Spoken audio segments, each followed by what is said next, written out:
to Living Life with Miss Faye. And today I thought I would talk about the Book of Wisdom because to me, this is information that should be in every household. And you really shouldn't pass this by because information like this may not be out here forever. But this information is so important, especially for you today, because so many things have been hidden from you about the world, about our living in the world, about our own existence. So many things have been hidden. And these books, the Book of Wisdom, this is book 1, and this is book 2, and they both are jammed with hidden knowledge. Now, I realize, I have been promoting this material for some time because I wholeheartedly recommend that this material should be in everybody's home. Your children should be exposed to this material because when they go to school, they're taught one thing. They're taught to be, not to be free thinkers. They're taught to be followers in school. And this information goes into why that happens and why the system keeps you in the dark. All right. And also your religion has a lot to do with it.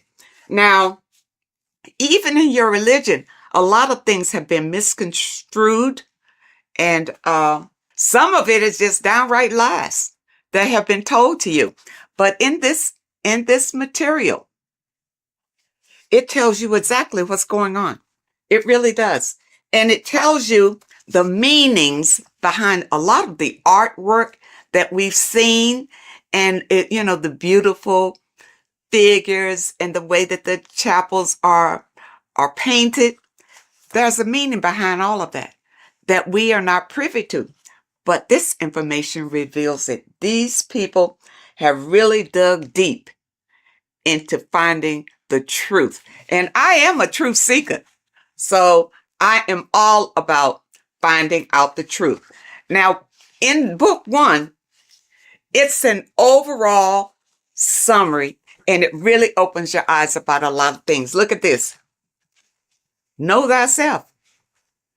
Do you really know who you are? Do you really know who you came from? Do you really know how powerful you are? The powers that be don't want you to know that you have power.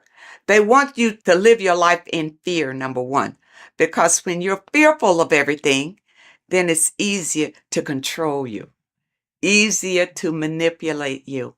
And people look at it. When you go to school, what are you taught in school? You're taught to follow instruction. You're taught a skill to work for someone else. You're not taught to work for yourself. You're not taught to think for yourself. You're taught to obey orders. People, you're bigger than that. You're more intelligent than that. And this Book of Wisdom will help to open your eyes. You're not stuck in a life that you have no control over. In book 1, it talks about man is God made flesh, and it tells you why that is. We're all a part of the God source. That's how we were made, being a part of it. And a lot of us don't know that. We just think we're just out here flapping in the wind, and that's not true. It talks about the influence that the moon has over our lives.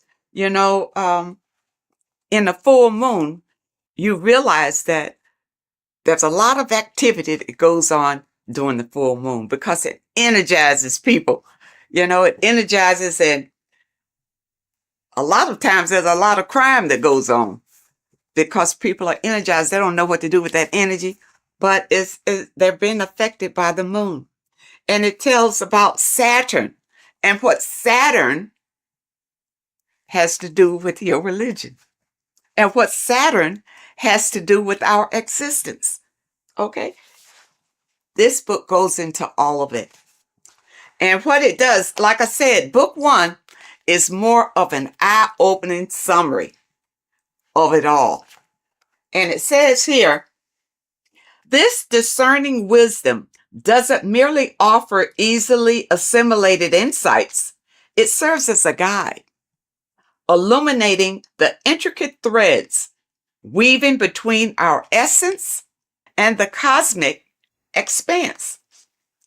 It provides an abundance of information to facilitate the evolution of your mind, your body, and your soul. This is genuine awakening. The author is Harry B. Joseph, and I know a lot of you, if you're on social media a lot or whatever, you've probably seen where he'll tell you some inserts from these books. And volume 2 is a more in-depth look at it. So if you want to go really deep, then you want volume 2. Now, one thing in volume 2 that I thought was interesting, of course, everything in here is eye-opening. But I wanted to bring this one to you because it's about the significance of sex. It says sex is a sacred ritual that transcends the physical realm and also takes place in the astral plane. So, you know that saying, as above, so below? Everything that happens here on this plane happens in the astral plane. So when you have sex with someone, you have bonded with them in the astral plane. And that's why you can't just walk away from a sexual experience and not have the energies from that person, because you have shared energies during this sexual ritual. And really, that's why it's better to wait until you are married to have sex and not have casual sex with all sorts of people. Because even here it says, casual sex, often driven by superficial desires such as greed, lust, and monetary attraction, tends to vibrate at a lower frequency on the astral plane. Now, what does that mean? If your casual sexual experiences are vibrating on a low vibrational astral plane, well, what's in a low vibrational astral planes? Demons, low entities that will attach to you, because that's where you are. They will attach to you and make your life miserable. You see, that's one way how we get these entities attached to us like parasites, because of casual sex. You got to be careful of that. And the only way that you can break the tie from a casual sex is through a spiritual awakening. See, when you have casual sex, these entities feed off of that energy. That's why they attach to you so easily. This is what you need to be aware of. And a lot of you don't understand why your lives are in the toilet. It's because of the things that you are doing and the people that you are interacting with. And if you had this material beforehand, then you would be aware and able to guard yourself from a lot of heartbreak and disappointments in your life. Because once these entities attach themselves to you, they're not bringing you any good. They're going to bring you harm. Okay? And devastation. You don't want that. When sexual activity is engaged from a place of love, deep passion, and high vibrational energy, it fosters a protective and positive atmosphere. Protective and positive. When you engage in a sexual experience and you both love each other, it's genuine love. Okay? That's what you get. Not when somebody's fooling you and tricking you and making you think that it's love. And as soon as you've had sex with them, Now they disappear. Now they have nothing to say to you. Now they'll tell you that they didn't want to get involved. They're not looking for a relationship, that sort of thing. But no, that's still low vibrational because you didn't wait until you got to know the person. Just had sex with them. Don't do it. And when you have a love-based connection, elevates the energy, creating a shield against negative influences and ensuring that the experience aligns with higher spiritual principles. Okay. And that's what you want. See, this book goes into everything. And it goes into the foods that you should be eating, the foods that you shouldn't be eating. And it goes in a lot of Masonic symbolism because the Masons have been ruling for a long, long time. And we're not aware of it. It just passes us by, because we are in survival mode. And the powers that be have put us in survival mode. We hardly have time to just enjoy our lives because we have to work for the elites. Work hard for the elites, you see. But if you have knowledge and understanding about how they maneuver and how they manipulate and control you, it will help you to improve your own life. In this book, you will discover more than just knowledge. You'll unlock the mysteries that lie beyond the veil of the ordinary. Dive deeper into the cosmic currents that flow through the universe, guiding your mind, body, and spirit toward a higher plane of existence. People, you don't realize how powerful you are because you have been dumbed down from the time you got here and made to believe you don't have any power. There's an external God that you must pray to for forgiveness of your sins, for anything that you desire in your life. You pray to that God, and that God will deliver it to you. Now, has it happened? Have you received all that you desire from the God that you have been worshiping? If not, maybe you need to know the truth about things. Maybe you need to look deeper into things. Now, it also talks about symbolism, and symbolism is everywhere. But many times we don't understand what the symbolism is. And we see people doing these mantras, and we think, it's evil what they're doing. What they're doing is calling in power from the entities that are around them, because they understand that we are all energy. And they do these mantras to bring in energy, whether it's for confidence, whether it's for strength, endurance, or whatever. That's why you see a lot of celebrities doing these mantras that you think is evil, because you don't know, because your mind is closed and you're living in fear of everything. You don't understand, but you see them progressing and doing better and better and better and doing all these evil signs. These signs are not evil, number one. They're not evil. They have learned how to manipulate energy to their benefit. And you don't know how to do it. That's why you need the information. You need the information to learn how to manipulate the energy that's already here to better your life. The first book will open your eyes to it. When I first got this, I tell you, when I first got this book, I was so impressed by it.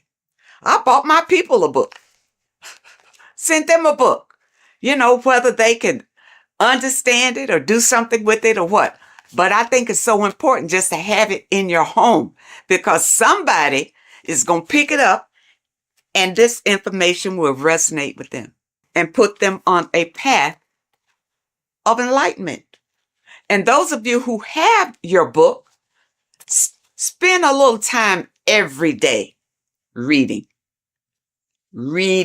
and understanding, because there's so much information, even in the first book, that it will take you a while to go through, where you can understand what it's saying in every page.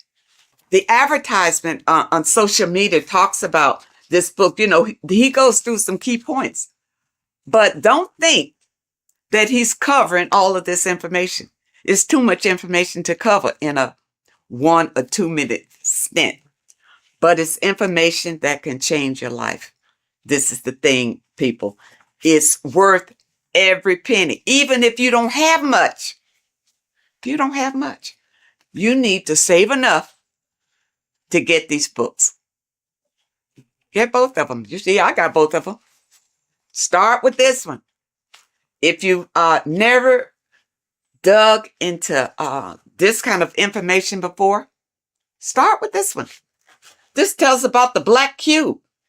These things are in the world today that you don't know what it means. You don't know anything other than what your leaders have told you about it.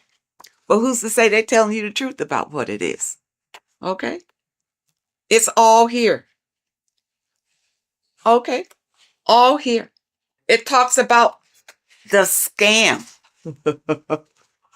It talks about scams in here. And what this one is, you see NASA right there? You remember the moon landing? All of this is to deceive you. And this information brings out the truth, the absolute truth.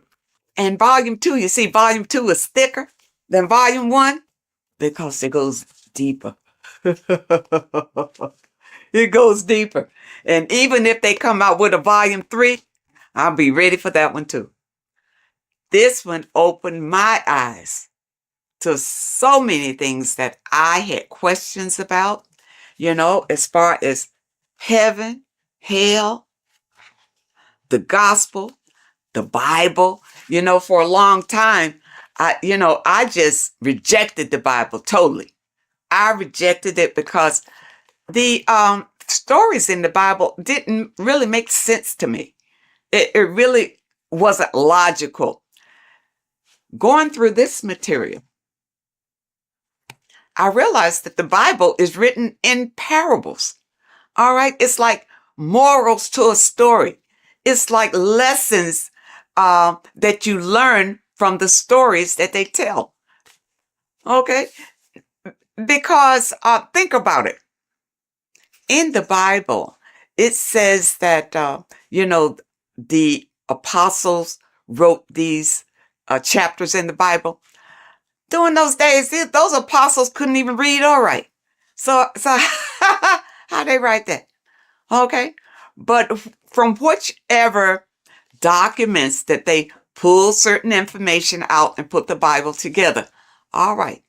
But the Bible, and I'm going to use this little slogan that I heard that I really like. The Bible is basic instructions before leaving Earth. It's not for you to take the stories literally. It's to take the meaning behind the story and apply it to your life. And because many of us have not read the Bible, and many of us have. You know, the Bible is written in a way to it's hard really to understand. That's why you go to Bible study, so somebody can tell you the meaning of it or what. And most of the times when you go to Bible study, they don't know any more than you do. They haven't ventured out into research to know exactly what those scriptures mean. In this information, it goes through it. It goes through your scriptures and tell you what it really means. Okay? And it leaves no stone unturned, really. And it opened my eyes so much to the Bible until now I can embrace it. I can embrace the Bible because I understand that These are stories for you to learn from, but you got to understand the meaning and what it means. For instance, water is emotions. Okay, it's not just water. It stands for something. It stands for your emotions. The light is the Christ energy. The Christ energy is light. And we all want to embrace the light. All right, so people who follow the Bible understand the Bible, understand what the Bible really is. Don't be deceived by the interpretation of the stories.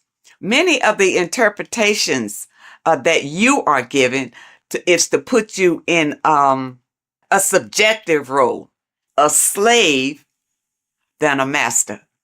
Puts you more in a slave role if you take those stories literally. And that's why you're not encouraged to go out and look for other information, especially in your religious institutions. They don't encourage you to venture out for other information because they'll tell you the information. Just keep coming here. We'll tell you all you need to know. You see, but I understand about religion because I was raised Christian. And the thing about it, even when I broke away, it took some strength because your mind, you have a mindset about it.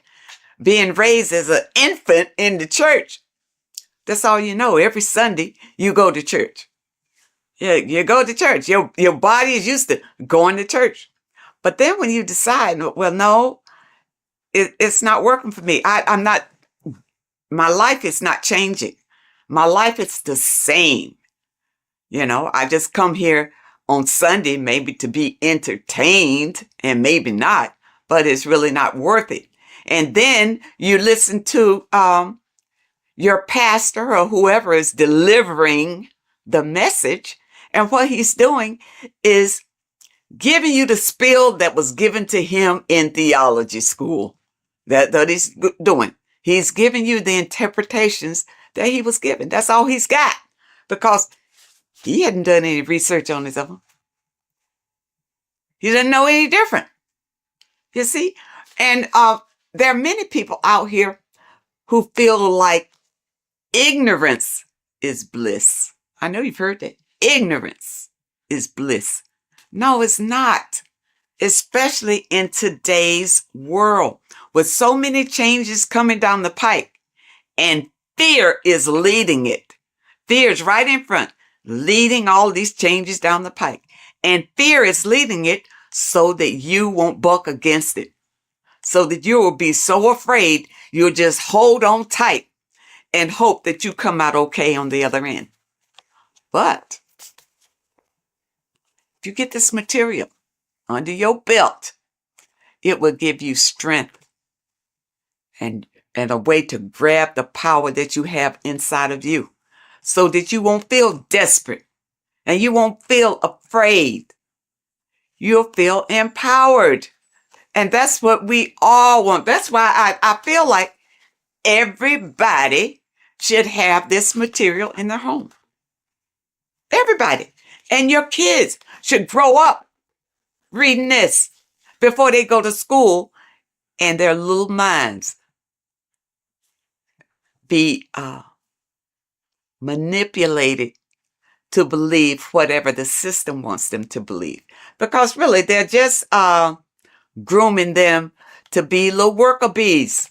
To be worker bees. You see? People, you have the right. You have the right to be the master of your own reality. But if you don't know the information, you don't know where your power comes from and how to use the power that you have, doesn't mean anything.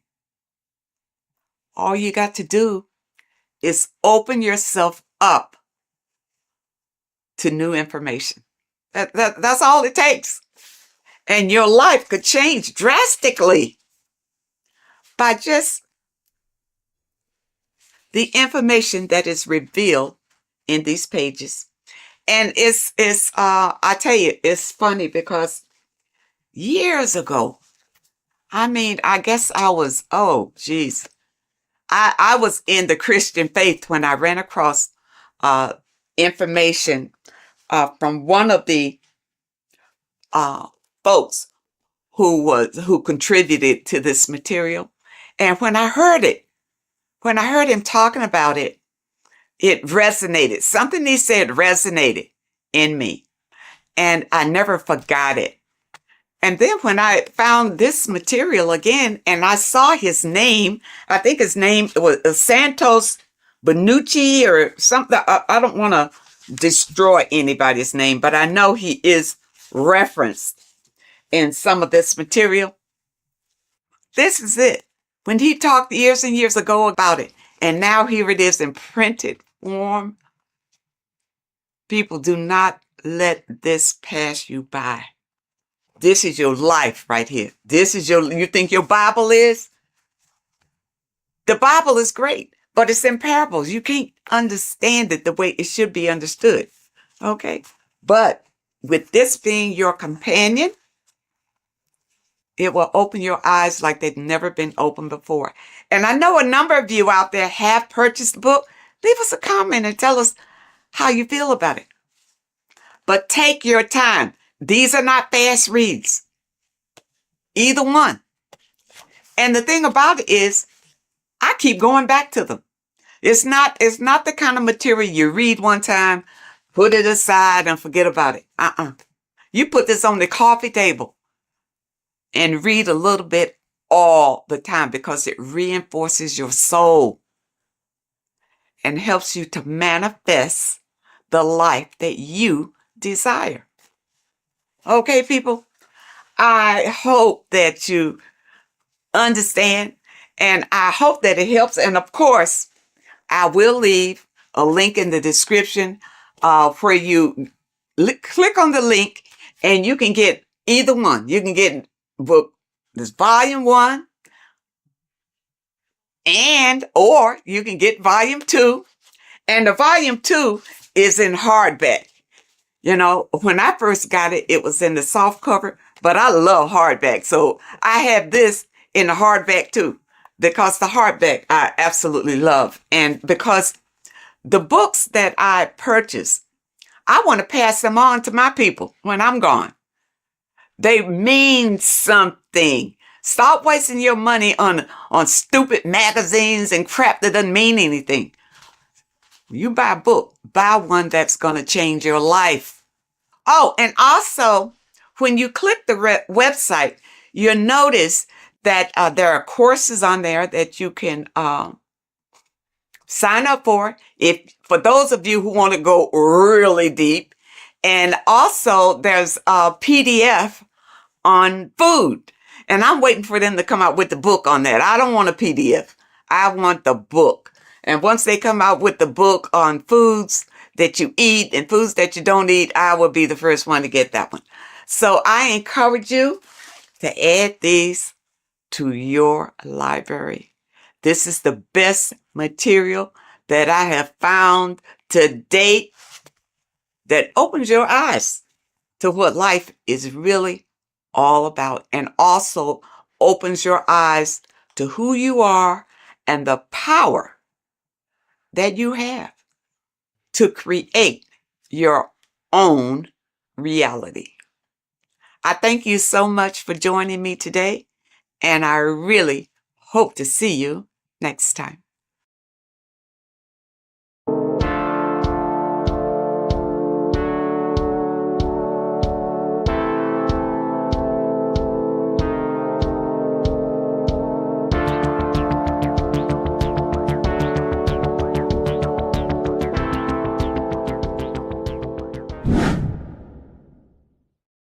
What is good, people? We're back with another video, and this is going to be talking about the connection between the micro and the macro. You know, you are the universe, everything is inside of you. So the first thing you need to understand is that the law of mentalism, we are a thought in the creator's mind, everything's being thought into existence. we have a spark of this mind, this same mind of the creator. And everything is a state of mind. Particles or atoms, whatever you want to call them, are a mental thing. They're a product of the mind. Everything's thought into existence. Thoughts influence everything. Thoughts are energetic effects which send out waves into the quantum field around you. And your consciousness is actually the universe experiencing itself, expressing itself, and viewing itself. So we are the creator, but viewing itself in separate bodies. And this is why they call the material world the world of illusions, because everything's separate here, but we all forget that we are all one. We've all been brainwashed to think we're all separate, but we're all one. We're all the same mind, the same consciousness, everything. So everything's created out of toroidal fields. God created the toroidal field. That's the only thing that exists because part of the atoms are toroidal fields. And it's the basis behind all creation. As you can see it in the owl's eyes, it creates the infinity symbol. And this was the apple. That apple is a toroidal field. And the toroidal field is made out of dielectricity, which is ether. Ether is black light, and this is counter space. This is another realm. This is what creates God to be omnipresent, to be everywhere at one place at all times. He is everywhere because ether is everywhere. And ether is infinite potential. It connects everything together, and that's what energy moves through. It moves through the ether, and that's black light. Everything is light, as it says in John 4:2. God is light. Everything's a vibrational state of light. So the torus field is made out of dielectricity, ether, black light, magnetism, which is white light, which is the center of the toroidal field. And magnetism radiates, it has no vibration. And then when white light splits, it turns into electricity, which is physical material, and that has a vibration. This is the Holy Trinity, the sun, the moon, and Saturn. Saturn, the god of materialism. If you've watched my videos on Saturn, you know that Saturn is crystallizing everything into physical matter. And that's why his old name was El. The ancients called him El. And this is why we get El electricity. This is where El electricity comes from. Because El electricity is only a product of the physical world, which is redshift, blueshift, Adam and Eve. And this is what creates the redshift, blueshift is what is a product of magnetism. When magnetism, white light splits. And this gives us vibration. And this what creates the toroidal field, which is the basis of all physical creation. The sine wave is created out of the magnetic wave and the electric wave. The electric wave is the blue wave, and the magnetic wave is the straight wave, which is radiation. This is vibration frequency. So the magnetic wave is straight, and then you have longitude and amplitude, which is depth, which is dimension. You see how the electric wave has depth and a dimension. This is why you get the cross. This is the cross of Earth. This is the symbol of Earth, of bondage, of physical matter, because it consists of magnetic wave and depth, which is electric wave. And this is where you get the sun cross or the Earth cross, whatever you want to call it. It's the cross of physical matter, and the ancients knew this. This is why they used that symbol. Redshift, blueshift, which is the toroidal field, is the basis of all creation, physical creation. And this is why you have the police siren is red and blue. The Matrix movie, red pill, blue pill. You have red blood and blue blood in your body.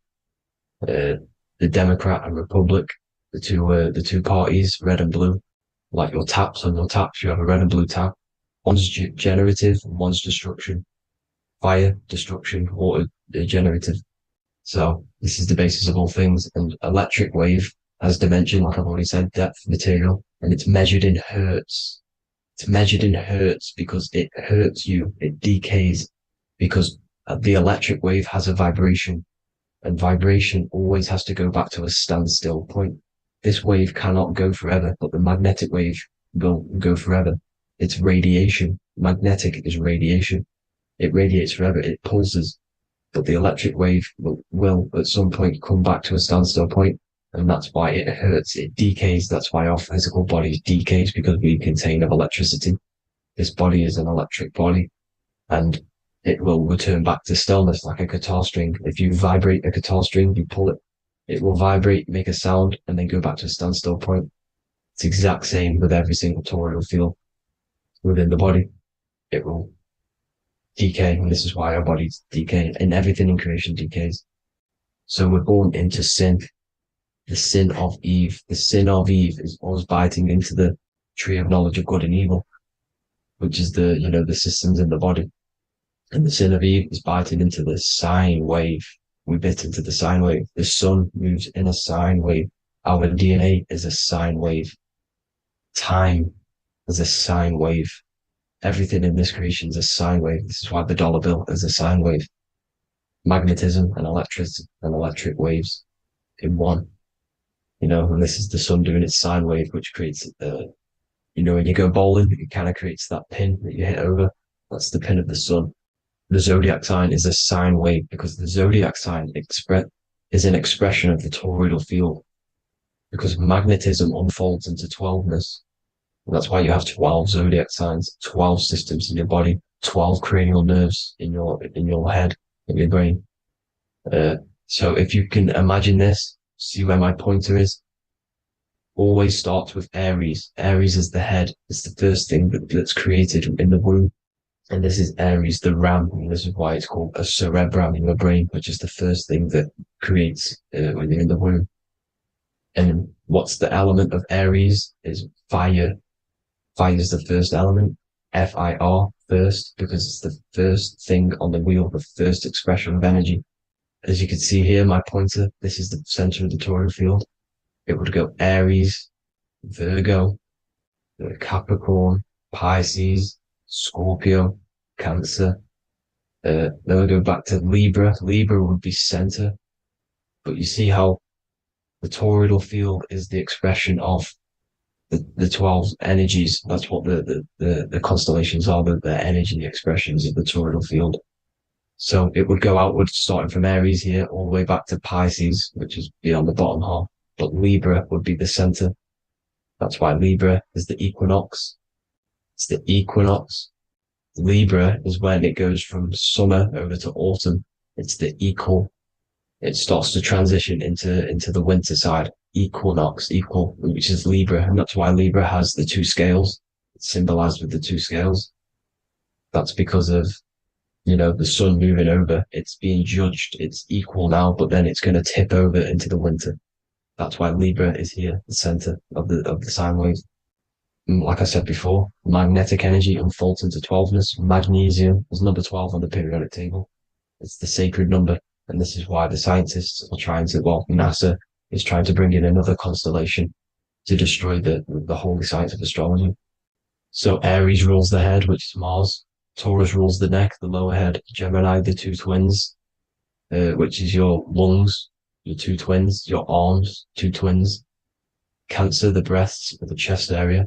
Leo, the heart, which is the sun, which is fire, the center of the toroidal field. Virgo, the belly, which is the intestines. Libra, the kidneys, the two scales, the kidneys, balancing out everything. Scorpio, the sex organs. Sagittarius, hips and thighs. Capricorn, I've missed that out, which is the kneecaps. Capricorn, kneecap. Aries, which is the ram, which is the cerebrum in your brain. And then Aquarius, the calves and the ankles. And the Pisces, the two fish, the 2 feet. So everything corresponds, as you can see here. This is an ancient way of depicting it, of the folded human. And this is everything. Each constellation rules that part of the body, gives energy to that part of the body, makes you do certain things. So magnetic energy unfolds into 12ness, electricity unfolds into 7s. That's why when you get electric, the light spectrum that we see, it consists of 7 colors. Why we have 7 planets. The 7 planets give us our 7 metals and the 7 solfeggio scale frequencies. So the rotor, this is the rotor. And rotor is an anagram for Torah, the Torah, which is I think it's the Hebrew Bible. Don't quote me on that, but it's one of the holy books, which is the Torah, the Taurus. Everything goes back to the Taurus field because it's the basis of all creation. So the chief cornerstone, it says in the Bible that the builders rejected the chief cornerstone.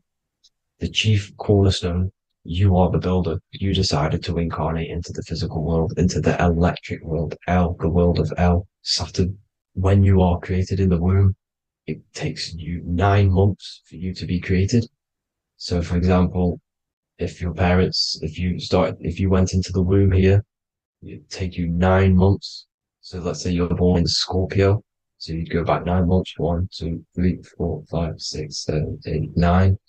You consist of all of these 9 energies because it takes 9 months or however long you took to be born. Some people are born earlier. You'd have to find out how many months you were in the womb for. But you consist of these 9 energies, and each constellation has a cell salt associated with it. And these cell salts are vital for your health, and your cells are the optimal health of your body. So the chief cornerstone that you rejected is these 3 cell salts, these 3 constellations. So you're mineral deficient in these 3 constellations. For example, fluoride, magnesium, phosphate, and potassium sulfate. So that's the chief cornerstone. And a cornerstone, people always get it rejected with the cornerstone. The cornerstone is not, it doesn't say the cornerstone in the Bible, it says the chief cornerstone. The cornerstone is a cornerstone of a building, but the chief cornerstone is the top of the pyramid. This is where we get the pyramid of the wheel. So you're mineral deficient in whatever 3 zodiac signs you're not. You were not in the womb for. This is the chief cornerstone you rejected. So the human body is the micro. It is the universe in a physical form. It consists of everything in the universe, just like your consciousness is the universe, watching itself, experiencing itself. Your body is the whole universe, 12 systems in the body, 12 zodiac signs, 7 chakras are the 7 planets. The Holy Trinity of you is your Temple of Solomon, the soul and the mind, the sun and the moon. You know, everything is in you. You consist of everything, all the energies, everything. Heaven and hell. Heaven and hell is a mind state. It's a state of the mind. Head, H-E-A, which is heaven, and the heel, the bottom of your foot, is hell. And the bottom of your foot is the soul. So they're basically saying, well, it's wordplay. They're saying that your soul is in hell because, you know, with the elites being in control. So they call the bottom of your foot the soul, trying to say that you're in hell. The Christ is in you. And this Christ is Greek for what Christos. And Christos is Greek for the oil. And this oil is produced in the cerebrum, the Aries, the ram, the cerebrum. It goes down the pineal. Well, the pineal and the pituitary are underneath the cerebrum. Goes down the pingala and the ida. The pingala being the positive charge connected to the pineal gland, pin, and the ida connected to the pituitary. And this is the 2 serpents going down the spinal column. And this is why Jesus goes from Nazareth to Bethlehem, and then Joseph and Mary are waiting for Jesus in Nazareth. Joseph and Mary are the pineal and the pituitary gland waiting for Jesus to come back up the River Jordan, your spinal column. So this is the oil. This is the story of Santa as well. Santa comes from the North Pole. Why? Because the North Pole of the Earth is the center of the toroidal field, and the North Pole of you is your spinal column, which is the North Pole of the toroidal field. The North Pole, he comes from the North Pole. This is the North Pole. This is the South Pole of the toroidal field. Comes from the North Pole, which is your mind. And he goes down the chimney and then back up the chimney. This is the chimney. And he drops off the present, which is the Christos, the oil. And this is why Jesus is crucified at 33, because he crosses over the vagus nerve at the top of your spine. When this oil comes back up the 33 vertebrae, these are your vertebrae here.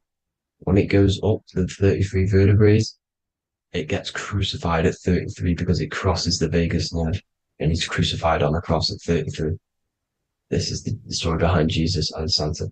The Ark of the Covenant in the Bible is the 2 hemispheres which cover the vital parts of your mind, the brain side, which is the cerebrum, the pineal, the pituitary, etc.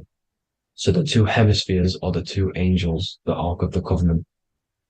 This is the Ark of the Covenant covering the 2 vital parts of your brain. So these are the optic thalamus is another part, and it protects the Christ oil, which is inside at the center of the brain. See, the Bible is all a massive metaphor about yourself because you are the universe. You are a microcosm of the universe. Your consciousness is experiencing itself, and the universe experiencing, and your body is the whole universe. Your head's heaven. So Moses crosses the Red Sea. These are the 2 hemispheres of your brain. This is the corpus callosum, the Red Sea. So he's pretty much saying that he's uniting the two hemispheres of your brain, because most people in this generation are stuck in the left brain, which is just logic, reasoning, science and maths, writing. And this is what school teaches you to do. It keeps you stuck in your left brain. And you want to cross over to you want to cross the Red Sea, which is the corpus callosum, to the right brain, which is awareness, art awareness, creativity, imagination, intuition, insight, using the higher mind, creativity, imagination. If you don't have intuition, then you can't read energy, you can't pick up on bad things. This is what Moses is symbolizing by crossing the Red Sea. And it's also the upper room where Jesus met the 12 disciples. 12 disciples are the 12 cranial nerves in your brain. It doesn't just represent the 12 zodiac signs, the 12 disciples. It symbolizes many different things. It's like I said, the universe consists of 12ness. So you have 12 cranial nerves in your brain, and that's the 12 disciples as well. And they want you stuck in your left brain, which is the five senses, materialism. So they say in the Bible that Satan blinds the mind.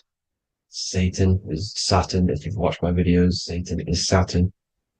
And you consist of the Holy Trinity, which is the sun, moon, and earth, the soul, moon, the soul being your sun, the solar, the moon being your mind, the earth, your physical body. And Satan blinds the mind. Why? Because we enter a soul system. This is a soul system, not a solar system. And Saturn is the Lord of the Rings, which is the outer ring. When your soul enters the soul system, your soul starts to materialize. It hits Saturn. Why? Because Saturn starts to materialize you. You take on the 7 virtues, which are the 7 planets, which are your 7 chakras.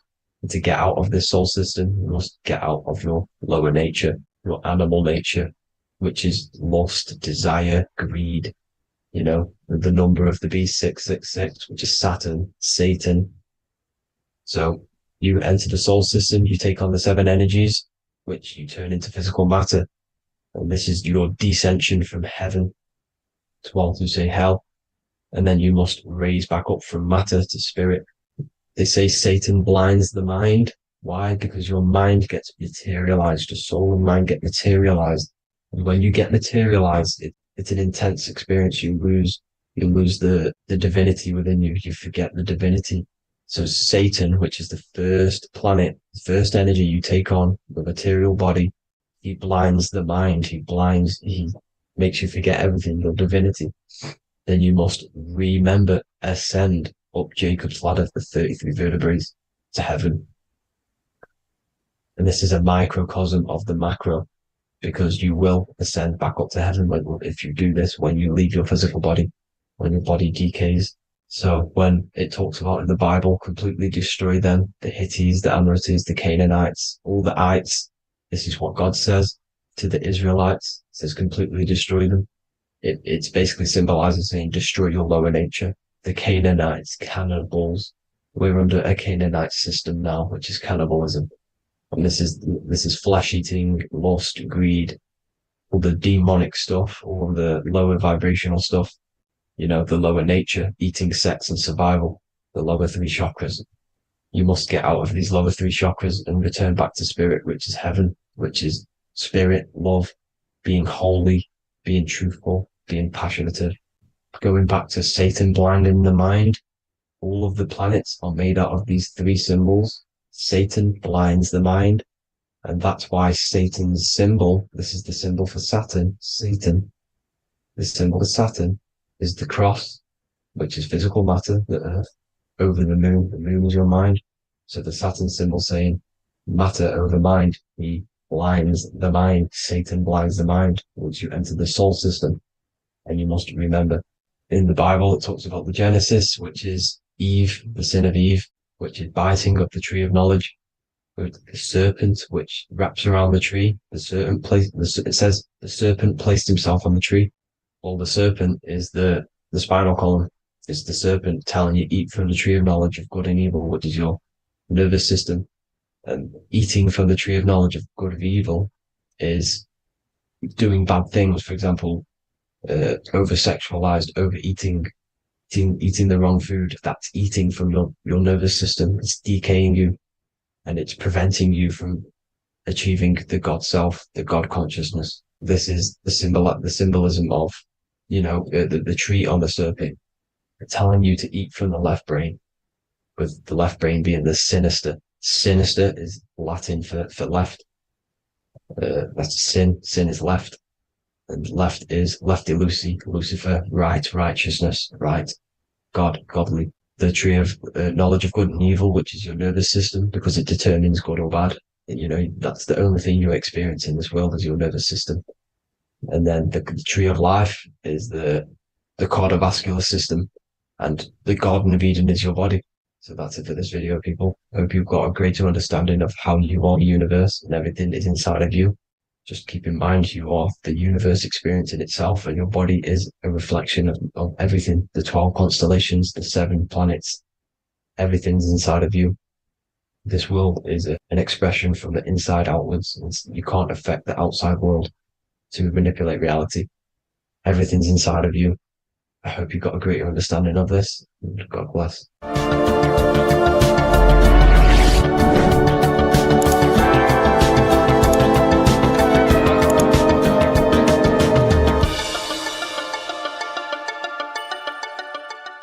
Welcome to Revival of Wisdom. Welcome people, we're back with another video, and this video is about Freemasonry and the connection to the Illuminati. Please, as always, to make sure to hit that like and the subscribe button and turn on the notifications to never miss a video. On May the 1st, 1776, the founder of the Illuminati, Adam Weishaupt, founded this secret organization, and this date can be found in Roman numerals underneath the all-seeing eye pyramid on the $1 bill. This $1 bill also says Anu Coptus Novus Ordo Secularum. This is Latin for announcing the birth of the New World Order. This New World Order will be headed by Lucifer, the all-seeing eye, and followed by the 13 layers of bricks for the 13 elite bloodlines. So your Orsini's, Rockefellers, Rothschilds, Soroses, and the other 9 elite families. So when Adam Weishaupt created the Illuminati, he made it consisting of high-level degree Masons, French and Latin philosophers, and many more powerful people to all become one society. So this is why you see Masons using the same symbol of the all-seeing eye inside the pyramid. But not all Freemasons are part of this Illuminati secret society. As the 33rd degree Freemason Manly P. Hall said in his book The Secret Teachings of All Ages, Freemasonry is a fraternity within a fraternity, an outer organization concealing an inner brotherhood of the elect. So what he's saying here is that Freemasons have to go up the degrees of Freemasonry, and once they hit the top, they either get elected or not into these secret societies like the Illuminati, Skull and Bones, and Knights Templar. So when you see celebrities doing this one-eye symbolism, either covering one eye, doing the triangle, or doing 666 over one eye, this is showing and reflecting the symbolism of Freemasonry. They have taken the oath to never speak on anything they learn about Freemasonry. Duncan's Ritual of Freemasonry book states the oath they have to take. Quote, I ... of my own free will and accord, that I will hail, ever conceal, or never reveal any of the secrets, arts, points of Master Mason's degree to any person whomsoever. All this most solemnly, sincerely promise and swear.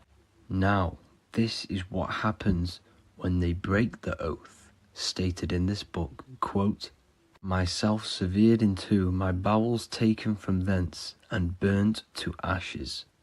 So this states that Freemasonry comes first, before any law of the land.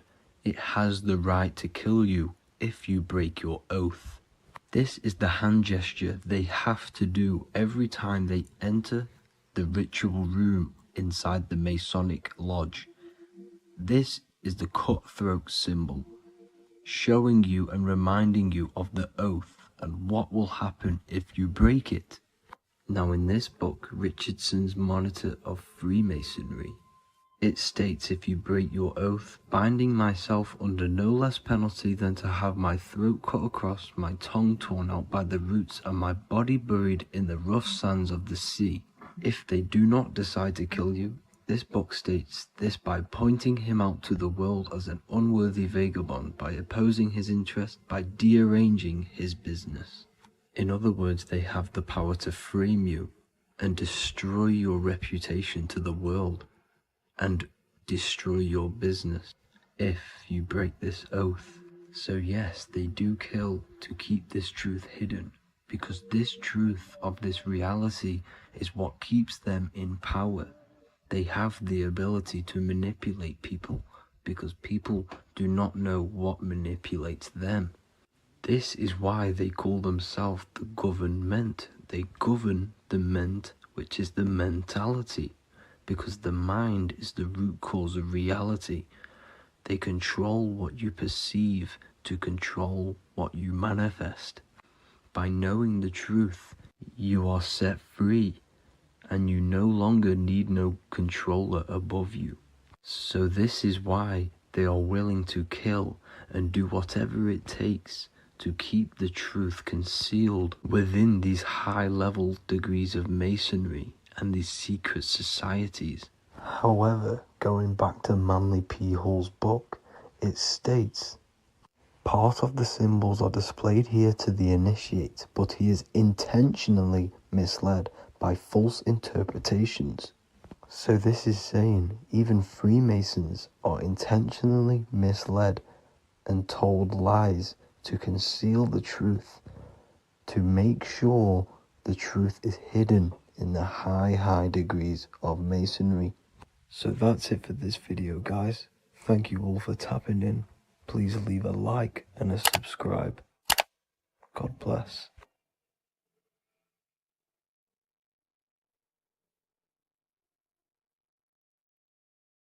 Neo is plugged in on the back of the neck, which is the reptilian brain stem. The reptilian brain is all to do with survival mode, survival state.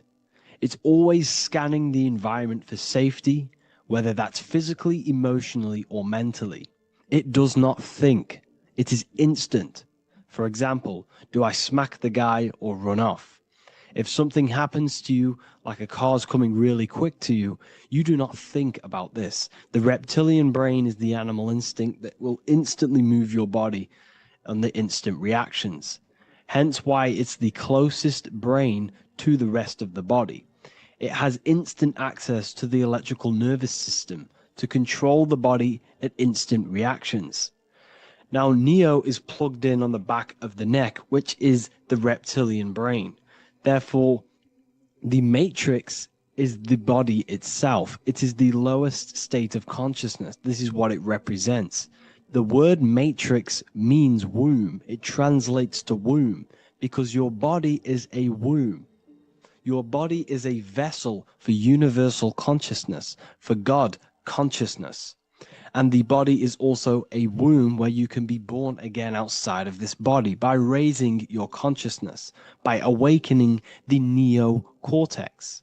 This is why Neo is called Neo, because it represents the neocortex. This is the higher aspect of our brain. This is all to do with new things, higher reasoning, higher thinking, new learning. You see, the brain is a receiver for universal consciousness. Now, what do I mean? It is a radio receiver. Think of it like this. You have a radio tower which emits frequencies, and each little frequency 00.1, 00.2, 00.3, each 00 point is a different person. We are all the same universal consciousness encapsulated inside of a different vessel. This is why our body is the temple of God inside of the Bible. Your body is a sacred temple of the divine essence of the universe. However, consciousness is controlling this physical body. And I'll show you this diagram here. Consciousness consists of imagination, emotions, thought, and memory. All of these things are not physical. They're not made out of atoms. You cannot think with atoms. If I split open your brain while you are thinking of a cheesecake, I would not see a cheesecake. It's because these things exist metaphysically within consciousness. They are not physical. The body is physical. It's part of matter. It's part of time. You see the Leonardo da Vinci, the circle and the square. The square represents limitation, beginning and end, because when you draw a square, there is a beginning and end. It represents the body, the mortal self, the ego, the echo. Then you have the spirit raised above, which represents spirit over matter, mind over matter. Invisible forces create physical forces. Everything physical exists in non-physical.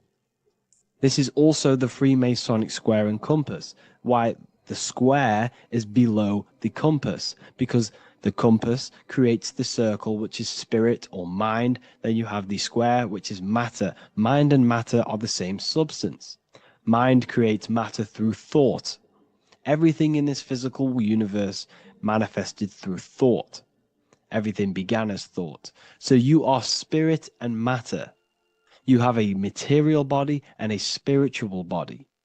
And you are right in the middle. This is why humans are very, very important. Because we have an animal nature, the reptilian brain, and a higher consciousness, the neocortex. And we must awaken out of the matrix, which means womb, which is the body. And Neo is waken up from the lower self, the reptilian brain, and moves into the neocortex.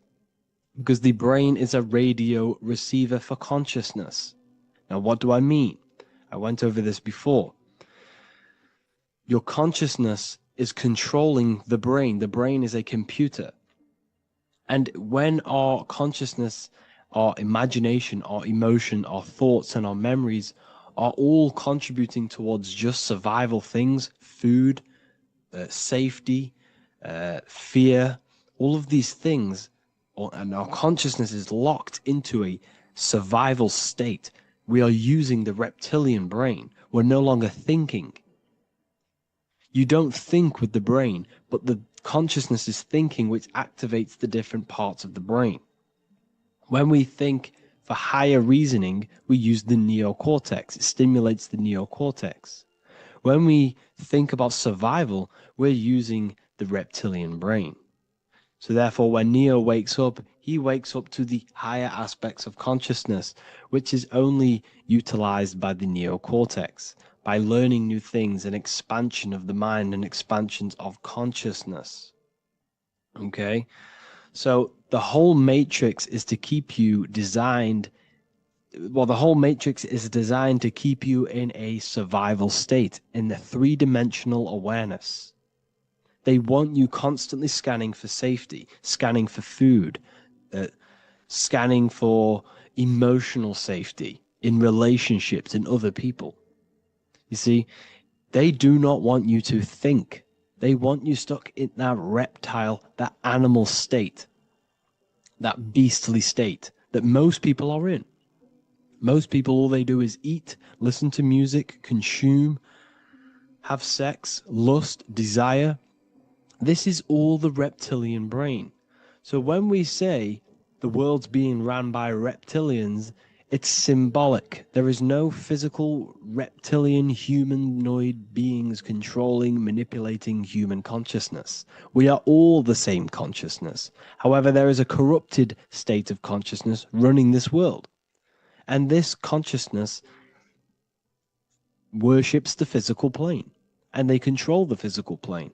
So by doing that, they keep you stuck in a reptilian way of thinking, the animal state, to keep you stuck in the lowest state of consciousness. Now, this is the god Osiris, which represents the reptilian brain. None of the Egyptian gods ever existed. They are all symbolic for the brain and anatomy of the human body.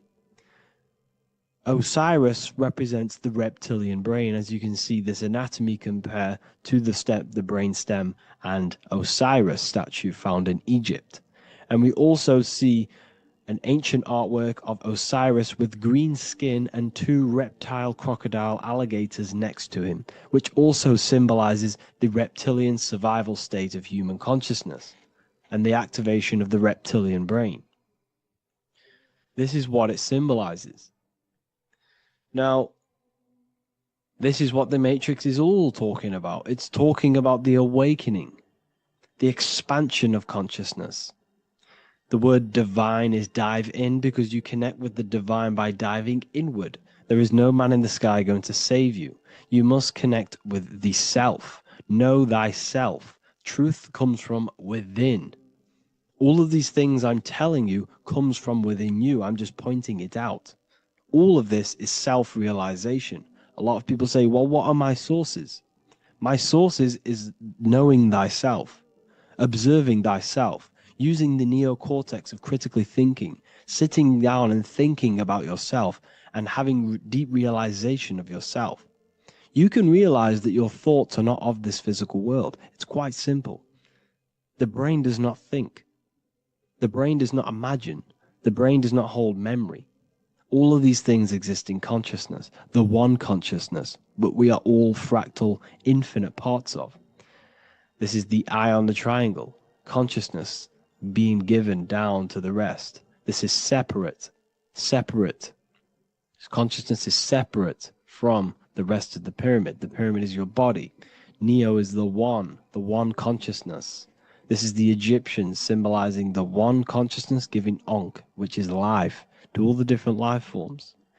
However, you can see that the central sphere is giving a big Ankh to the humans, because humans, like I said, possess the advanced consciousness, an advanced brain that allows us to turn above our reptilian animal self.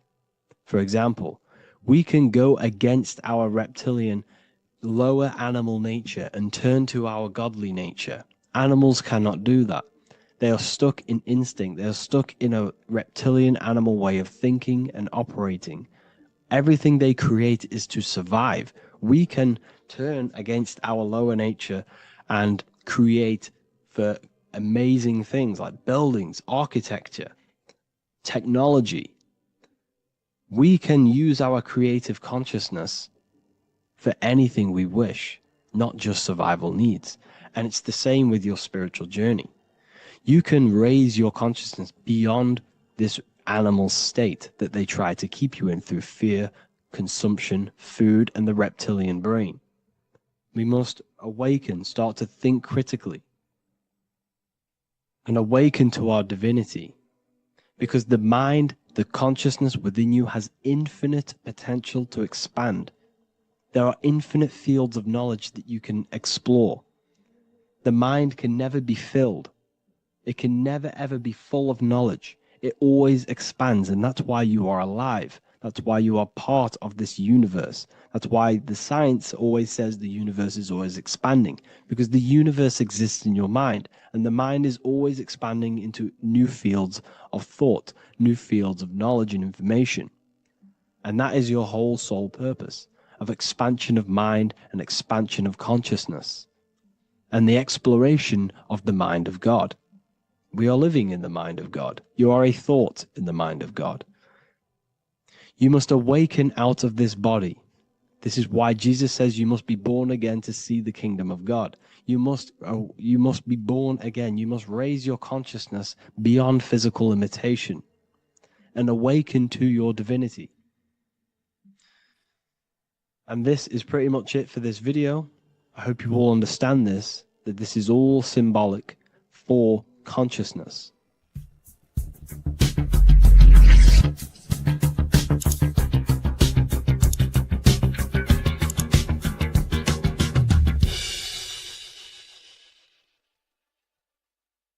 mentalism, conscious and subconscious mind. You need to understand that the mind is the root and the cause of all reality. I am mind, you are mind.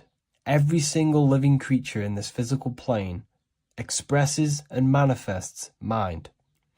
We are all the invisible substance of mind. We are all the source, which is God. We are all consciousness, which is mind.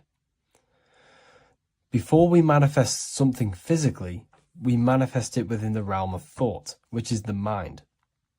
Thought then manifests into astral imagination. This then gives energy within the etheric plane. Then we manifest it physically within the material effect world. Everything begins in the mind, and this is why the government are called government. The word men comes from the Latin word mans, which is an English translation for mind.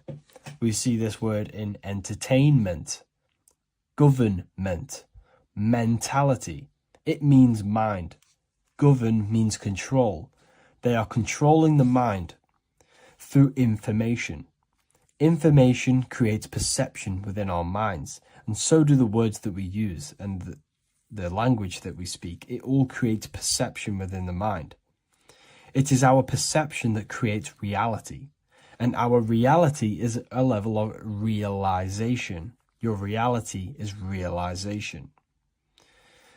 Everything begins in the mind. This is why they are controlling your mind through many different things.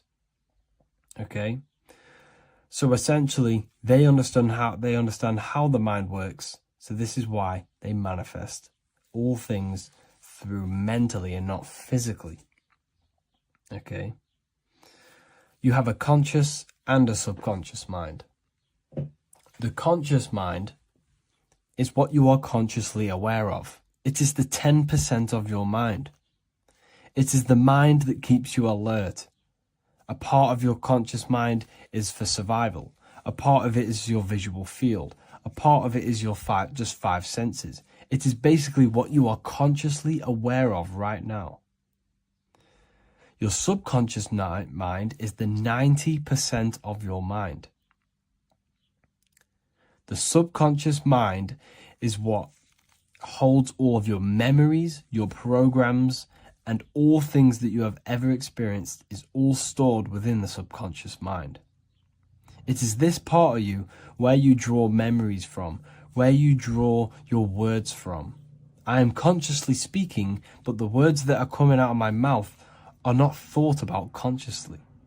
They are coming straight from the subconscious mind, where all programs and memories are stored. It is essentially this part of the mind which is manifesting our daily basis behavior.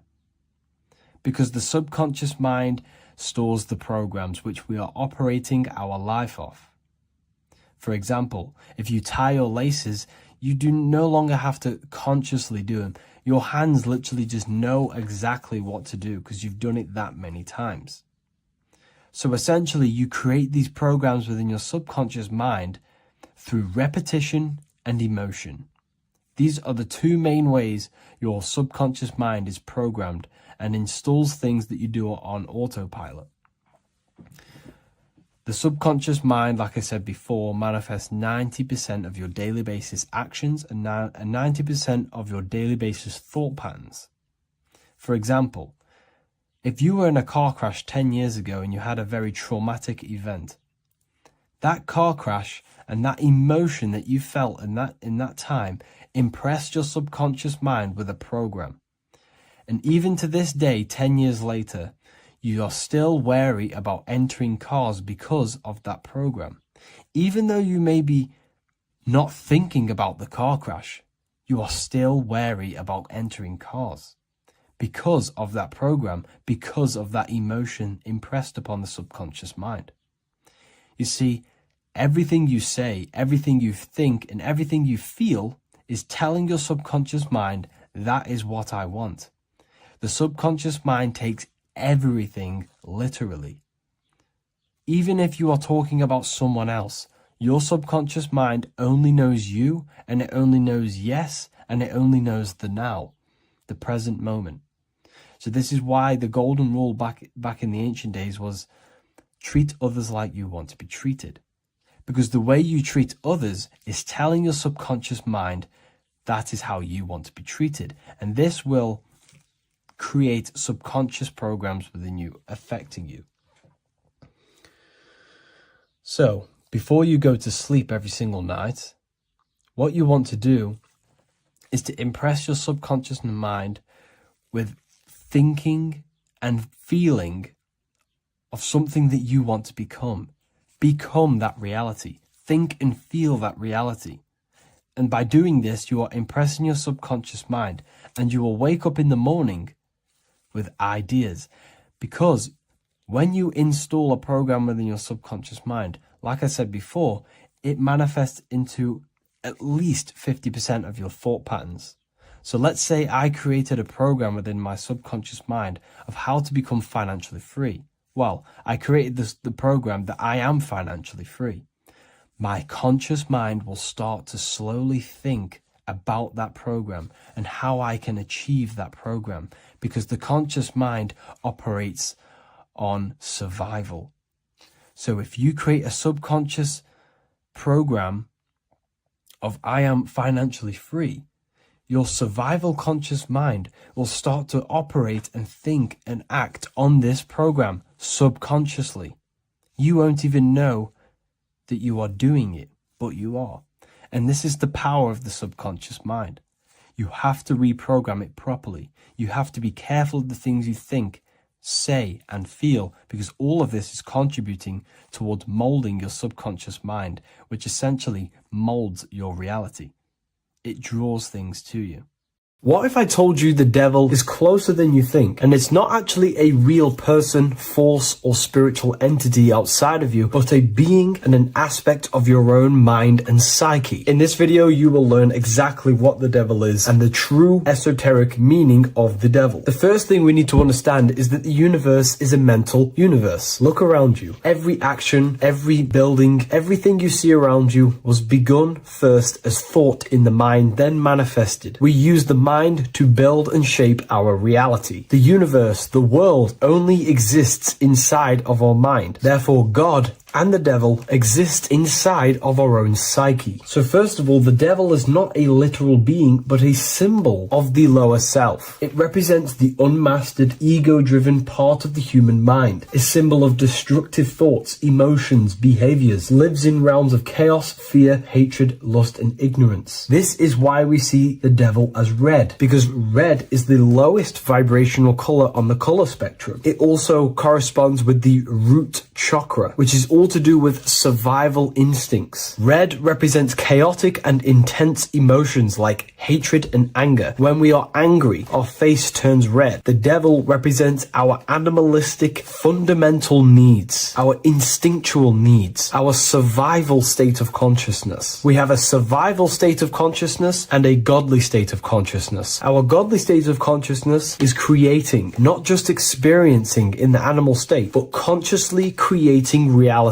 This is why we see the devil with a goat head, an animalistic head, and the head is where the brain is. The animal head represents living off instinct, the part of our mind that lives on urges, impulses, and instincts. Eating, sex, power, ego-driven actions, and ego-driven thoughts. Animals are only aware of themselves. Animals live on instinct. They have no ability to consciously create like humans. This is our lower desires for the material world. That's not to say the material world is evil. However, when our consciousness is only seeking material things, this leads us down a path of self-destruction, because nothing material can ever satisfy our soul. Everything material is temporary. Therefore, the devil represents the part of us that seeks only material desires, only material fulfillment, the ways of thinking where we only think about ourselves and ego-driven thoughts. It also represents the unchecked, unconscious self, where we have no mastery over our thoughts, over over our emotional impulses and no mastery over our actions. We're living in instinct and impulsive states, which causes chaos, selflessness, destruction, and keeps us bound to our lower material 3D state of consciousness. It's important to recognize that the word devil was never present in the earliest Gospels. Instead, what was mentioned was a spirit of evil. This distinction is crucial because it underscores that the idea of the devil, as popularly conceived, does not actually exist as an independent entity. Rather, it is a personification of the lower aspects of the human mind, a facet of our own consciousness. The term spirit of evil was not meant to denote a specific deity or being, but rather any force of negativity, whether it manifests as a destructive thought, emotion, or action. A spirit is a force, an energy, and we have three forces that create our reality: thoughts, emotions, and actions. We have full control over these three aspects which transform and mold reality. A destructive thought, a destructive emotion, a destructive action is a spirit of evil, and it originates from the darker aspects of the human psyche. So now, because we're on the topic of the devil, we have to look at the pentagram, which is obviously connected to the devil heavily. The upright pentagram represents spirit, air, water, earth, fire. Upright, which represents spirit, the most important element on top of the earthly elements, showing spiritual principles over material principles. As spiritual beings as we are, we have to put our spirit first, our higher self first, and material things second. Why? Because material things never satisfy us long term. Seeking material fulfillment will leave us feeling unfulfilled in the long run and very unhappy, and we can lose ourselves in illusions. We have to put our spiritual principles first. Seeking wisdom, knowledge, connection to the divine, and connection to our higher self is what gives us true fulfillment in our hearts and souls. But when we see this pentagram inverted, we now have spirit on the very bottom, which now represents earthly principles on top of the spiritual principles. We're putting our earthly elements on top of our spiritual element, which this inverted pentagram represents no longer caring about spirit, no longer caring about our invisible internal world, and only caring about this external body, food, sex, material things, cars, money, and all the things outside of us, the world outside of our mind. This is what true Satanism is. Satanism is not worshipping an external deity, but it is worshipping the self, only fulfilling the ego's desires. This is what true Satanism is, and we have all been conditioned to live in this state. Satanists want us to believe that there is an external deity called Satan or the devil, and the reason they do this is because they trick us, making us believe that we are not Satanists, while they are actually conditioning us to be self-seeking, ego-driven people, where we only care about sex, food, material things, and money, which is actually conditioning us to be Satanists. 80% of the population today are unknowingly involving themselves in Satanism, which is ego-driven thoughts, actions, and emotions, dwelling and living in this state where we only care about ourselves. When we are spiritual, we realize we are all one. We are all one consciousness family, and we need to do things that help and contribute towards our collective experience, helping others instead of seeking to serve only the self. The angel is depicted with wings, which represents elevation, higher self. The devil is represented with an animal horns, which is on the ground. A goat is on the ground, which represents the lower self. This is the elevated mind and the lower material mind. Horus, the bird, higher self. Set, the ground animal, lower self. Jesus and Satan. These are two forces, two characters that exist within the human psyche, not real entities. They are forces of our minds, and there is a battle between our higher self and lower self all the time within our own minds. There's always a part of us that's telling to do one thing and another thing, to do something bad and to do something good. There is this battle inside of our own consciousness. Here we have the human spinal column. The human spinal column is showing you the higher and the lower self. The higher self represents the head. The head is where the mind is. This is the creative essence of the universe. This is where all material things begin as a thought in the mind. We create with the skull, with the brain. This is our higher self, the heavens, connected to the heavens, the sky. And the lower end of the spinal column is where our reproductive organs are, where our gut is. Our reproductive organs and our gut is all to do with survival. The lower lower end of the spinal column, lower instinctual 3D based consciousness. The lower end of the spinal column is where our lower self dwells. Eating, consumption, power, and sex, lust. These are all emotional forces and instinctual based organs that are not inherently evil, but when we dwell and live off this lower end of the spinal cord, it keeps us in low states of consciousness. Our goal to raise to our higher mind is to balance this, not to overeat, not to abuse power, not to abuse sex and lust, but to master these organs and gain the ability to say no to these organs so that we can raise to our creative side of consciousness. Instead of dwelling in our instinctual nature, we can turn to our creative nature and consciously become a builder and constructor of reality. This is the true way of raising consciousness. This is the stairway to heaven, out of the animal consciousness to the higher consciousness. To wrap all of this up, it's all about gaining control over our instinctual lower nature and allowing our spirit to rule over our body and not our body ruling over our spirit or mind. The moment you let a thought become instantly an action is the moment you are an impulsive person. We are all trained to be this way. It is okay if you are in this state. The moment you let a thought turn straight into an action without questioning, that is the mind controlling you and you not controlling the mind. We need to gain control over the mind, and we do this through many different ways, through meditations,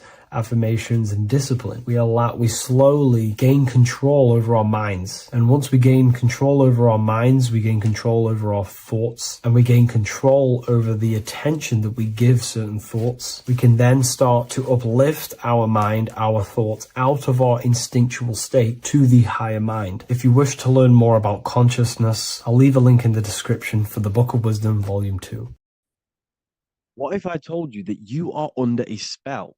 And this spell is controlling you in every aspect of your life, and you don't even realize it. Spells are not what you've been taught. They're not fantasy magic wands that are casted over you. No, no, no. Spells are much, much deeper. A spell is a belief system that is installed into your subconscious mind, which holds power over you. Okay? If I install a belief into your mind and that belief holds power over you and controls you, that is you under my spell.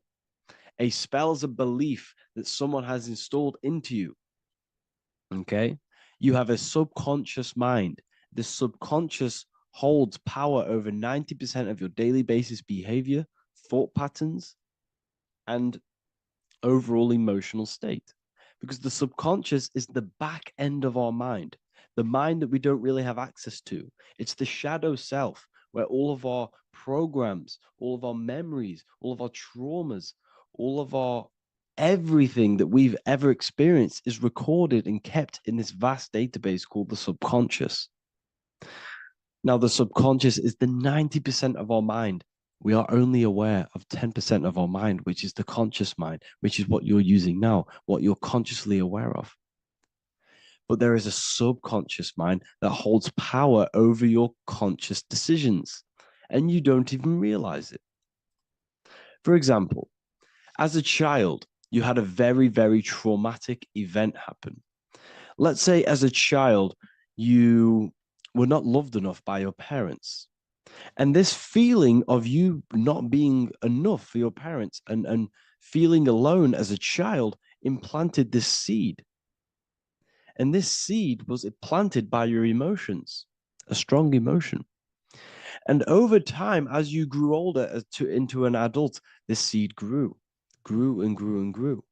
And what this seed grew into is you being very needy, you always seeking validation from others. Okay. But you taking this conscious decision 10 years down the line actually stems from this hidden cause within your subconscious mind, within this little feeling, this seed inside your subconscious where you don't feel like you are worthy. So this results in a conscious decision of you seeking validation from others, being very needy from others. Okay. This is what the subconscious is. The subconscious holds power over us. For example, Posting on social media. Why are you actually posting on social media? If you take a selfie with your new watch, new car, and you go and post that onto your social media, why are you actually doing that? On the deepest root cause, it's not because you just want to post a picture. No, it's much deeper. It comes from a subconscious belief or a subconscious emotion of you seeking external validation, whether you believe that or not. But that's what it is. If you're posting on social media, you're seeking attention, you're seeking validation from others on a deep level, on a subconscious level. You may not even realize this because it's subconscious. Now, this is what a spell is. Money is a type of spell. Remember, money doesn't actually exist. Money does not exist. Money is a physical object inside of the material plane. But the physical object has a belief in the mental plane. See, the mind is the highest plane. This is the root cause of reality, the mental plane. Okay? So our belief in our mind has given this piece of paper value and a meaning. But in reality, it's just a piece of paper with a belief behind it. But this subconscious belief behind this piece of paper is controlling your daily basis behavior, is controlling your emotional state and controlling your life without you even realizing it. Without you even realizing that it's all an illusion. Money does not exist. It's the belief that gives the piece of paper a power. And the way we break the spell is by realizing that the money doesn't actually exist. The whole world is under the spell of money, and it's controlling all of us. But the spell is the belief. Once we all wake up and realize money has no value, it doesn't actually exist, it's only a belief. There is no actual money. That's how we break the spell. The spell is broken when we figure out that we are under the spell, under the belief, under the illusion of this piece of paper having value, and it's controlling our lives. That's why the word money has mon within it. Mon is moon, and the moon represents our hidden aspect of our mind, our subconscious, and the sun represents our conscious mind. So you have two versions of yourself. You have the self that you show to everyone, the conscious mind, and you have a shadow self called the subconscious, which is the hidden aspect of you.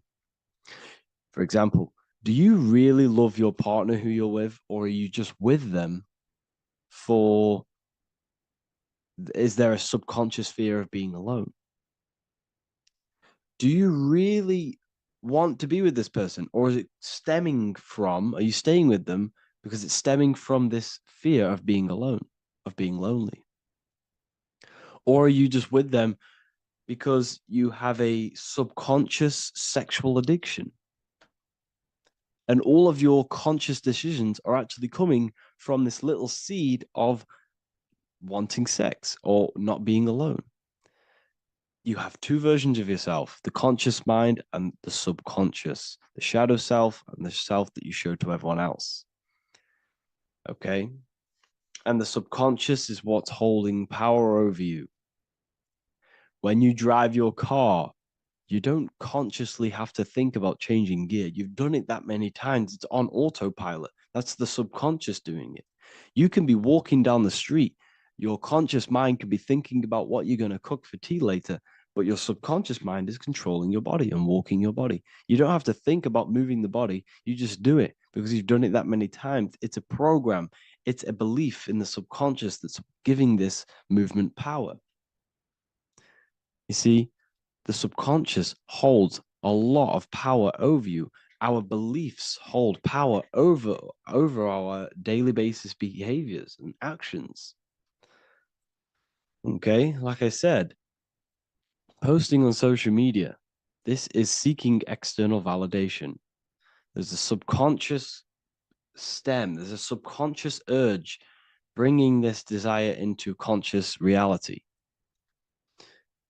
So we must break the spell of our emotions controlling us, our traumas from a child controlling us. For example, another example of this, let's say you were in a car crash years ago, and this car crash led you to having a very traumatic event, very traumatic emotion you felt in that car crash. You felt a lot of pain. That was impressed into your subconscious.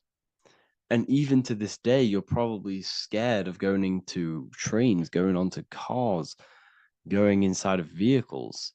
And you might not even be aware that it's actually stemming from this event that happened 10 years ago. That's the spell. That's the spell that's holding power over you, and you don't even realize it. You realize the spell when you realize you're being controlled by this old belief, this old trauma. That's what a spell is. A spell is not something I cast over you with a wand like Harry Potter. Spell's much deeper. It's the hidden aspects of our mind that hold power over us, that control us. Okay? So how do we get rid of the spell? How do we break the spell? By installing new belief systems, by installing new programs into our subconscious. The subconscious is impressed by repetition and emotion. Everything you do on repeat, for example, tying your shoelaces, you can be looking up into the sky, closing your eyes, thinking about what you're going to create for tea while doing your shoelaces. You've done it that many times, you don't have to think about it. That's the subconscious taking over. Okay. That's the repetition aspect of the subconscious. For example, you could probably run down your stairs. You know exactly how to run down the stairs. If I tried to run down your stairs, every staircase is different. I'd probably fall over. But you've done it that many times, you know exactly how to do it. It's what we call ritual. When you have an evening ritual, when you tidy the house, you do your skincare routine, you wash your teeth, that's a ritual. This is what the ancients called ritual. When we do rituals, we're trying to implant something into our subconscious to either remove an old program, an old seed that is controlling us, for a new one that's going to grow into new light, into a new reality. So you can implant messages, implant new programs into our subconscious, which will then grow into a new reality. Okay? Because if I tell you something over and over and over again every single day, for example, if I say, you do what I say every single day I repeat this statement into your ears, about a month or 2 months in, you're going to start to believe in that statement and you're going to start to be under my spell. You're going to start to do everything that I say. So this is what spells are. Spells are subconscious beliefs that hold power over you, and you don't even realize it. So we need to remove these old programs we have that are controlling us for new programs. And we do that through ritual, affirmation, and imagination. Repetition and emotion is key to impressing the subconscious. They are the two ways that spells are created, that programs are created. The subconscious only knows the now, and it only knows you. So every word you say is a spell. So when you call someone else a name, you're calling yourself a name, because your subconscious takes everything you say as truth, because it only knows you. It doesn't know anyone else. So every night we can do affirmation. We affirm the reality we want. This is what we call a ritual. We sit down or we stand up, whatever it is, you affirm the reality you are, I am statements, and then you imagine that reality. And you do this over and over again, every day, twice a day, 3 times a day, however many times. And this will cause repetition. This will install a new belief system into your subconscious, which will then start to show in your external reality. It will start to put you under a spell of the new program. For example, if I install into my subconscious that I believe that I am rich, every single night I affirmate that I am rich, I am wealthy, I am free. And then I do a ritual. I start to imagine this reality. Every single night, I do these two things on repetition, and I start to feel the reality and imagine the reality. Over time, I'm going to start to believe that I am rich, that I am free, and I am wealthy without having the physical reality. And what this will do is that it'll implant a message deep within your subconscious mind. It will plant the seed of this belief. And this belief over time will grow into 90% of my thoughts, 90% of my actions, 90% of my words. My words, my thinking will change due to this new belief. I may not even realize it, but I'm looking for more opportunities to make money. I'm speaking to more people because of this belief that I've installed. This belief has triggered new ways of thinking. My mind, my conscious mind is now only operating to fulfill this belief. And my conscious mind might not even be aware of it. You won't even realize that you're manifesting this belief of being rich. And that's how it happens. You implant the belief within your subconscious. You implant the spell into your subconscious, which will then gain control over you. So we need to make sure we're removing the negative spells, the negative programs that are controlling us for new regenerated ones, for new ones that are going to create new realities, a better life. Okay?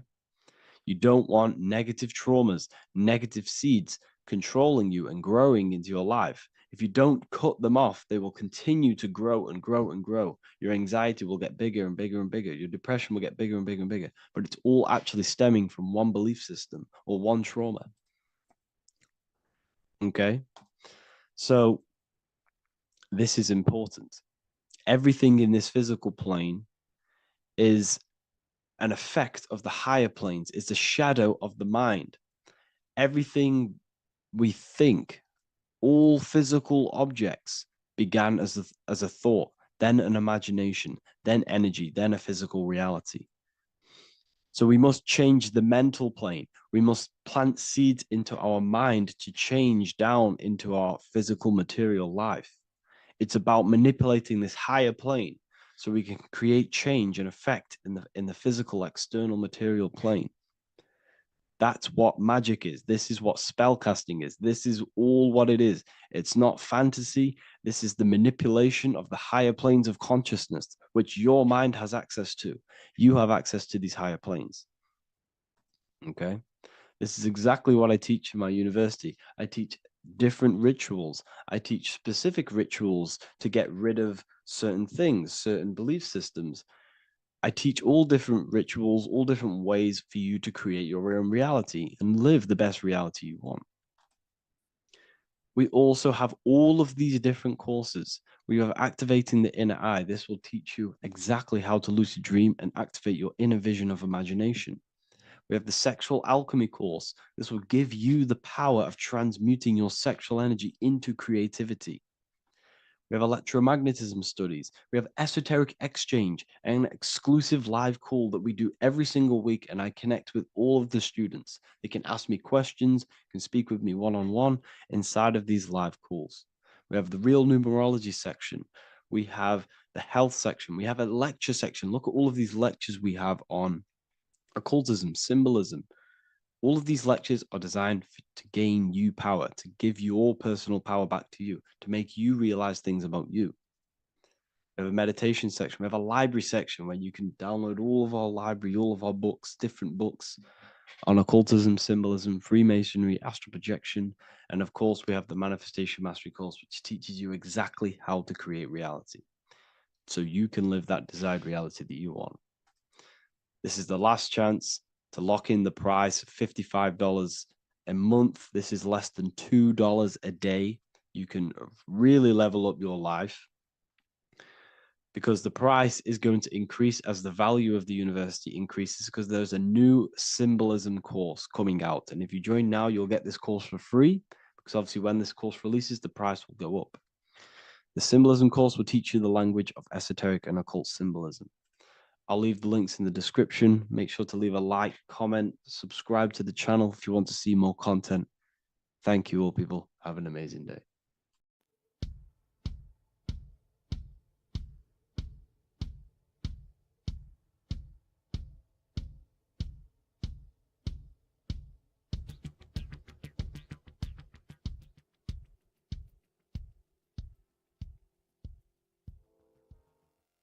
Welcome people, we're back with another video.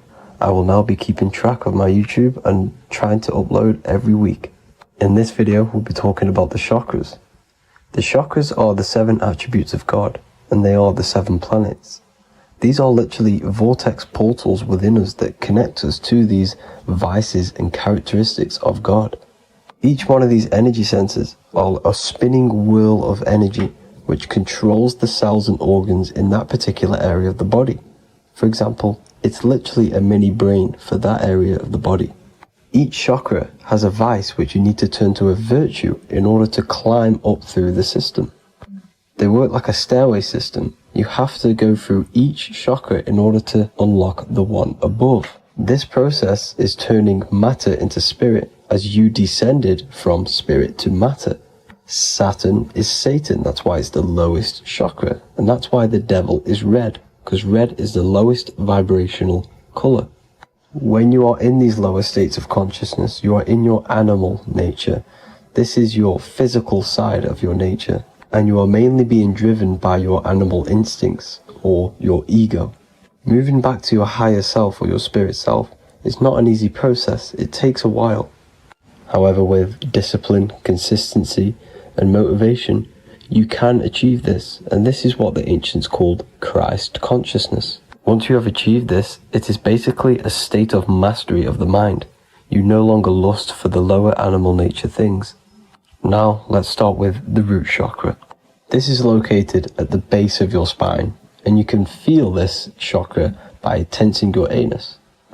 This energy center is in control of your survival needs, your vitality, stability and security.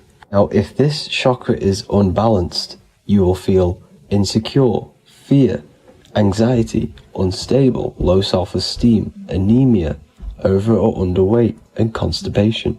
In order to balance this chakra, you need to feel grounded, embodied, stable, calm, centered, a sense of safety and trust in yourself and the world around you. The next chakra is the sacral chakra, which is located around the belly button area. You can feel this chakra just by sucking in your belly. This chakra is to do with relationships, self-worth, creativity, empathy, and most importantly, sexuality. This is the most important one in order to start to raise your vibration overall, is giving up the over-sexualized nature. In order to balance this chakra, you need to come into harmony with all the toxic relationships that you have. Get rid of the fear, the anxiety, the isolation, and 100% get rid of the over-sexualized nature. Lust is one of the most lowest vibrations you could possibly feel. It is literally manifesting hell. In order to work on this chakra, you need to feel self-worth. You need to do creative things, empathy, healthy relationships, and 100% being confident. The next chakra is the solar plexus. This is to do with personal power, will, metabolism, eating, happiness, and your self-esteem and self-identification. You can feel this chakra just above your belly, below your ribs, and you can suck in this area. If this chakra is blocked, you will feel lack of confidence, difficulty in manifesting your desires, low self-esteem, misuse of power, misuse of dominance, weak will, and shame in yourself. Biggest one for this chakra is overeating, as it's to do with metabolism. If you are overeating, you are literally unbalancing a lot of your lower chakras, not just the solar plexus. In order to work on this chakra and balance it, you want to have a positive self-identification. You You want to feel happy, a happy self-esteem, effectiveness to people, not overeating, and a strong willpower. Now for the heart chakra, one of the most important chakras. Chakra is to do with love, understanding, trust, hope, openness, compassion, balance, and forgiveness. The most important because your heart is the tree of life in the body. It is the center of the toroidal field. It is the most powerful chakra. Your heart is 5,000 times stronger magnetically than your brain. Once you have hit the heart chakra and you start surpassing the heart chakra, you are now turning matter into spirit, as the lower three chakras are dense and physical, and the above the heart chakra are turning to spirit. As you can see already, this is a hard and long process of working on yourself physically and internally. The symptoms of a blocked heart chakra would be lack of love or too much love, difficulty to accepting or giving love, lack of compassion, loneliness, and lack of emotional fulfillment. Finally, a lack of connection with a divine or to nature. In order to balance this chakra, the most important thing and the most powerful thing you can do is loving people, accepting and giving lots of love. Second most important thing to balance the heart chakra is balance. You need a balanced life. You need balance in all aspects of your life. Now for the throat chakra. This is a very important chakra as it's to do with communication. A symptom of this being unbalanced is a lack of self-expression and putting on a front all the time, acting with the ego. In order to balance this chakra, you need to constantly self-express yourself. You can't be putting on a front. That voice inside your head, you have to let it come outward. Don't just block it off with a wall. Self-expression will lead to you gaining friends who actually like you for being you, and not these fake friends that you have to put on an ego for. In order to balance this chakra, you need to express yourself, express the word that's within you. Don't be lying to people, don't deceive or be deceptive. The next chakra is the third eye chakra. This is starting to get very advanced and you are coming very close to spirit. Just before we head on, I want to announce the PDF is now available, containing all the presentations I've ever made, all into a condensed 38-page PDF. The link will be below this video for you to access. And if you want to learn how to create reality using your mind, how to attract your desires, how to get out of the situation you are in, the link will also be there for the Manifestation Mastery course. Now for the third eye chakra. The third eye chakra controls the pineal gland, which is your first eye. It's to do with your psychic abilities, channeling, telepathy, astral travel, visions, and connection to the higher self. You need all of the chakras aligned to get the full potential out of your third eye or pineal gland chakra. For example, if you're astral traveling and you fear something, you will be instantly shot back to your body. So you need to master all of the chakras before you go on and try and do these higher spiritual activities. Symptoms of the third eye chakra being blocked is lack of imagination, lack of vision, lack of concentration, blocked or clouded intuition, can't see the big picture, and especially overly reliant on logic and intellectual thinking. A good way to work on this chakra is imagining things, vision things, trust your intuition at all times, always follow that inner voice. Cut out the tap water which contains fluoride. Fluoride blocks the pineal gland.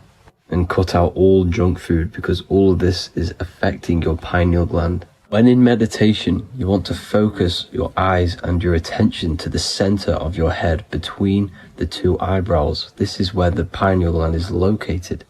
This will help and awaken the pineal gland over time when you keep doing these meditations. Finally, for the crown chakra, this is to do with universal consciousness, all-knowing, enlightenment, cosmic connections, the God source. This chakra is blocked by being cut off from spirituality, plagued by the senses, being tricked into the five senses and being tricked into thinking you are the body. In order to work on this chakra, you need to feel grounded. You need to know yourself, your real self, the voice within you. Have common sense. Have specific decisions that you're making. Be very direct. Now we've got out of the way all of the chakras, I can now introduce methods and meditations which will help you unblock them spiritually. When meditating, you want to get into the present moment in a nice, comfortable position. Bring yourself to the present moment by saying, I am here right now, nothing else matters. Keep repeating this over and over with your eyes open or closed. After a couple minutes of bringing your attention to the present moment, you can now start to breathe in through the nose deeply and breathe out through the mouth slower than you breathed in. Place your attention on the chakra that you want to balance. Think of a high vibrational emotion like love, and think of this while placing your attention on that chakra. You can do this exercise every day for 10 to 20 to 30 minutes. The longer the better. Another practice you can do is by chanting the Bijis for each chakra. They are here starting from the root chakra all the way to the crown chakra. Or you can chant the 7 vowels. There are not 5, there are actually 7. A, I, A, O, U, M. A, I, O. This is the proper way of pronouncing the 7 vowels. These are so powerful because these are the only things that exist. It is literally the sound of God. By pronouncing them right, you can actually create a lot of power within you and align your chakras. That's it for this video, people. I'd appreciate a comment and a like to help the algorithm. I appreciate you all. Love and light.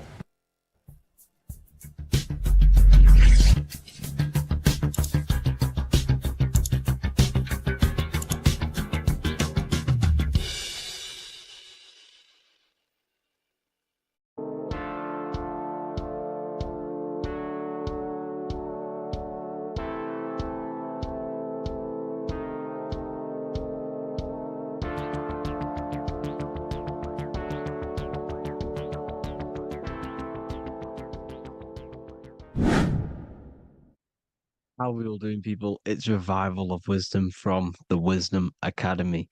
Today, we're going to be breaking down God, consciousness, and the higher and the lower self, and how to overcome the lower self. Now, the first thing you need to understand is that you are the invisible intelligence within the brain, within the body. This invisible intelligence is known as the mind. But you are not the mind. You are the observer of the mind, which is the soul, the invisible entity. The mind is your intellect, your intelligence. Now, the mind is, it's hard to put this in words, but the mind is something that gives you the ability to explore the universe. And this inner self is the I am. It's the quiet, the inner self, the voice you see in you hear in your head.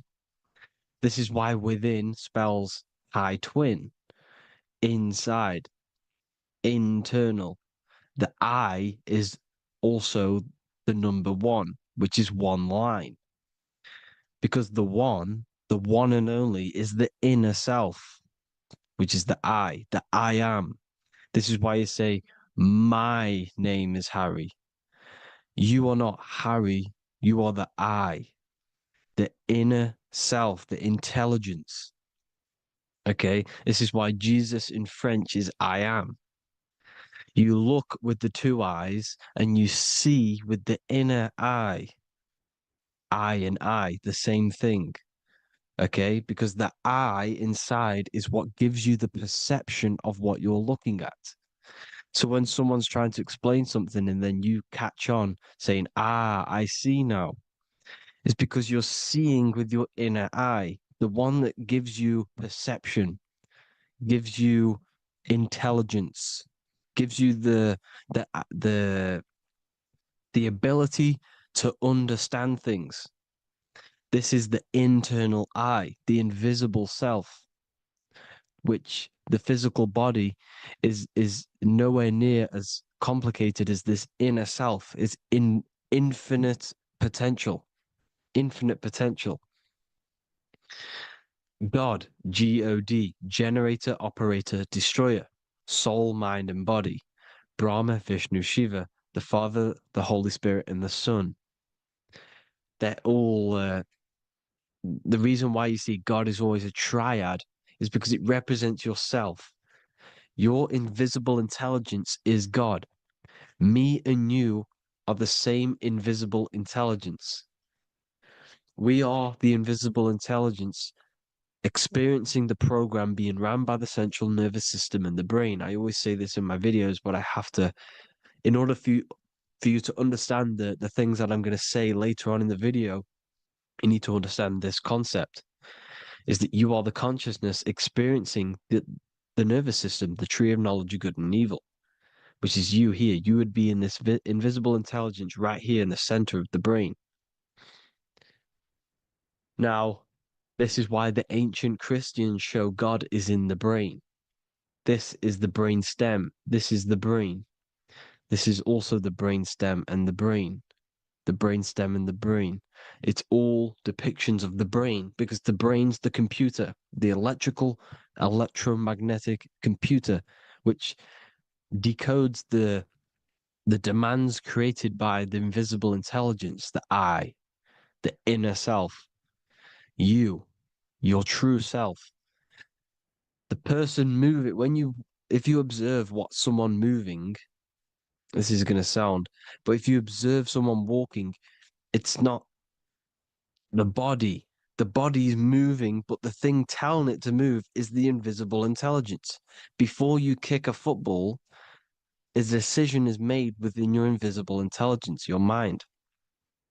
And this consciousness, this invisible intelligence, is either stuck between the lower self and the higher self. Okay? When the invisible intelligence, meaning the true self, identifies itself with the physical body, it will trap its mind within physicality. This consciousness that we have is either operating in the lower self or the higher self. It's either feeding the material body or it's feeding the spirit. Okay? But because we are physical and spiritual, we need to be even.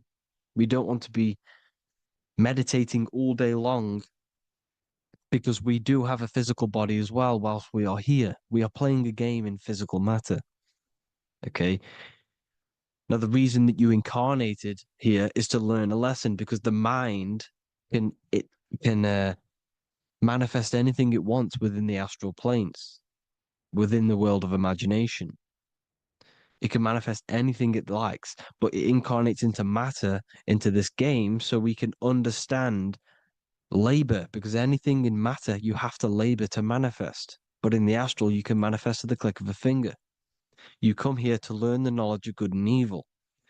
And your consciousness, I came out a bit off topic there, but your consciousness is experiencing the lower or higher self. The lower self is manifested in the lower parts of the body. Sex, food, and power, the lower three energy centers.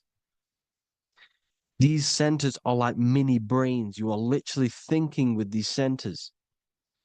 And when your mind is stuck within these lower centers, you'll think, have you ever heard the term of thinking with your penis or thinking with your, you know what, as a man? Even females maybe, but mainly this is a boy saying, you're thinking with your penis. This is a truth. It's truth in plain sight. You think with these energy centers. When you're living off the lower three centers, all you care about is sex, food, and power. Eating, sleeping, and greed. Power's kind of like greed. Now, when we move up to the higher parts of the body, when we live our life within the higher parts of the body, this is considered heaven. Love, expression, intuition, and wisdom. This is what we need to be aiming to do, moving out of the lower half of the body and living our life within the higher self, the higher parts of the body, thinking with the higher energy centers. Thinking with love, expression, intuition, and wisdom. Spreading love, expression, intuition, and wisdom to others. Heaven is even. This is why Jesus is pointing at the heart chakra, always pointing at the heart. Earth rearranged his heart because in earth you're manifested as a physical being. You're in the heart, good and bad. You need to be balanced between the good and bad. Because love can be a demon too. That's a whole nother video, but love can be a demon. Now, the seven chakras are known as the seven seals in the Bible. When the Lamb opened the seventh seal, there was silence in the heaven for about half an hour. This is a verse from the Bible. The Lamb is Aries, which is the higher brain, the cerebrum, Ram, Aries. Because when the Ram opens the seven seals, you enter the kingdom of heaven. Because these chakras seal your invisible intelligence. They seal your true self. You are behind these seven seals, your true invisible self, your true consciousness. Because behind these seven seals, you do not think about anything materialistic. Your intelligence is not material. It's not physical. It's not from the physical world.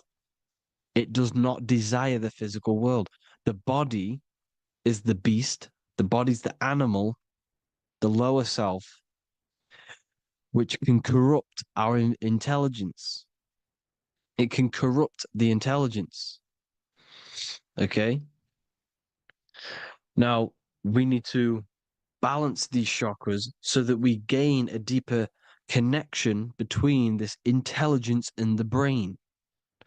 Because when there's a strong connection between the brain and the intelligence, your body and the intelligence, you have a strong connection. Therefore, you can manifest what the intelligence is saying at all times. Meaning, when, for example, your higher self, this is intelligence, the higher intelligence is always speaking to you. It's always guiding you. It's always telling you the right thing to do.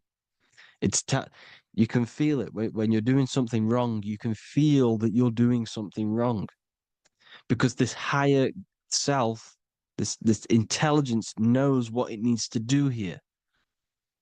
And when there's no connection between the body and our intelligence, our true self, when we strip away, when you close your eyes for long periods of time, you will figure out you are this invisible, infinite, creative being.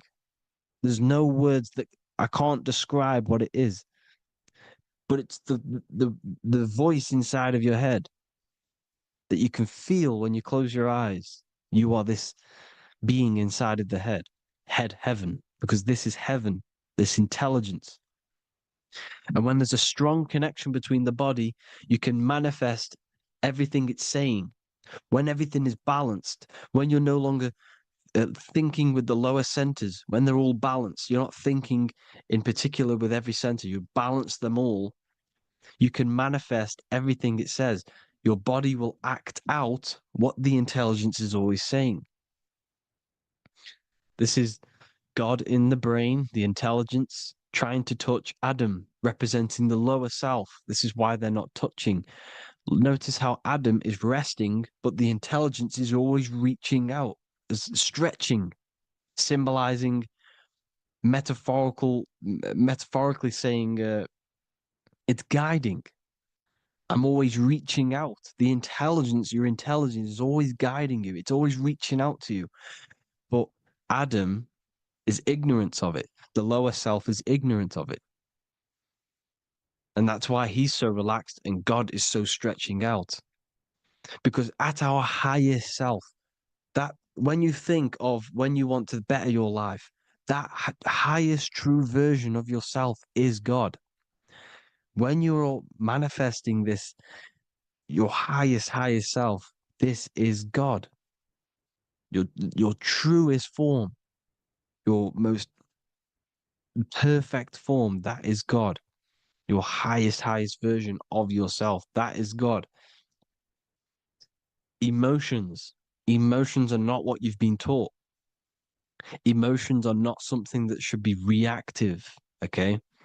You should not let the emotion be you, except that you should experience them instead of letting them become you.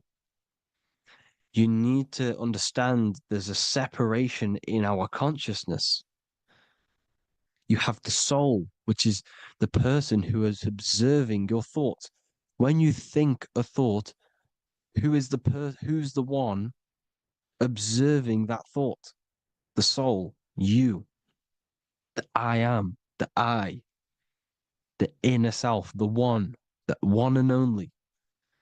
And inside of every single body, inside of me, inside of you watching this video, there is this same intelligence that is inside of me, inside of you. And it's the exact same intelligence, experiencing a different body. And this is what we mean by the universe is mental. We all are all sharing the same ball of consciousness in a different body. The animals, the fish, the cells, all expressing this one consciousness. Me and you are the same. This is why the golden rule is treat others like others should be treated, because I am you and you are me in a different body. Now, going back, you need to identify that there's different levels of consciousness: soul, mind, emotion, and body. Okay? Your emotions are on a separate layer than the body, the mind, and the soul. So when you identify there's a difference between all of these, you do not let them become you. You do not let your mind rule you, because your mind can be corrupted. Your soul is the one that is pure good, pure love, but your mind can be corrupted.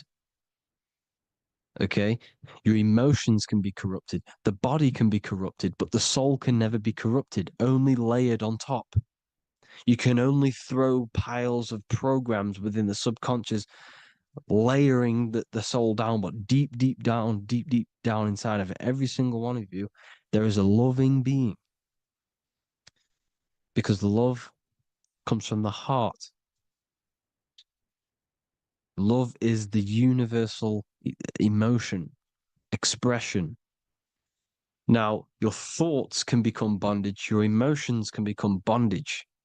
Now, what do I mean by bondage? By conquering the lower self, we need to conquer our own mind, because the mind is what's manifesting the lower self. When you're thinking with the lower half of the body, when you're becoming your emotions, you need to experience the emotion, not become the emotion. Do not let the emotion become you. Do not let your thoughts become you, because your thoughts are tools that you can manifest. Your thoughts are the idea. Your emotion is the energy that you can use to manifest that thought. Your emotion is energy in motion, emotion. You use emotion to manifest, to feel as if you already have the thought. Therefore, you become that vibration. Therefore, your emotions are actually a creational force that is given to you to manifest things, because you're a human, a manifester. You're here to manifest things. You're a creator. You are a god. Your inner self, your intelligence, your I am, the one and only inside of you, the inner self, the quiet one, the one that's deep, deep down, the invisible intelligence, is it's creating things all the time. All the time. Speak no evil, see no evil, hear no evil. This is the astronauts, they're Freemasons, but they understand this, because thinking, seeing, and hearing can corrupt your mind. And when you have a corrupted mind, you'll have a corrupted subconscious. The subconscious will manifest into the body, because 90% of your behavior comes from the subconscious mind. So you got to speak, see, and hear no evil. A sin, what is a sin? To overcome our lower self, to overcome our lower self, the 7 deadly sins are not something that goes against an external God.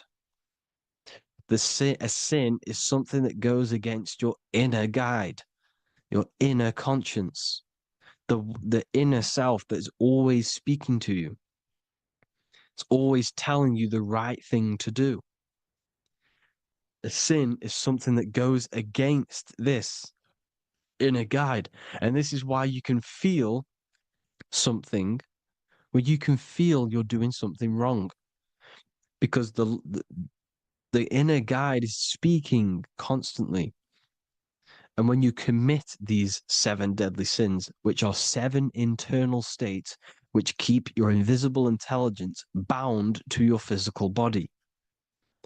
Because evil, right? Evil love bondage. This is why they stay in this realm and they control this realm, because they love the bondage of the body.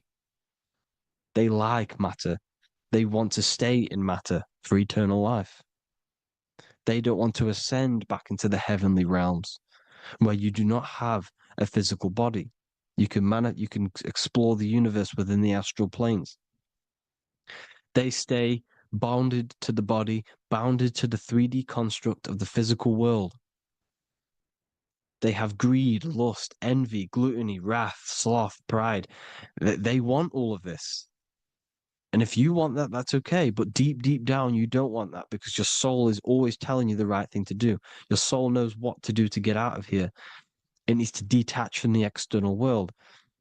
Detach from all of these 7 internal states which bound you to your lower self, your lower centers. That's what a sin is. You have a left and right brain. The left brain is always analytic. The right brain is metaphorical.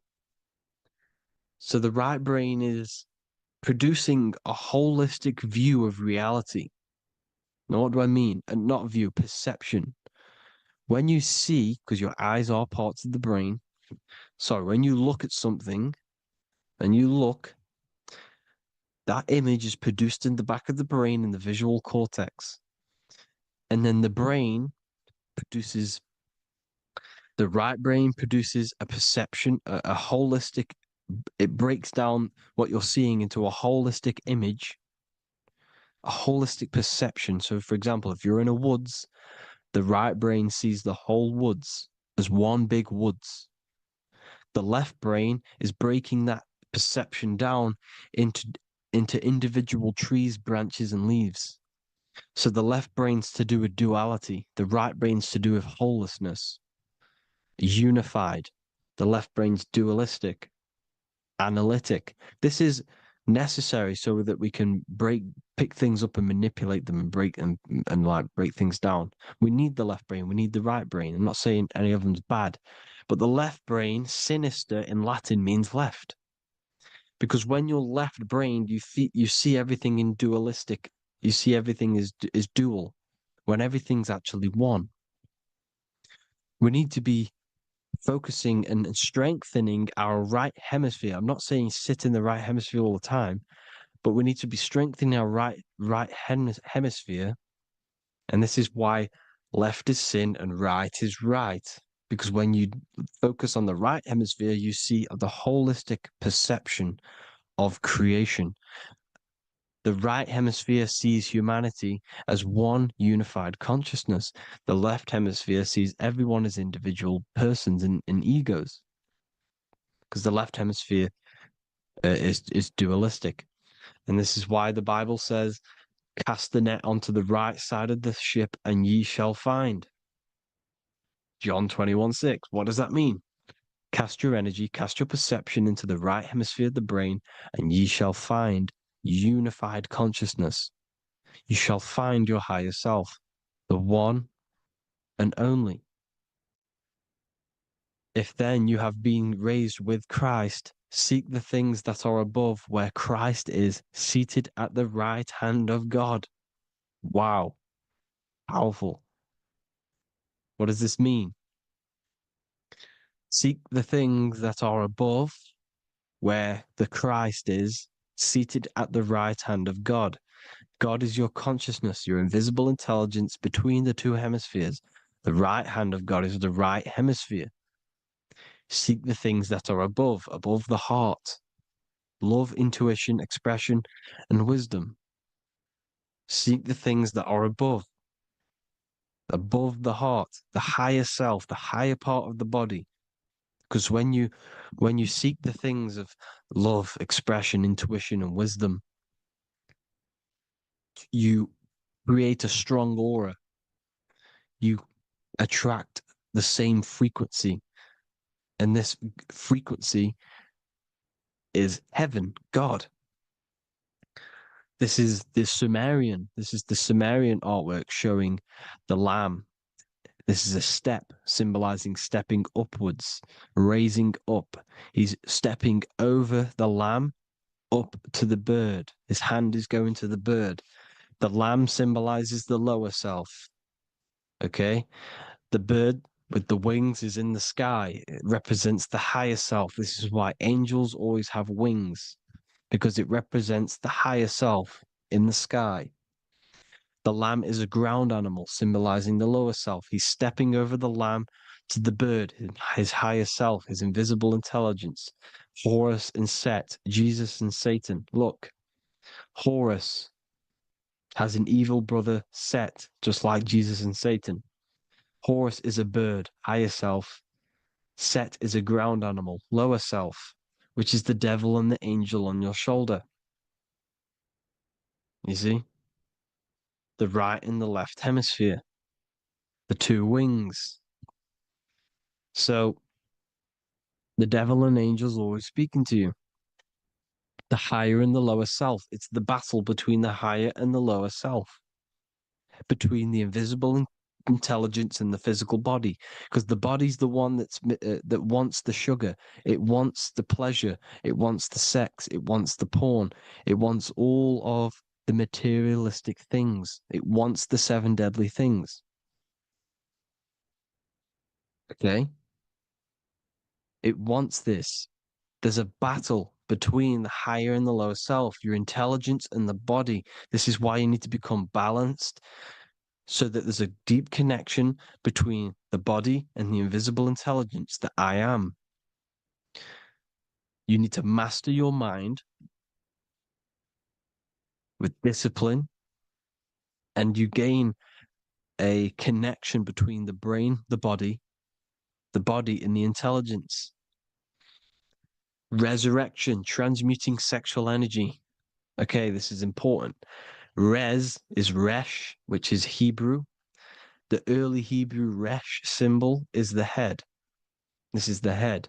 Resh, erection. Erection is a sexual stimulation. Resurrection is rise erection. You got to raise your sexual energy up the base from the spine to the head. This is the Christ, the Christos. Because there's a psychophysical psychophysical oil produced in the brain every month. Go and watch my other video on raising the chrism. Okay?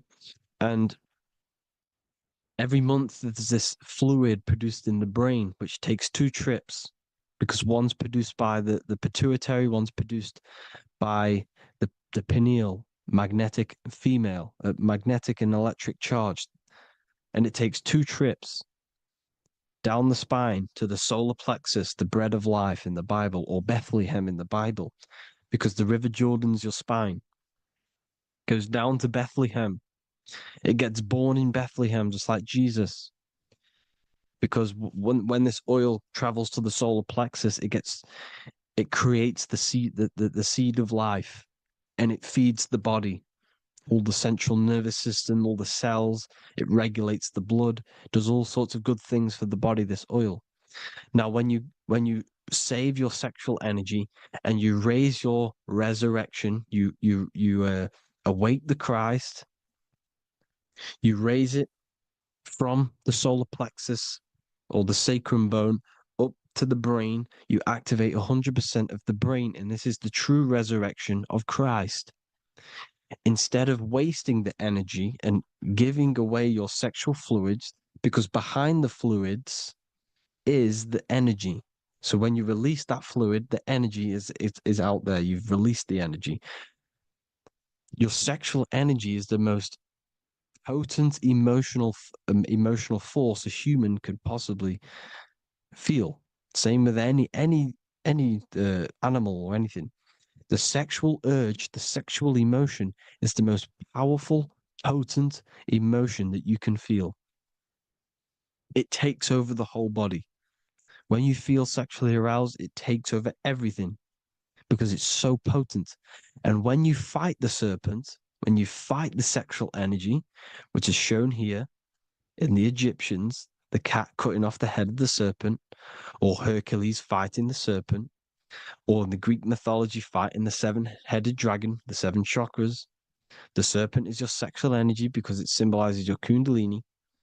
When you fight it and you transmute this energy instead of releasing it, instead of acting sexually on it, you can transmute the energy, transfer it from the solar plexus up to the brain. You can also you can do this with other tasks. Instead of releasing it, instead of raising it from the solar plexus to the brain, you can use it for other things. So, for example, you want to think critically. You can use it for critical thinking. You can use it for going to do exercise. You can transmute sexual energy into anything, but you can do this. You can raise the sexual energy, and you can use this energy to push the cerebrospinal fluid from the solar plexus up through the spine, up the 33 vertebrae to the brain, and it'll activate 100% of the brain. And this is the resurrection of Christ. Jesus was never dead. Jesus was never rose from the dead. It symbolizes the Christ, Jesus Christ. Christ is Christos, which means oil in Greek. The resurrection of the Christ, the Christos, the oil. When it activates 100% of the brain when it's raised, and it can regulate all the systems, it can regulate all the blood, it can regenerate the body. And this is the true Antichrist. They don't want us doing this process. The Antichrist is not against Jesus, it's against the fluid in our body that makes us live hundreds and hundreds of years and makes us live as gods. This is the true resurrection. And when you fight the serpent, you fight your sexual urges, your sexual emotion, the most strong emotion that you could ever feel.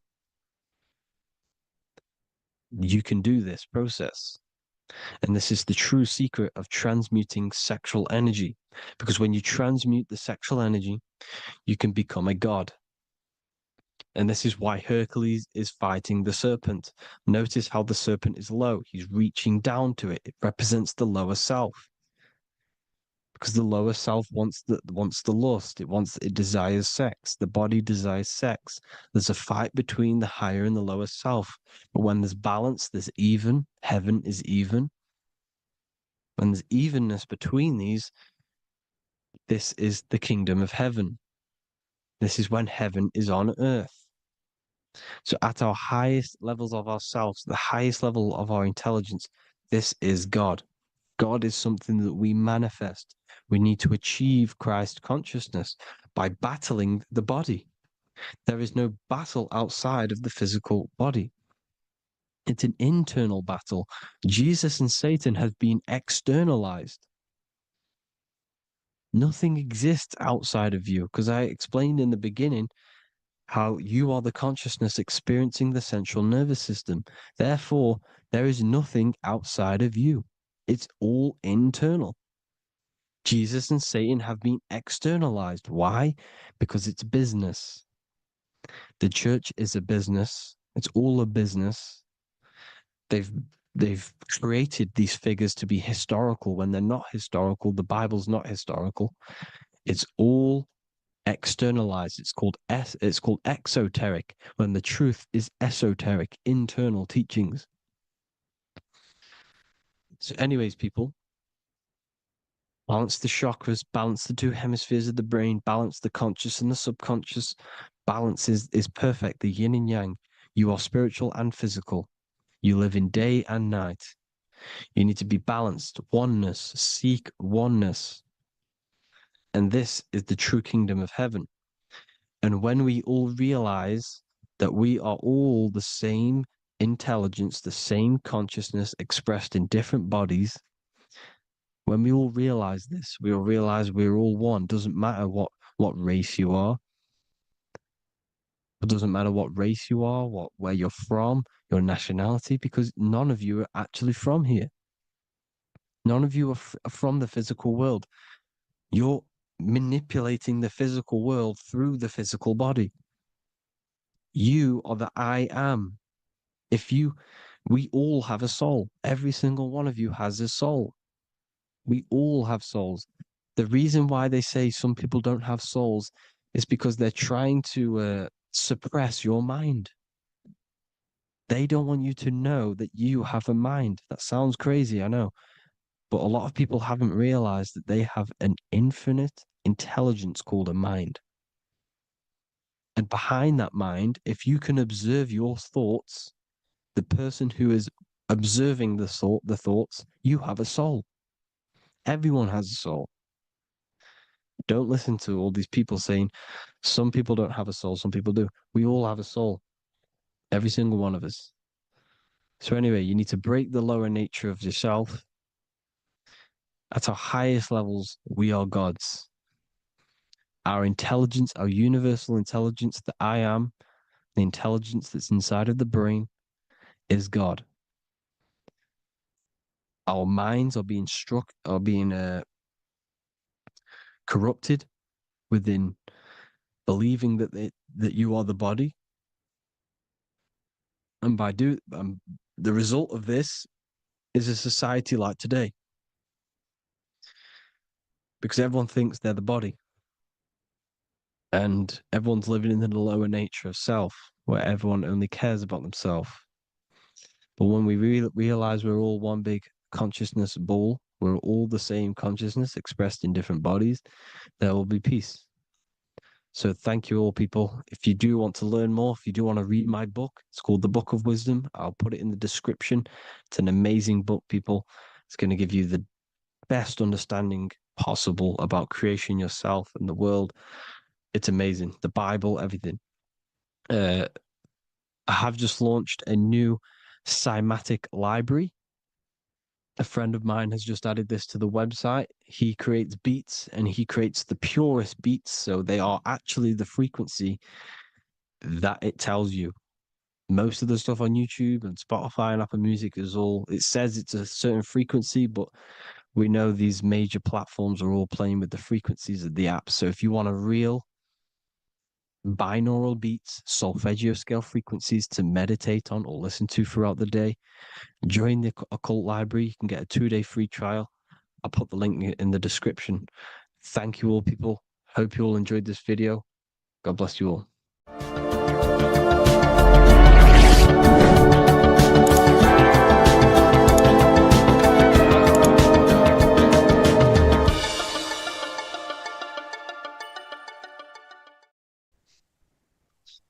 Matthew 21:1, Jesus went into the temple of God. Corinthians 3:16, do you not know that you are the temple of God? Now, what is this telling you? That God is within you. Hence why in Luke 21:12 it tells you the kingdom of God is within you. And the side of your head region is called a temple for a reason. Because the brain encapsulates the mind. The brain is a physical manifestation of the mind. The heart is a physical manifestation of emotion.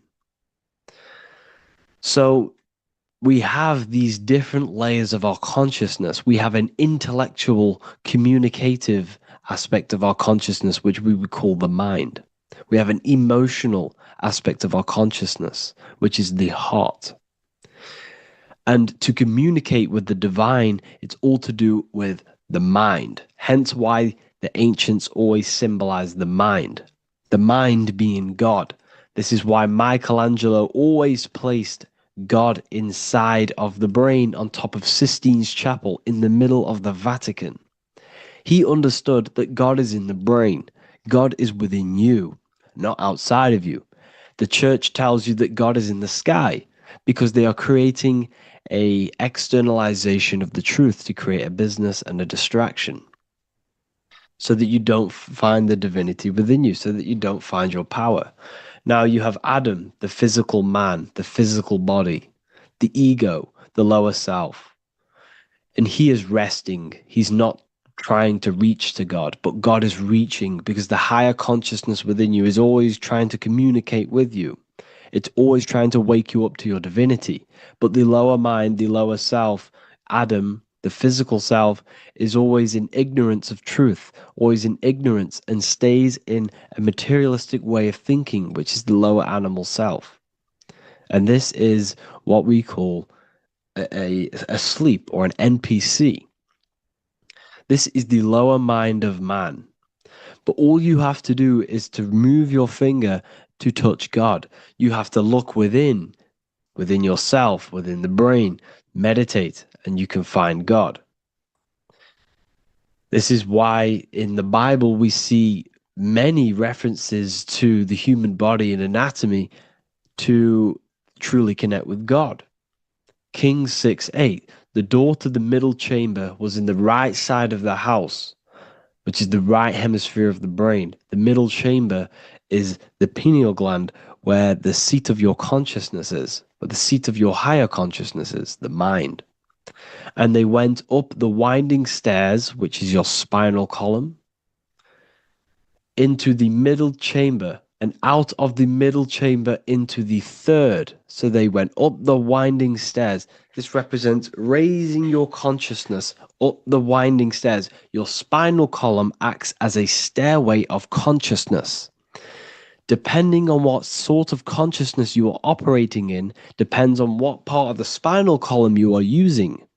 Because the spinal column ascends and descends consciousness. What do I mean? If you are in a reproductive way of thinking and you're always thinking about sex, you're jerking off all the time and you're always eating, all of your brain's power and your mind's power is being descended into the lower aspects of the spinal column, which represents hell, the physical state of man, Adam, the ignorant state. We're basically living off low-level pleasures like an animal. And the stairway to heaven is your spinal column. They went up the winding stairs into the middle chamber, which is your mind, your pineal gland, and out of the middle into the third stage of consciousness, physical, etheric, astral. When you meditate and you start to raise your consciousness during meditation, you enter the astral plane when you turn off thought. But this is the middle chamber inside of the brain. Here we see another painting inside of Sistine's chapel of God inside of the brain. This is the brainstem. This is the brain. This is the frontal lobe. This is the back lobe. This is the back lobe. This is the cerebellum. Here's the reptilian brainstem. Here's the claustrum. This is what we are seeing here. Anatomy. Here is another one in Sistine's chapel in the middle of the Vatican. This is depicting the brainstem. God's neck looks exactly like the brainstem. Here we see a real brain compared to God's neck, because the neck is just below the brainstem. And this is what they are symbolizing, because they knew that God is within you. God is a part of the human body. God is inside of the body, because the body is a vessel for consciousness, for universal consciousness. Inside of you, inside of me, is the same spark of consciousness. And this same consciousness is spread out into every living essence, because everything comes from the one source, the one God, the one consciousness. Matthew 6:22-23. The light of the body is the eye. If therefore thine eye be single, thy whole body shall be full of light. Practicing the single eye. What is this? This is meditation. This is entering within yourself. So the Bible's telling you to practice the single eye. But if thine eye be evil, thy whole body shall be full of darkness. What does this mean? If your consciousness is in an evil way of thinking, if your mind is filled with an evil, negative mind space, then your body shall be filled with darkness, with evil, with negativity. Because negative thoughts destruct the body, positive thoughts heal and regenerate the body. So he tells you to be, the light of the body is the eye, your consciousness, the inner eye of consciousness, the eye that lets you see. And what do I mean? You look with your two physical eyes, but you see with the inner eye. What you see is perception. You look with the two eyes, and what you see is perception. You are seeing, you are understanding, and that's what consciousness, the mind, gives you. Consciousness, or the mind, is the force that allows you to be a human being, that allows you to understand things and interact with things and make decisions. It's an infinite intelligence. See, the mind is not the brain. This is a big confusion with people. Hence why the eye on top of the pyramid is separate from the bottom half of the pyramid, because the consciousness is separate from the body, the eye, the all-seeing eye. It represents the observer, the eye that sees into this body, into this world, into this. You are the perceiver. You are the invisible spirit within the body. Theologians 4:17. After that, we are still alive, and our left will be caught up together with them in the clouds to meet the Lord in the air. You don't meet the Lord in the physical air. Okay? This symbolism of the ancient Christian artwork is showing you this is symbolic. These things never happened. There's no man in the sky. Moses didn't go on a mountain to meet with God. The air represents the mind. This is why you say you're an airhead when someone's very stupid. Earth is your body. Water is your emotions. Fire is your spirit. Air is your mind, the invisible mind. So Anton Mengs, an ancient Christian art worker, is showing you anatomy of God in the clouds. But this is the anatomy of the human body, raising yourself to the mind and turning the mind inwards on itself during meditation. And that's how you meet the Lord in the air. You meet the Lord in an elevated state of consciousness. The air represents an elevated state of consciousness because the air is up. You have to raise your consciousness to meet the Lord in the air. This is why Moses went on a mountain to meet with God. The mountain represents elevation of consciousness, raising the mind up the spinal column, taking all of the mind's attention away from the reproduction and the physical aspects of self and raising it to the brain and turning off the brain and going inward into the air. It's talking about raising consciousness. It's allegorical. It's a spiritual, metaphorical text. The side of your head's called a temple because inside that where that temple is, right in the middle of where you call the temple, is the inner chamber, the open room, the holies of holies in the Bible, or the land flowing with milk and honey, or Mount Zion.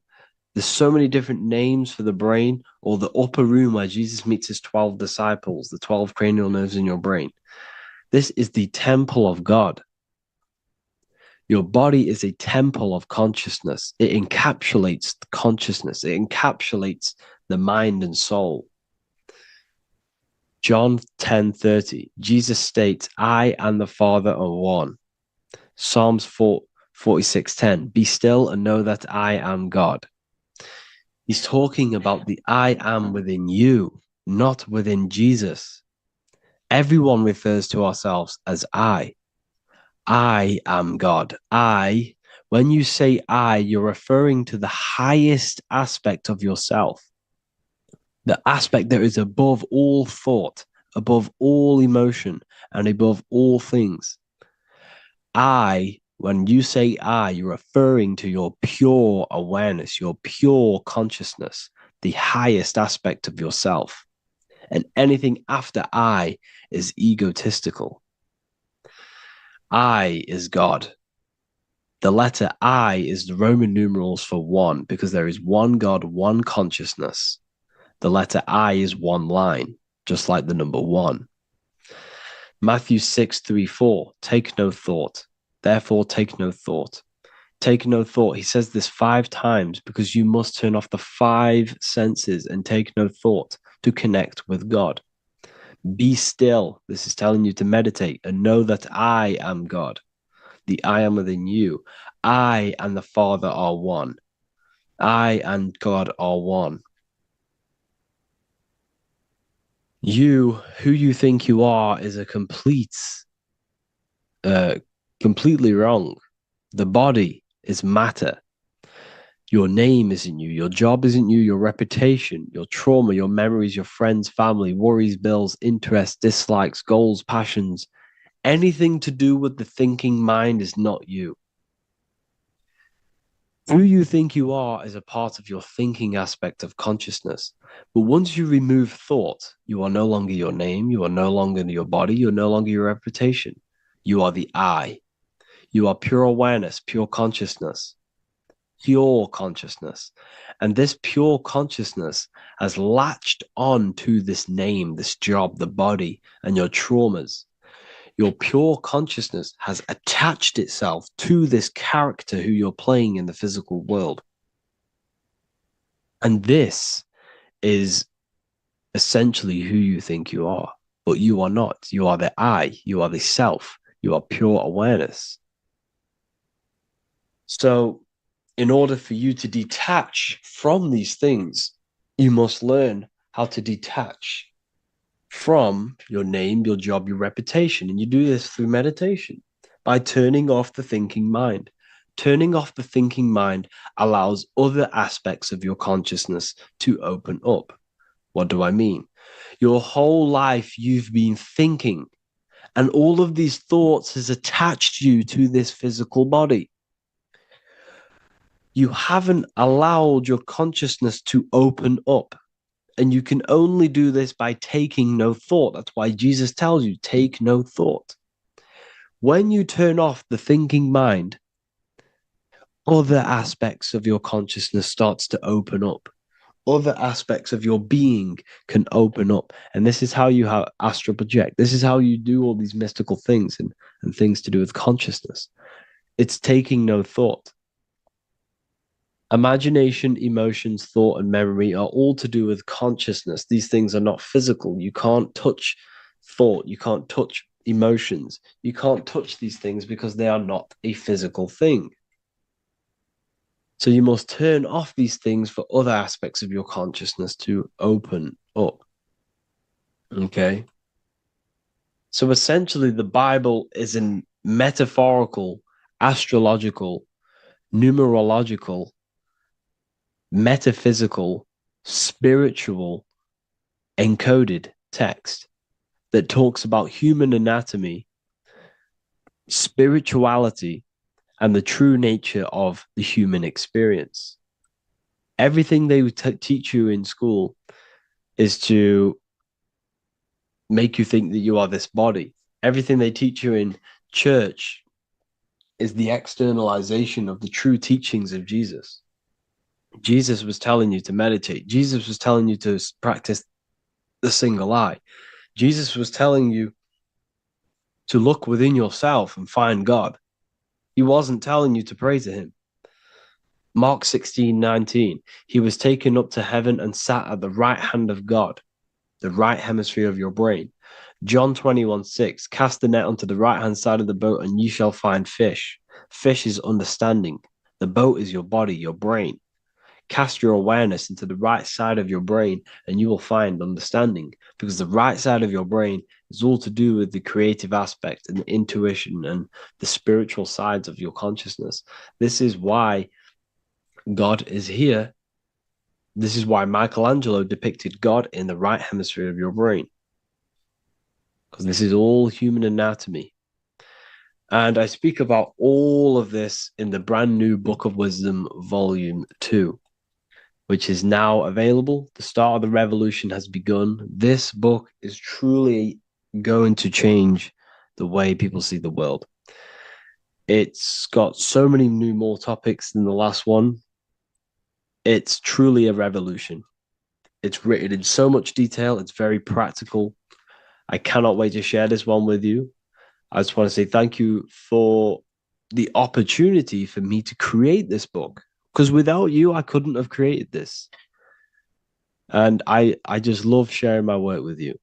And I thank every single one of you for the support, the watch, like the views and the likes, everything, especially the people who have joined the university and stuff like that. And for people who have joined the university, you do get a free Book of Wisdom paperback if you just go to the general chat and follow the description, follow what the instructions that I gave you in the chat, and you'll be able to order a free Book of Wisdom if you are inside of the university. Plus, you get all of my other books, 2 books, and over 45 occult books on occult and esoteric things. You get lectures, live calls, a community, a manifestation mastery course, and a whole library and reoccurring updates every month, every week. So yeah, I hope you all enjoyed this video.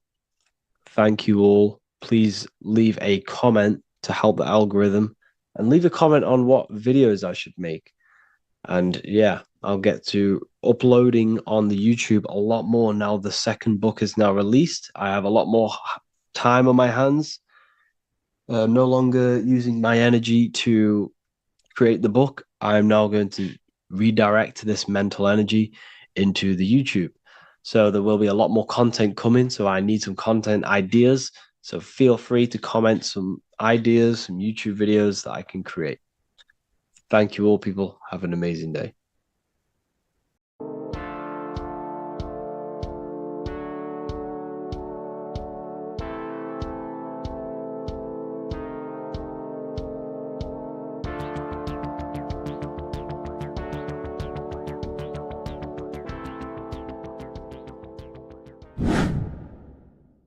The earth has become a realm in order to trap souls within, so that they can harness our electricity, our energy. Even the Bible is talking about how this realm is controlled by the wicked one in John 5:19. We know that we are the children of God, and that the whole world is under the control of the evil one. Ephesians 6:12. For our struggle is not against flesh and blood, but against the rulers, against the authorities, against the powers of this dark world, and against the spiritual forces of evil in the heavenly realms. So the Bible is telling us that this is not the only world. There are other worlds, there are other realms that we can go to, considered as heaven. Heaven being a higher realm where there is no evil, no darkness. This is a midpoint realm where there is good and evil. Now, we're going to explain how the soul trap is how it's working, and how your soul is being harnessed for its energy, and how you are tricked to come back to this realm after death. What you need to understand is first is that you are the invisible intelligence behind the physical body. You are the mind and soul. The soul is the true you, the good you. It is pure love, pure bliss, eternal, never dies. The mind can be corrupted, though. The mind is the intelligence of the soul. It is invisible. It has no true form. The intelligence inhabits the brain. The brain is the computer to control the electrical machine called the nervous system, which is choice, program, and action. You are the invisible intelligence behind the body, and this will prove it even more. You do not even see into the external world. You are seeing an image produced by the brain, because the light is being sucked through the retinas of the eyes. The image is produced in the visual cortex at the back of the brain. What does this mean? This means that we are the consciousness in the center of the brain, in the pineal gland.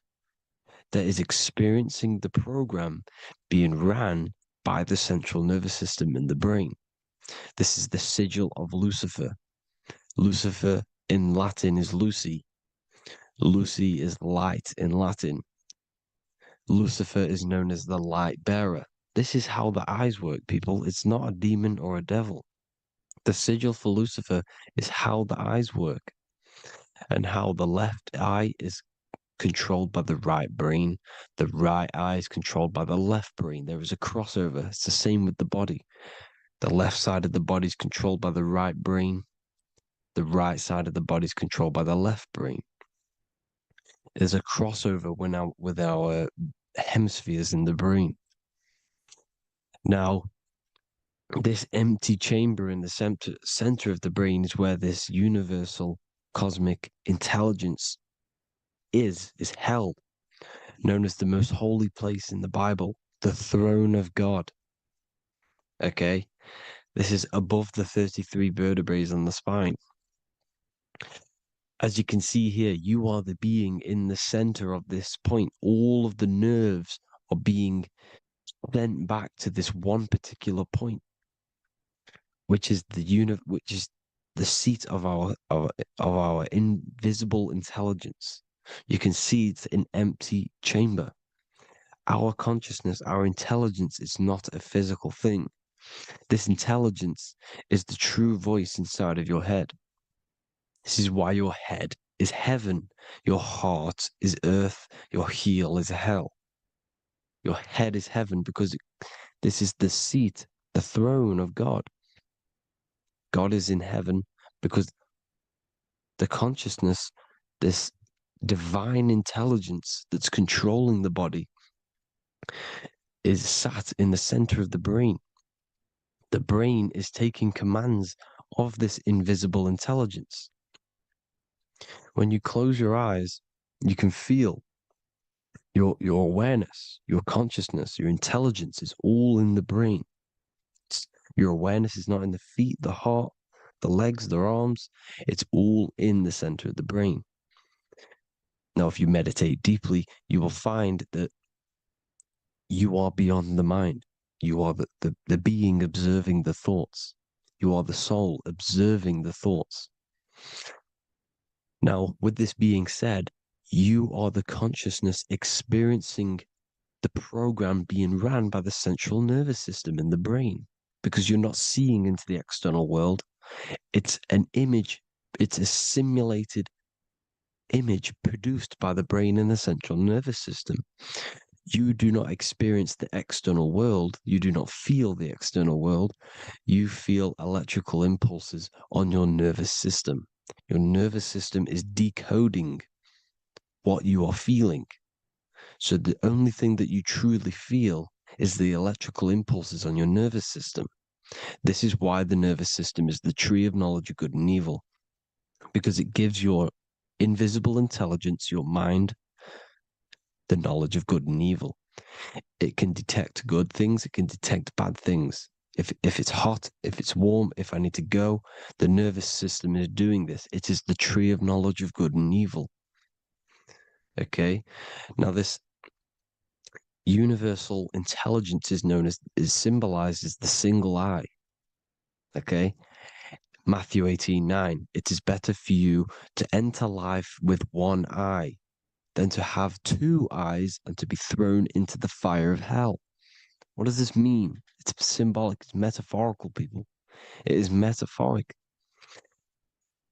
Your universal intelligence is the single eye, the one eye. It's the balance between the two poles, between the left and the right, the good and the evil. It knows the right thing to do all the time. This is our inner guide. The inner self is the inner guide. And when you are operating your life off duality, using your two eyes, you'll be thrown into the fire of hell, lower states of consciousness. Because you're split. You need to live in oneness, even, balance. Matthew 6:22, the light of the body is the eye. The light of the whole body is the eye. You are a light being, human. Hue means an attribute of a color. Man is the word manifested. We are light manifested into physical form. Depending on your vibration is depending on what color that you are vibrating on, which is a hue, a human. If therefore thine eye be single, thy whole body should be full of light. Again, it's talking about the single eye, oneness, completeness. When you balance the hemispheres of the brain, we'll go over that later. But anyways, the body is the earth. This is what we need to understand, people. The body is running the simulation, the program that our consciousness is experiencing. So when we leave the body during death and astral projection, we leave the earth. This is how it works.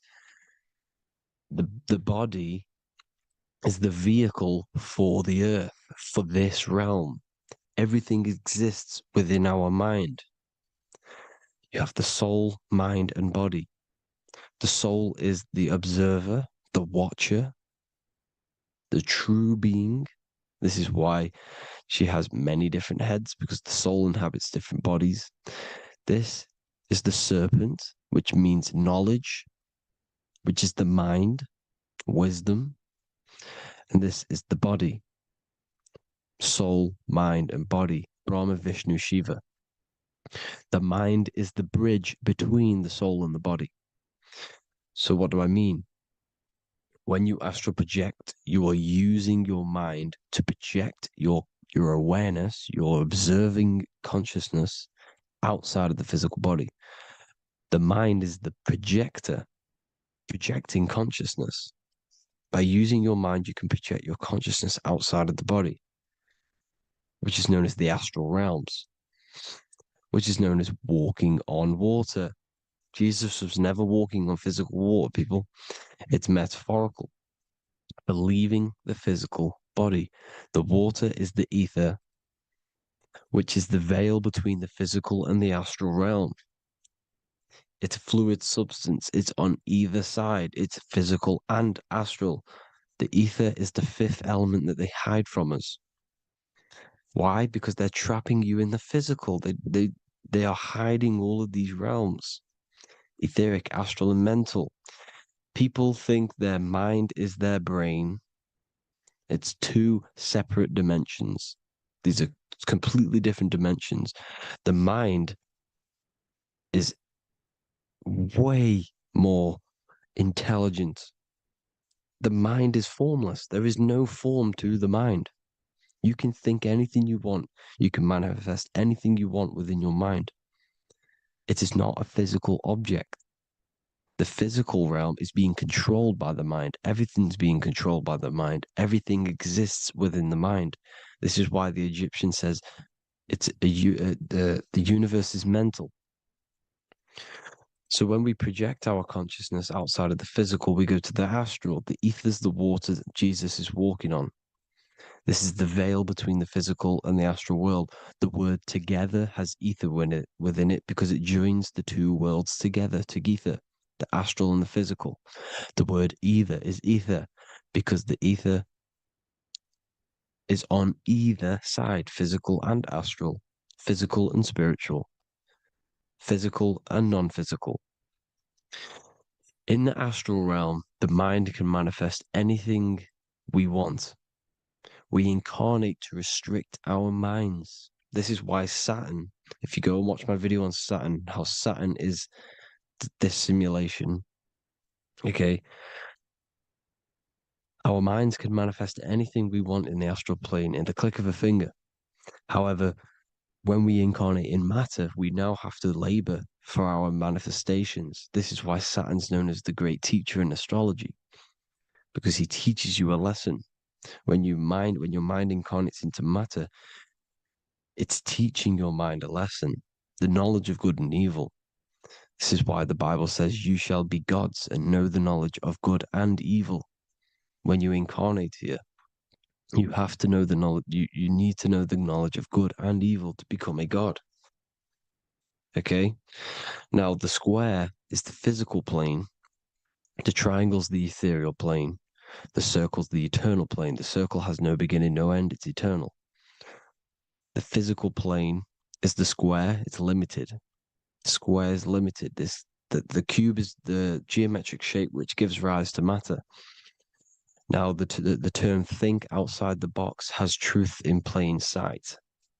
You have to think outside the box to project your consciousness, use your mind to project your consciousness outside of the box, the physical plane, into the astrals. The astral realm is the realm of the stars. Above us is the stars. Through the stars is the astral plane. This is why astral has the word star within it. The devil is the de-veil. When you sell your soul to the devil, quote unquote, it's metaphorical. The devil exists in the physical plane. It's the lowest state of consciousness. The de-veil, you de-veil yourself into the physical when you are the devil. The de-veil. The ethereal plane. Now, we all know what the famous symbol of the all-seeing eye, right? The all-seeing eye with the eye in the triangle. Look at the Masonic artwork showing you the triangle above in the sky. This is symbolizing the ethereal planes. The eye in the triangle symbolizes your invisible intelligence, your mind, which has the ability to see on either side. Because the triangle's the ethereal plane. The eye is your consciousness, your intelligence. And this intelligence has the ability to see in the physical plane and to see in the ethereal planes, in the astral planes. This is why it's above the earth. It's above the ground. Because it can see here, it can see in the heavenly realms. Now, the stars are, well, this is known as heaven, the realms of the astral planes. This is some quotes from the Emerald Tablets of Thoth. Out of the darkness ye must rise upwards, one with the light and one with the stars. Man is in process of changing to forms that are not of this world. Grows he in time to the formless, a plane on the cycle above. So there's other worlds. The Bible's telling you there's other worlds, there's other realms. Know ye must become formless before ye are one with the light, the astral light above, which shining through the stars. Not of the earth are ye, earthy, but a child of the infinite cosmic light. You are the invisible intelligence controlling the physical body. The body's not you. It's the vehicle that your soul lands in when your mind projects your consciousness into that realm. Free from the body, I flashed through the night. Unlocked at last for me was the star space. Wow, that's powerful. The star space, the astral planes. This is what it's talking about. We are all a star. We descended from the astrals, which is the star. We are all a star. Look at the ancient paintings of Jesus' birth. It's the star beaming his consciousness down into the physical plane. Here's another one. Here's some Freemasonic artwork showing you, again, the ether, that invisible intelligence, the eye, manifesting itself inside of here, in the physical realm, where the people are. You see? It's the same here. This is Jesus. Here's the bird symbolizes the Holy Spirit, your invisible intelligence, descending into the waters, the ether, the ethereal, everything. The ether's the base of all physical matter.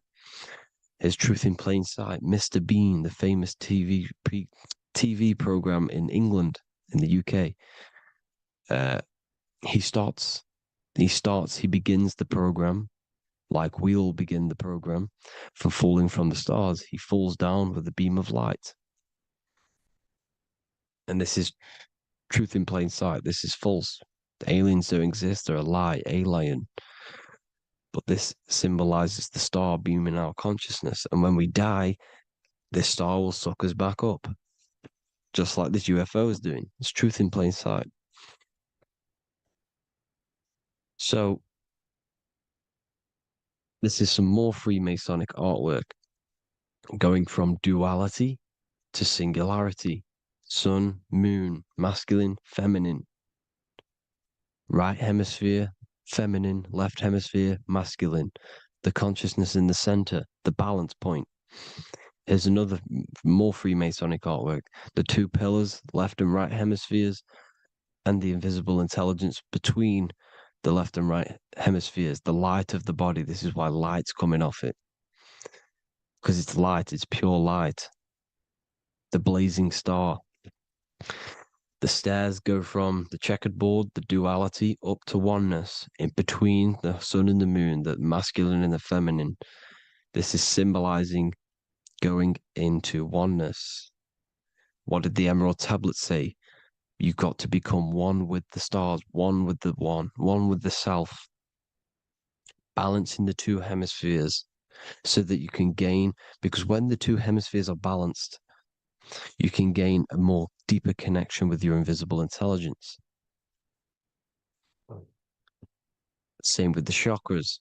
When the chakras, the seven seals in the Bible, these are seven seals because when you conquer the seven chakras, when you balance the seven chakras, you then gain a more deeper connection with your internal self because your mind is not filled, it's not being ran, it's not being dominated by these seven deadly sins, the seven seals, the seven chakras. These are seven energy centers which are concealing our true form. Balance makes us have a stronger connection with our true cosmic intelligence. Heaven is even. This is why Jesus is pointing at the heart. The even point is the heart. You got to balance the chakras and live from the heart because the heart is the earth. You're in good and evil. The body manifests the lower and the higher self. The higher self is in the higher parts of the body. Wisdom, intuition, expression. The lower self is in the lower parts of the body. Sex, food, and power. This is how they are trapping your soul, people. Like I said, the mind is the bridge between the soul and the body. So by tricking the mind, not giving it the right knowledge, and keeping the mind stuck in the lower three centers, thinking about power, food, and sex, this is low vibrating energy. It's going to keep your mind addicted to the physical realms. Okay, this is why you need to go even, balance, heaven. Okay, I will explain the soul trap in a second, how it fully works. But I'm telling you all the science behind it so you can understand. When you are doomed, you are domed. This is the dome, the firmament, the firmament, the mind. Ment is mind, firm is firm. A firmament is doomed under the firmament. You must have a loose mind, an open mind to expand your consciousness beyond the stars, beyond the ethereal barrier. You have to vibrate higher than this world. Your consciousness must be expanded more than the physical plane. You need to learn how to astral project. You need to learn how to leave the body, how to operate outside of the body, so that you, when you do leave the body, you will have recognition. You'll have knowledge. You'll have practice. But this is as above, so below. The woman's belly is the earth. It's as above, so below. It's a microcosm of the macrocosm. We are the children in the womb. We are the people in the earth being ready to be born into the heavenly realms. As above, so below. It's a microcosm, macrocosm. Everything is in everything on a bigger and a smaller and a larger scale. Now, when the baby figures out that there is a world beyond its mother, what happens? The baby starts to move around and tries to get out of the mother.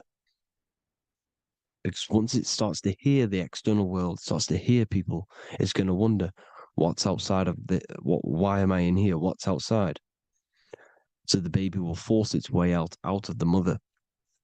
It's the same with our minds, as above, so below. When our minds when our minds figure out that there are other realms beyond this world, we will seek a way out. This is the womb, the Mother Earth, Mother Nature. It's the mother. We're in the womb. We can be born out of this world, which is being born again in the Bible. When you are doomed, you are domed under the dome, under the firmament, the firm mind. The firm mind will keep you under the firmament. Due to the law of polarity, there has to be other realms. There has to be. Because the law of polarity works in this world, and it will work on every scale possible. It's universal laws. These are universal laws. The law of polarity means that there are other realms polarizing this realm. There is a hell, there is a heaven.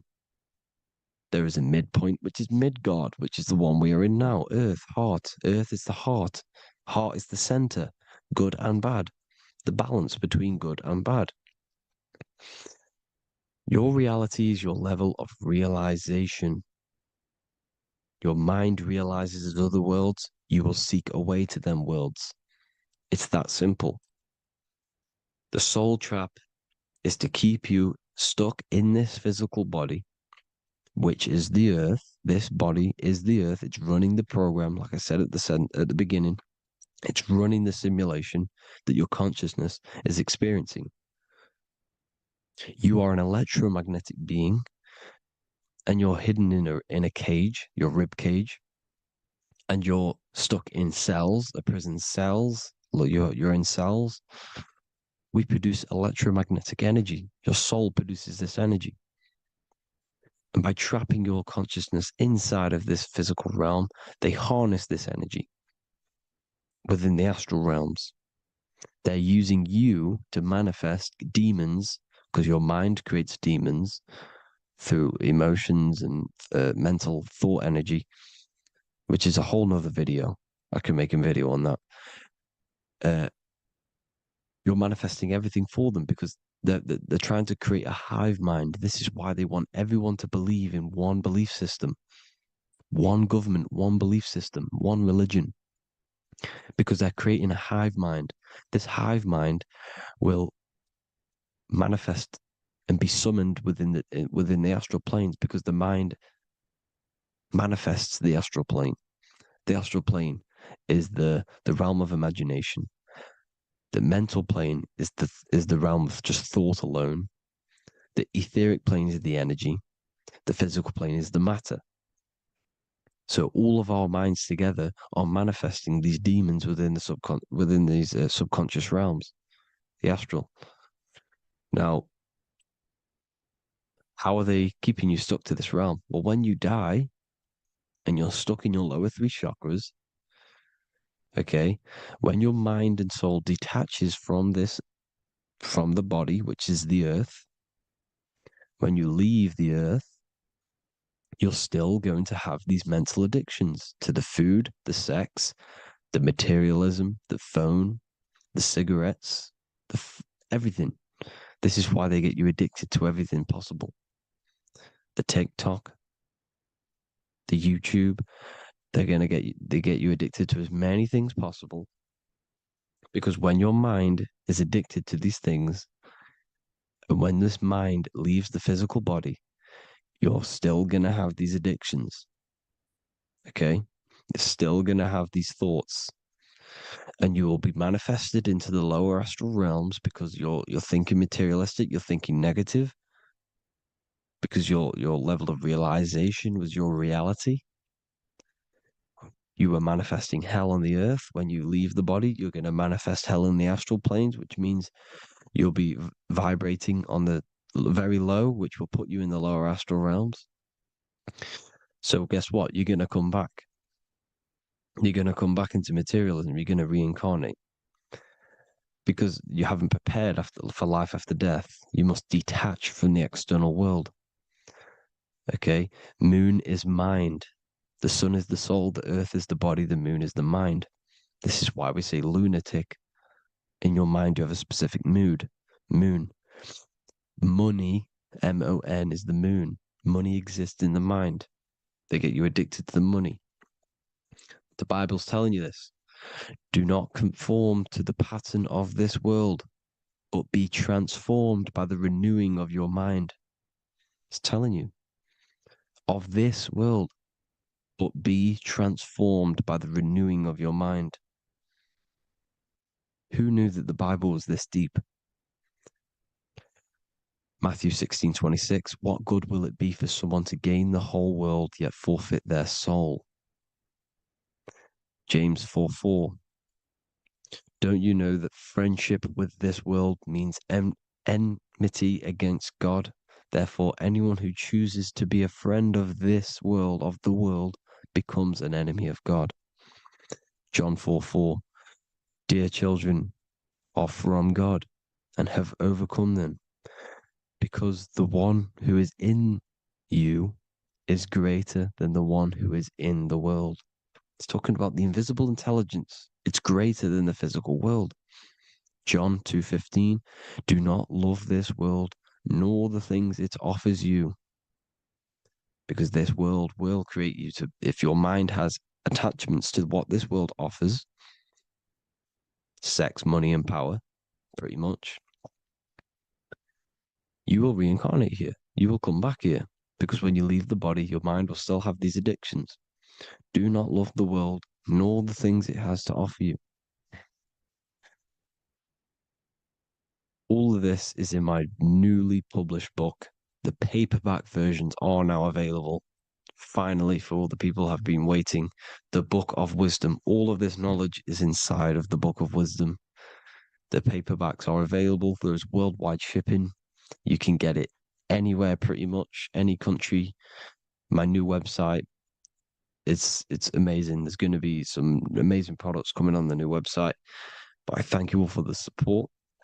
Before I leave, I need to explain what is going on with the soul trap. Like I said at the beginning, the mind's the bridge between the soul and the body. The body's the realm. By tricking your mind with false knowledge, they are keeping your soul stuck to this realm.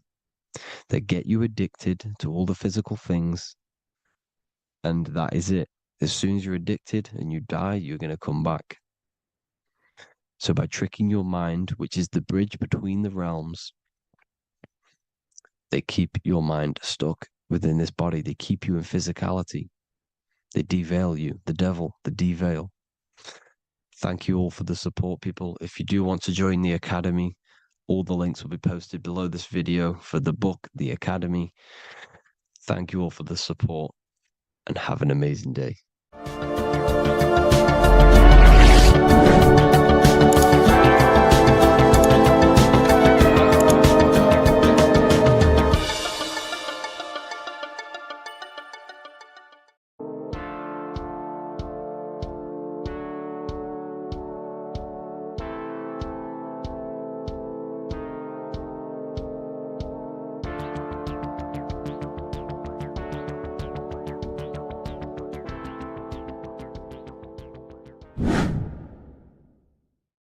Hey people, how are you all doing? It's Revival of Wisdom, and today we're going to be talking about your birth certificates and how we are slaves to a system and how they have trapped us into this system.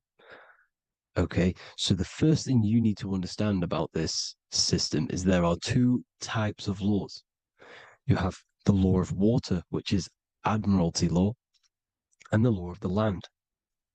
So the admiralty law is the law of water, and this is what money is. Money is water. This is why we say liquidity, currency, the current. A current is water, something moving through something. Cash flow. And this is why banks are called banks, because a river bank is on either side of the water and it directs the currency. You see? So money is water. And as you can see here, Ripple, the cryptocurrency, Ripple, water Ripple, and they're building a bridge over water, overseas, international banking with cryptocurrency. So money is water. And this has specific laws about water, but water is the same everywhere, you see. What the difference is with the law of the land is that you can have different laws in different lands. I can't do certain things in the UK that people can do in America, for example. You see, that's the law of the land, but the law of water is the same because water is everywhere. Now, this is very important to understand when it comes to, you know, these birth certificates. So, Pope Gregory, this is where we're going to start off. Pope Gregory in 1582 took the Orthodox Eastern sunrise calendar and changed it to his own Gregorian timeline, not a calendar, a timeline. This timeline was copyrighted by Pope Gregory under the name of the Vatican. So the Vatican owns the timeline that we are using today, 2023. They own it. They own the title of this Gregorian calendar. Okay. Therefore, anyone who is born under this copyrighted timeline, not calendar, they are subjected to Rome because Rome owns the timeline. They have a patent, a copyright for that timeline. What is on our birth certificates? That timeline. We are born underneath, we are subjected to the Vatican. This is why all birth certificates go to the Vatican. They own every single birth certificate. Okay? So when we use this timeline, we are subjecting ourselves to this timeline. Okay? Which the Vatican has a claim over.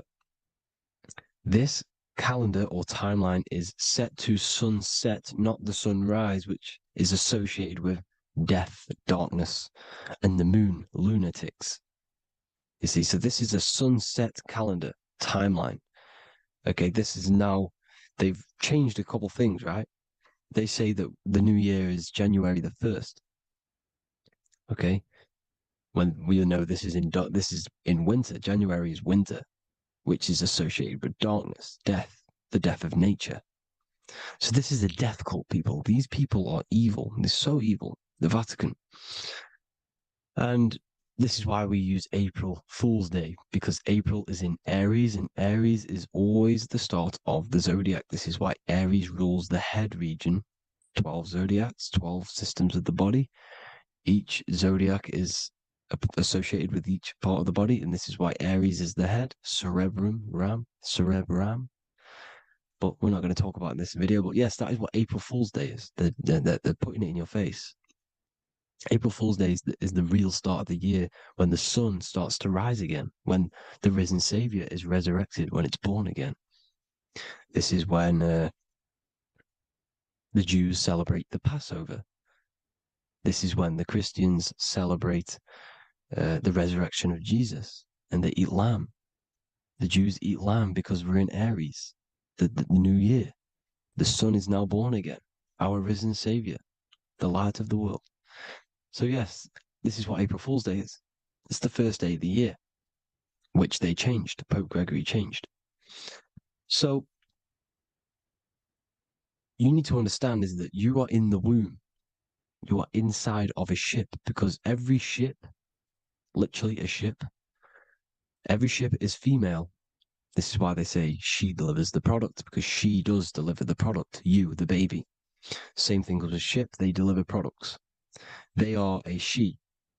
And when they pull up to the bay, like you can see on this picture, they're pulling up to the bay. This is now called the birth canal. The ship is now in birth on paper. Okay, this is law. And when they pull up, they tie up to the bay, and now they get a certificate of manifest certifying all of the products which are on the ship and what they are bringing into that nation. Okay, so you're bringing in this many of that, everything's on the certificate of manifest. And this certificate as manifest is also your birth certificate, because you are traveling through water when you are in the birth canal of your mother, because you are in water when you are in the womb. and you travel through the birth canal. And when you arrive, you get a certificate of manifest with the name, how many, the quantity, you know what, that's your birth certificate. Okay. And this is what it is. We are a well, we're not a corporation, but we represent a corporation, which is your name in full capital letters. That is your corporation. You cannot physically tax a body, but you can tax a corporation. This is why we get charged. This is why we get taxed, because it all goes down to the corporation which our name represents, which we are subjecting ourselves to. We are subject, my name, I am subjecting myself to this name, and that name has a corporation which I represent, which I subject myself to. You see, this is how we are attached to this straw man, this character that they have built on paper. So it's a character which is on paper. This is what we represent. So when the woman gives birth, she delivers the baby, and then she has another substance. Now I'm going to break down how they attach this name to us, how they do it. Okay. Our mother is carrying us the product in the womb, the water.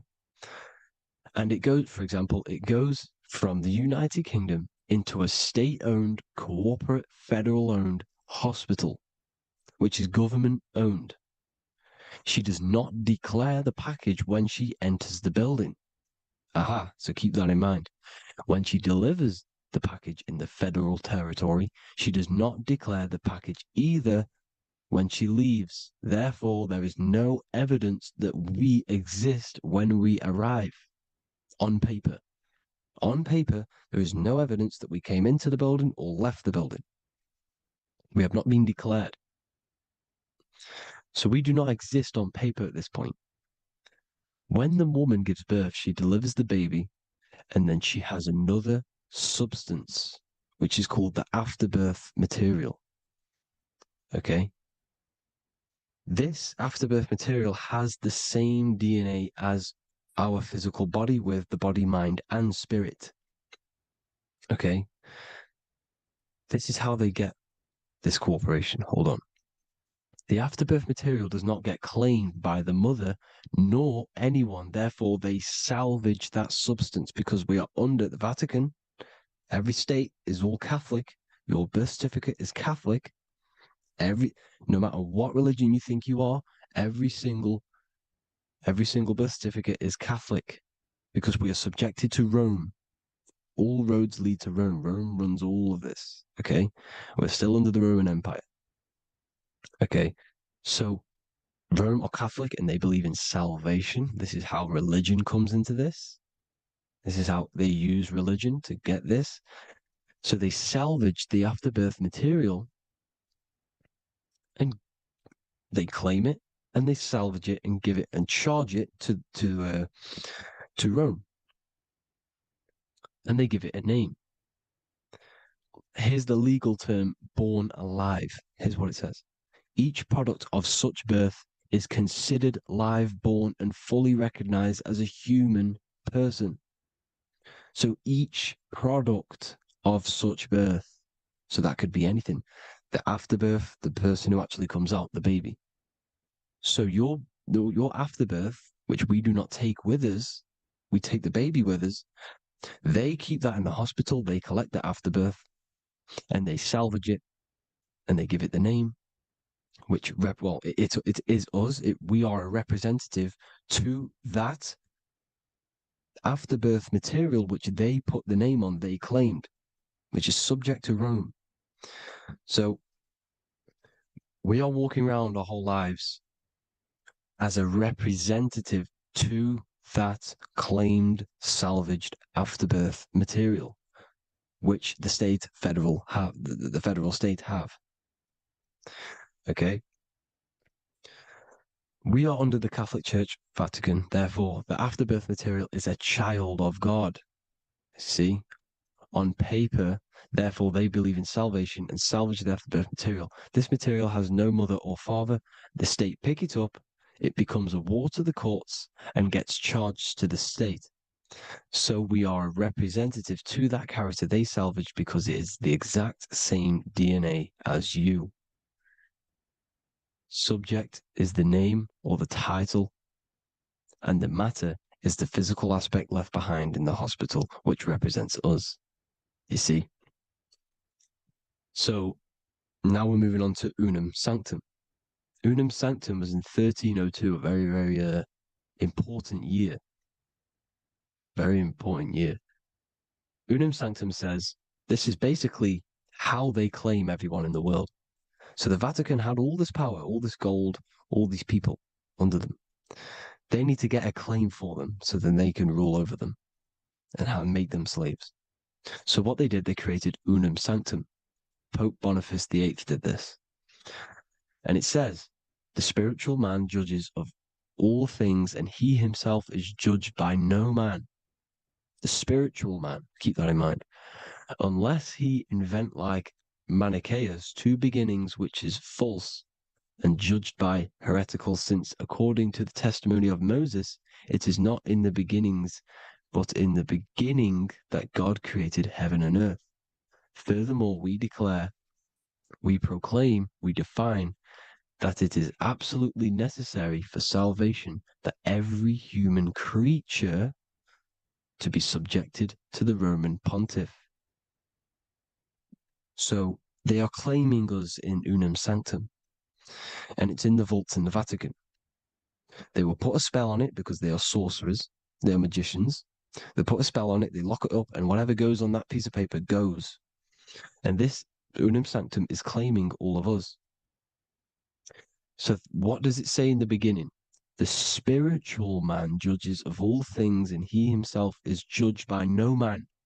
The spiritual man, the man with the body, mind, and soul, the first baby that comes out the birth canal. That's you, your body, you, body, mind, and soul. You have the Christ, which is I am, which is grace. Grace means here, now, in the present. You have the Christ, which means I am. Therefore, you have a soul. If you can say I am, you have the Christ. You have a soul. But a creature can be anything with no soul. You see? So no man can judge the man with the soul. However, as it says in the second part, we proclaim, we define that it's absolutely necessary for salvation that every human creature to be subject to the Roman pontiff. So they are subjecting the afterbirth, not the man with the body, mind, and soul, but the afterbirth to the Roman pontiff, to the Roman Catholic Church. We are the ones who are claiming to be the afterbirth material, which is our birth certificate, which is our representative. We represent that because it is our DNA. This is how we are stuck. We are stuck because we represent this DNA, which is on paper, recorded. You see? So we, being untaught, uneducated in these subjects, we are subjecting ourselves to this system, to this slavery, because we just want to live. We just want to live happily, just peaceful. Think about it. Where's all this coming from? Where's all this war, all this killing, deaths coming from? We just want to live. It's coming from the Catholic Church, these evil death cult, which has subjected us, which has used us as slaves, and we are still slaves, and it's just going to get worse and worse and worse. So this is how we have subjected ourselves to be the slaves to this system.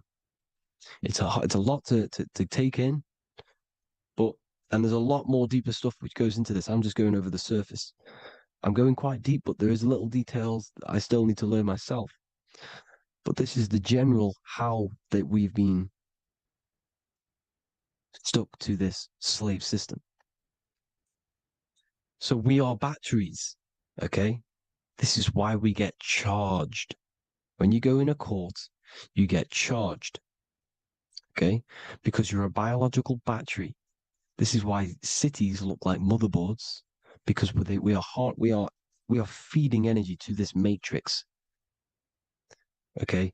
When we look outside of ourselves, when we give power to so-called Jesus Christ, worshipping idols outside of ourselves, where attention goes, energy flows. We are feeding the matrix with energy. By looking within, placing your attention within yourself, you are taking back your power. Because the I am is Christ. The you, the soul, is Christ. It's God. The awareness is God. Okay? However, we are subjecting ourselves to this system. We're subjecting ourselves to this system and the feeding of our energy. So what we need to look for the future is that, think about it, with the end goal is to change our DNA, is to literally make us robots, transhumanism, slaves. This is why we have smart cars, smartphones, smart watches, smart meters, smart cities. And all of this is going to be connected by the smart grid, which is 5G. This is why 5G is rolling out. 5G is going to connect all of these technologies to one. It's like a big net system. And you know why they're doing this? It's because all of this is going to be connected through AI, through this 5G, and that 5G is going to be controlled by the elites. So you say anything wrong, you do something wrong, you say the wrong thing online, they'll turn off your car, they'll turn off your phone, they'll turn off your smartwatch, they'll turn off your TV, because it's all going to be connected and controlled by the smart grid. And this is what the Great Reset is, people. But they're going to trap us inside of these 15-minute smart cities, so we can't leave the area, because they're going to use climate change as a tool to enslave us to not travel because of so-called climate change and the fumes that we are putting into the air, which is all BS. They're doing this to push these new cities, to push all of it. But listen, they're trying to get inside of your body. The only way they can do that is to get you addicted and using this technology. First, they got on the body with the smartphone. Well, first of all, we use the technology. We get used to it with it in our hand. The next step for them was to get on the body, which is the Apple Watch, as you see down here. They have now successfully got onto the body. The next thing is to get inside of the body. This is the brain chip. You see how they've slowly lured their way in, slowly got you addicted to this technology, got you dependent on this technology. And what they're going to do is that they're going to mold society to be dependent on the brain chip. So in order, for example, if you want to go and pay for food, you're going to have to get a chip to pay for the food, because it's all going to be digital money. And that digital money will be connected to the chip, and you'll need the chip to pay for things. You see? So this is how they're slowly transhumanizing us. These phones, these apps, these things which are all which are all using was created by Freemasons. Mason means traveler, because they travel the depths of the mind. They understand human consciousness. They understand the brain. They understand the mind. By the deepest root cause, they understand it. This is what Masonry is. It's the occult. So these technologies is designed by these people. This is why they're so addictive, because they understand how it works. They understand how to get people addicted, because they understand human consciousness, the brain, the body, and the mind. So this is the advantage Freemasons have over us. And these secret societies, which have gone through the orders of Freemasonry and progressed onto these secret societies, which are the evil side, because I'm not saying Freemasonry is evil, okay? But the societies which they go beyond Freemasonry, because you can go beyond the 33rd degree into these secret societies, and they use this knowledge for the bad, to enslave people. And this is what's going to happen. Transhumanism. So I hope you all learned some insight for today. Please do a bit more research on, the birth certificate and stuff like that, the straw man. And have an amazing day, people. Please like, comment, and subscribe. Peace.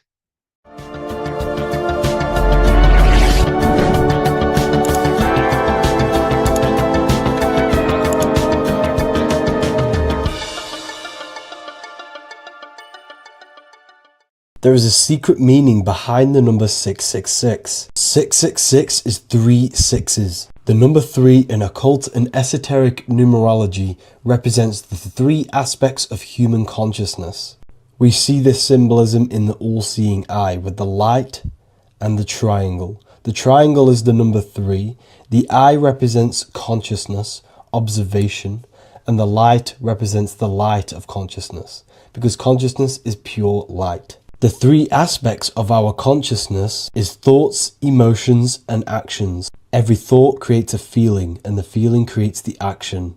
All physical manifestation is driven from these 3 aspects of our consciousness. All physical manifestation comes from thought. Every object you see around you, this screen, the phone you're on, the laptop you're using, or the iPad, was a thought in the invisible realms of consciousness. Then it was brought into physicality through feeling and action. This is because man is made in the image and likeness of God. We are all mini creators. We are all extensions of God's creative consciousness. Therefore, the number 666 represents 3 sixes. 3 is thoughts, emotions, actions. The number 6 represents the cube, because cubes have 6 sides. This material world that we experience, everything has 6 sides. Everything's created by cubes. We can move forward, we can move backwards, we can move left, right, up and down. This is the cube that we are stuck in. Therefore, 666 represents our 3 aspects of our consciousness, thoughts, emotions, actions, all contributing towards our physical self, material world, material pleasures, completely cutting ourselves off from our spiritual, true, divine self, which means 666 is representing a state of consciousness. A state of consciousness where we only operate from a place of material needs and survival things.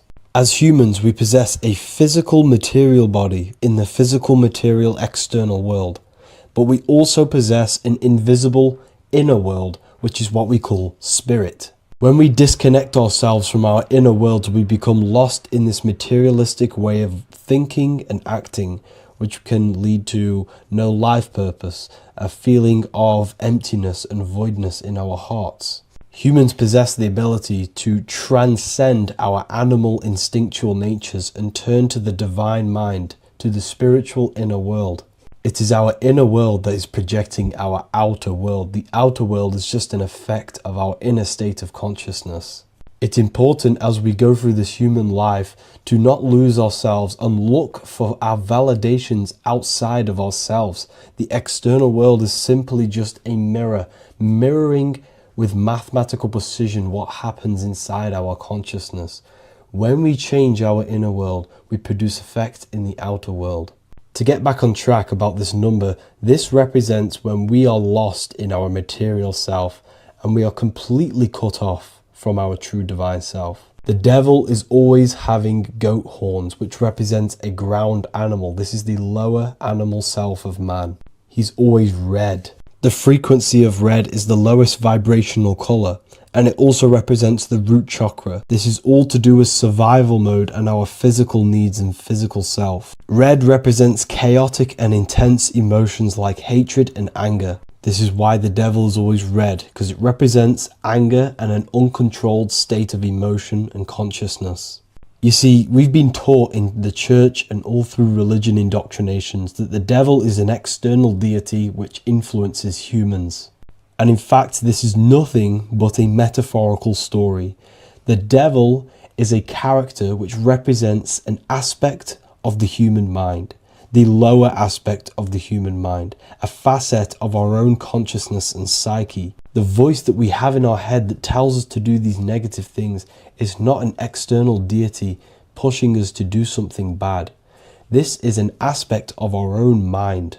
Jesus and Satan are just two characters which represent the two voices that we have in our own consciousness. In fact, the word devil was never present in the early Gospels. Instead, what was mentioned was a spirit of evil. A term spirit of evil was not meant to denote a specific deity or being, but rather any force of negativity, whether it manifests as a destructive thought, emotion, or action. The spirit of evil represents the darker sides of our mind, the part that leads us astray and brings forth negativity in our lives. The reason why they want you to believe in a devil is because they don't want you taking responsibility for your creations. They don't want you to realize that the external world is truly a mirror of your inner state of consciousness. Instead, when something bad happens in your life, you blame it on some external devil or Satan who tempted you. Everything is your creation in your life. When you realize this, you take full control and you begin to reshape your external world by changing your inner state of consciousness. Hello, and welcome back to The Real University. Today we're going to be talking about hidden spells within the language, English language. This is why we call it spelling.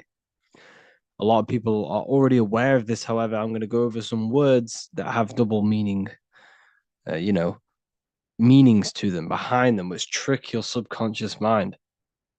So the word grammar comes from the word grimior, which is also known as the book of spells or a magic book on how to create magical objects like wands, amulets, how to perform magic spells, charms, and summoning and invoking supernatural entities such as spirits, which are on the other side of this physical reality. So what you must understand is what you say in this physical world is also happening in the astral world as well. So your words are spells. They cast spells into the spirit plane. They cast spells into your mind. They cast vibrational frequency into your cells in the water. Water holds a lot of energy. So we're going to be going all over this. The subconscious mind takes everything as truth. Everything you say is truth to your subconscious. And you should know this by watching the Manifestation Mastery 2.0 course. I talk about this. This is so important that you understand this because everything is truth within the subconscious. It only knows you. Your subconscious mind, if you watch the course, you should know this, it's responsible for 90% of your daily basis behavior. The thoughts that you are thinking on a daily basis, the things that you do, the things that you say, 90% of what you do and say and think you did yesterday because of the subconscious mind holds all of your programs. What you say is molding your mind. What you state is truth in your mind. It does not know the difference between a joke or it takes everything literal. It is literal. Your mind is a manifesting supercomputer. And whatever you say into it, it says that is what I want. So whatever you tell your mind, that is what you'll have. That is what you'll believe. So every word you say is truth within the subconscious. So this is why double meaning words have an effect on your subconscious. And this is why I'm raising awareness here. So talking is a tall king. You are either a tall king by talking, by using your words wisely, or you're a small king because you create big or you destroy yourself with your words. So talking is Phoenician. This is phonetics. So this is etymology is when you take the root words, but phonetic etymology is when you take the sound of the word. So talk and tour are the same because when you talk, you're creating sound waves, which is a form of a light wave. And when light waves expand in all directions, it creates a torus field. And everything is torus fields. So if you affect one torus field, it affects every torus field in creation, as above, so below. So what you say is affecting the torus fields around you in your body. You are made out of these torus fields. This is why talking is torusing. You're creating light waves, sound waves, and you are permeating creation. And this is why the Bible tells you the tongue has the power of life and death, and those who love it will eat its fruit. So the tongue is what creates these sound waves that we are producing when we talk or speak. Okay? So this is what we are essentially doing, creating sound waves. And these waves are vibrating and they affect the cells in our body and everything. This is why words are swords. This is why the word is within sword. They are swords, they cut, they damage, because frequency is the only thing that can penetrate you without your consent. In the very beginning, the Bible, John 1:1, it says, "In the beginning was the Word, and the Word was with God." This is obviously a metaphor. There was no spoken word out of a spoken mouth. It's basically saying God created the world with the use of cymatic frequencies, sound waves. Everything is sound waves, and this is observable. Geometry is the geometric shapes you see in the nature, like petals, how they're all perfect stars or five-pointed stars, or the Fibonacci sequence. This is all an effect of vibrational frequencies. It's all cymatics. Everything is created out of sound. Sound is the creation of the universe. So this is how powerful words are. It's a cymatic frequency. Hello. Hell. When you say hello, you're subconsciously implanting hell into your mind and the people around you's mind. This is why it's casting a spell. Even though you may pick up on it, but your subconscious picks up hell. That is what you're picking up. And that word holds a frequency. The word hell, when you hear the word or see the word, activates thoughts within your subconscious. It activates, it stimulates it. What is everything that resembles hell in your mind? But that goes on within the subconscious without you realizing. Bless. When I bless you, I'm actually saying be less. So you're not blessing someone. You're saying be less. Appreciate. Appreciate. Weekend is when you're weakened. You see, they've casted spells on our cycle of life. The weekend is when you're weekend. You are weakened from the weekdays, when the working days are the weekdays, and the weekend is when you're weakened and you rest. Because in the days, you are in physical or emotional shock, unable to think or react properly. This is the days you're in. You're in a daze in the weekdays. See? Parents are a pair who rents.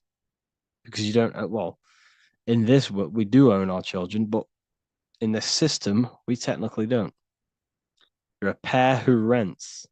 Slaughter. They want you to think that slaughter is laughter. You see how it's implanting messages in your subconscious to make these things okay? They want you to think slaughtering is okay, so they put the word laughter in slaughter. I'm telling you, people, the people who made this language are satanic. They are witch. These people are wizards. We're getting ran by wizards. Dark occultists and wizards. That is who we're getting run by. And they've been running for thousands of years, and they know exactly what they're doing. They've covered all aspects. They've covered the language, the frequencies, the music, the food, the water. They control everything. In every aspect of your life, they have some part in it. And it's all occult knowledge through magic. It's all magic. It's all a form of magic. Awake. Awake is an event where the family and friends of a deceased gather before the funeral. That's awake. Why are we talking? Why is the word funeral? Why is death associated with being awake? See how they are planting subconscious messages in you. They want you to feel death. They want you to be the low vibration. And it's the same with mourning. Mourning is an expression of sorrow for someone's death. They're always associating death because these people they're running a death cult. It's a death cult. It's a satanic cult. A job is Hebrew for prosecution. Soldier is a soul dyer. If you go into the army, you're a soul dyer that they just use your soul to die. And then you just wasted your time in physical incarnation. Because you never die. You will never, ever die. Ever. You're eternal. You never, ever die. This body is just a suit. So you're a soul dyer if you go in the soul, if you're a soldier. SOL means soul or sun, because the sun is a soul. Music. So we say music. See, music. Music. See how it's music? Music. Music, because music is frequency, and frequency penetrates your body without your consent. The music we listen to today is making people sick, mentally, emotionally, and physically. What you hear, what you see, goes into the mind, it goes into the body and the spirit. It destroys you. It's hypnotism. Music is hypnotic. It's a form of hypnosis. When you listen to music and you can't think. You can't think. It makes your body move without you even being conscious of it. It's hypnosis. It makes you sick. The right music is good, don't get me wrong, but the music they use today is making you, me and you, sick. And that's another one. When we say things are sick, oh, that's really good. So we say sick. It's another spell that you're casting. You're calling yourself sick. Your subconscious mind doesn't know the difference. You're calling yourself sick, ill.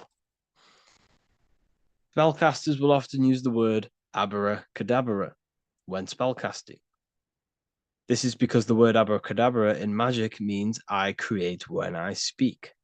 Every word you say is molding your mind in some form of way. Not only is it molding your mind, you're casting frequency, you're producing frequency, light waves, sound waves into the ether around you. Okay. This is another good one. Look at the 5 vowels. A, E, I, O, U. They tell you to speak it in this order as well. They teach you this order, this exact order. A, E, I, O, U. I, O, U. Subconscious spell on yourself without you even realizing it. It's a subliminal message that you will not realize, but your subconscious will pick up.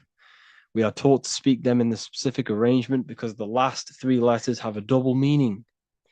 You were never taught how the history of money, how it works, and how to obtain it, because your role in this system is to remain a slave. So they teach you this, A, E, I, O, U, and they do that when you are very, very, very young, because since the age of 7, so from 0 to 7, that is when your subconscious mind is wide open. So when a baby, why do you think they pick up on everything you do? If you say one thing, the next day they're saying it. It's because their subconscious is wide open to programs. Why? Because they're trying to learn what this world is. So their subconscious mind is wide open, taking in everything that you do, everything you say, your body language, the way you handle yourself, the way you talk to other people. They're taking in every little thing you say and do and making that a program so they can understand this world and the people around them. And at the age of 7, that is when their programs are written for life, and they will basically go off them for the rest of their lives. This is why it's important to look after what you do in front of your children, not just what you say, your body language, the things you eat. They pick up on everything. They're trying to make a sense of the world. From the age of 0 to 7 in school, you learn this. I owe you. It belittles you. You owe nothing. No one has right over you. This should not be real. There should be no government. We should not have. No one should be over you. Everyone is equal. Everyone is the I. Everyone is God manifested. So we don't owe anyone anything, but it's a spell in your subconscious. Signature. Sign your nature. Sig is sigil. A sigil is a magic. Is a sorry, excuse me. Is a symbol used for magic. A sigil. Sigil nature. So your signature is your sigil. And when you sign that, it gives mental power over you. Once you have put your sigil into that paper, they now have mental power over you. It's magic. It's all a form of magic and brainwashing. Okay?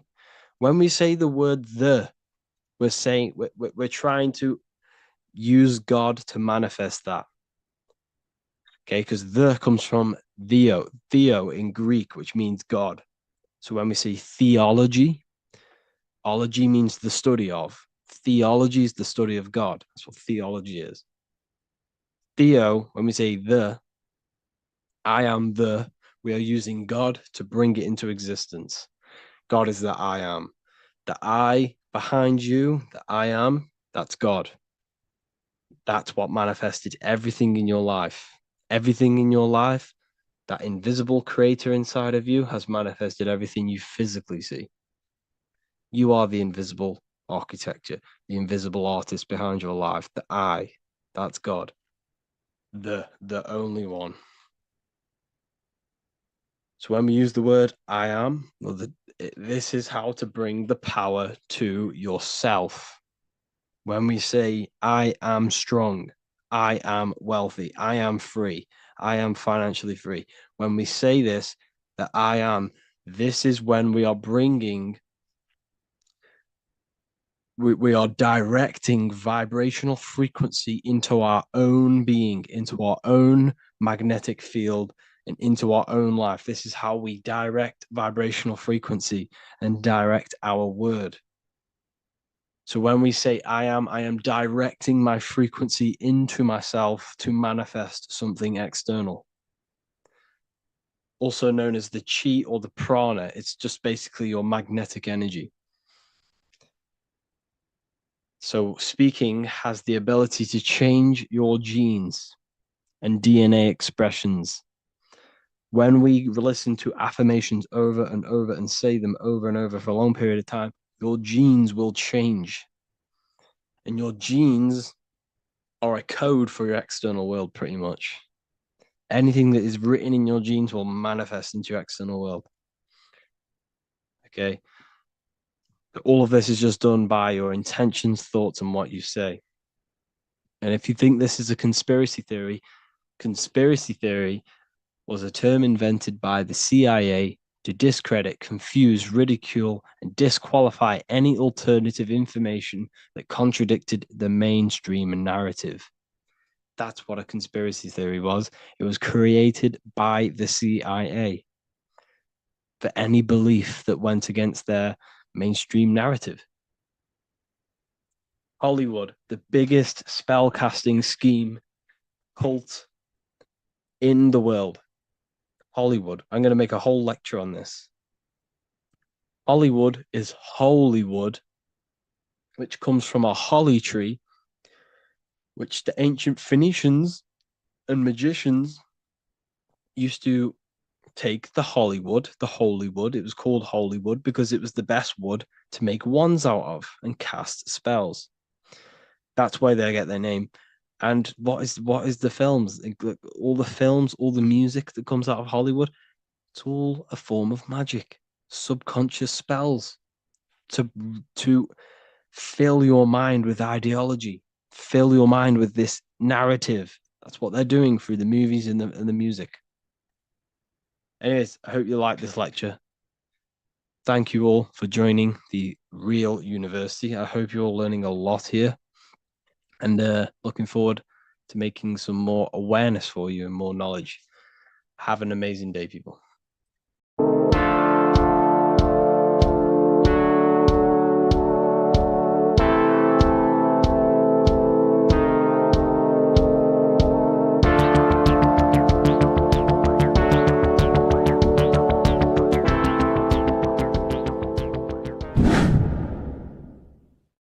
What is good, people? We're back with another video, and today we're talking about the chakras. Let's jump straight into this because I know there's been a lot of requests for this video. So let's jump straight into this. So you have 7 chakras, right? 7 chakras, and these chakras are feeding off your electromagnetic field, known as your aura. This is both positive and a negative pole, male and female, right? This electromagnetic field is made out of electric and magnetism, and together they come as electromagnetic. Now, your chakras, the word chakra just means wheel, spinning wheel, because that's what they are. They are spinning wheels of energy.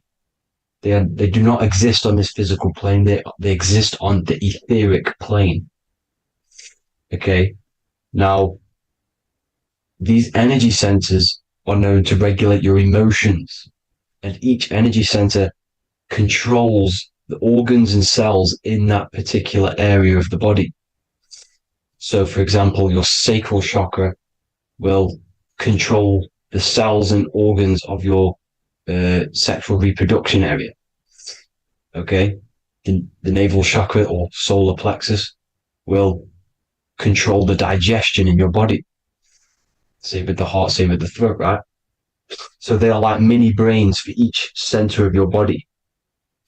They run along up the spine, but notice the crown chakra exists outside the body. It's just above the head. Now, this process of the chakras is obviously the 7 colors of the rainbow, starting from red, which is the lowest vibrational color, all the way to violet, which is the highest vibrational color. This, like I said, these energy centers are feeding off your electromagnetic field. So if these chakras are unbalanced, they are taking too much energy from your electromagnetic field, making it weaker. Now, this is the North Pole. As you all know, the Earth is flat, and we live inside of a giant torus field, and the North Pole is the Earth's heart chakra. And this is why the aurora borealis, or the northern lights, whatever you want to call them, that's why they are green, and they are being emitted from the center point of the Earth, because it's symbolizing the heart chakra, which is green, right? Now, you do work your way up to these. However, this is a torus field. You are a torus field. You have different layers of this torus field, right? And you need to balance all of these chakras, but you can't move up these chakras until you open the one below it. So it's like a stairway. You can't go to your solar plexus without going through your sacral. You see? So you have to work up these. However, you have to work up these and then live from the heart, because the heart is the center of the torus field. It's the balance between male and female poles, positive and negative poles. So you have to balance all of these chakras and then bring them all into one, which is the heart chakra. Now, they exist on the etheric plane. They exist on the etheric plane, and the etheric plane is a layer of the material plane. It's the one higher than the material plane. And then after the etheric plane, it melts into the astral plane. So they exist just between the physical and the astral aspect. Now, this is the yin and yang, matter, which is the lowest, root chakra, physical matter, and then to spirit, because high vibrational matter turns into spirit, low vibrational spirit turns into matter. So they're interchangeable. This is the yin and yang. Now, when you see ancient paintings with the halos, you see this is like a toroidal field coming out the top of his head, you see, with a halo. This was symbolizing in the old days, in the ancient days, that they've aligned their chakra, they've reached Christ consciousness, which is God consciousness, right? Now, this electromagnetic field is the apple that we bit out of in the Bible, because you see that apple is a torus field. So they were metaphorically or personifying the torus field. That's what the Bible is. It's a massive personification. It's all metaphors. You have to read it properly. It's got a greater meaning behind it. Now, when we bit from the apple, we ate from the tree of knowledge, which is good and evil. Our lower mind took over, so we materialized to feed our physical bodies. We materialized through Saturn. That's what Saturn does. Now, if you don't understand that, go and watch the video previous to this one called Occult Secrets of Saturn. And that will show you how Saturn is the materializer. Now, this is one of the secrets behind the Masonic compass, electric and magnetic, male and female, duality, positive and negative. Now, like I said, they teach you about the torus field, about a magnet in school, but they don't teach you about your electromagnetic field. Everything alive has a torus field. It is the building block of this creation. Absolutely everything has a torus field. There's not one thing without it. And as you can see here at the center of the apple, that's where the seed is. That's where the life is. The reproduction of that organism. As you see, this is where the most electromagnetic energy is stored, in the center, because this is where the two duality, this is where the field meets at the very center. This is why the seed is at the very center. Now, your spine is a elongation of the brain. The brain is heaven, and the bottom of the spine is hell. So this is Saturn, which is the root chakra. The 7 planets are associated with each chakra. Moon equals mind. Okay. Now, Saturn is physical matter, as I've just explained. This is the lowest vibrational color. And they want you trapped down here, which is your hell state, your animal nature, your physical nature. They want you to identify as the physical body. They don't want you to reach these higher states of consciousness. Okay? Now, in the brain, you have 12 convolutions. Now, this is what they were symbolizing in the Bible with the 12 disciples. And obviously in the Bible, it says the upper room where Jesus met with his disciples. This is heaven, the brain, the higher states of consciousness. Now, this is your North Pole. This is Jacob's ladder. Okay. This is why you have 33 levels of Freemasonry, because it's symbolizing the 33 vertebrae, which are these little things here on the back of your spine. Because once the Kundalini energy from the bottom of your spine rises to the top, this is when you get enlightenment and opens your third eye. Spiritual enlightenment. As you can see here, this is Jacob's ladder. This is the Kundalini symbol, right? And they're even showing you this in the medical symbol. They're putting it in your face. The serpents are wrapped around the spine. Now, the serpents symbolize how the energy moves around the spine, because it's a torus field, you see? At the center of the torus field, it wraps around the center pole. It wraps around it, and this is how the energy moves up. So they're symbolizing it with the serpents. Okay? Now, every religion has a sacred river. For the Egyptians, it's the River Nile. For Christianity, it's the Jordan River, right?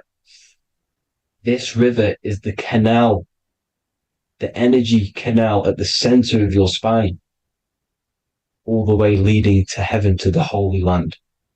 This is the chamber which the energy rises up, right? Now, they used to say the gods descended from heaven to man. This is just heaven. This is the mind state. And they said the gods were connected by a rainbow bridge. That's the chakra system, the rainbow bridge. Okay. Now, the ancients called this place Midgard, Earth, where both evil and good live, right? Midgard. But you can go to heaven, which is a pure mind state, because once you're in heaven, nothing negative can ever bother you. That's completeness, pure Christ consciousness. Now, this is why Jesus dies at 33. He didn't actually die, but it's symbolizing the death of the physical body. Not the death of the physical body, but his consciousness rising above the physical body to, as I said here, matter to spirit. Matter died off and he came spirit consciousness.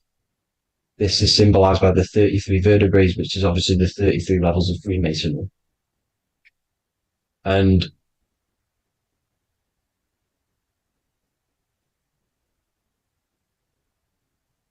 now the pineal gland, which is at the very top of this Jacob's ladder, or the River Jordan, the canal, your 33 vertebrae on your spine. This is where the pineal gland sits, right? At the very top, at the center of your brain. Now, there's multiple ways this was symbolized. The Eye of Ra, which is used by the Egyptians. Now, this pineal gland is the seat of consciousness.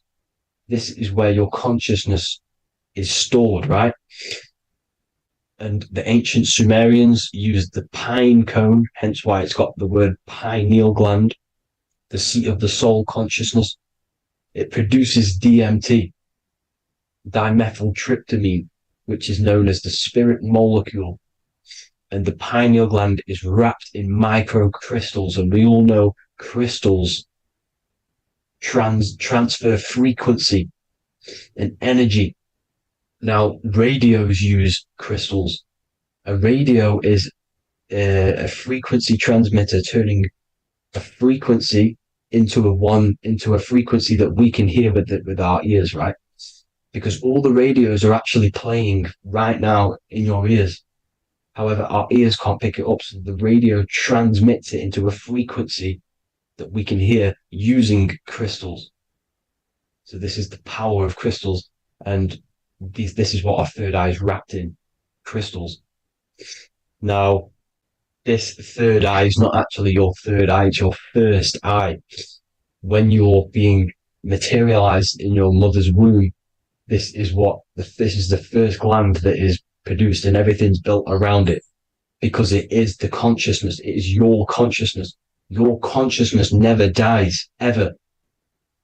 It's an eternal essence. It lives forever. You never actually die. Only the mortal body dies. Now that's what we call life. Life is abided by time, and time is change. And change is what we call life, because everything's constantly moving and transforming into different things, right? Now let's not get off track. The pine cone is obviously, this is in the Vatican here. The pine cone is symbolized as the pineal gland, pine. And this is the opened pine cone. The opened pine cone means, or symbolizes, the awakened man, the awakened third eye. But the ones here, which the Sumerian gods are holding, these are shut pine cones, symbolizing the unawakened man. But let's not get confused, people. These gods were not gods. They are human beings just like you. They reached Christ consciousness. They are nothing more special than you. They just had the ability to reach Christ consciousness. And obviously their knowledge was far more intelligent than ours, far more advanced than ours. They knew the truth about this reality to the depths.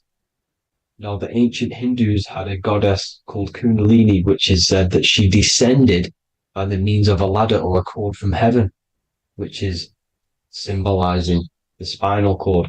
Now, this is what hickory dock, the mouse went up the clock and came back down. This is all these stories like Santa as well. Santa comes up and then down the chimney. This is symbolizing the Christ oil. There's an oil which is produced in your pineal gland, right? And this oil travels down the spine. And once it's down on the spine, you must have to raise your consciousness, just like I said, with the chakras. You have to raise your consciousness, raise your vibration to heat up this oil and turn it into a gas. And it travels back up the spine through like the serpents up the spine. And this awakens the third eye once it's coming back up the spine and hits the pineal gland. This is the secret behind Santa and hickory dock, because Santa comes down and feeds the presents and goes back up the chimney. And he lives in the North Pole, the positive pole. This is the North Pole, people, and the presence is your sacred oil. This oil, your physical body is the furnace. It's the spiritual furnace, which you have to heat up this oil by raising your frequency and turning it into a gas to rise up this chamber, the River Jordan, to your third eye, right? Now, this is an alchemical process. Your body is the alchemical furnace. It says in the Bible, if therefore thine eye be single, thy whole body shall be filled with light.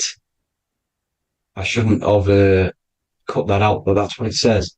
The light of the body is thine eye. If therefore thine eye be single, thy eye shall be filled, their body shall be filled with light. This is symbolizing the pineal gland, enlightening the body, the spiritual body, filled with light. Now, as I said, they want you kept down here, which is the root chakra, which is your animal nature, which is obviously mind, matter over mind. This is the symbol of Saturn, right? As you say, we're built of body, mind, and spirit, the Holy Trinity. That is the sun, moon, and earth. The sun's your soul, solar. Moon is your mind. Earth, which is the cross, which is your physical body, the 5 elements, right? So body, mind, and spirit. So the Saturn symbol is actually made out of the cross on top, which is the earth, and the moon on the bottom, which is symbolizing matter over mind, because earth is physical matter. You don't want to be matter over mind. You need to be mind over matter. See, they want you identifying as your physical body. They don't want you to realize you're an eternal consciousness. You're an eternal essence of consciousness which never dies. They want you trapped in your animal nature. And this is why the Baphomet has a goat head, because it's symbolizing your animal nature, which is evil. Not evil, but you're more likely to do evil things, right? Which brings bad karma. That's your animal side. This is why the Baphomet has an animal goat head. As you can see here, he's got the Kundalini energy here. So when you see the inverted cross, the cross is your body, as you can see here. The inverted cross means your chakras downwards, down here. Your head's down here. Your mind is down here. But your mind needs to be up here, which is the upwards cross, which is Christ consciousness. And as we all know, 7 colors of the rainbow, 7 planets, 7 chakras. Red light is low frequency and long range. This is why Saturn is the slowest moving celestial body. And it's the lowest chakra, because it's low frequency, long range. The moon being the crown chakra, which is high frequency. This is why the moon moves around the quickest. The moon is your crown chakra, which moon in mind. See, so there are multiple ways of your chakras becoming blocked.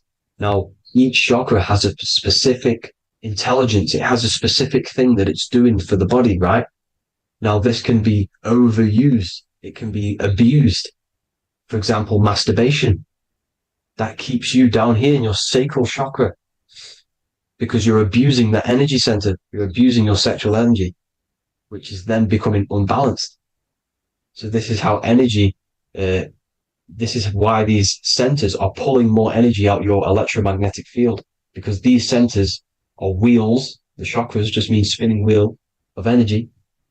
So when you're abusing these certain centers, you're pulling energy out of your electromagnetic field, which is making your field weaker, which is making your frequency lower, which makes you prone to diseases, prone to lower negative energy, right?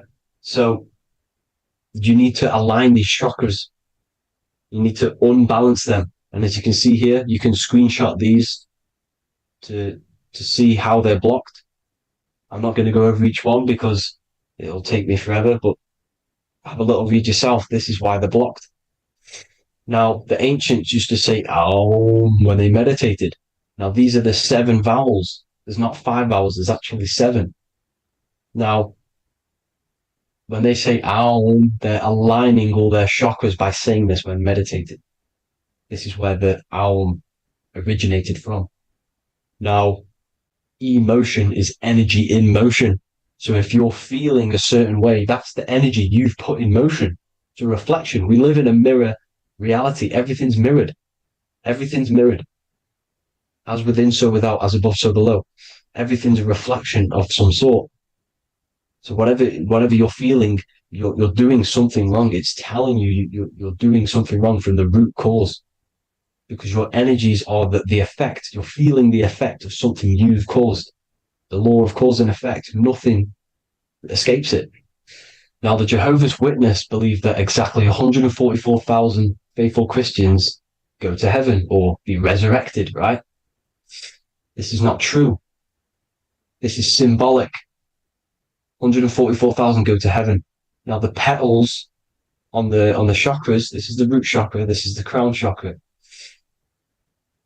Now, if you add up the first 5 chakras, the petals, add up the petals on the first 5 chakras, you get 48.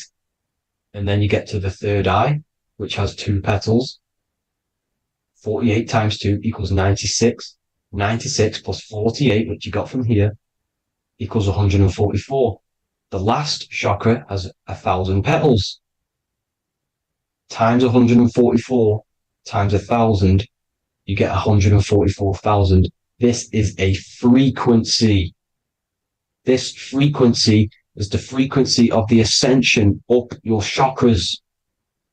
This frequency is a high frequency, which turns that oil into gas, which rises up the spine, activating your third eye. Right? So this is all the religions are all symbolic for this sacred secret of Christ consciousness. As it says in the Bible, the kingdom of God is within. It's not out there, people. You must look within yourself. You are God. You are a spark of his consciousness, infinite consciousness, right? So 144,000 is a frequency, and you must achieve this. Like I said, these people in the past, they're not gods, people. These were just humans. Nothing special. They just reach Christ consciousness. Now, they keep you in these lower vibrational states with the food, right? And as you can see here, all of these fast food restaurants are mainly are red and yellow, which are these lower states, these lower 2 chakras, lower vibrational colors, because they want you trapped down here in matter. And these foods are so low vibrational, they will keep you down here, because your gut produces, I think it's like 80% of melatonin. Melatonin is your feel-good hormone. These foods will not make you feel good. This is very low vibrational. Meat. It's not meat, it's raw flesh. These animals are stripped from their family, put on a conveyor belt, watch their friends be tortured, and then get slaughtered in a slaughterhouse. Think of all the fear that's running through their blood. All the hormones, all the fear. And you're going to go and eat that very low vibrational energy. As you can see here, this is the light photons within fruit. You can see the life force in this fruit. You must think, feel, and do positive to raise your vibration. As you can see, earth equals heart. If you rearrange it, everything in nature is green, right? The aurora borealis is green. You must align all these chakras and then live from the heart. Because the heart's the center of the Taurus wheel. You must become the consciousness in the center. So that's it for this video, people. Thank you all. God bless.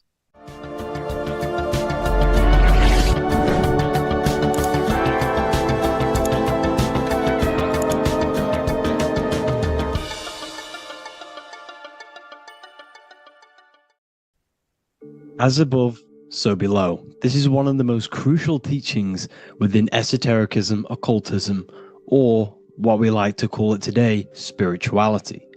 I don't like calling it spirituality because it's not spirituality. I teach human consciousness. I teach the science of you and your consciousness alone and your being. And in order to fully understand you and this world around you, you must understand this number one principle of as above, so below.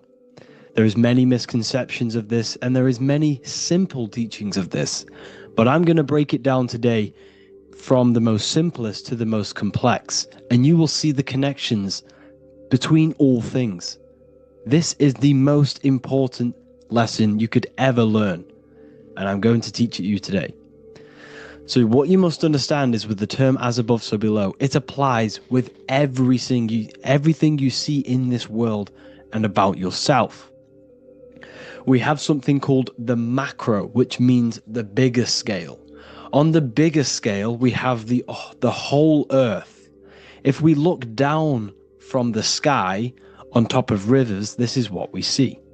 We see this tree pattern. Then on a smaller scale, we see trees have the same pattern. Then we look even closer. We're going smaller and smaller into the leaves of the tree. We see the same pattern. Then we go even more micro into the human brain and look at the human brain cells, and we see the same pattern. This is proof this is a fractal universe, and everything is in the micro is reflected in the macro. As above, so below. As within, so without. On the macro is a reflection of the micro. So now that you understand this, we can go a bit further.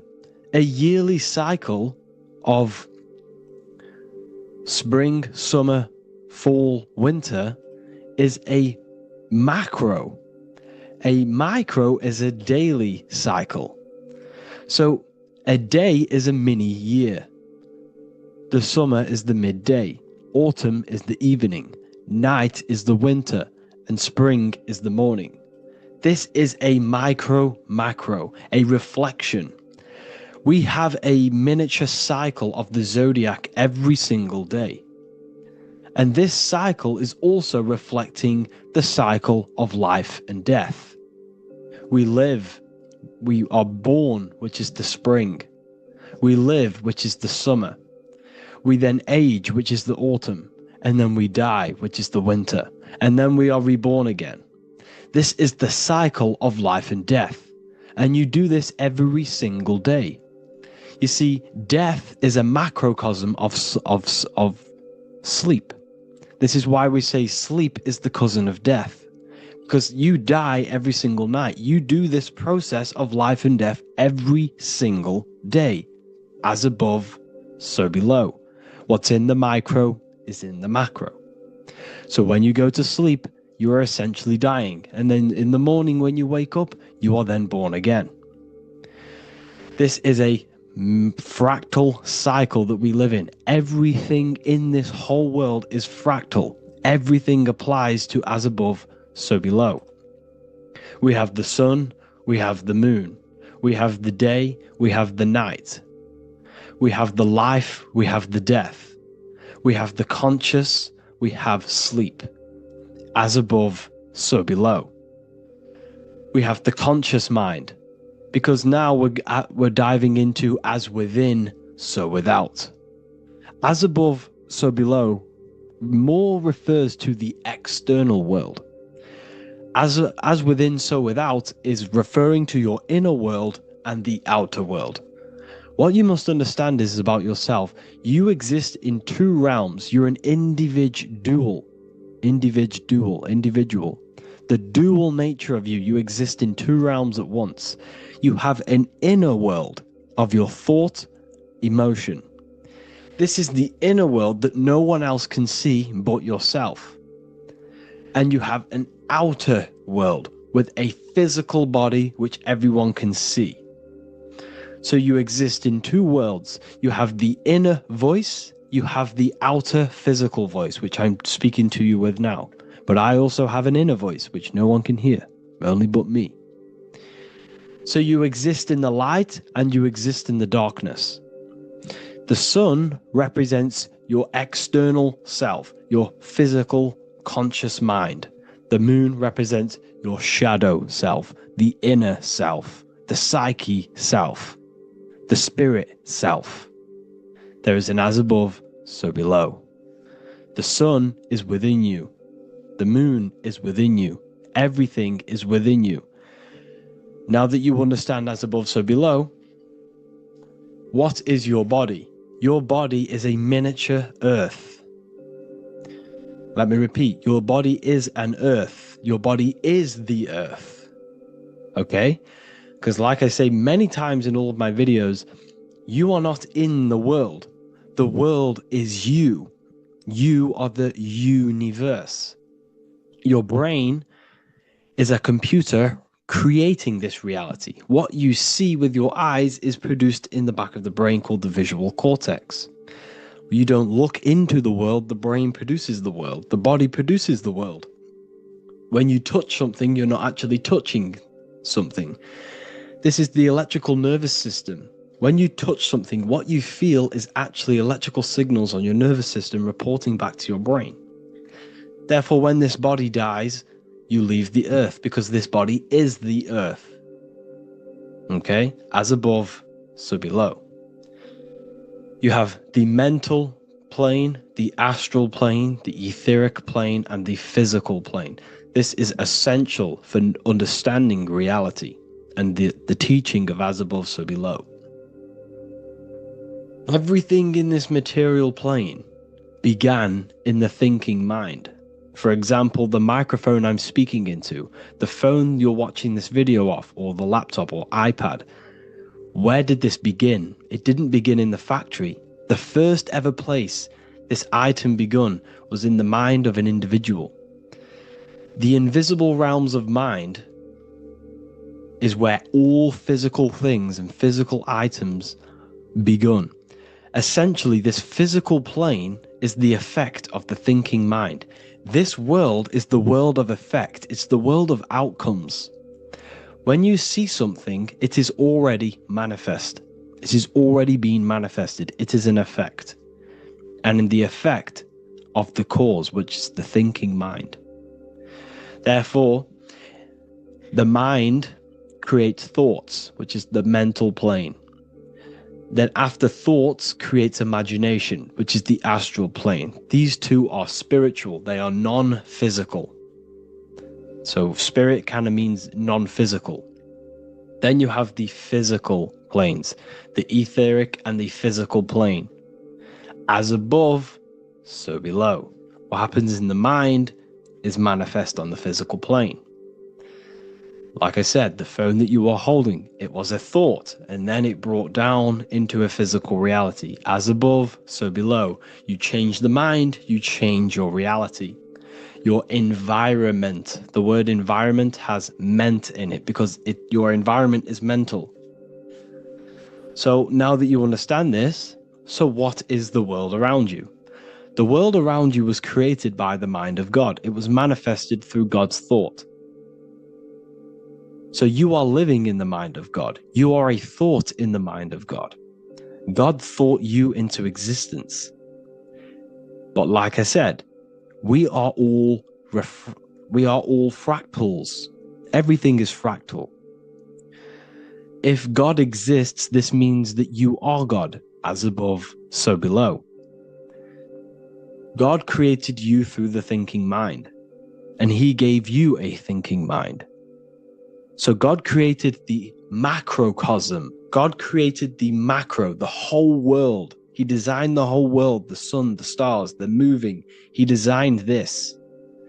But then he gave you the thinking mind. to design your own life and create your own life in his world. You are a microcosm of God's macrocosm. Just like God thought you into existence and the whole world into existence, you are a microcosm thinking your world, your reality into existence. You see this now? Everything is a reflection, everything is a mirror, everything is fractal.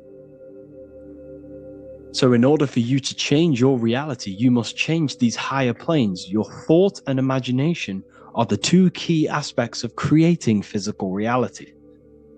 Every object you see around you was begun in these higher planes of the non-physical, and they were brought out of spirit into physical matter through the thinking mind and physical action. So now we're going to get a bit deeper. The brain is not the mind. Now that you understand, we have spirit and matter. As above, so below. You have a non-physical side of reality and a physical side of reality. The mind is the spiritual brain. The brain is a physical manifestation, a physical effect of the mind. The mind uses the brain to operate in the physical world, and it's the same with the heart. The soul manifests itself physically through the heart. The heart is a physical manifestation of the soul, of the emotion, thought and emotion, the mind and the soul, the brain and the heart, heaven and earth. So you have the inner world and the outer world, the spiritual, non-physical, and the physical.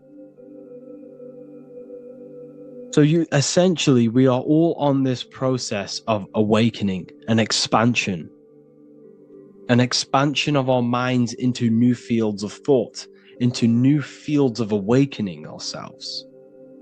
Because essentially we are born into this world, but you are born many, many times. You can be born physically and you can be born spiritually. Like I said, everything is fractal. So just like when the baby finds out that there is a world outside of its mother, what does the baby do? The baby seeks a way out of its mother, and then the baby is now born into a new world, a world outside of its mother's womb. It's the same with you and your spiritual process. As your mind becomes aware that there are other realities beyond your physical body, it then seeks a way out. And this is why you are probably watching my YouTube, because you are now on the path. Something within you has guided you to this path of knowledge, truth, enlightenment, and expanding your consciousness. And it is your soul who brought you here. Your soul speaks through emotion, like guidance. Emotion is the language of the soul. When you feel very bad, this is your soul telling you you're not in the right place. You're doing the wrong things. Because the soul is always unfolding its purpose, which is expansion and learning. That is it. The mastery of the self and the learning of the mind is the only thing that counts in the end after this life. So you are on a journey of expansion, of learning, creating, and spiritual rebirth. As above, so below. What does this body tell you? When I see someone overweight, I don't see the overweight. I don't see the body. I see the mind. I see an undisciplined mind. I see a mind that lacks self-control. I see a mind that seeks external validation. That's what I see when I see an overweight person. I don't see his body. I see the result of his mind. Because what does the Bible tell you? You shall know them by their fruits. It's the same saying as above, so below. You shall know them by their fruit. The fruit is their manifestation. Your body is a direct correlation and manifestation of your mind.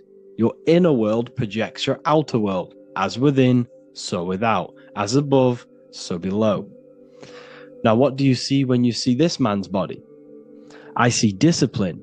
I see strength, mental strength, not physical strength. I see mental resilience of pain. Because all of this man's mental energy has been manifested physically within his muscle.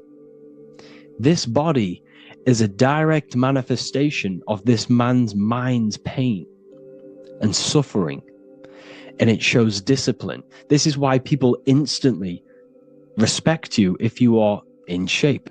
You walk into a room and you are in shape, people will instantly give you respect because they know that you are mentally disciplined.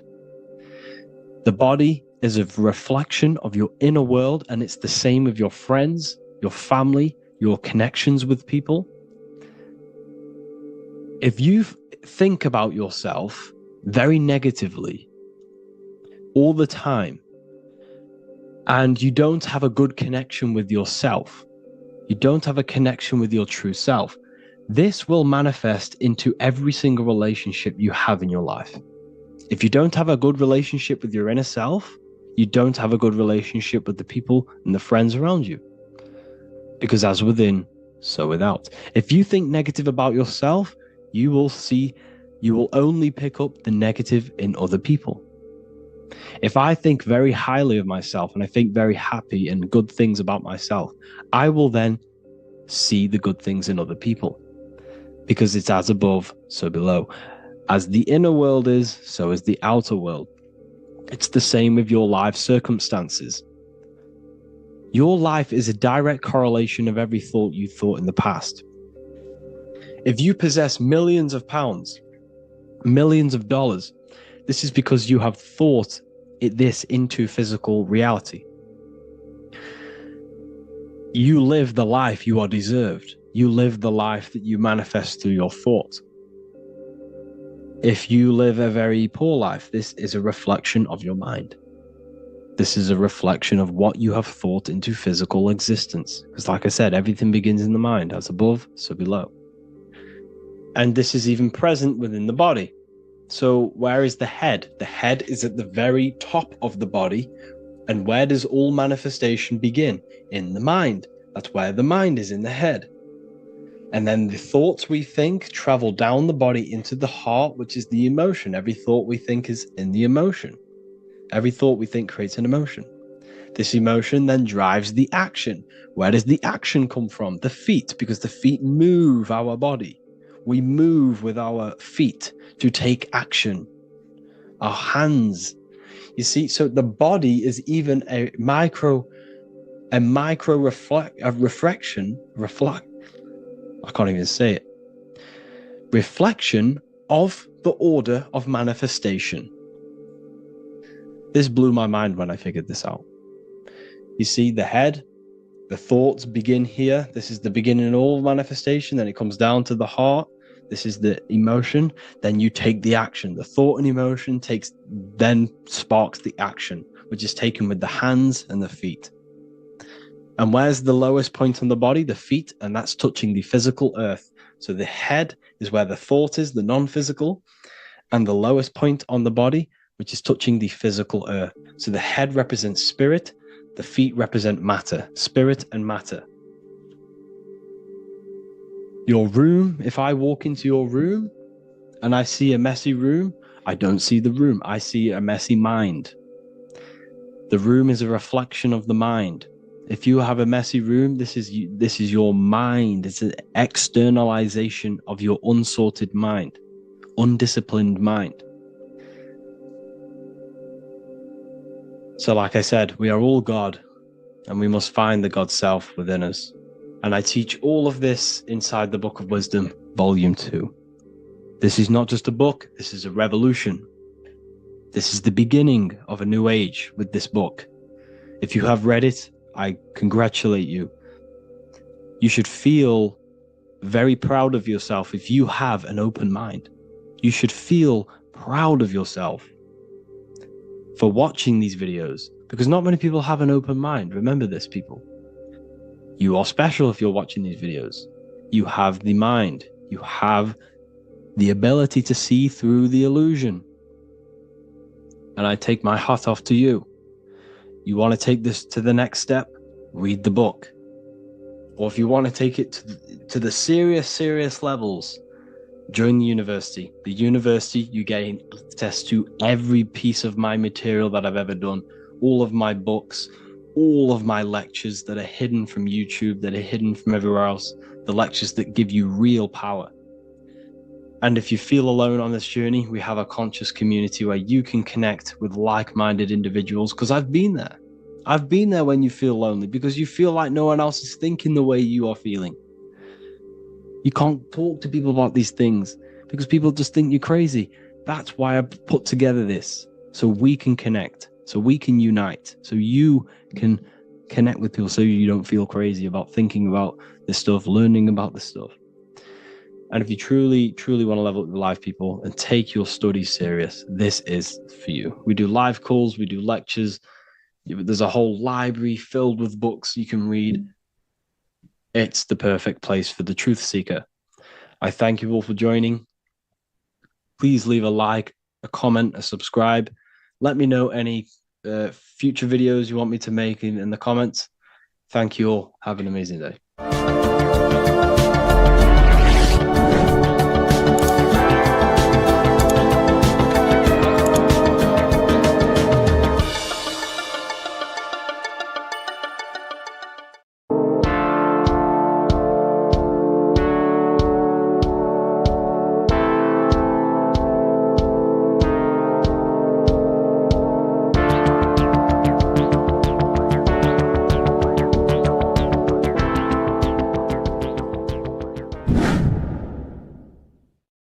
What is good, people? It's Revival of Wisdom. I hope you're all doing well.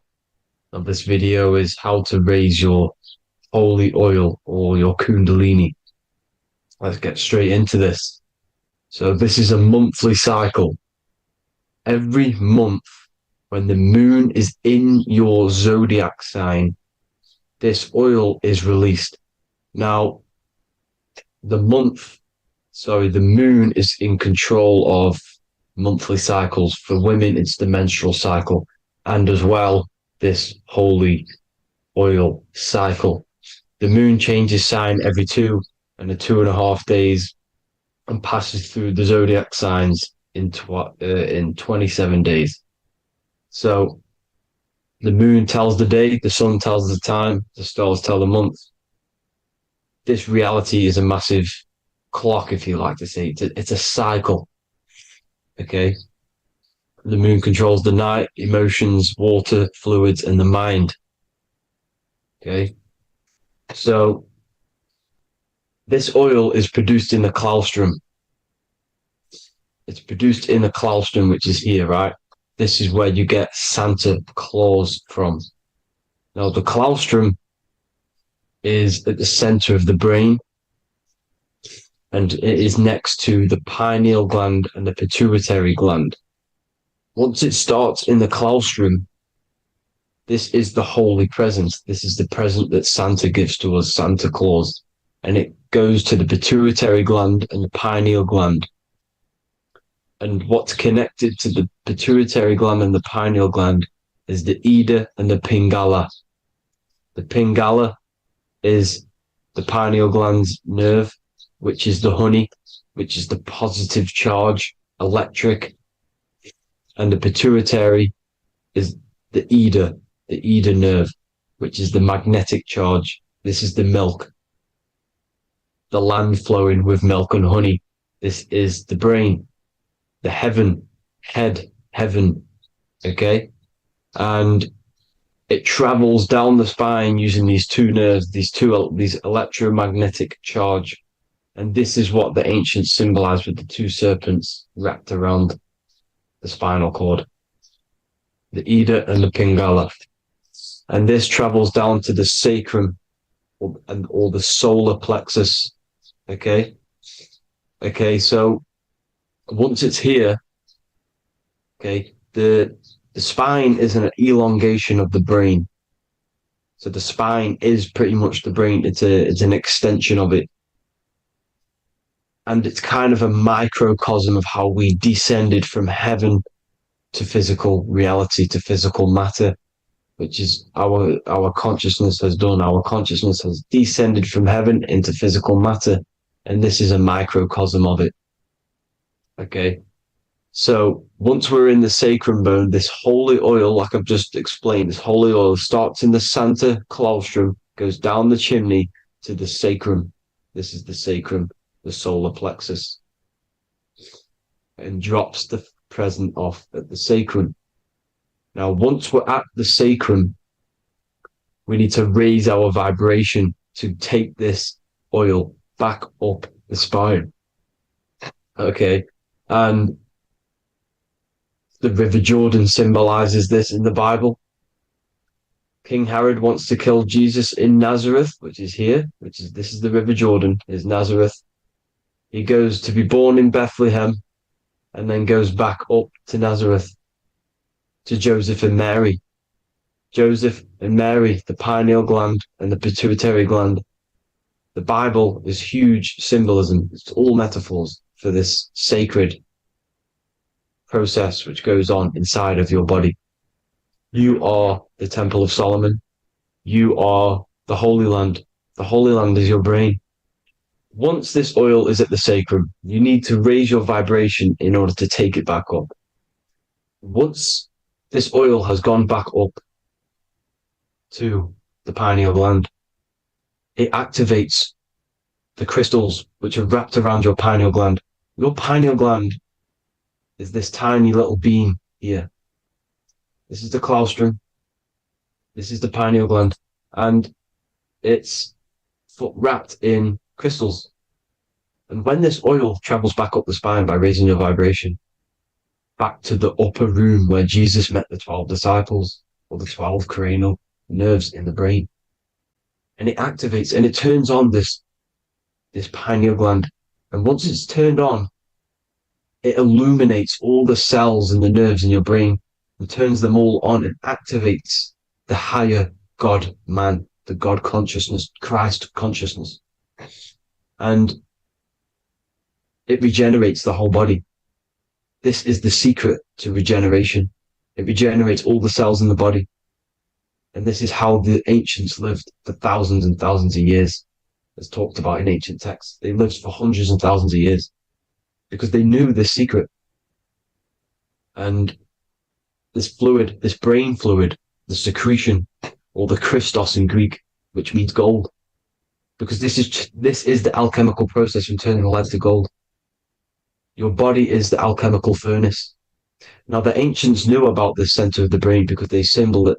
This is the Eye of Ra, and it's the brain. And this is what's wrapped around our consciousness. Our consciousness isn't wrapped around the brain. The brain is built around the consciousness. We are the consciousness. You don't have a soul, you are the soul. Okay? Now, the head, heaven, hell, heel at the bottom of your foot, that's hell. Head is heaven and hell. Simple. Now, the pineal gland produces DMT, which is dimethyltryptamine, which is known as the spirit molecule. So, let's move on. Now, when this oil travels up, back, the spine, the chimney, it crucifies at the top, which is called the vagus nerve. So when it reaches here, the optic thalamus, it crosses and crucifies once it's raised back up. And this is why Jesus dies at 33. He was crucified at 33. Because you have 33 vertebrae on the back of your spine. And then it's crucified by the cross of the vagus nerve. When this oil crosses the vagus nerve, this is the crucifixion at 33. And it symbolizes the death of the physical consciousness. You then become spirit. You then become God consciousness, activating the Kundalini, regenerating the body and the mind. Okay. The Garden of Eden. You are the Garden of Eden. The land of milk and honey is upstairs. The pituitary, which is the milk, the pineal gland, which is the honey, which is DMT. It even says this in the Bible.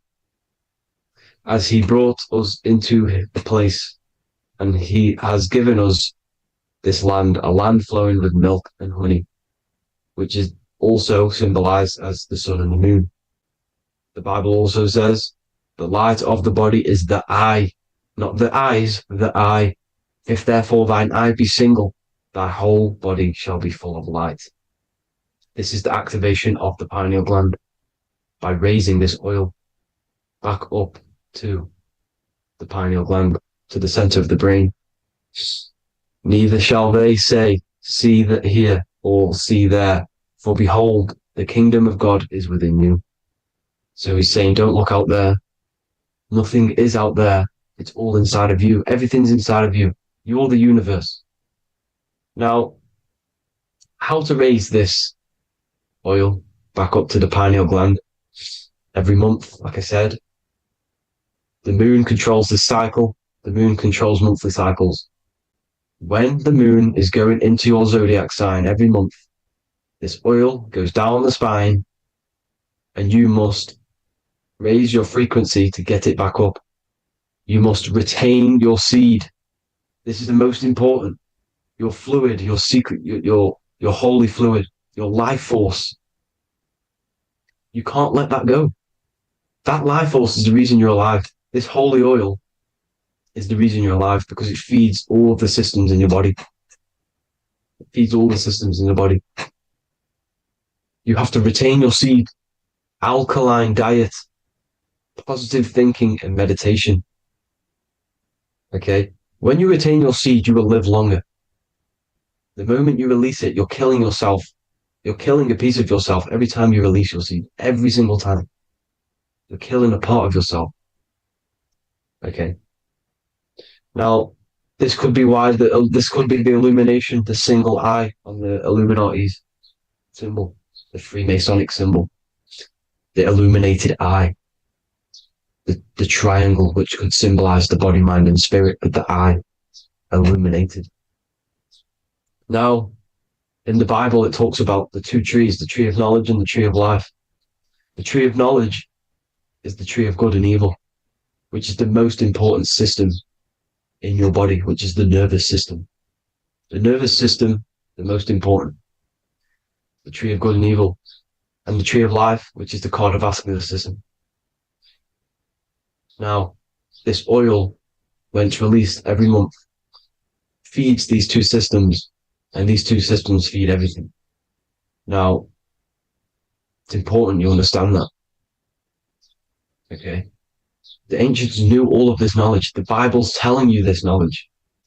But it's in a metaphorical way. You have to understand the context behind it so you can read it properly.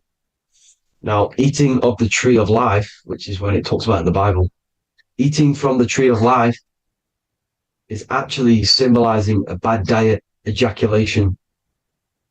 Because you're eating from these two systems. You're killing yourself with a bad diet. You're killing yourself with an ejaculation. Okay, so that's important to understand. Now, this is Jacob's ladder in the Freemasons. Jacob's ladder, which is the spinal cord, it's the stairway to heaven. And this is Jack and the Beanstalk when he goes up the beanstalk and finds the golden egg in the grey clouds. The grey clouds symbolize the grey matter in your brain. Now, the Garden of Eden talks about the 4 different rivers in Garden of Eden. As we see here, the North Pole map, the ancient North Pole map, because the center of the earth is the center of the torus field. Everything's the torus field. Atoms are torus fields. Everything's torus fields. You are the universe. Everything is within you. The North Pole is your spinal cord. This is why they say Santa Claustrum comes from the North Pole. This is the North Pole. And the Santa Claustrum is the center of your brain. Now, there's 4 rivers which come from the Garden of Eden. There's the blood, the Christ oil, which is the oil we're talking about, urine, and saliva. These are the 4 sacred oil, 4 sacred fluids in your body. And these are constantly abused in today's society. Also, these secret societies are targeting these fluids. Okay? This is why porn is free. They sexualize society through Disney. Go and look at some of the Disney movies. There's so many subliminal messages which sexualize these children because they want you sexualized. So you release your seed, which is one of the holy fluids in your body, especially your semen, your sexual energy. So important you retain this. So, so important because it's your life force. It keeps you alive. Okay. Now, let's recap on this. If you want to raise your oil every month, you can't just retain your seed for the month. You have to retain your seed forever. Don't just do it for a couple of days. You have to do it. It's a lifestyle. You want to become God consciousness, you got to do what it takes. It's hard in this society because this society is made around, it's designed to kill you pretty much.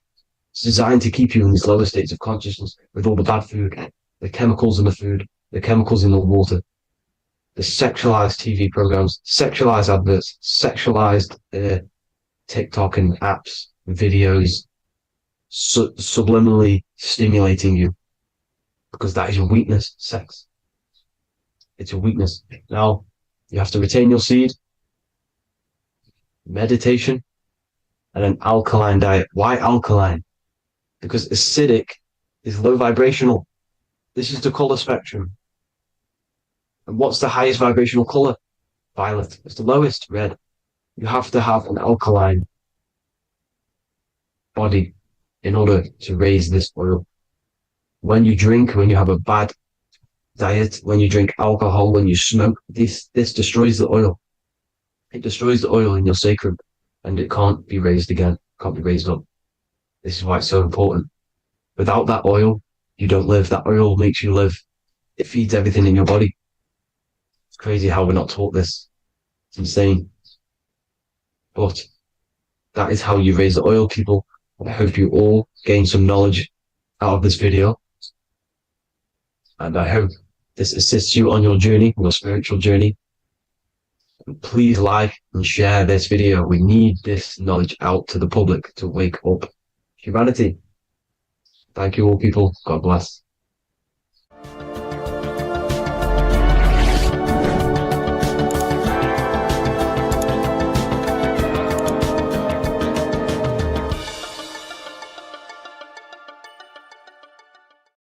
What if the word Yahweh is proof that God is embedded in our very own being? Stay with me because what I'm about to show you might change the way you see yourself forever. Today's topic is decoding the mystery name of Yahweh, the sacred name of God from the Hebrews. By the end of this video, you'll uncover the true meaning of the word Yahweh and how your connection to it unlocks your own personal power. When we look at the word Yahweh in Hebrew, we flip it on its side. We're actually looking at the human body. These are the legs, this is the torso, here are the arms, and here's the head. So if we actually switch this on its side, we see the human body. The Hebrew name Yahweh often translates to I am. The I am. Now, what is the I am? The I am, when you say I, you're referring to your highest self. Everything with the letter I in the beginning, most of them words are referring to our inner self, inside, intelligence, internal, in. The I represents the inside self, the invisible self. You cannot see the I am because this is the spirit, this is our consciousness. It's the intelligence controlling the human body. When you say I, you're not referring to your name, your job, your reputation, your ego, or your thoughts. You're referring to the observer who is beyond the thoughts, the one who's observing the thoughts. That's the soul. Look at the word Yahweh, Yahweh, the sacred name of God. Yahweh can be observed in the natural rhythm of the human breath. When inhaling, we subtly hear Yah. When exhaling, we hear Wei. Do this yourself. Breathe in through your nose, you'll hear Yah. Breathe out, you'll hear Wei. And in fact, the letter H, H, when it's pronounced, It carries the soft sound of wind or breath, a gentle exhale that mirrors the very essence of life, giving air. Breath is the spirit of life.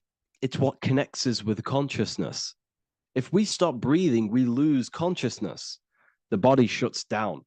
We're breathing the spirit of breath. We're breathing in the spirit of life. It's the very essence that gives us physical existence, and we're constantly staying connected to this breath at all times. Now let's look at Yahweh. 1, 2, 3, 4. There are 4 letters. The Tetragrammaton is the 4-letter Hebrew name for God. Okay?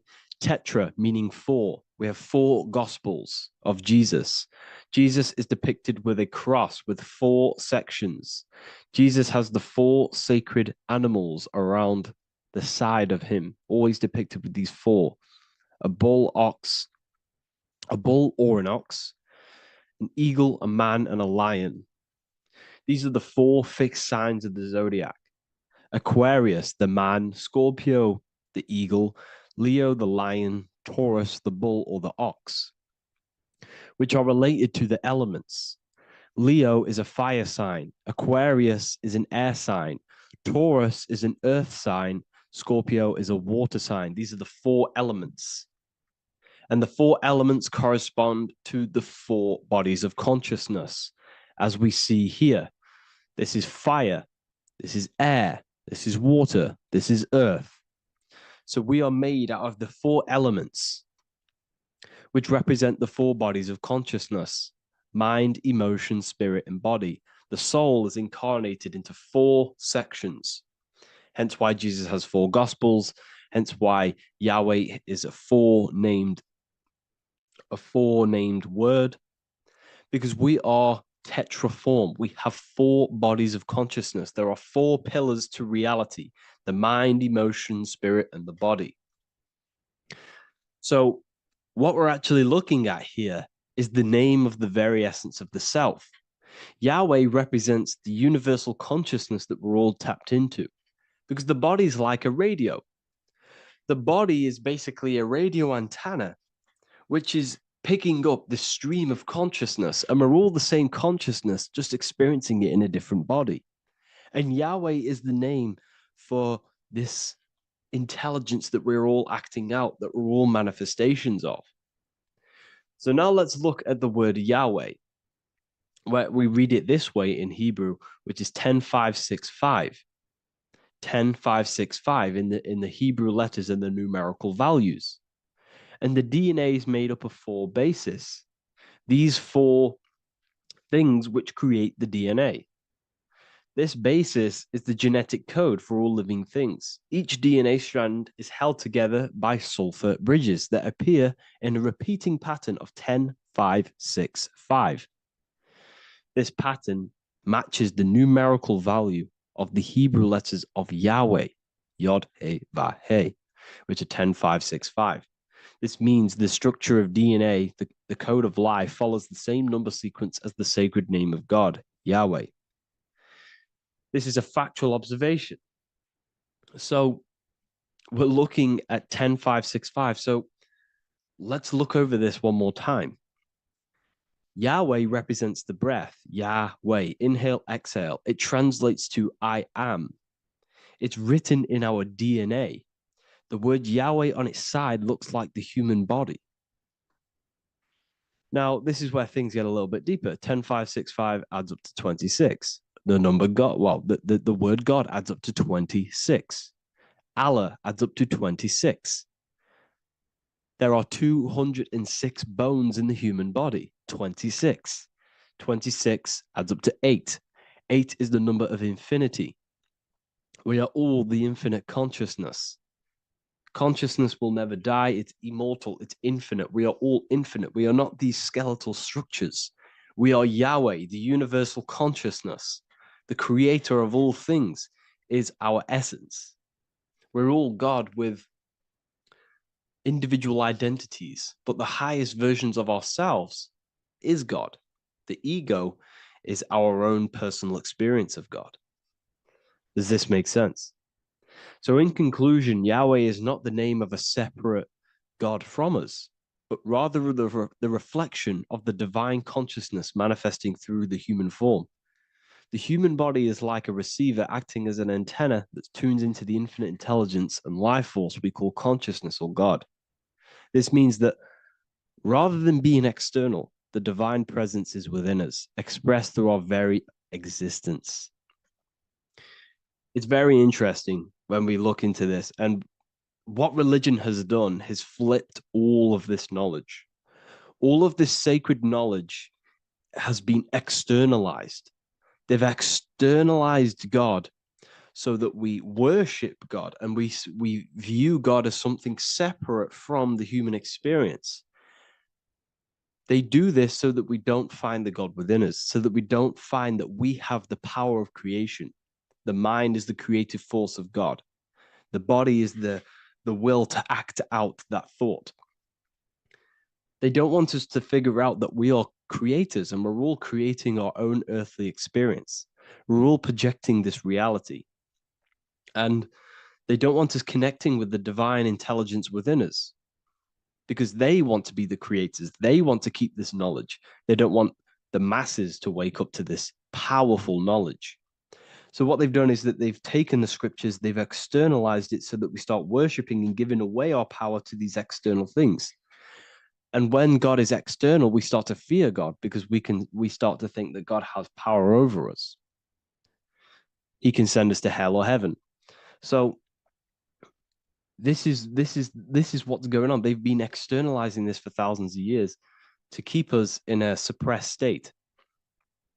Okay. Humans are very advanced because we possess self-awareness. We possess the ability to move our awareness and our thoughts outside of the instinctual nature. For example, a cat or a dog. These things can only live in their instinct. They live based on instinct. They smell, they eat. That's pretty much all they do.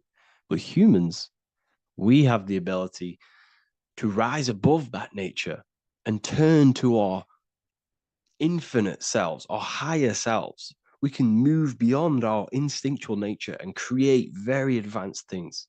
That's why humans are made in the image of Yahweh. We are literally God in human form. So this is what we all need to realize. And I hope this video has helped. Please leave a like, a comment on inside of the description. I'll have some links to my books and my university. The people who have read them have just absolutely changed their lives. You could probably see that in the comment sections if someone leaves a review of the book. We also have Trustpilot. But yeah, I thank you all. And I'll see you in the next one.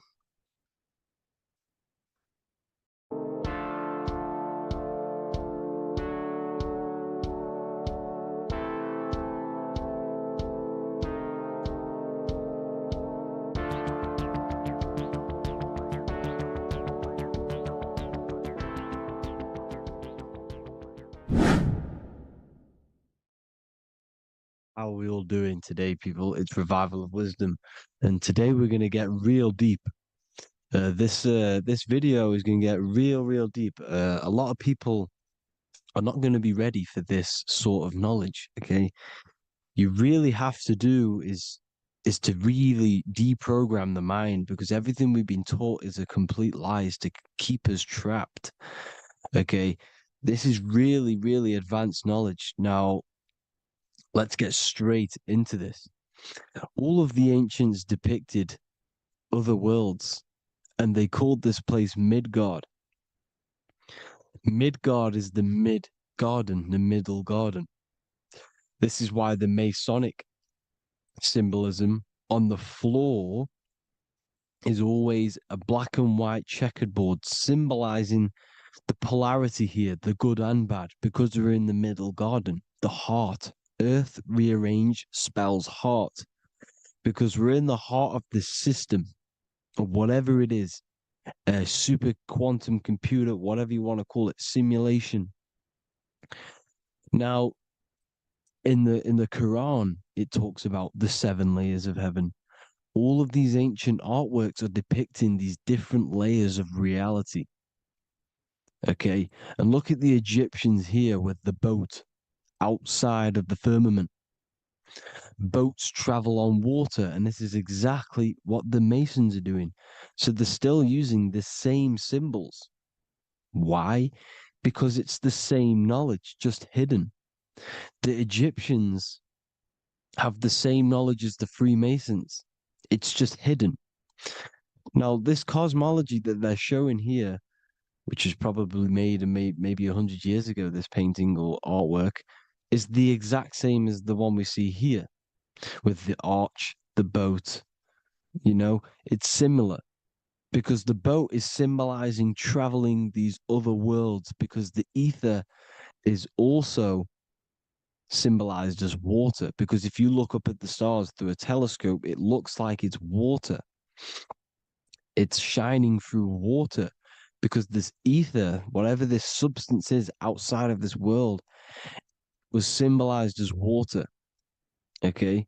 And look at all these ancient depictions showing these different layers of reality. Now, we are being trapped within this 3D dimensional world, which is the cube, the Saturn cube, because there are 6 sides to everything in this world: front, back, left, right, up and down. 6, which is the cube, because we're in the Saturn's world. Okay, now, always been depicted as a tree of life, the tree of the universe has always been depicted as this tree. Because let's get a bit deeper. Now, the cosmology of this reality is the sun, the moon, and Polaris, always in the Masonic art. The sun, the moon, and Polaris, the all-seeing eye. If you go inside of the temples, of the Masonic temples, they always have this star in the middle, shining light beams. Okay? Look here. The light beams coming from the big star in the middle, which is Polaris. This eye is God. It's God's light shining down from his abundance. Now, when you astral travel, you will see this big ball of light above you, and this big ball of light is God. But you cannot travel towards it until you are pure. It doesn't work like that. You have to become formless. You have to become pure before you can become one with the light. In all these Masonic artworks, it's all depicting the star in the center. This star is Polaris, because Polaris is the way out of this place. And this is why you see the stairway to heaven all the way up to the light beam, the light source. What does it say in the Bible? God is light, because everything is made out of one substance, and that substance is light. And it symbolizes the eye because God is an eye. All things that are alive have an eye. And we all say, I am. We all see these realities through eyes. God is an eye. He's the all-seeing eye. He sees all things at all times. And he is projecting this light. And this light comes down to create all the different levels of the worlds. And this is what the 2 pillars symbolize the number 11. 11, the number 1, is just a vertical line. It's the 1. It's a 1 point. 11 symbolizes the mirror nature of reality. Everything's mirrored, as above, so below.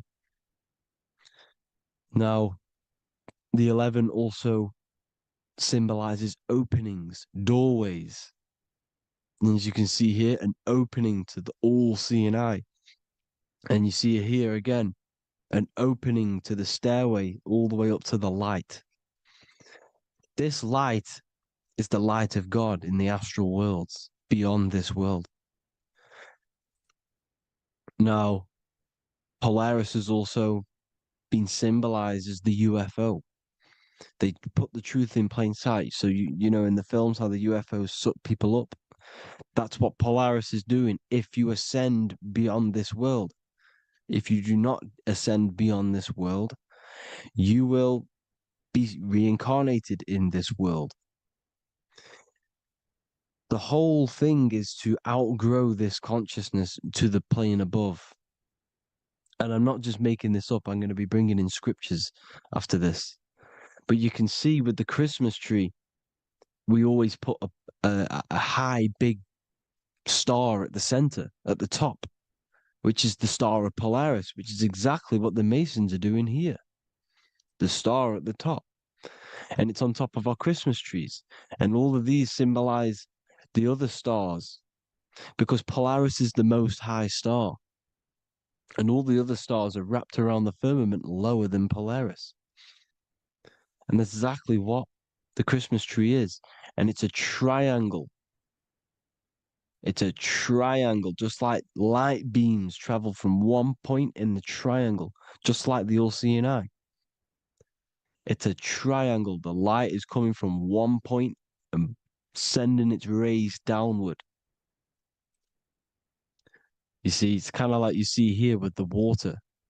And the lower you go, the darker it gets, the more evil it becomes. And this is what the ancients would call hell.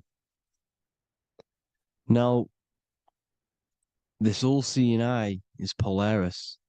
And below Polaris is Mount Meru, the North Pole, the magnetic North Pole. The Tower of Babel, which is in the Bible. The etymology of the word Babel, Ba meaning spirit, which gives the ability to move the soul through the worlds, which is that's the ancient Egyptian description of the word Ba, meaning of the word Ba. You have the Ka, the Ba, the Ak, but the Ba is the one that gives the ability for the soul to move through the worlds. Your soul can't speak into a world without incarnating into it.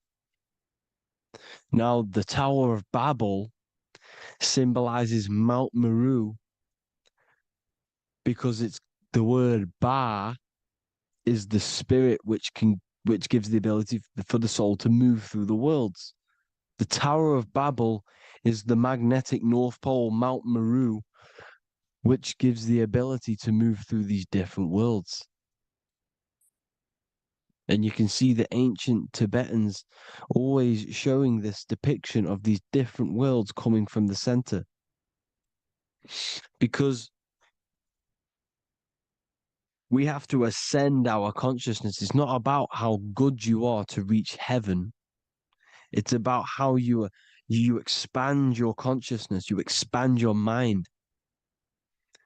So they teach now that you have to be good in order to reach to heaven. It's about expanding the mind, expanding your consciousness to these different planes, these different realms. So that's what it's about. And Jesus was known as the fisher of man. Now, Jesus is a massive part of this. He was known as the fisher of man because he was fishing. He could have been fishing. He could have been one of these deities that had come down from these different higher realities and pull people up. So they would so they called Jesus the fisher of man. And he says unto them, follow me and I will make you fishers of men. So these deities that we see in the past, like Buddha, Krishna, Hermes, Thoth, Jesus, could all be these entities who were coming down to pick up the minds that were worthy enough to see the higher planes of reality. And this is why they called him the fisher of man. Now, when Jesus walks on water, there is a parable with Paul. And he says, but Jesus immediately said unto them, take courage, it is I, don't be afraid. He's talking about astral travel here. He's talking about leaving the body. Because when you leave the body in astral travel to see these alternative realities, you can't be afraid because fear is a bondage, which is what the Emerald Tablets talks about. Lord, if it's you, Peter replied, tell me to come to you on the water. The water. Come, he said. And Peter got down from the boat, walked on the water, and came towards Jesus. But when he saw the wind, he was afraid and began to sink. When you become afraid in astral travel, you sink back into your body. Lord, save me. So this is talking about Jesus pulling people up into different realities.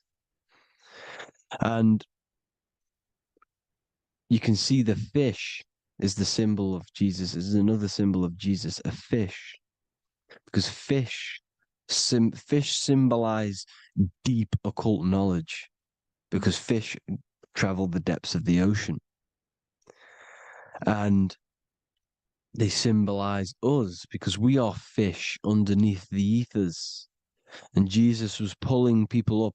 You see, so the Bible is a people today believe the Bible is a book telling you how to reach to heaven, how to become godly and reach heaven. But you've got to become the Jesus Christ to see these alternative realities. Now look at the emerald tablets is a massive part, and it speaks so much about these different realities. Look what it says here.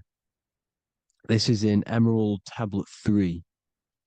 Then in my heart grew a great longing to conquer the pathway that led to the stars, which is exactly what the Masons depict in all of their art. Look, the ladder to the stars. And then he goes on to say, years after years, I sought after wisdom, seeking new knowledge, following the way, until at last my soul, in great travail, broke from its bondage and bounded away, broke from the bondage of the body. Free was I from the bondage of earth men. Free from the body, I flashed through the night. The stars. The stars are a massive part in the astral world. Each star is a different reality. And the true astrology is the star that you came from. You came through a star to reach this, to reach here. There is a reason why you are here. There's a reason why you have the personality traits, because your soul came from a specific star. This is why we call them star gates, because they are gates in and out of this reality. And Polaris is the way out to the higher worlds. Now look, far into space, my soul traveled freely into the infinite circles of light. Beyond knowledge were some planets and great gigantic beyond dreams of men. Then he goes to say, lift up your flame from out of the darkness, fly from the night and ye shall be free. Lift up your flame. Your flame is your soul, because it has to be lifted up out of the darkness. This is the darkness, this world, this body is the darkness. Because it's a bondage. You need to break free. You need to learn how to astral travel, people. You have to learn this. If you want to get out of this world, you have to learn how to astral travel and see the other realities. Traveled I through space-time, knowing my soul at last was set free, knowing that now I must pursue wisdom until at last I pass to a plane hidden from knowledge, known not to wisdom, extension beyond all that we know. So he's talking about he went to a place where we cannot even comprehend here, a place that is not even known to Earthmen. He's telling you he's ascended out of this world to the planes that are beyond. And it says here in the Emerald Tablets, man is in process of changing to forms that are not of this world. Grows he in time to the formless, a plane on the cycle above. Know ye must be one, ye must become formless before ye are one with the light. The light, the same light that I was talking about, the Masonic light, with the triangle, God, the one source. Ye must become formless before ye are with the light. Formless, you have to leave the body. You have to leave the body. You have to gain the ability to leave this body and travel to these other worlds.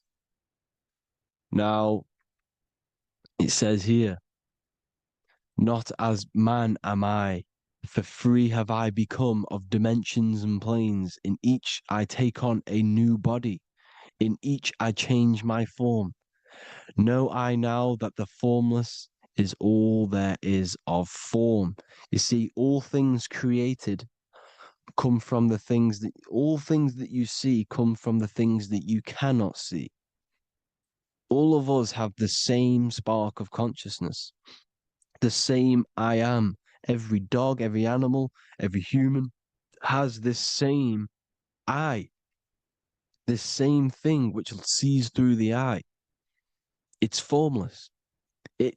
It takes this formless entity is the same entity of us. We are all the same entity in different bodies. And this entity it was represented as the flame, the cosmic flame, which is inside of all of us. And this is why the Masons depicted your spine as a candle or the Holy Grail. You would either see this or a candle with a flame on the top, because the Holy Grail is your consciousness, which is on top of your spine, which is the candle. Now, Jesus, Thoth, Buddha were all these deities which were coming down to lift people up because they were fishermen of men. And he would lift you up to the higher worlds, out of this world, to the ones above. Now, Thoth, you can see him here, he's leading the way. He's holding someone and he's leading the way with knowledge and power. He was leading the way to other worlds, out of this world. There's no point trying to change this world. This world will stay the same. It will stay the same. You have to get out of this world. And that's what they're telling you. That's what they're keeping you from. They're keeping you stuck within this thin layer of reality. So what the Masons are doing, they have the ability to astral travel. They're living not stuck and bound to one reality, but living within the different layers of reality. And this is what Morpheus was doing in the Matrix. Morpheus was going into the Matrix to go and get Neo, which is exactly what Jesus was doing, pulling up people out of this world to the ones higher. And that's exactly what Morpheus is doing in the Matrix. If you haven't watched the Matrix, go and watch it. It will blow your mind. Everything I'm saying in this video, you will see it. Except that you don't need to use a machine to enter the Matrix. You just use your body. Well, you use your consciousness to leave this body. You see, Neo was also uploading himself into the simulation to pull people out of the simulation. And this is exactly what all of these gods were doing. The fisher of man. Look, he was pulling people up out of this reality with the knowledge.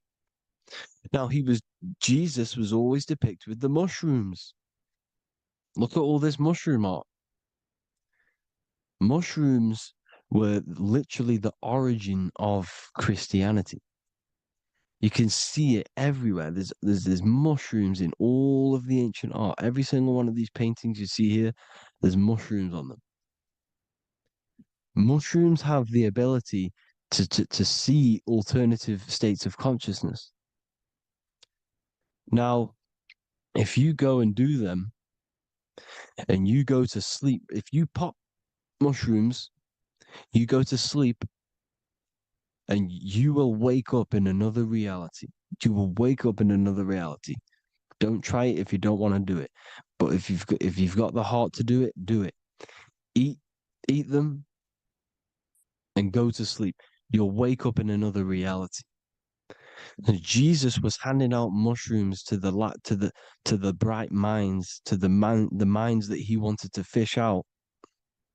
and pull up to the higher realities, he was given them mushrooms to see themselves in an alternative state, in an alternative reality.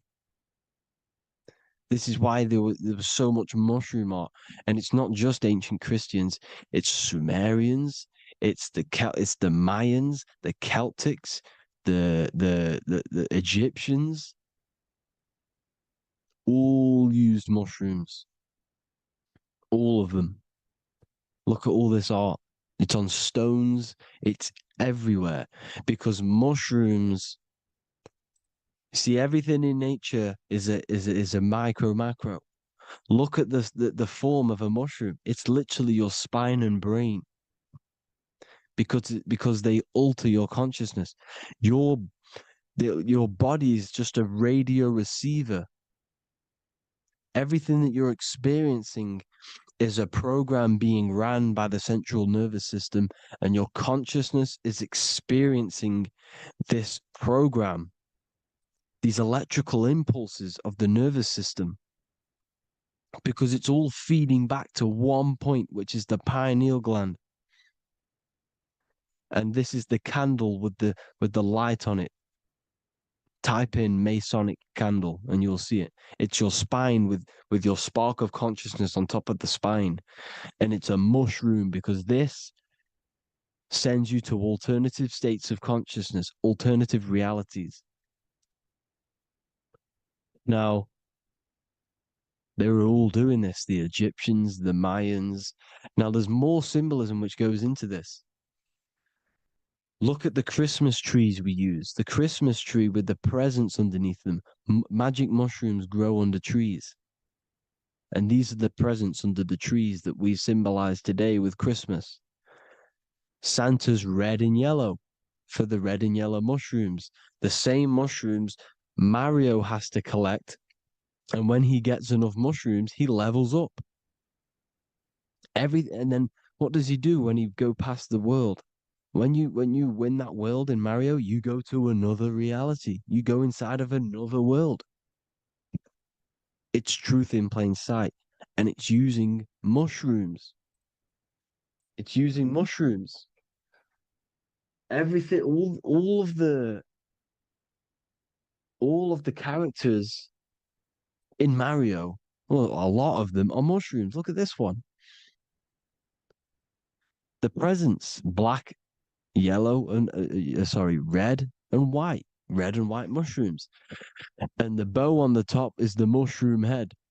That's a bit of a reach, but you know, the symbolism never lies, is what you need to understand. And it's as above, so below. Now look at the Sumerians. The Sumerians were also multidimensional beings. Okay, look at how they have the double faces.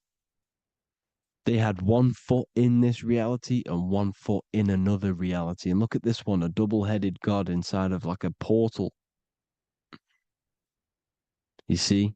Because and look at these with the wings, the astral travel. Birds, ancient birds symbolize the soul. Because the soul is a bird, it flies to different worlds. It flies around the cosmos.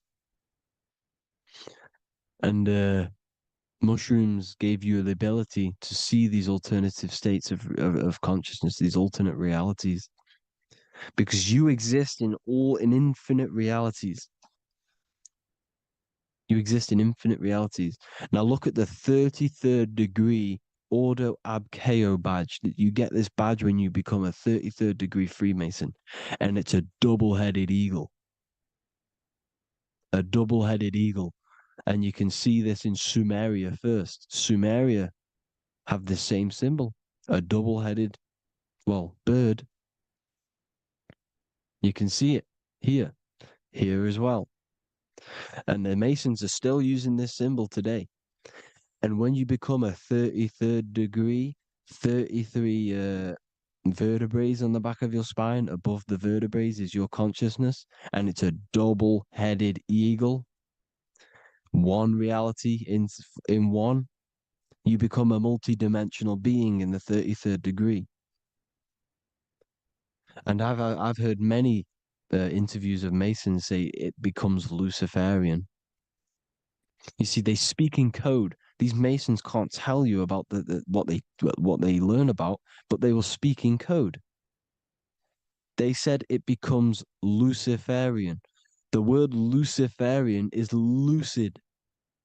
The root word of Luciferian is lucid, and lucid is lucid dreaming, alternative realities, dream worlds. You become a god. Luciferian means you're becoming your own god, pretty much. Because you are becoming a multidimensional being living in between the different layers of reality at the 33rd degree of Freemasonry.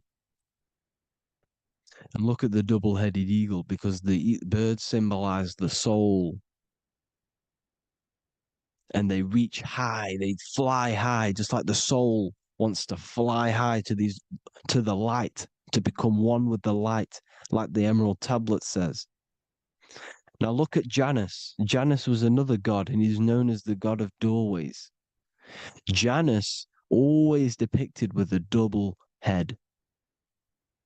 Janus is why we say janitor or January.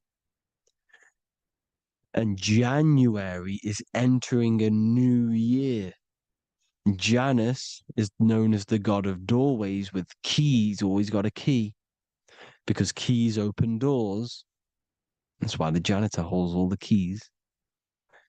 And Janus always has double heads, because he had one foot in this reality, one foot in another. He was a multidimensional being, a Luciferian, living between the different layers of reality, instead of being stuck in one like we are. Well, a lot of people. And that's the whole point. You see, all of this stuff is about like changing the world and stuff like that. This world will probably never ever change. It's probably been like this forever. Well, forever, for a long time. But it's about moving out of this reality to the higher states. And the Masons always depict the ladder to the luminaries, the stars, with a key, the same key of Janus. The Vatican is a key, and it's in charge of all the religions. Why is it a key? Because they're holding back the key. They're keeping you stuck within this reality, keeping you stuck as identifying yourself with the body, identifying yourself with this world. You are not in the world is within you. This is a program being ran by your central nervous system, and your consciousness is experiencing this reality. Now, this is going to be a mind-blowing video for some people. You have to have an open mind. You have to let go of all the programs. I'm repeating what the ancients are talking about and the ancient symbolism. Look at Janus with the double-headed god. He was just another god coming down, giving keys to people who had the worthy mind to be pulled up out of this reality, to be pulled up to heaven, just like Jesus was teaching how to reach heaven. But really, it's an encoded scripture. But anyways, hope you all gained some insight on this video. Have an amazing day. Please like, share, comment. All the links are in the bio for the PDF, for the Manifestation Mastery course, and all the other amazing stuff. And if you want to support the channel, I'd greatly appreciate it if you became a Patreon member. Hope you all have an amazing day, people. God bless.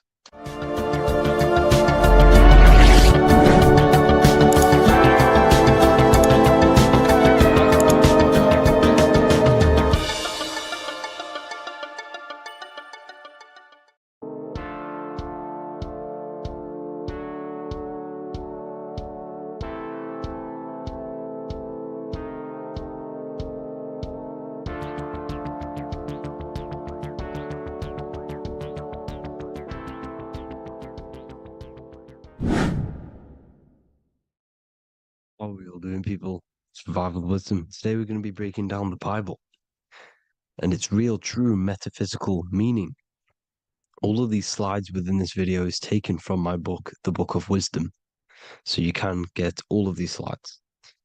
So the Temple of Solomon, you are body, mind, and soul, which is the Holy Trinity, the moon, sun, and earth. The sun is your soul because the sun is its infinite source of energy. It is its own source of energy. And that is what your soul is. It's its own source of energy. The moon is mind. This is why you call people a lunatic. You're a lunatic. Luna means the moon. And inside of your mind, you have a specific mood. Mood is moon. And mind in German is Mond. And the word Mond means moon. And earth is your physical body because your body contains of the four elements, the four physical elements. Well, the Temple of Solomon is the temple of the soul and the mon, the soul and the mon, the soul and the mind. And it's the temple of the Holy Spirit in the Bible. Everything leads back to one singular point in the center of the brain. The brain is not the mind. It's mind over matter.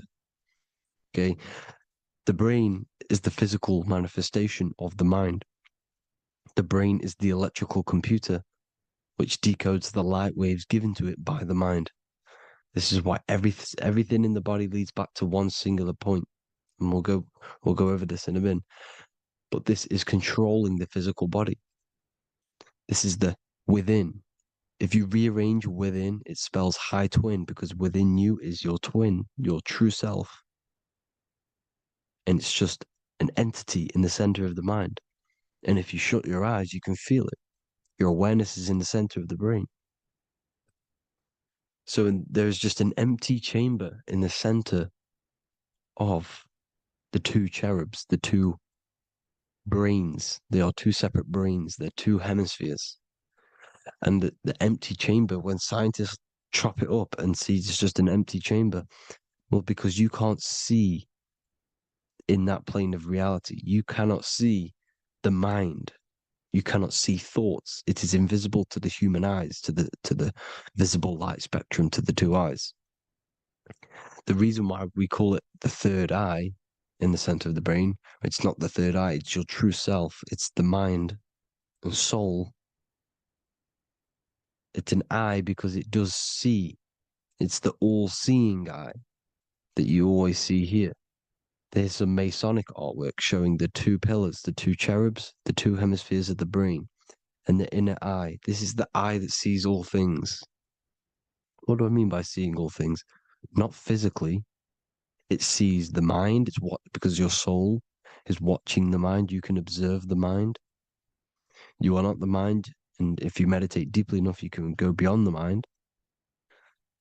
It's the all-seeing eye. It sees the mind. It sees what emotions you're feeling.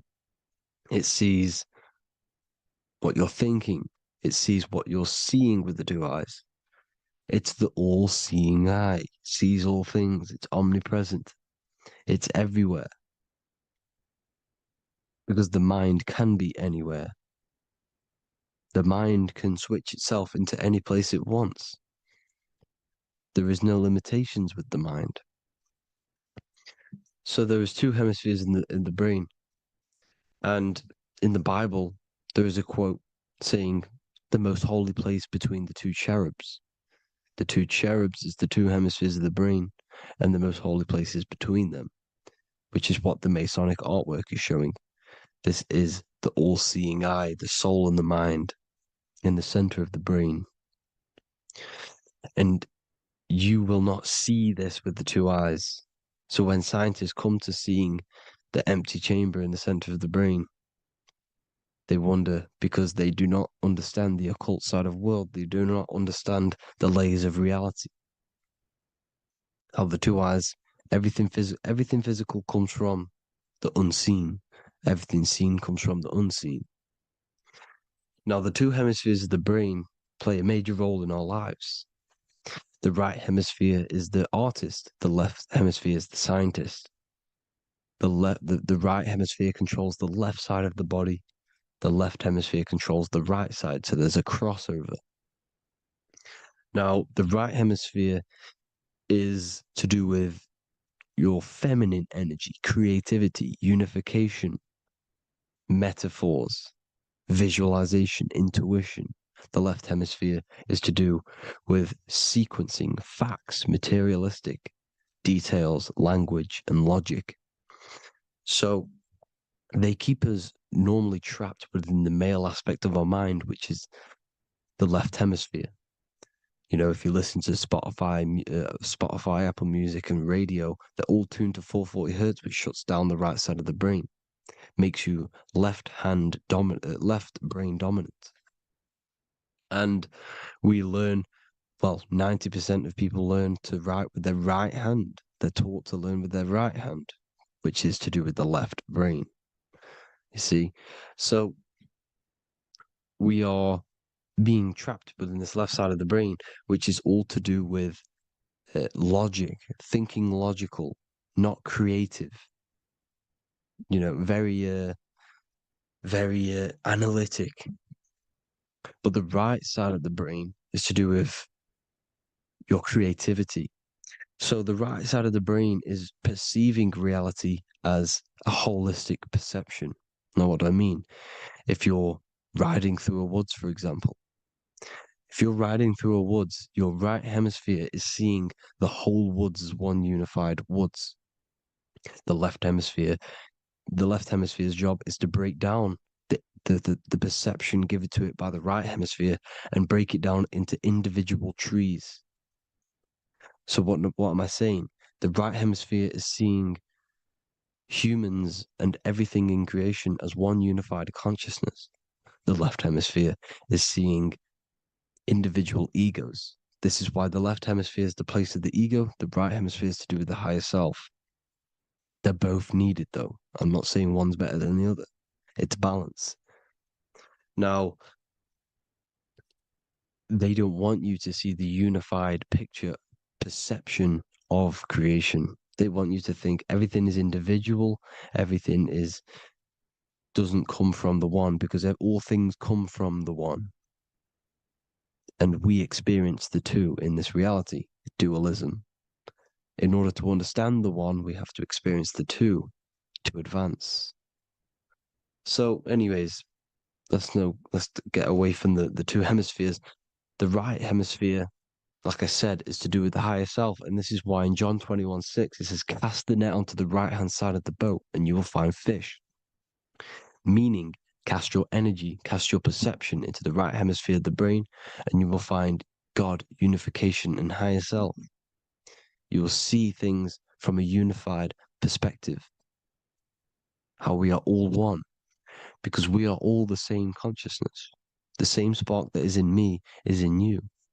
This is why I am you and you are me. We are all the all-seeing eyes of God, just split up into individual bodies. We are all made up of the same essence, consciousness. And that consciousness, that mind and soul, is in the center of the brain. You are just in different avatars. And until we see this, we'll forever be divided and conquered. Until we figure this out as a collective consciousness, we will forever be divided and conquered and ruled over. This is why the Bible says, ye are gods. You are the sons of the Most High, because we are. We are the Word made flesh. We are God made flesh.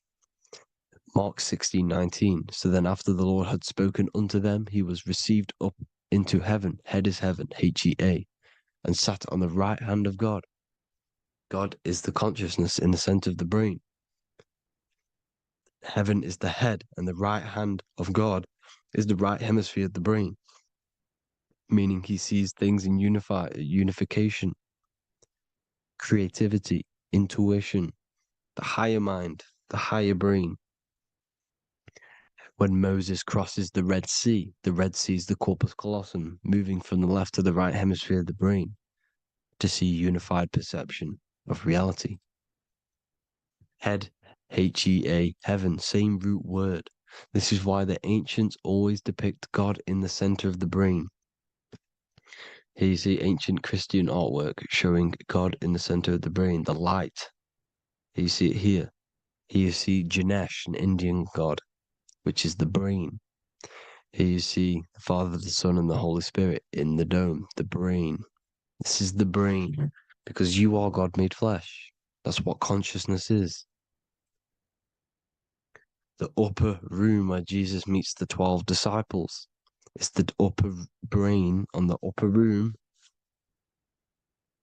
The upper room is the chamber, the empty chamber in the center of the brain. That's the room. And the 12 disciples are the 12 cranial nerves in the brain, which pretty much rule the body, all the cranial nerves.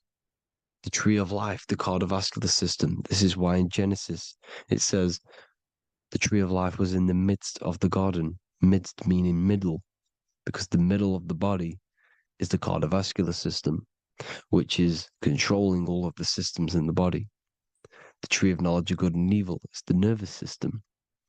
It's the spine and brain. This is what's detecting good and evil.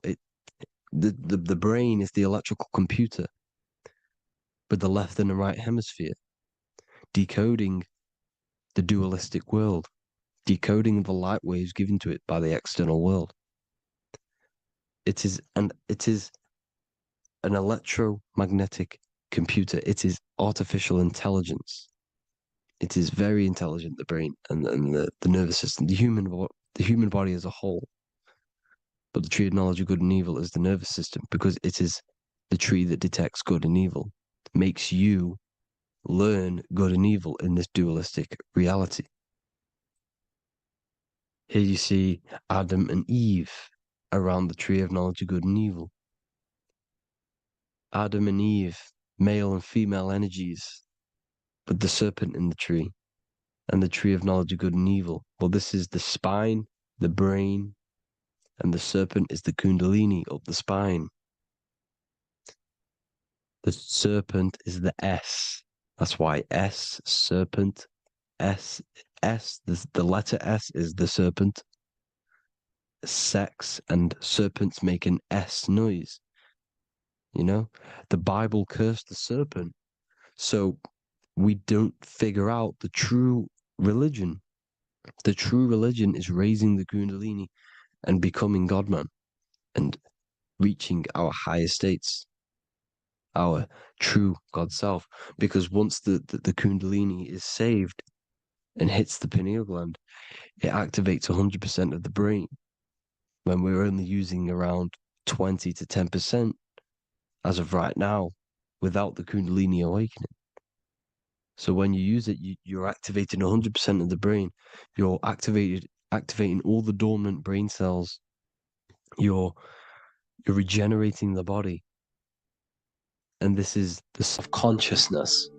You are born human. However, you possess consciousness, which is the awareness behind your being, the awareness behind your thoughts, the experiencer behind your five senses, the experiencer, the observer behind your thought, emotions, and senses. You are an eye, an invisible consciousness looking through a lens, which is your body. Your body produces this physical world that you experience. Your brain produces this world. Your brain and body is a technological computer. However, you are an infinite, ever-expanding consciousness behind this physical body. And there is an evolution of consciousness, a cosmic journey of expansion. And this is why we see so much pyramid symbolism in the occult and esoteric world, and especially within Freemasonry. Because the pyramid represents climbing, an evolution, a raising state of consciousness, a journey. Steps symbolize a journey upwards. This is the raising and the evolution of consciousness, our inner world, the transmutation of our inner selves, of our souls and consciousness and our minds. So when we see this pyramid, we're seeing a evolution, a way up to source consciousness.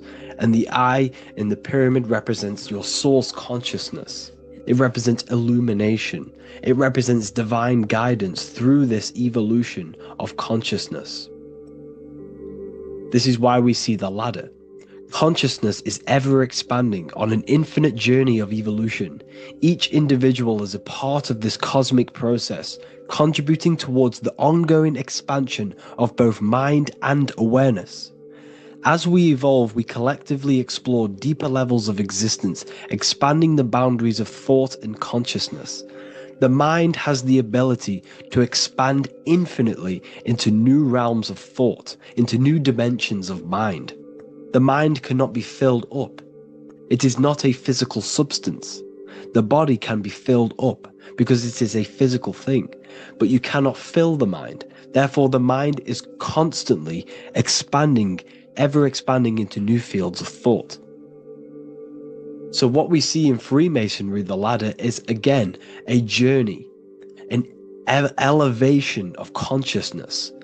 When we are born with an infant consciousness, and as we gain older, we gain an adult consciousness. Our inner world, our inner mind, and our emotional intellect changes and evolves. We are significantly different from when we were very young as an infant. It's because our consciousness evolutes, it changes, it alters like water. So, just like this evolution of your own consciousness as growing up, there is consciousness of beings existing in cycles beyond our own. And their consciousness is unimaginably different from ours. They operate on a higher level of understanding and knowing, experiencing reality in ways that transcend our current comprehension. Our minds right now cannot comprehend the highest states of consciousness. There are entities, there are beings beyond our own, existing in higher dimensions of consciousness that we cannot comprehend because they have expanded. They are on a further way up the ladder of consciousness. However, we are all on the same journey. None of us can take the same journey. There is one ultimate goal, reaching source consciousness. However, this is always ever expanding. However, we are all on a different journey. There is one truth, one source, one goal. However, there are billions in different ways of reaching it, and we are all on these different paths to source consciousness, to this ladder, this evolution of universal evolution. Okay? Their awareness is attuned to new dimensions of existence, reflecting a more advanced stage in the cosmic journey of consciousness evolution. So when you take DMT, you are shot into these higher realms of consciousness where you meet these beings who look similar to these images. They are not speaking to you physically. They don't speak to you three-dimensionally through vibration and words. They speak to you mentally. If you have done DMT, then you know this. And if you have met these beings, then you know this. You might have even met some of these types of beings on mushrooms or any psychedelic drugs. Because ultimately, when you take these mind-altering substances, it's altering your consciousness. It's merging your consciousness with the spirit of that substance. And you are essentially attuning your mind to higher dimensions of consciousness. That's why we say we're getting high when we take these substances. Therefore, when you meet these beings on DMT, you are essentially meeting beings who are attuned to higher dimensions of consciousness, and they speak to you mentally. They speak to you telepathically through thought, because the universe is mental. Everything exists within the mind. The way you are now, your physical existence, is a state of mind. Mind, thought creates matter. Spirit and matter are two opposing ways of thinking. If we have a very spiritual mind, we have an expanded mind, we are a spiritual person through the mind. However, if we have a very low state of consciousness where we think about food, sex, lust, and all physical things, then we have a physical consciousness. Matter and spirit are two opposing forces, two ways of thinking. The mind attunes itself to different levels of understanding in different dimensions. So, essentially, this is what we're looking at. The body is a vessel for the fluidic, formless consciousness, a temple that houses the essence of our awareness. While the five senses are limited to perceiving only the physical plane, the mind transcends these limitations, capable of perceiving the full scope of reality. It is through the mind that we access deeper truths beyond the material, tapping into boundless nature of existence. Physical existence is a thin band, a thin layer of reality. It's like 0.001% of reality. And your five senses are only tuned into this layer of reality. But the five senses are, by design, only allowed to perceive physicality. But the mind has the power to expand beyond this physical five sense state. The mind has the power to expand and evolute. It is a conscious decision whether you want to take this path or not. You can stay in a three-dimensional way of thinking, or you can expand your consciousness from within. It's not an external journey. There is no God going to save you. You must save yourself. Therefore, behind every single one of these eyes is the same source consciousness. However, we are all different cells in a different journey. The organs in your body, the cells in your body are all alive. They all possess same consciousness, universal consciousness. However, we are all on a different journey of evolution. As above, so below. As the baby is in the mother's womb, when the baby becomes conscious, there is a world outside of its mother. What does it do? It presses and seeks a way out to be born in the other world outside of its mother. It is the same with your consciousness, your mind. When your mind becomes aware that there is realities beyond the immediate surroundings, it seeks a way out. And this is exactly what I'm doing to you now. I am now expanding your mind and telling you there is other ways of reality. There is other dimensions of consciousness which you can access through inner transmutation, through different ways of thinking, spiritualism, and meditating and connecting with yourself and detaching from external things. We can upgrade our consciousness. Your body is a womb. Why Jesus says you must be born again to see the kingdom of God, because you are born physically and then you must be born again spiritually, awakening your inner consciousness. So like I said, as the baby is in the womb, it's the same principle. As above, so below. You were a baby, you were in your mother's womb, and you figured out there is a world outside of your mother, so you seek to weigh out your mother to be born in another world. It's the same now. You must do this now. This is your spiritual evolution. This is the evolution of consciousness. It's ever expanding. When you die, this is a transition. You must learn to not fear death. This is another part of your spiritual journey.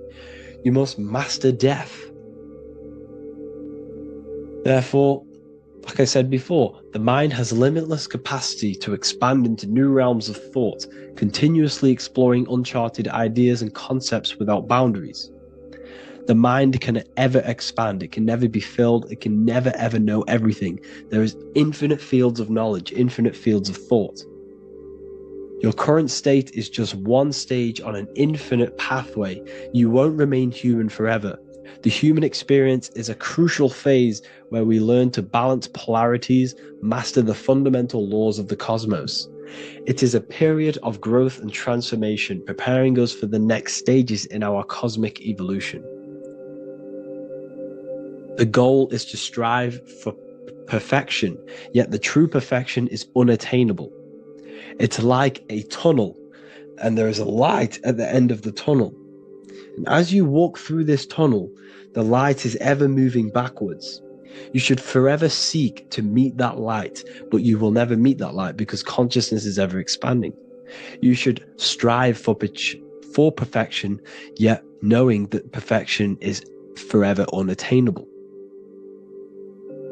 The journey is endless, with each step revealing deeper layers of understanding and experience. The pursuit of growth and expansion is itself the essence of our evolution.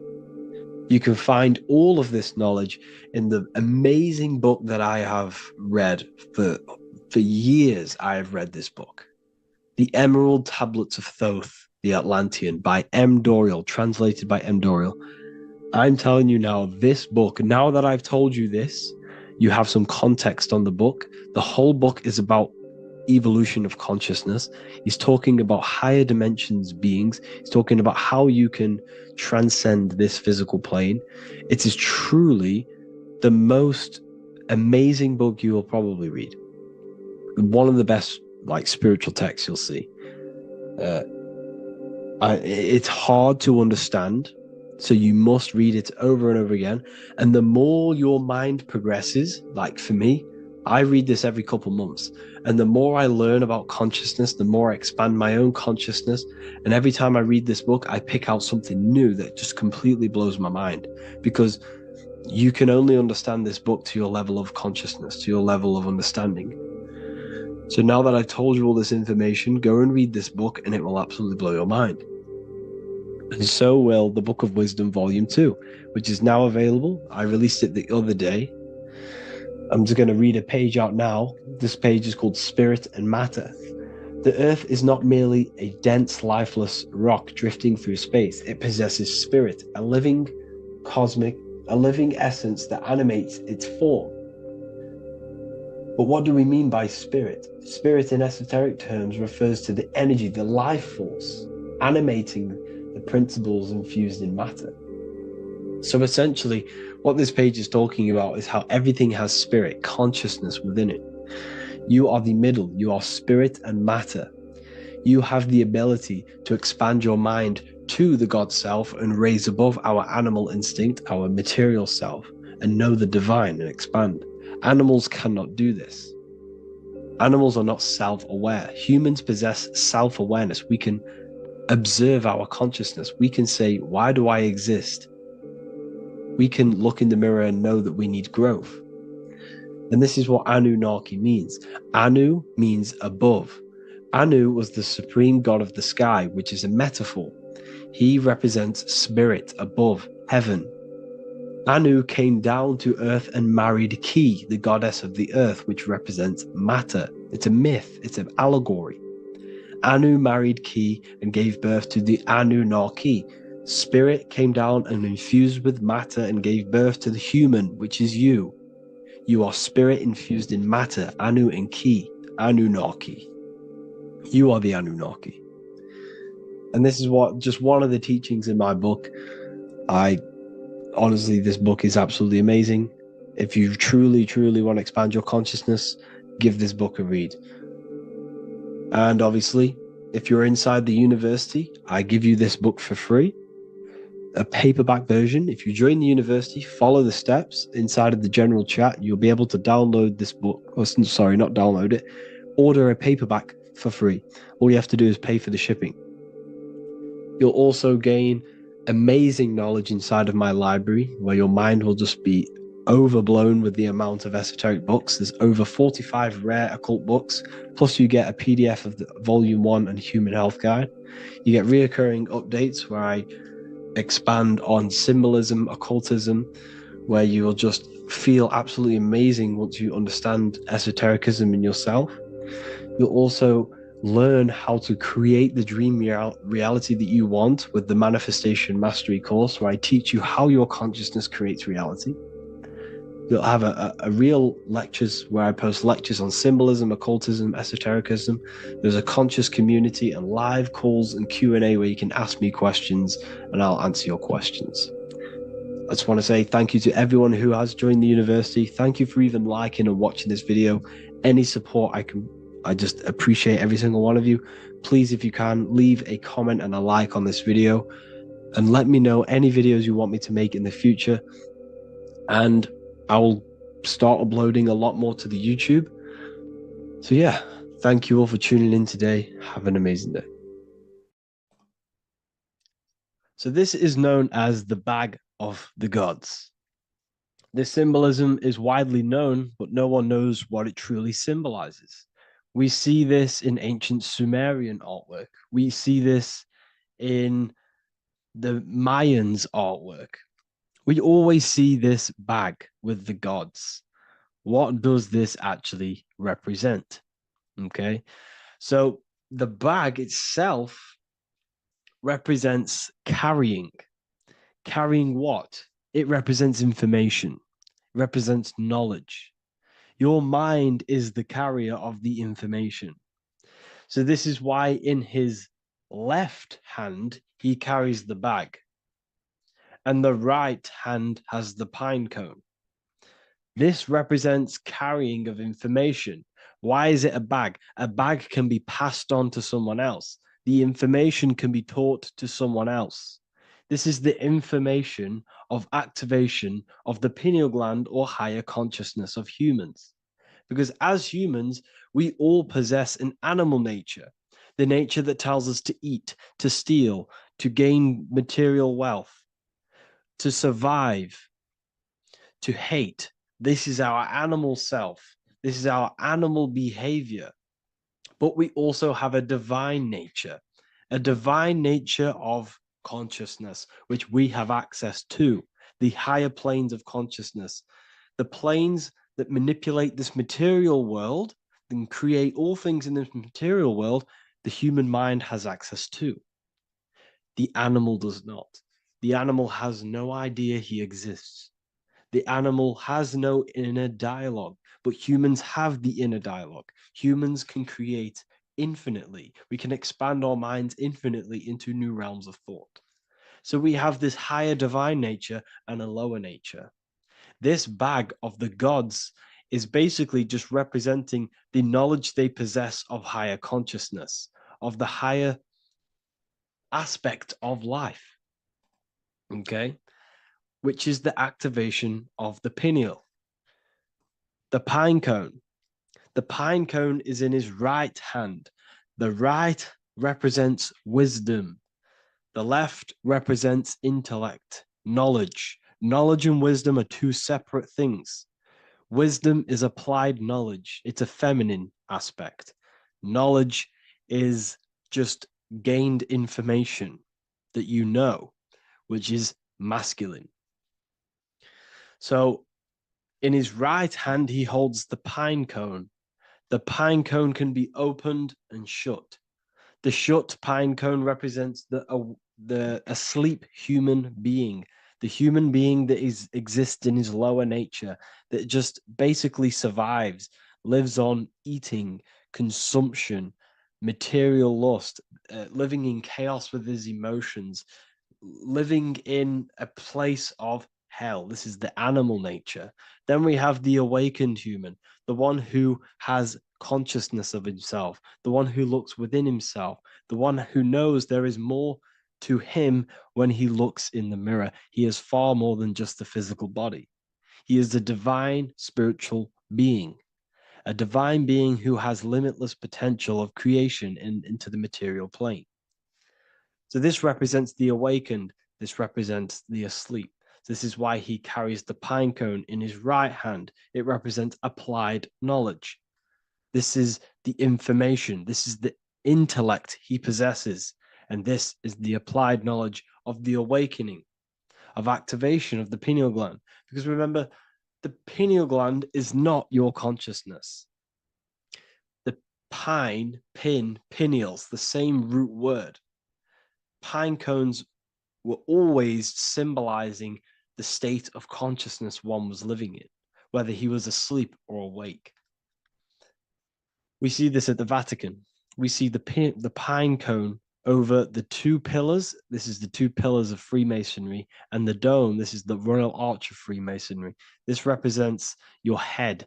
This is the two pillars, the two hemispheres, and the pine cone in the middle, which is the pineal gland. What is the pineal gland?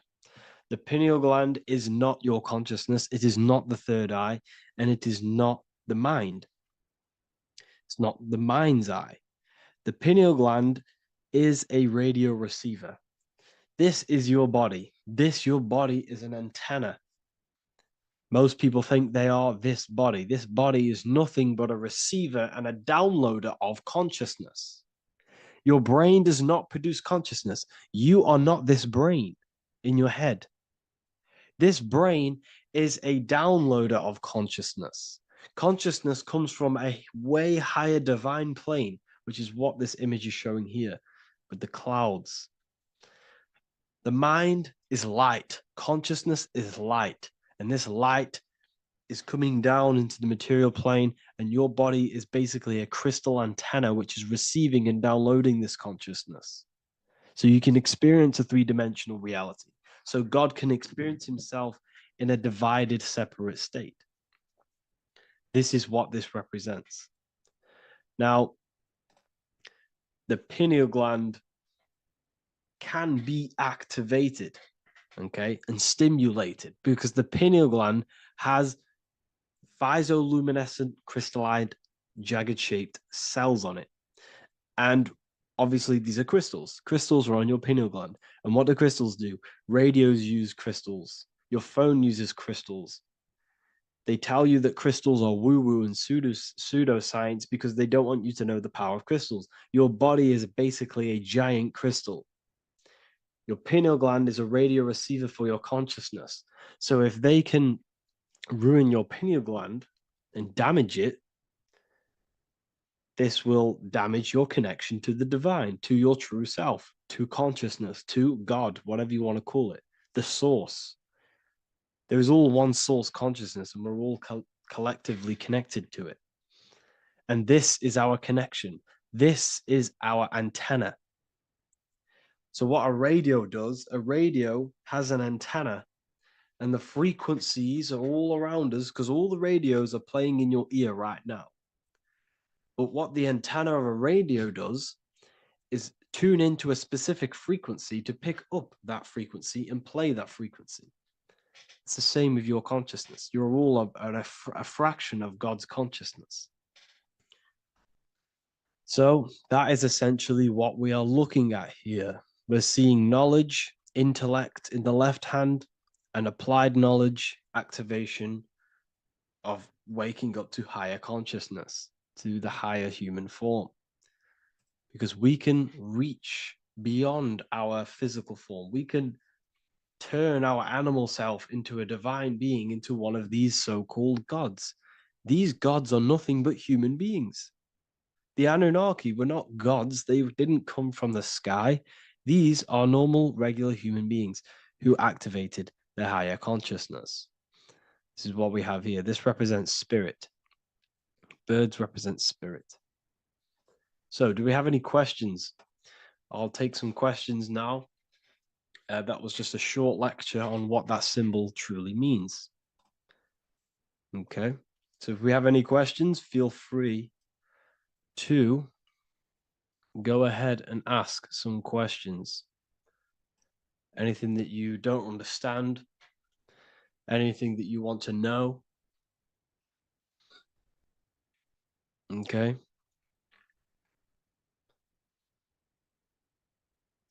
So base reality would be where source resides. Yes, the base reality is your consciousness. Are these lectures available in the university? There's a whole section, basically inside the university, there's a whole section with like over 30 long form lectures like this. So the base reality is where the source resides. Yes, the base reality is your inner world, your consciousness. That is the only thing that exists. Your outer world is just an effect of your consciousness. Your consciousness, everything that has gone on within the mind and emotion is pushed outwards into your reality. You have thought and felt your way into your external circumstances. Your life is a direct correlation of every thought you thought in the past. Therefore, your inner world of consciousness is creating and molding your outer world.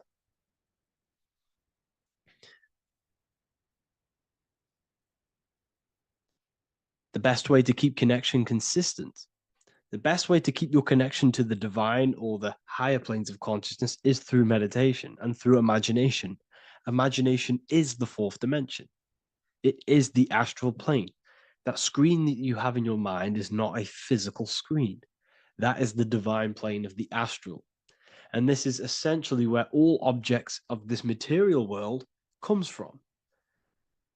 The phone that you are holding, the laptop you're watching this on, whatever you're doing, every single object you see in your room that you are in right now began inside of the plane of imagination. This is not a physical plane. This is a metaphysical plane that you have access to. And you have the ability to bring down this plane into physical form. That's what we call manifestation. That's what the ancients called magic. This is what we now call in science metaphysics. It's all the same thing. So yes, you all have access to the divine planes. Unlike animals, this is why humans are so advanced.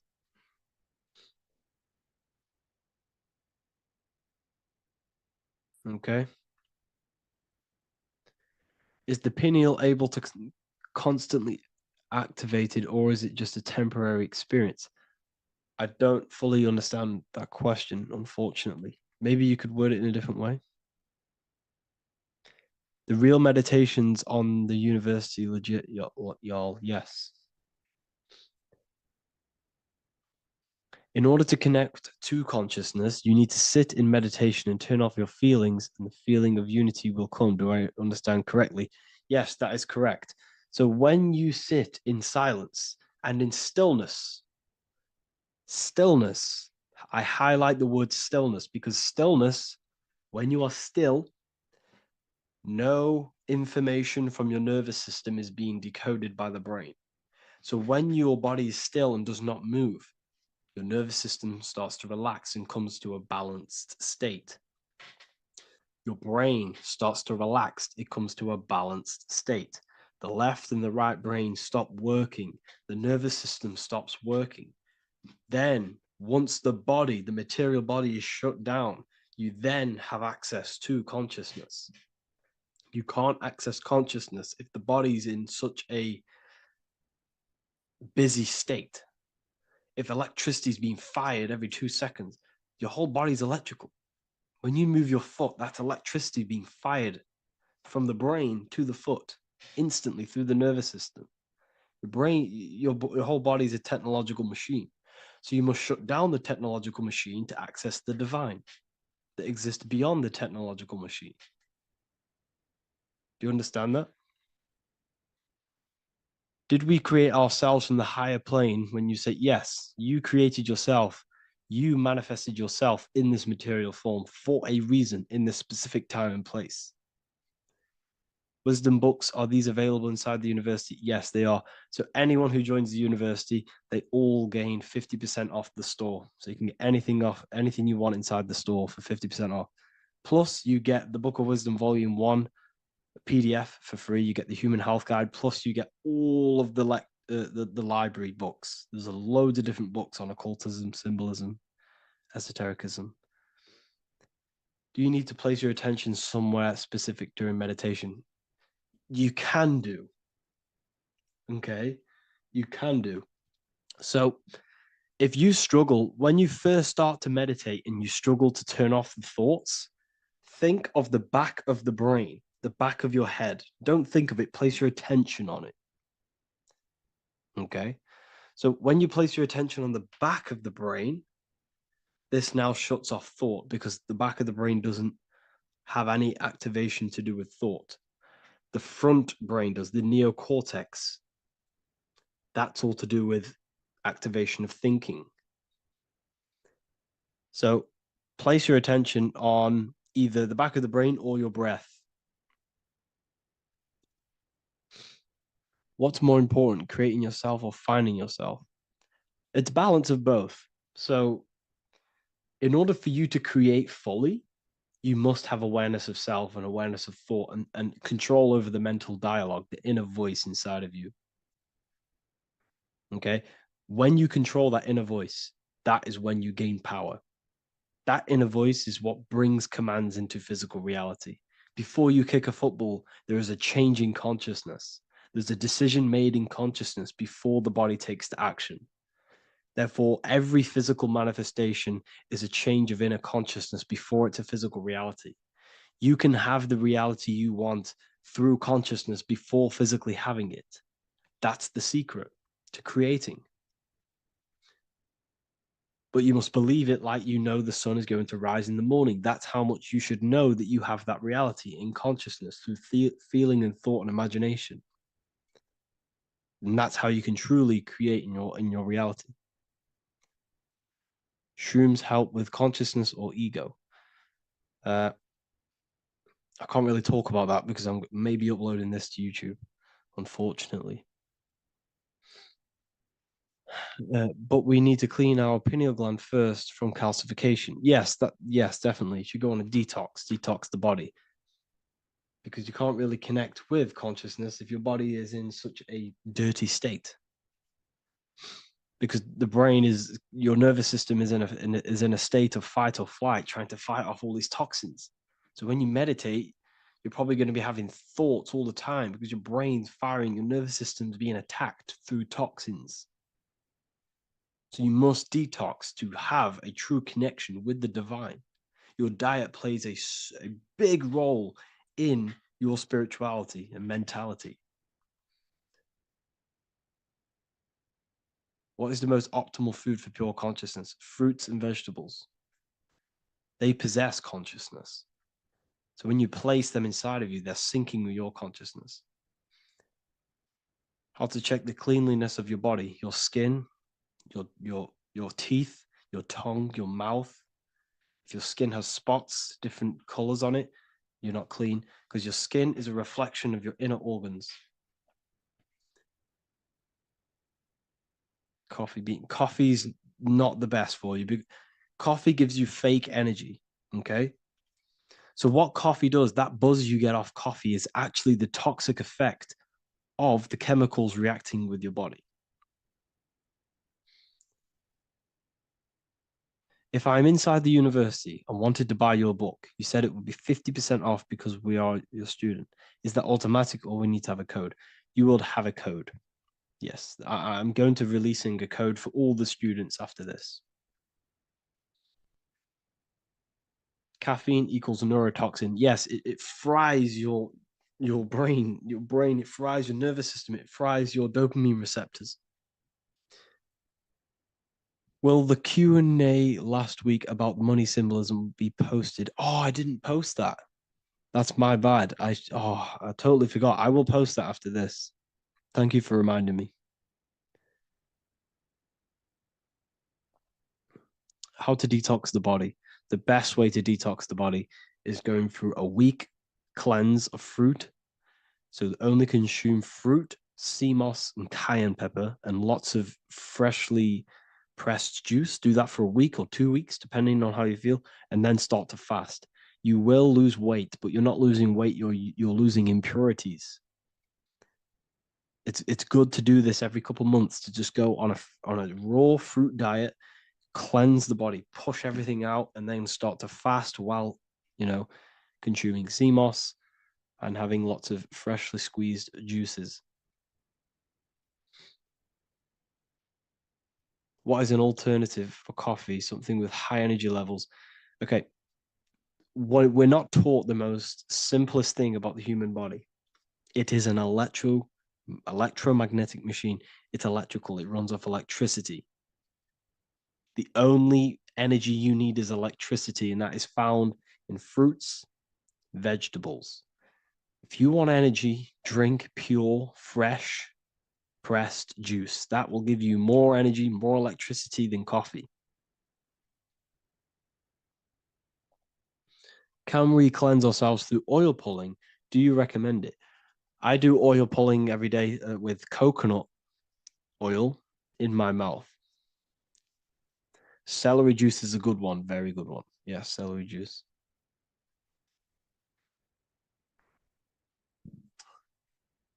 Any more questions? What kind of music do you listen to when lifting? For me, rap, hip hop push me work harder, but I know it's terrible for my subconscious. Yes, very. At least you're aware of it. You should be definitely try and stay away from the hip hop music. Try and stay away from anything that's talking about anything negative because it's all programming your subconscious. And your belief system is your reality, people. Your belief system is your reality. Okay? So look after your subconscious. That's what's controlling your actions. 90% of your actions on a daily basis are controlled through your subconscious beliefs. Okay? I listen to a lot of Pastel Ghost. I listen to a lot of let me get my playlist up. It's all like background music for TikTok. Do you know what I mean? Like Pastel Ghost. That's mainly what I listen to. That sort of music. I don't know what it's kind of called. I don't know what that genre is called. Does anyone know what that genre is actually called? Because there's not much words in it. The reason I listen to it is because there's not much words in it. And, you know, it helps the subconscious. And I just love that music.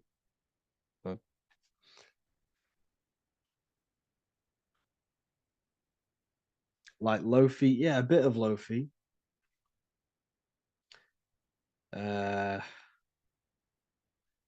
Most people won't even know this type of music.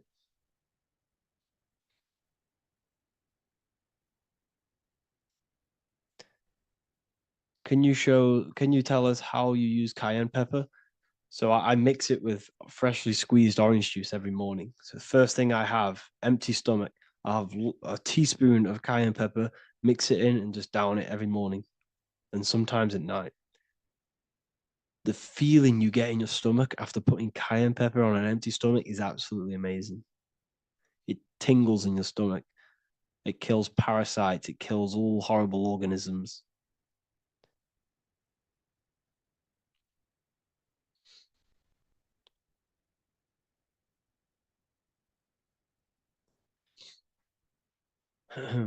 Mix it with hot water. Yes, hot water and key lime water. That I bet that's powerful. If you mixed warm water with key lime with cayenne pepper in first thing in the morning, I can imagine how powerful that is. I've never done that, but I'm going to try that. Do you use sea salt? I don't know what to think about sea salt, to be honest. I try and stay away from it. I don't know whether it's good, don't know whether it's bad. I'm kind of mixed on it. Mixed information. You know, I've heard people have benefits. I've heard other people say stay away from it. So I don't know. I just stay away from it. Just I'm not too sure on it.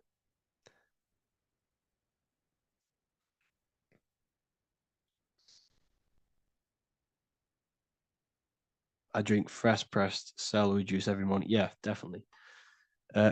Is there any chance we could like feel free, move to like esoteric occult questions? The only reason I say that is because I might be posting this to YouTube, so it's like I don't want them. I don't want them thinking I'm giving health advice because I'm not. This is what I do. I'm not giving anyone medical advice. This is what I would do to myself. Because I can probably get in trouble for that. So the subconscious is the all-knowing. It is the all-seeing eye. The subconscious knows everything. Your conscious mind does not. Your subconscious knows every single cell in your body.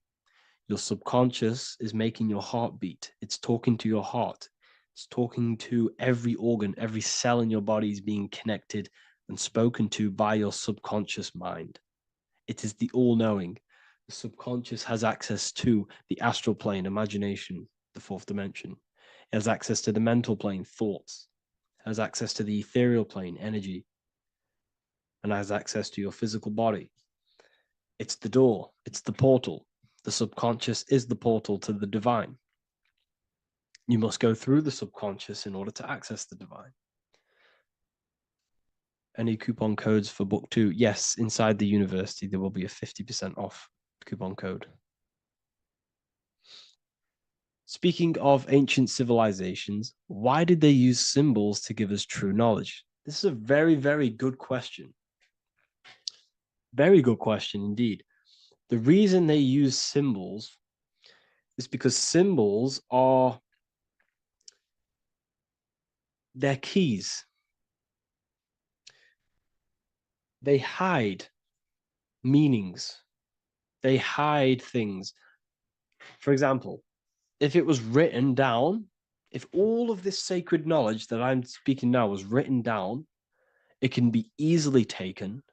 It can be easily misused. Someone can take it, read it, and steal it and misuse it and abuse the world and create horrible things. The reason they use symbols is because they're hidden. They hide the teachings. Only the ones who possess the key, that possess the knowledge, can read the symbol. So the symbols act as a guard towards this higher wisdom, this higher knowledge, which gives you power. All of the knowledge I teach you gives you power. And you can misuse it. You can misuse your imagination. You have no clue, unless you've put this into action, how powerful your inner consciousness is. You can become a Okay, listen. If you hate your job, it's not the job that you hate. Think about it. It's not the job that you hate. The hate is coming from your inner consciousness. It's the state of consciousness that you hate. So what does that tell you? You can change that inner consciousness to another reality, the feeling of another reality. You can become that consciousness within before you actually externally have it. And by becoming and knowing that reality, that's what produces effect on shaping your outer world. When you really, truly know that reality inside of you, of being free, of being wealthy, of having abundance, your outer world has no other choice but to rearrange itself to your new inner state of consciousness. That's what magic is. It's manipulating your inner state of consciousness. It's convincing yourself that you already have it, not believing it, knowing it. Okay? Knowing is different than believing. Believing is a lie. You should know thyself. Okay? So we can say that human overpopulation is intentional. There is no human overpopulation. We're all cramped in these cities. We're all cramped into one little place. We're not supposed to live like that. We're not supposed to live so cramped. This is why there's so many weirdos out in public. So many weird people doing weird things. This is when things start to go weird, and we shouldn't be living in this state, in this condensed state. We should be spread out. Okay. There is no overpopulation. It's just an illusion, because we all lived in such. Have you ever been on a plane? Have you seen how much land there is? It's crazy. There's no overpopulation. And how many people do they say there's in the world? There's not that many people in the world that they say. I think it's like 8 billion. I think they say there's 8 billion people. There's not 8 billion people. There's probably more like 2 billion. And the reason I say that is because I have a friend who only has like 300K followers. So that's a lot of followers, okay? And he gets recognized everywhere he goes. And he's into all this stuff. And he says, listen, the population is definitely not 8 billion or whatever they say. I think it's like a couple billion. It's probably more like 1 billion. How to properly manifest intentions. Thought, emotion, and imagination are the key. You must know that you have that reality. Don't believe it. Become that reality within your consciousness. All day long, as much as possible. Feel it. Imagine it. Say it. and have zero doubt. How to have zero doubt. You can't, well, okay, so the doubt, that little voice that will seep into your mind saying, you can't do that. You can't do this. That's your old voice of your subconscious program. Listen, the reason why most people fail in life is because they have trained their subconscious that they will fail. They have told and believed that they will fail. The reason I will succeed for the rest of my life is because I have trained my subconscious to say, I will win, I will succeed, I will solve any problem. That's my belief system. And if my belief system is that, then my external reality, my conscious mind will seek a way to fulfill that belief. It will seek to control and create that belief in my external world. It will seek to solve any problem. I've trained my subconscious mind to know that I already have the reality, to know that I'm abundant, to know that I have everything that I already need. Therefore, if any problem comes, I can sort it straight away. But most people have a different belief. It's not your fault. We've been kind of manipulated and told this, that they will fail, that they can't do anything, that it's too hard. And that basically casts a spell on the conscious mind, where your conscious mind is just like, no, I can't do that, because of this subconscious belief that you hold. So you must reprogram your subconscious that you can do it, that you will solve any problem, and that you are abundant. That's the reason why successful people succeed. It's because they have a complete different mind state, a complete different belief system in their subconscious.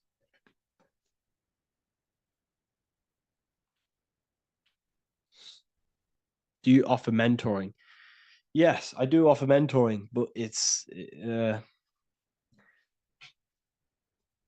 mainly for people who want to grow their online presence,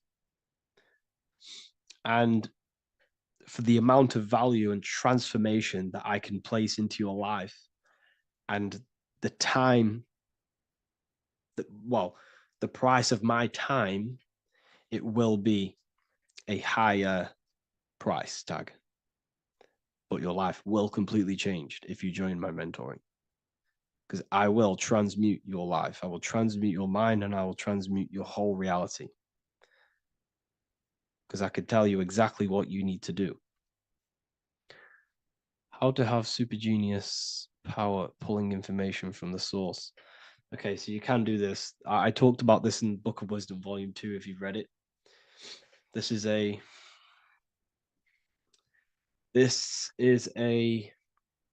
technique that Albert Einstein used. This is a technique that Thomas Edison used. This is a technique that all of the ancient geniuses have used. So you get on a chair, you place metal below you or plates, and you hold a metal ball in your hand, and you fall asleep.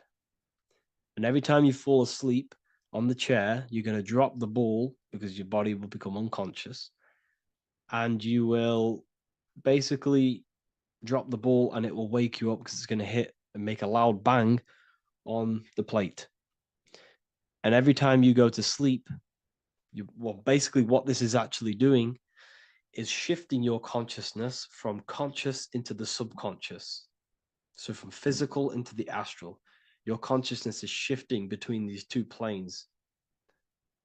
And as you do this, you can bring down great ideas from these higher planes.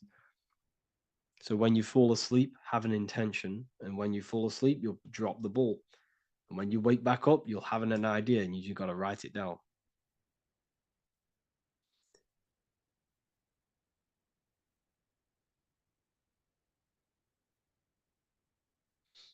How to balance chakras. Don't focus on balancing your chakras. Focus on the mind. The mind is the cause of the chakras being blocked. If you have a blocked throat chakra, this is a problem in your mind, not the chakra. You see, the chakras are a result of the mind. You transmute the mind, you can transmute the chakras and cleanse them.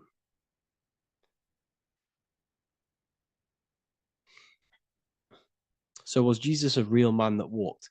Okay, so I'm going to tell you something. Like, some of the things that I say in my reels, they are to catch attention. So if I say the first thing on the reel, Jesus never existed, straight away, you see that, it's going to trigger you. It's going to trigger Christians. It's going to trigger people. So yes, I do say things to catch attention. The reason I do that is because I have to in order to catch attention. Maybe there was a Jesus who walked. So in the past, I have said Jesus never existed. Yes, this is to catch attention, to boost the reels, views, and comments and stuff like that. Maybe there was a man who was called Jesus and walked the earth. But listen, he was not the Son of God. You are all the Son of God. Jesus represents an archetype. He represents morals. He represents a way of living that you should embody in your life, not to worship. We shouldn't be worshiping this man. We should be embodying his qualities into our lives so we can become Christ consciousness, so we can live in harmony with our mind, emotions, body, and spirit. Okay? He was not the Son of God. You are all the Son of God. We are all God experiencing himself in a three-dimensional divided form. God is oneness, and he created a divided world so he can experience himself. Why do you quote from the Freemasons oft times? I don't recall me looking at Freemason quotes and quote them. I just simply, when I post a quote, I literally just, whatever comes to my head, I just whack it into Telegram or Twitter. Are dreams tied to your subconscious, and how do you understand them? Okay. Dreams and astral projection are two different things. Astral projection is your soul leaving this plane into the collective consciousness, into the collective mind, the collective astral plane. But dreams are basically the astral plane, but it's your personal astral plane in your personal subconscious. So when you dream, you're entering your own consciousness, you're entering your own subconscious. Every character, every event that happens to you, everything that is said to you, everything that happens to you in your dream is yourself pushed outwards, and you're basically experiencing your own mind. If something scary comes up in your dream, this is your belief, this is something in the back of your mind materializing and coming to you and showing itself to you. So in order to understand your dreams, it's basically suppressed emotions, suppressed thoughts, all lingering in your subconscious materialized. Okay. A few months ago, I'd have concurrent dreams of getting in a car crash that lasted for months. Then one day out of nowhere, I got into a really bad accident, and that low-key bugged me out. I didn't know if my mind was trying to warn me or what. You can explain that. Okay. If you are having dreams about having a car crash, this is a belief.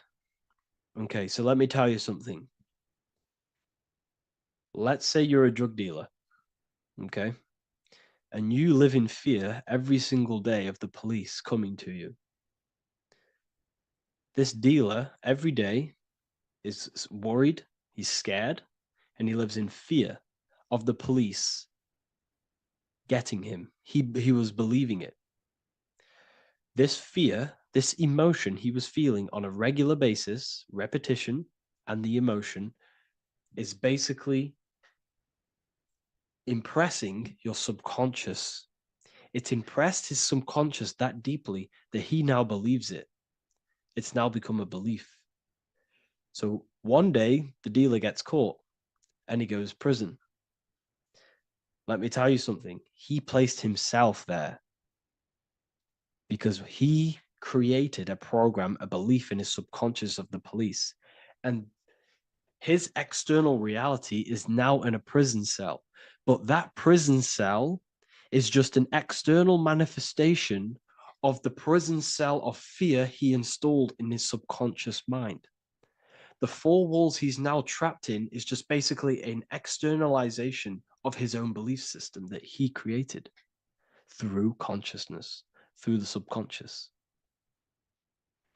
If you embedded your belief that you will be in a car crash, you will be in a car crash. He placed himself there. He materialized that reality through the thought, through the emotion, through the belief. He put himself there. You see? So if you were having dreams, this was maybe, it could have been anything. You could have watched a program when you were a child about a car crash, and that maybe scared you. Or you saw a car crash when you were very young, and that scared you, and that impressed your subconscious. Then you had a dream about it. Then you started to believe it. And then one day, bang, it happens. That's the power of the subconscious mind. It holds control over you. It holds control over every aspect of your reality, of your being. So, I hope you all enjoyed this live. I'll see you all inside Ethereal University. I'll be posting another lecture this week. And yeah, let me hold on.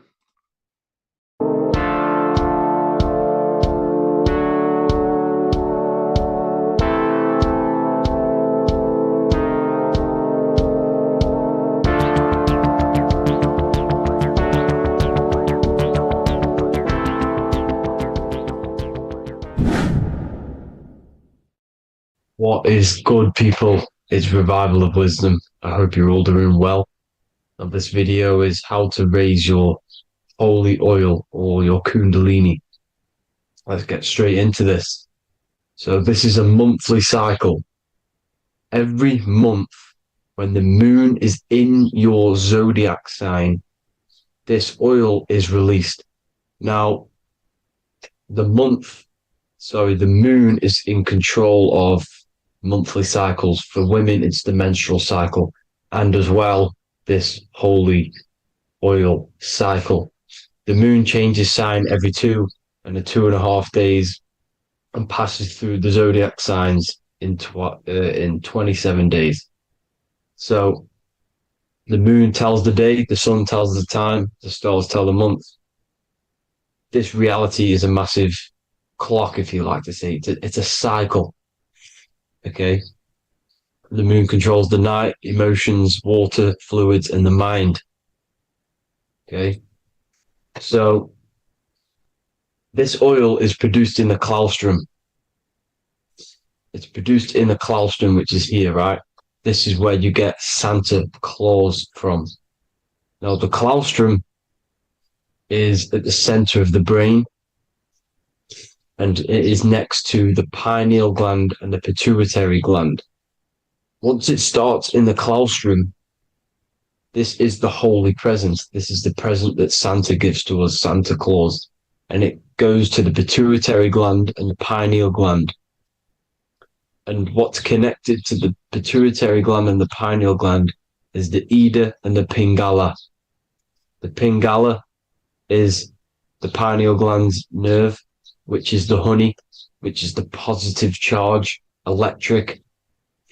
And the pituitary is the Ida nerve, which is the magnetic charge. This is the milk, the land flowing with milk and honey. This is the brain, the heaven, okay? And it travels down the spine using these two nerves, these electromagnetic charge. And this is what the ancients symbolized with the two serpents wrapped around the spinal cord, the Ida and the Pingala. And this travels down to the sacrum or the solar plexus. Okay. So once it's here, okay, the spine is an elongation of the brain. So the spine is pretty much the brain. It's an extension of it. And it's kind of a microcosm of how we descended from heaven to physical reality, to physical matter. which is our consciousness has done. Our consciousness has descended from heaven into physical matter, and this is a microcosm of it. Okay.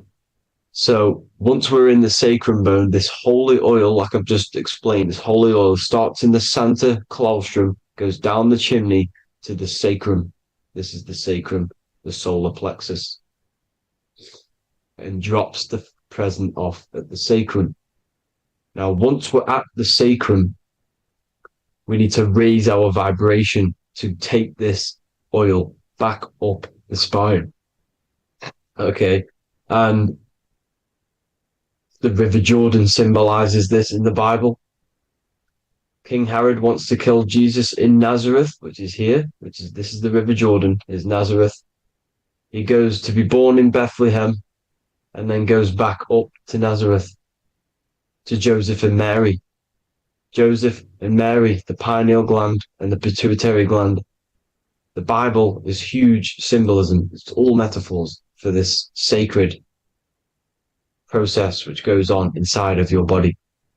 You are the Temple of Solomon. You are the Holy Land. The Holy Land is your brain. Once this oil is at the sacrum, you need to raise your vibration in order to take it back up. Once this oil has gone back up to the pineal gland, it activates the crystals which are wrapped around your pineal gland. Your pineal gland is this tiny little beam here. This is the claustrum. This is the pineal gland. And it's wrapped in crystals. And when this oil travels back up the spine by raising your vibration, back to the upper room where Jesus met the 12 disciples, or the 12 cranial nerves in the brain, and it activates and it turns on this pineal gland. And once it's turned on, it illuminates all the cells and the nerves in your brain and turns them all on and activates the higher God man, the God consciousness, Christ consciousness. And it regenerates the whole body. This is the secret to regeneration. It regenerates all the cells in the body. And this is how the ancients lived for thousands and thousands of years, as talked about in ancient texts. They lived for hundreds and thousands of years because they knew this secret. And this fluid, this brain fluid, the secretion, or the Christos in Greek, which means gold, because this is the alchemical process from turning lead to gold. Your body is the alchemical furnace. Now, the ancients knew about this center of the brain because they symboled it. This is the Eye of Ra, and it's the brain. And this is what's wrapped around our consciousness. Our consciousness isn't wrapped around the brain. The brain is built around the consciousness. We are the consciousness. You don't have a soul, you are the soul. Okay? Now, the head, heaven, hell, heel at the bottom of your foot, that's hell. Head is heaven and hell. Simple. Now, the pineal gland produces DMT, which is dimethyltryptamine, which is known as the spirit molecule. So, let's move on. Now, when this oil travels up, back, the spine, the chimney, it crucifies at the top, which is called the vagus nerve. So when it reaches here, the optic thalamus, it crosses and crucifies once it's raised back up. And this is why Jesus dies at 33. He was crucified at 33. Because you have 33 vertebrae on the back of the spine. And then it's crucified by the cross of the vagus nerve. When this oil crosses the vagus nerve, this is the crucifixion at 33. And it symbolizes the death of the physical consciousness. You then become spirit. You then become God consciousness, activating the Kundalini, regenerating the body and the mind. Okay. The Garden of Eden. You are the Garden of Eden. The land of milk and honey is upstairs. The pituitary, which is the milk, the pineal gland, which is the honey, which is DMT. It even says this in the Bible.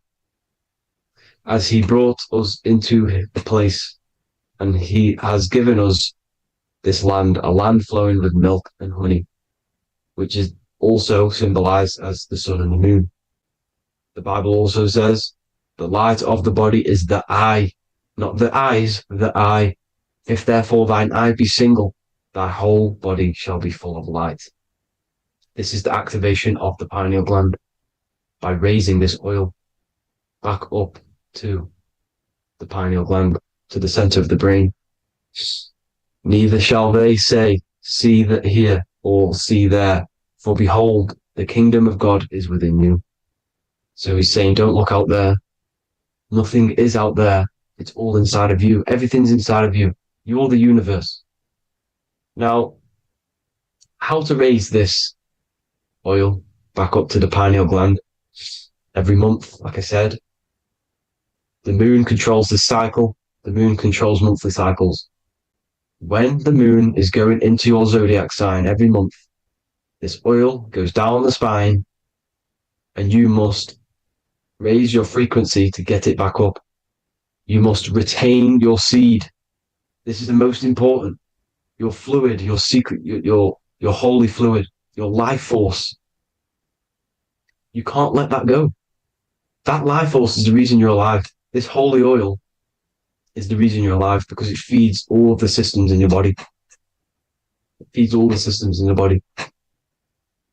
You have to retain your seed, alkaline diet, positive thinking, and meditation. Okay? When you retain your seed, you will live longer. The moment you release it, you're killing yourself. You're killing a piece of yourself every time you release your seed. Every single time. You're killing a part of yourself. Okay? Now, this could be why this could be the illumination, the single eye on the Illuminati's symbol, the Freemasonic symbol, the illuminated eye, the triangle, which could symbolize the body, mind, and spirit, but the eye illuminated. Now, in the Bible, it talks about the two trees, the tree of knowledge and the tree of life. The tree of knowledge is the tree of good and evil, which is the most important system in your body, which is the nervous system. The nervous system, the most important. The tree of good and evil. And the tree of life, which is the cardiovascular system. Now, this oil, when it's released every month, feeds these two systems, and these two systems feed everything. Now, it's important you understand that. Okay? The ancients knew all of this knowledge. The Bible's telling you this knowledge. But it's in a metaphorical way. You have to understand the context behind it so you can read it properly. Now, eating of the tree of life, which is what it talks about in the Bible, eating from the tree of life is actually symbolizing a bad diet, ejaculation. Because you're eating from these two systems. You're killing yourself with a bad diet. You're killing yourself with an ejaculation. Okay, so that's important to understand. Now, this is Jacob's ladder in the Freemasons. Jacob's ladder, which is the spinal cord, it's the stairway to heaven. And this is Jack and the Beanstalk when he goes up the beanstalk and finds the golden egg in the grey clouds. The grey clouds symbolize the grey matter in your brain. Now, the Garden of Eden talks about the 4 different rivers in Garden of Eden. As we see here, the North Pole map, the ancient North Pole map, because the center of the earth is the center of the torus field. Everything's the torus field. Atoms are torus fields. Everything's torus fields. You are the universe. Everything is within you. The North Pole is your spinal cord. This is why they say Santa Claustrum comes from the North Pole. This is the North Pole. And the Santa Claustrum is the center of your brain. Now, there's 4 rivers which come from the Garden of Eden. There's the blood, the Christ oil, which is the oil we're talking about, urine, and saliva. These are the 4 sacred oil, 4 sacred fluids in your body. And these are constantly abused in today's society. These secret societies are targeting these fluids. Okay? This is why porn is free. They sexualize society through Disney. Go and look at some of the Disney movies. There's so many subliminal messages which sexualize these children because they want you sexualized.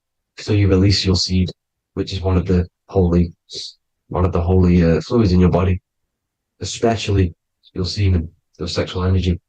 So important you retain this. So, so important because it's your life force. It keeps you alive. Okay. Now, let's recap on this. If you want to raise your oil every month, you can't just retain your seed for the month. You have to retain your seed forever. Don't just do it for a couple of days. You have to do it. It's a lifestyle. You want to become God consciousness, you got to do what it takes. It's hard in this society because this society is made around, it's designed to kill you pretty much. It's designed to keep you in these lower states of consciousness with all the bad food, the chemicals in the food, the chemicals in the water, the sexualized TV programs, sexualized adverts, sexualized TikTok and apps, videos, subliminally stimulating you because that is your weakness, sex. It's your weakness. Now, you have to retain your seed, meditation, and an alkaline diet. Why alkaline? Because acidic is low vibrational. This is the color spectrum. And what's the highest vibrational color? Violet. It's the lowest, red. You have to have an alkaline body in order to raise this oil. When you drink, when you have a bad diet, when you drink alcohol, when you smoke, this destroys the oil. It destroys the oil in your sacrum and it can't be raised again, can't be raised up. This is why it's so important. Without that oil, you don't live. That oil makes you live. It feeds everything in your body. It's crazy how we're not taught this. It's insane. But that is how you raise the oil, people. I hope you all gain some knowledge out of this video. And I hope this assists you on your journey, your spiritual journey. And please like and share this video. We need this knowledge out to the public to wake up humanity. Thank you all, people. God bless.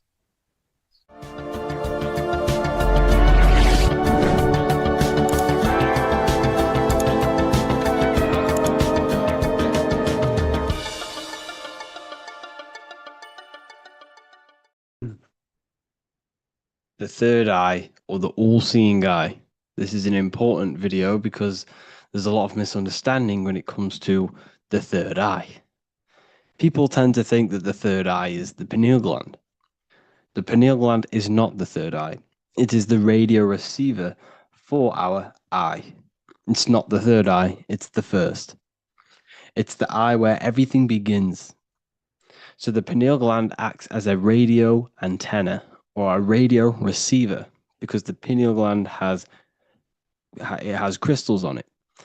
And crystals are used in your phone, they're used in radios because they pick up and transmit frequency. So the pineal gland is the radio receiver for the higher consciousness, for the thoughts, for the commands that come from within. Before you move your body, it begins mentally in the eye. Before you say something, before you kick a football, it all begins in the eye. What happens above happens below. What you think, you manifest into the body. Whatever you think, your body reacts. You see, this eye is the universal cosmic intelligence, the higher consciousness, which is controlling the physical body. Like I said, you have the Buddhic, mental, astral, etheric plane. This is a page from the brand new Book of Wisdom, Volume 2. You have the Buddhic plane, the nothingness. Then you have the mental plane, infinite potential. This is the I, the singular consciousness. This is the infinite potential within you. The I is where the thoughts are. This is the mental plane. And it is this I which experiencing everything. It's the I behind the body. It's the I behind the thoughts. Yes, the mental plane is the plane of thoughts, but you are the I experiencing the thoughts. You are the I behind the thoughts, behind the emotion, behind the words. Deep, deep down within your being, there is the all-seeing eye, which the body obeys. Everything the eye says, the body does. This is the eye in between the two pillars, or in between the sun and the moon in the Masonic artwork. Sun, masculine, left brain. Moon, feminine, right brain. The all-seeing eye in the middle, consciousness, the eye, the order, the intelligence, the infinite potential within you, the creative force within you that can create the good and the bad, the left and the right. So you are either creating negative or good. You're even doing good, which is God, or evil, or the devil, which is do evil. You have this creative ability within you, which is God, the consciousness, and you have the choice to do the devil or the God. So the third eye is the human mind. It's the mind. It's the infinite awareness, infinite potential within you. And when you see it in the triangle, it represents the ethereal plane. This is the ethereal, the triangle. This is the eternal. This is the material. Because the physical plane is the box. It's the square. That's why we say think outside of the box. Because you got to think outside of the box to awaken your divinity. You see, humans have been given the tools to awaken to their true divinity. No other animal on this planet, or whatever you think it is, on the earth, has the ability to have self-awareness. Humans have been given the tools to understand the very, very complex things and understand who we are, and what the universe truly is on a higher level, not just physical. We have the ability to access planes beyond the physical world, which is unlike any other animal. This is why the humans are gods. So when you see the pyramid with the capstone on top, it's cut off. It's separate from the rest of the pyramid. This is the consciousness that is looking through the ether into the material plane. It's like I discussed down here with these planes. This is the eye, the mental plane. Your consciousness, your eye is looking through the ether. It materialized through the ether into the physical plane, and you are now the eye looking into the material realm. And when you come here, you lose that divinity, but you have to awaken. So you don't lose the divinity, you forget your divinity while you are incarnated in physical. So when you see the triangle with the eye in it, this represents the eye looking through the ether. It's materialized, but it also represents, when you see it's illuminated like this and it's separate, because this is separate from the physical plane. The consciousness within you, the thoughts within you, that intelligence within you, that voice is separate from this physical world. And everything above manifests below. Everything what happens in this realm of consciousness, of thought, manifests into the physical plane. It's separate. So you see the illumination. This represents the awakened self, because the mind is the third eye. So when you have a closed third eye, this just means that your mind has not experienced things other than physical. When you expand your mind, expand your consciousness from having an out-of-body experience or a mystical experience where you had experienced a higher plane of consciousness or a higher level of consciousness, this is now an open third eye, which is an opened mind. It's nothing separate. So when people say, working and opening the third eye by imagination and stuff like that, you're working on your mind. And to open your third eye, you do need to work on imagination, mental discipline, and all of these higher faculties, which we'll go over in another video. So that your mind has higher faculties which you need to work on. Visualization being one of them, imagination, and mental willpower. We'll go over that. But the illuminated eye in a triangle represents the illuminated mind, the awakened mind that has self-consciousness, is conscious of itself, and it's experienced higher planes of consciousness. Like I said, the I and the I. The idea. So when you see I on the beginning of words, it represents that inner self, that inner cosmic intelligence within yourself. That's why you say inside, intelligence, or idea. It's the idea, the I, the all-seeing eye. This is why the Roman numerals, I was one. And what is one?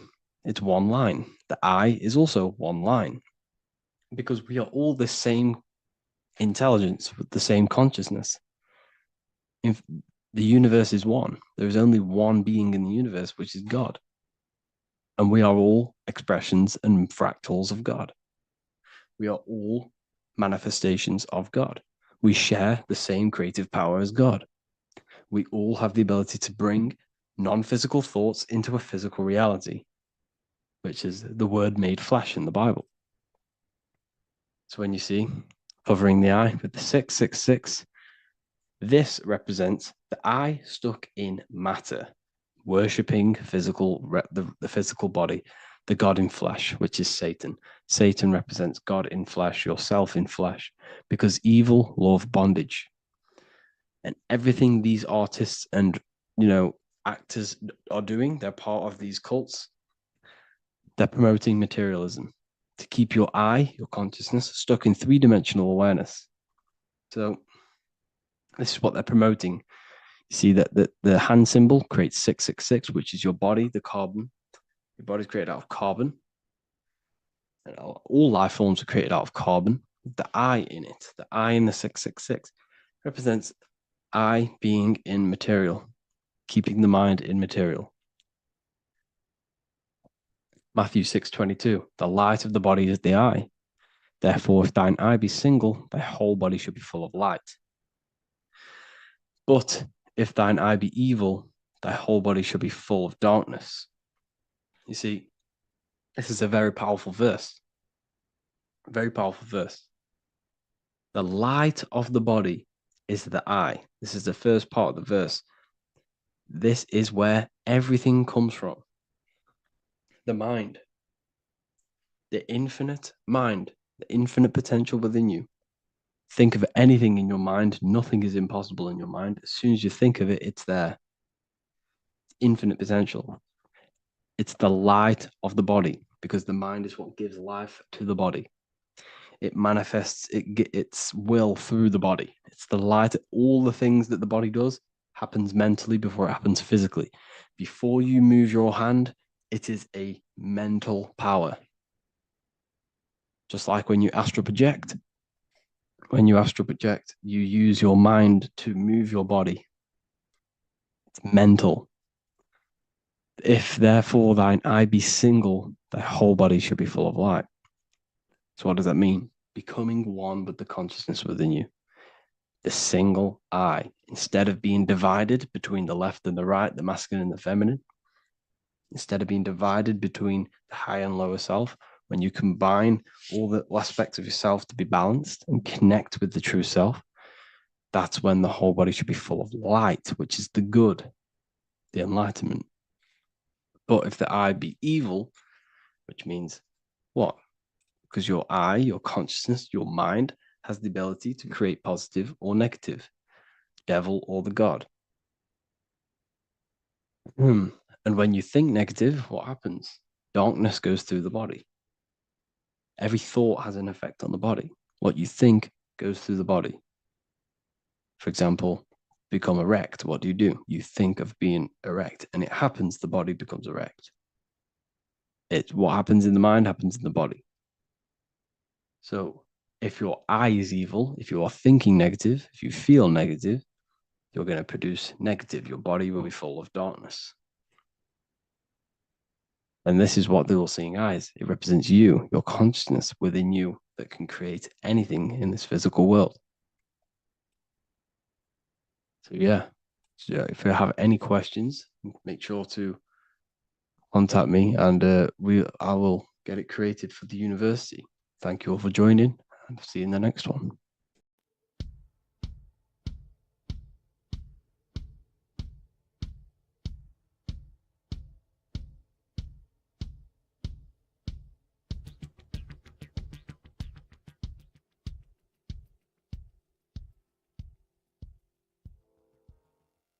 Welcome people, we're back with another video. I will now be keeping track of my YouTube and trying to upload every week. In this video, we'll be talking about the chakras. The chakras are the 7 attributes of God, and they are the 7 planets. These are literally vortex portals within us that connect us to these vices and characteristics of God. Each one of these energy centers are a spinning whirl of energy which controls the cells and organs in that particular area of the body. For example, it's literally a mini brain for that area of the body. Each chakra has a vice which you need to turn to a virtue in order to climb up through the system. They work like a stairway system. You have to go through each chakra in order to unlock the one above. This process is turning matter into spirit as you descended from spirit to matter. Saturn is Satan, that's why it's the lowest chakra, and that's why the devil is red, because red is the lowest vibrational color. When you are in these lower states of consciousness, you are in your animal nature. This is your physical side of your nature, and you are mainly being driven by your animal instincts or your ego. Moving back to your higher self or your spirit self is not an easy process. It takes a while. However, with discipline, consistency, and motivation, you can achieve this, and this is what the ancients called Christ consciousness. Once you have achieved this, it is basically a state of mastery of the mind. You no longer lust for the lower animal nature things. Now, let's start with the root chakra. This is located at the base of your spine, and you can feel this chakra by tensing your anus. This energy center is in control of your survival needs, your vitality, your stability, and security. Now, if this chakra is unbalanced, you will feel insecure, fear, anxiety, unstable, low self-esteem, anemia, over or underweight, and constipation. In order to balance this chakra, you need to feel grounded, embodied, stable, calm, centered, a sense of safety, and trust in yourself and the world around you. The next chakra is the sacral chakra, which is located around the belly button area. You can feel this chakra just by sucking in your belly. This chakra is to do with relationships, self-worth, creativity, empathy, and most importantly, sexuality. This is the most important one in order to start to raise your vibration overall, is giving up the over-sexualized nature. In order to balance this chakra, you need to come into harmony with all the toxic relationships that you have. Get rid of the fear, the anxiety, the isolation, and 100% get rid of the over-sexualized nature. Lust is one of the most lowest vibrations you could possibly feel. It is literally manifesting hell. In order to work on this chakra, you need to feel self-worth. You need to do creative things, empathy, healthy relationships, and 100% being confident. The next chakra is the solar plexus. This is to do with personal power, will, metabolism, eating, happiness, and your self-esteem and self-identification. You can feel this chakra just above your belly, below your ribs, and you can suck in this area. If this chakra is blocked, you will feel lack of confidence, difficulty in manifesting your desires, low self-esteem, misuse of power, misuse of dominance, weak will, and shame in yourself. Biggest one for this chakra is overeating, as it's to do with metabolism. If you are overeating, you are literally unbalancing a lot of your lower chakras, not just the solar plexus. In order to work on this chakra and balance it, you want to have a positive self-identification. You want to feel happy, a happy self-esteem, effectiveness to people, not overeating, and a strong willpower. Now for the heart chakra, one of the most important chakras. Chakra is to do with love, understanding, trust, hope, openness, compassion, balance, and forgiveness. The most important because your heart is the tree of life in the body. It is the center of the toroidal field. It is the most powerful chakra. Your heart is 5,000 times stronger magnetically than your brain. Once you have hit the heart chakra and you start surpassing the heart chakra, you are now turning matter into spirit, as the lower 3 chakras are dense and physical, and the above the heart chakra are turning to spirit. As you can see already, This is a hard and long process of working on yourself physically and internally. The symptoms of a blocked heart chakra would be lack of love or too much love, difficulty to accepting or giving love, lack of compassion, loneliness, and lack of emotional fulfillment. Finally, a lack of connection with a divine or to nature. In order to balance this chakra, the most important thing and the most powerful thing you can do is loving people, accepting and giving lots of love. Second most important thing to balance the heart chakra is balance. You need a balanced life. You need balance in all aspects of your life. Now for the throat chakra. This is a very important chakra as it's to do with communication. A symptom of this being unbalanced is a lack of self-expression and putting on a front all the time, acting with the ego. In order to balance this chakra, you need to constantly self-express yourself. You can't be putting on a front.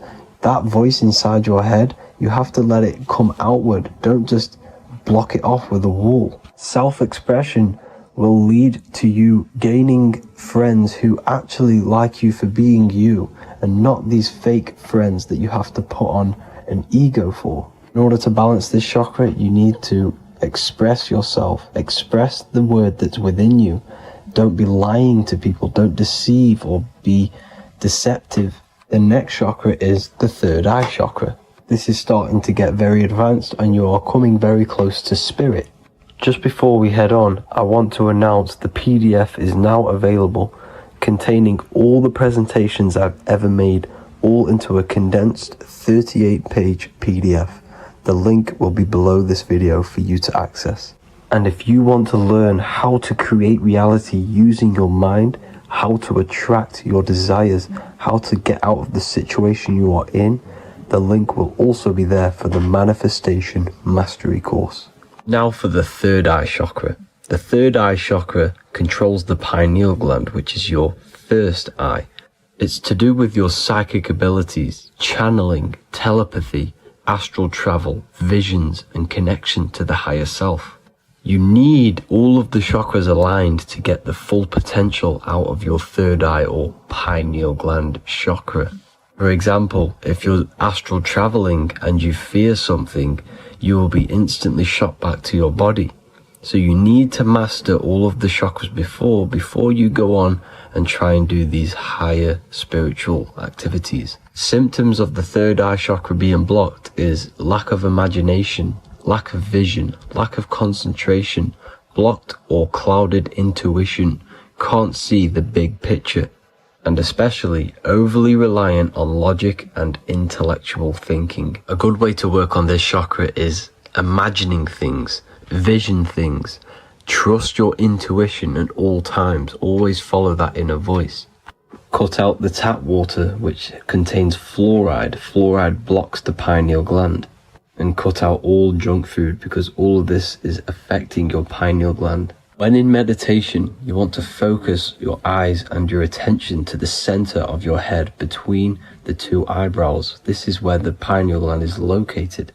This will help and awaken the pineal gland over time when you keep doing these meditations. Finally, for the crown chakra, this is to do with universal consciousness, all-knowing, enlightenment, cosmic connections, the God source. This chakra is blocked by being cut off from spirituality, plagued by the senses, being tricked into the five senses and being tricked into thinking you are the body. In order to work on this chakra, you need to feel grounded. You need to know yourself, your real self, the voice within you. Have common sense, have specific decisions that you're making, be very direct. Now we've got out of the way all of the chakras, I can now introduce methods and meditations which will help you unblock them spiritually. When meditating, you want to get into the present moment in a nice, comfortable position. Bring yourself to the present moment by saying, I am here right now, nothing else matters. Keep repeating this over and over with your eyes open or closed. After a couple minutes of bringing your attention to the present moment, you can now start to breathe in through the nose deeply and breathe out through the mouth slower than you breathed in. Place your attention on the chakra that you want to balance. Think of a high vibrational emotion like love, and think of this while placing your attention on that chakra. You can do this exercise every day for 10 to 20 to 30 minutes. The longer the better. Another practice you can do is by chanting the Bijis for each chakra. They are here starting from the root chakra all the way to the crown chakra. Or you can chant the 7 vowels. There are not 5, there are actually 7. A, E, A, O, U, M.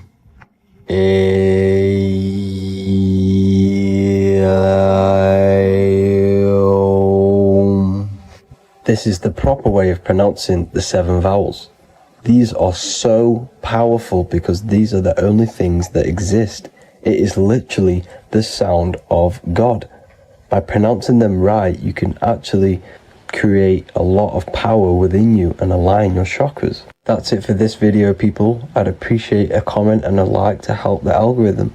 I appreciate you all. Love and light.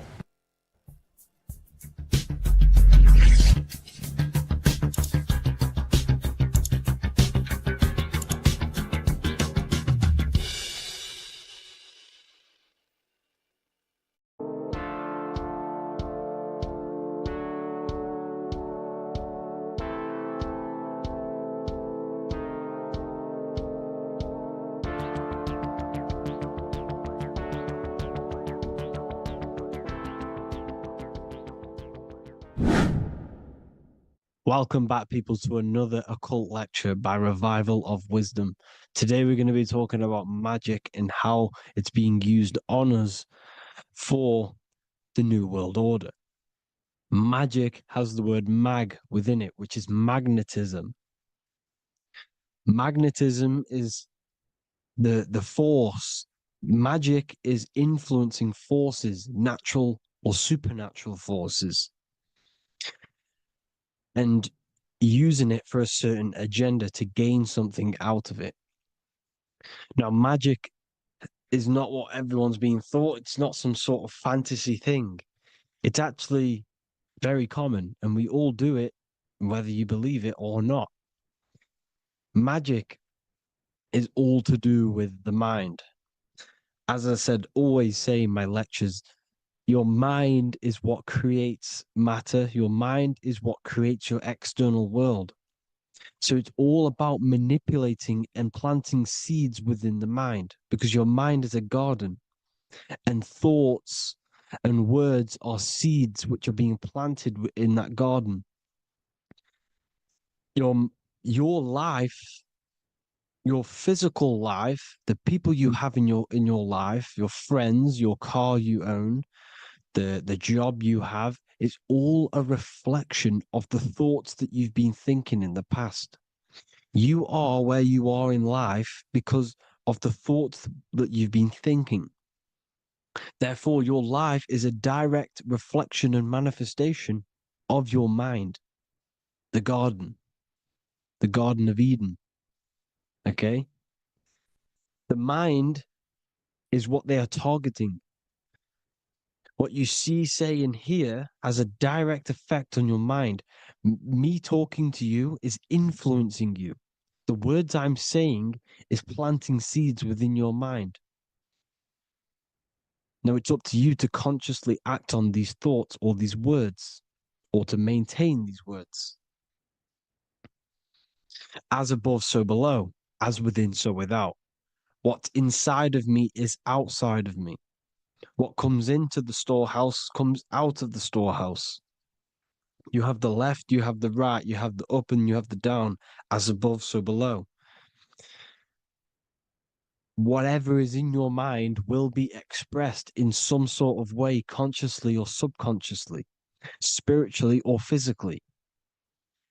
The mind is what manifests everything. And this is what we need to understand. We need to understand is that the mind is not physical. All things spiritual manifest physical. All things seen come from the unseen. The words you're thinking That everything you have is coming from the unseen. The actions that you do come from the unseen mind. Another expression for as above, so below is you are the universe itself. You are a universe, a mini universe. But just because you are mini does not mean you are the whole thing. If I take a little piece of infinite, let's say there's an infinite light source. Let's say I take a little chunk of that infinite light source.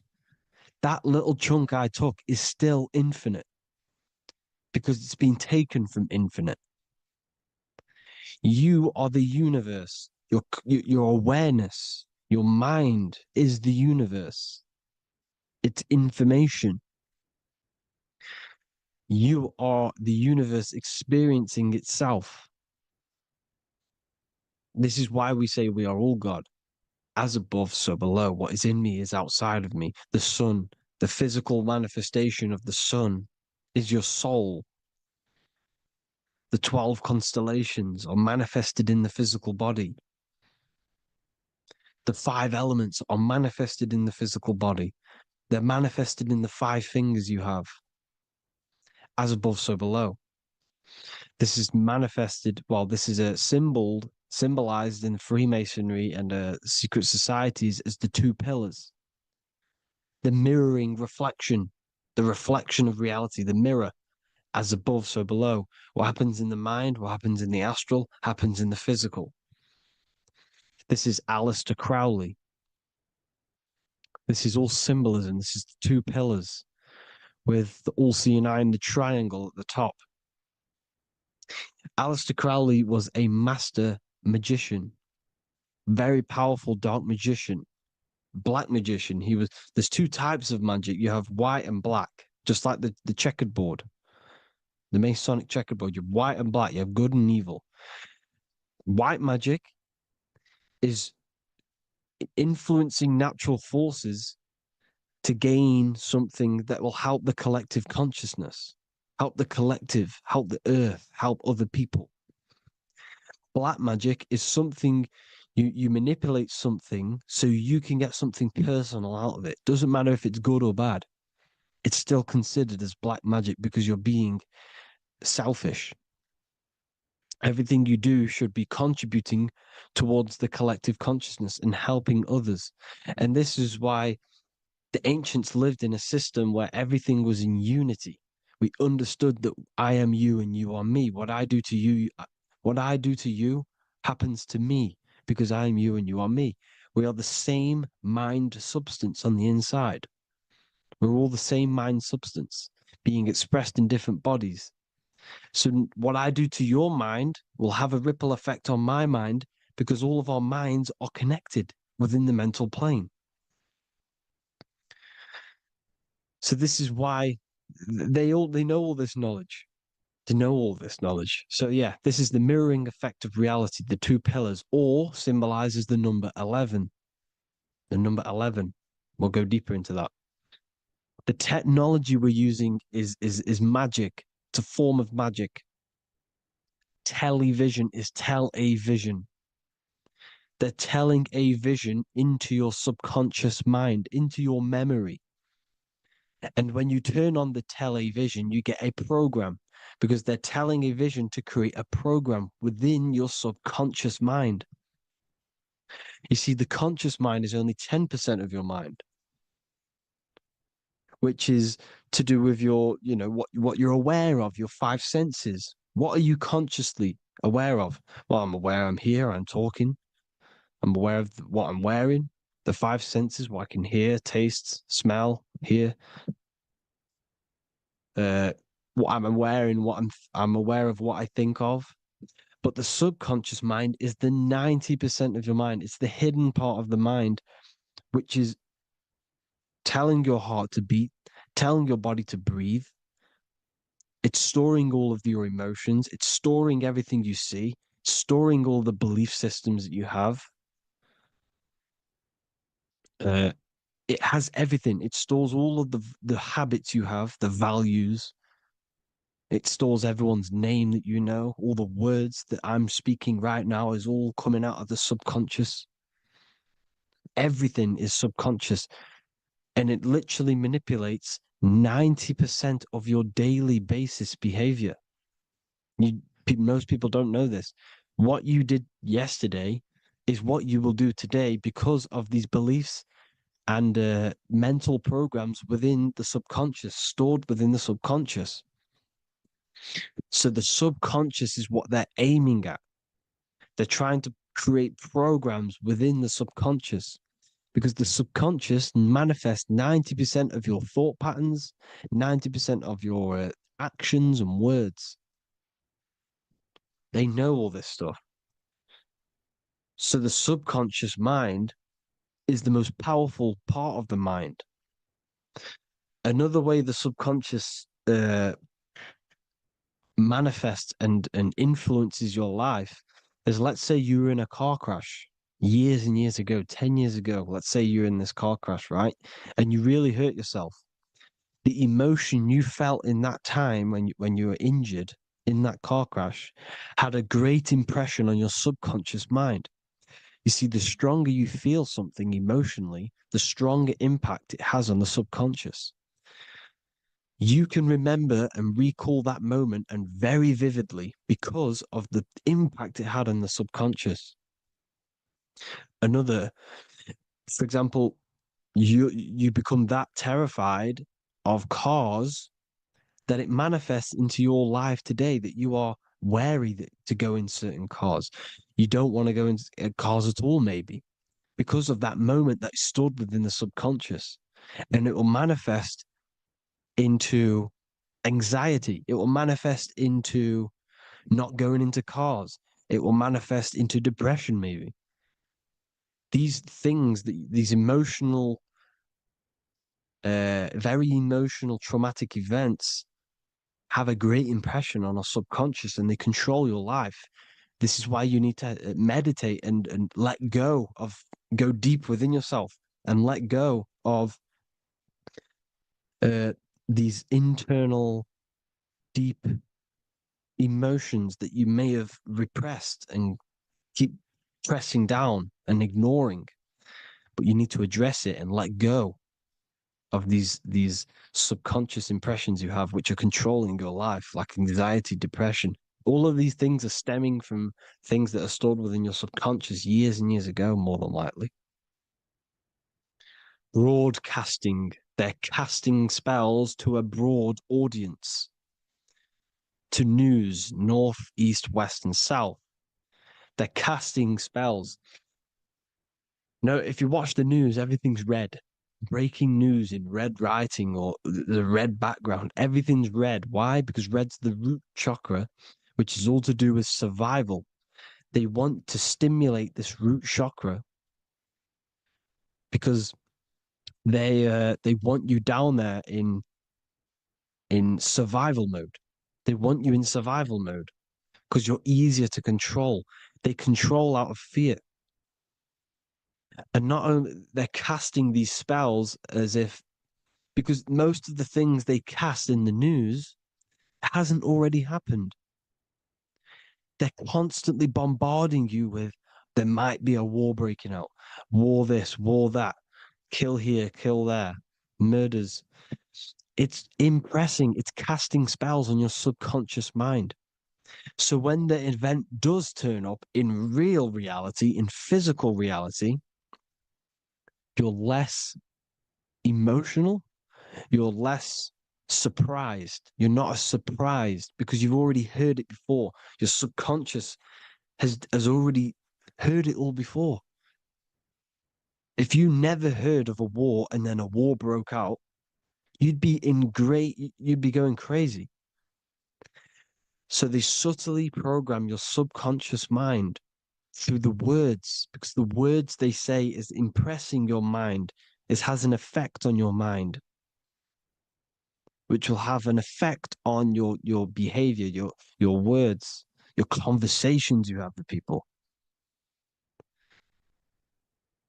They're casting spells to north, east, west, and south on the tell a vision. They're telling a vision by broadcasting, by saying spells. This is why we call it spelling. Even the word, listen, the words we say cast spells. Bless. Oh, bless you. That's be less.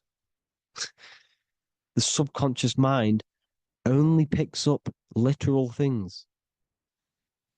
You see, when I say bless you, your conscious mind picks that up as, oh, thank you, you're blessing me. But your subconscious picks up as be less. You see? Because the subconscious it has no filter. It's just, it is what it is. Everything is factual in the subconscious. Therefore, if I call you an idiot, your subconscious, my subconscious will think I'm talking to myself and calling myself an idiot, and it will take that as true. That is truth. Everything is truth within the subconscious. And the subconscious manifests your behavior. The devices this is the biggest one. Black scrying mirrors, device, the devil's vice, the device. Okay? Black scrying mirrors, black screen is scrying. Black scrying mirrors were used to communicate with spirits within the astral plane in the medieval times. They're still being used now by black obsidian mirrors. And look at your phone, it's a black mirror. And there's some sort of, I'm not saying this is facts, but personally, I believe these are portals for spirits and ethereal entities to come into your life, to come into your surroundings. So this is the next big thing: the TVs, your iPhone, your iPod, all black mirrors. And mirrors are very, very powerful. Even just a normal mirror. Mirrors have an effect. Whatever you say into a mirror, what you say is energy. And when you say something into a mirror, you're saying it into yourself. It's an infinite cycle of words of energy because it's being reflected infinite times. When you say something into a mirror, it has a massive effect. You're saying it directly into your eyes, into your mind. So what you say in a mirror should be said with precaution. Never say anything negative into a mirror, because mirrors are very, very powerful ways for you to reprogram your subconscious mind for the good. You can say very positive things into mirrors and it will reprogram your subconscious mind. Okay? Manifesting is all magic. It's all magic. Everything is magic. But consciously doing it is what they're doing. They hid this knowledge. Your phone is magic. It manipulates your mind. The iPhone, okay. See, magic isn't all of this with wands. See, Harry Potter, okay, that was created to give you this perception of a mystical and amazing form of magic with magic wands and all sorts of stuff like that. Yes, that stuff was true when the collective conscious minds were on a higher level and our belief systems believed in these things, because the universal mind, all of our minds contribute to reality. If the masses don't believe in magic, if the masses don't believe in a certain thing, it's going to have an effect on physical reality. So when the collective minds are higher and have more open minds, things like Harry Potter can come true. See, it's all in the mind. The iPhone, the eye is the symbol for the mind, the invisible intelligence. The triangle is the ethereal plane. Okay, so the eye in the triangle is the eye that sees into the beyond the ethereal planes. The square is the physical plane. So the iPhone, your phone, is a black box, just like the Saturn black cube. It's a black mirror. It's taking photos of you every 2 seconds, and it's your mind. Your mind is in that phone. Everything you like, everything you text, everything you type in Google, everything you say to someone, every conversation is all recorded on the phone. Therefore, it is a direct reflection of your mind. Your mind is imprinted into your phone because your mind, everything you think in your mind, you're manifesting into typing, saying, taking pictures into the phone, and it's collecting it and storing it. And what they're doing, and this is for all forms of magic, it's manipulating the mind. It's all manipulating the mind. Reels, Instagram, TikTok, this is all dopamine. It's all controlling the mind. Every like you get, every follow you get, every share that you get is dopamine within your brain. They're literally targeting your brain and mind. It's all manipulating because what they're pushing through the phones, through the media, through the news, through the televisions is visions and programs. You are the one manifesting the New World Order. They're not manifesting the New World Order. They're giving you the information so you can manifest the New World Order. Everything they say is contributing to your mind. For example, digital money and all the information they put out for you to see is contributing to your enslavement. Your mind is manifesting the New World Order. They know this. They don't manifest it. There's billions of us. We could easily run over them physically. But on a mental level, these people have the knowledge and they hide it from us and they let us manifest reality because we are the collective. They give us the information which manifests their agenda. It's all magic through the phones, the media, the television. So your phone is a manifestation of your mind. It's a record of your mind. Hollywood, holly tree, holy tree. They used to make wands out of holy trees, because it was the most holiest wood, the best for casting and transmitting energy. So they used holly trees to cast spells. That's what Hollywood is. And in Hollywood, they have the red tear, the blood drop next to the Hollywood sign, because it's all satanic. They're all black magicians. They use Hollywood to cast the spells through the music, through the films. You see, music is a form of magic. All of this is magic. Everything they do is a form of magic because they want an agenda behind it. But it's not black magic. They're letting us create our prison. This is what you have to see. Yes, they're evil, but they're not doing anything evil, or else they would face the karma. They let us manifest this agenda through giving in the information by telling you what's going to happen in the movies. Everything that happens in a movie, it's all there on purpose to program your subconscious, to plant a seed within your garden, your subconscious, your mind. Because when the mind is already seen something, when it comes up and turns up in physical reality, you will be less shocked and you won't rebel. So they lure you slowly. They make you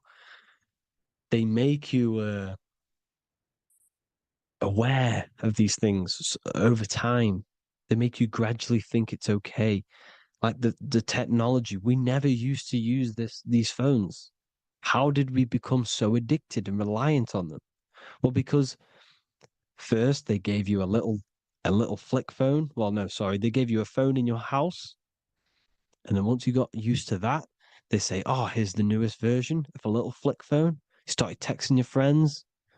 Everyone was loving it in high school. They could now meet up without saying, let's meet on the weekend at this point at this time, like your parents probably did.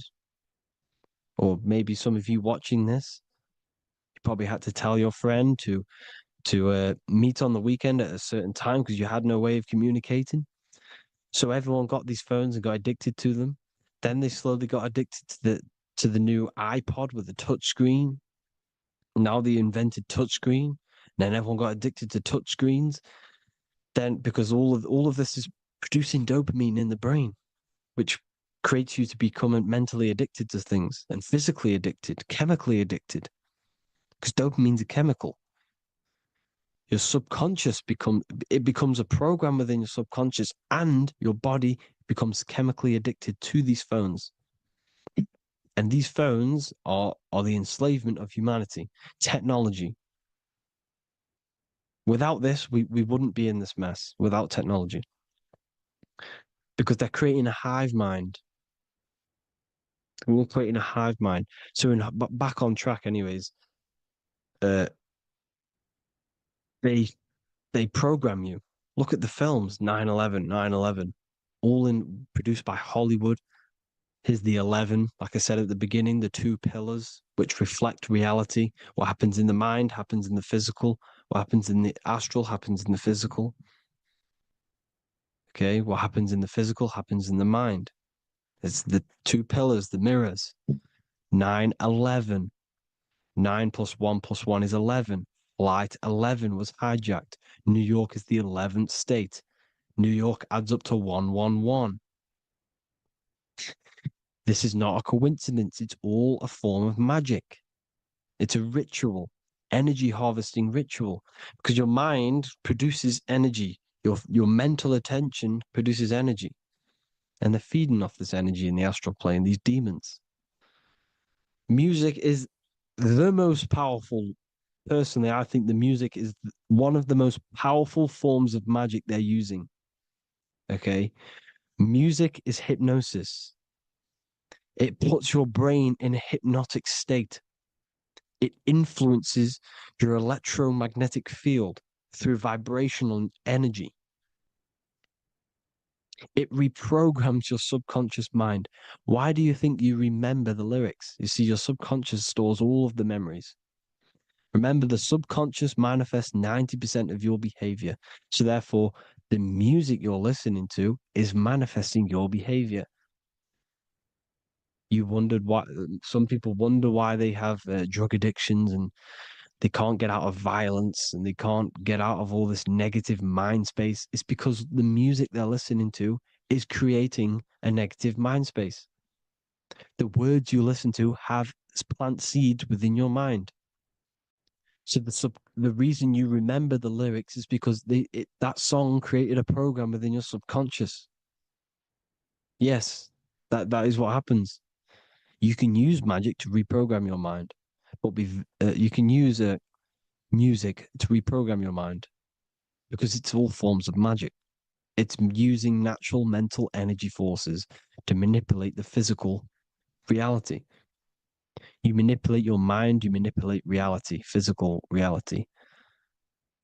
Okay? So the music, another very, very big one.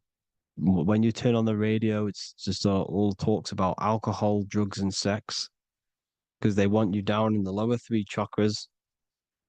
They want your mind attached to matter when it's mind over matter. Your mind's not physical. You see, the word spirituality is the new trend. It's not about your spirit. It's not about your spirit. It's about your mind. It's not about, you know, uh, spirituality and looking after your spirit. And they've got you focused on your spirit. Why? Because they hide your mind from you. You see, a lot of people think their mind is their brain, but the mind is everything. There is no physical reality without mind. You can have a brain.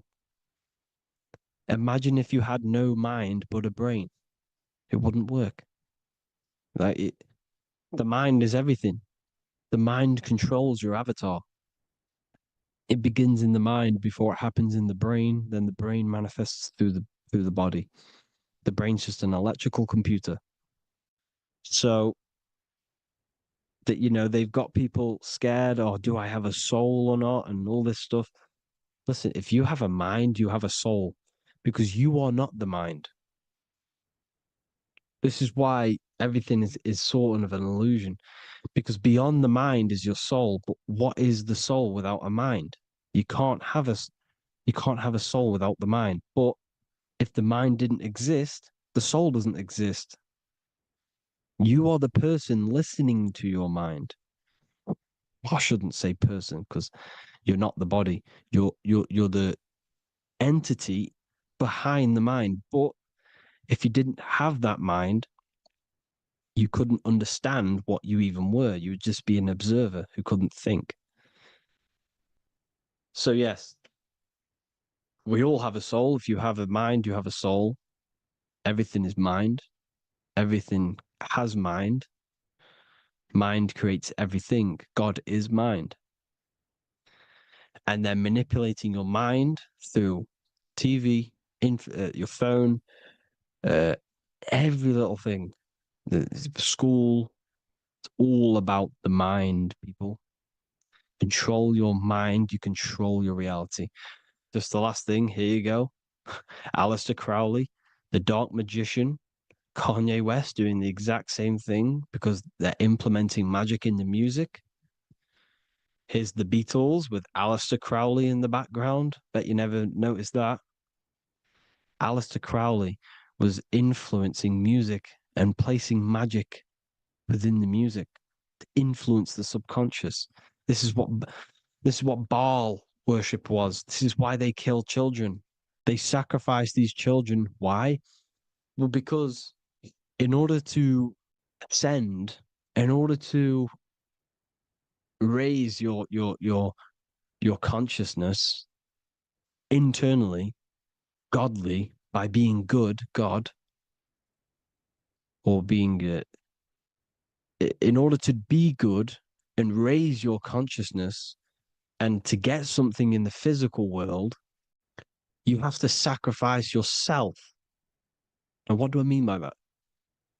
In order to raise your consciousness and ascend, you have to sacrifice the lower nature of yourself.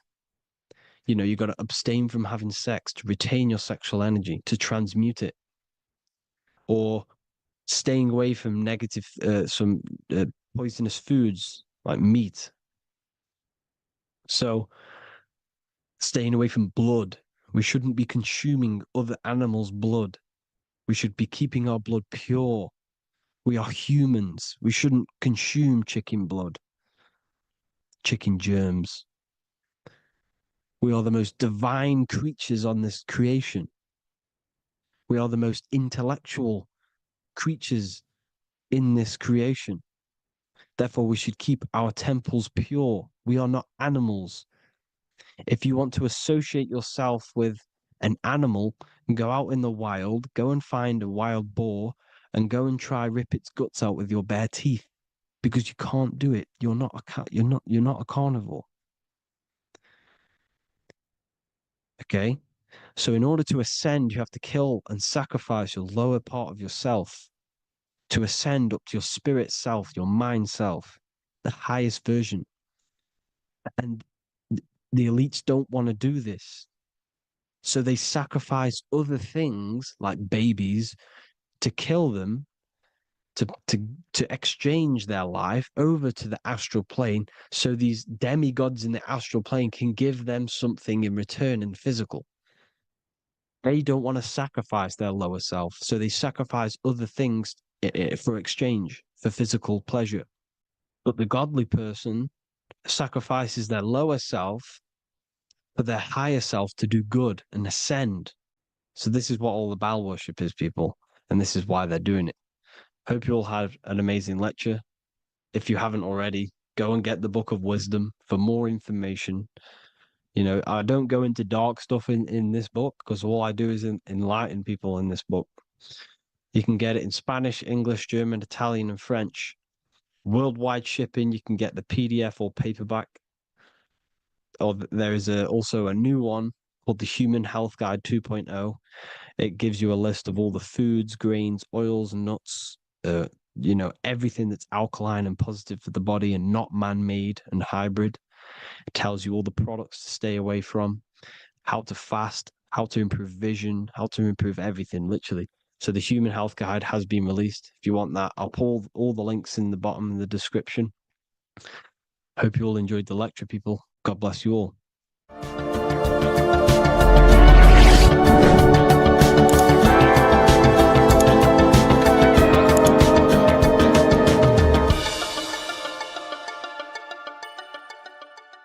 The Freemasonic square and compass is not just a symbol that represents Freemasonry, a lodge, or a secret society. It is a symbol of gaining your own personal power. Now, in this video, I'm going to be breaking down this symbol in the most detail I can possibly go into. Most people live in a state of illusion. They live their life impulsively, acting based on their five senses, tasting. They want to feel a certain thing like an orgasm, or they're basically just slaves to external things and their five senses, which leads to a very dark path where you'll never actually become a conscious creator and you'll never actually be internally happy. The Freemasonic square and compass reveals some deep wisdom about this. Now let me break this down. If you want to gain your personal power, listen up. The Freemasonic square and compass is a compass which is used to create circles. Now, if you notice something about the circle, they have no beginning, no end. You can't tell where it begins and ends. It's eternal, which means this represents consciousness. Now, if you don't know what consciousness is, if you close your eyes, you have an internal world. You have thoughts, emotion, visualization. This is all consciousness, spiritual. Then we have the square.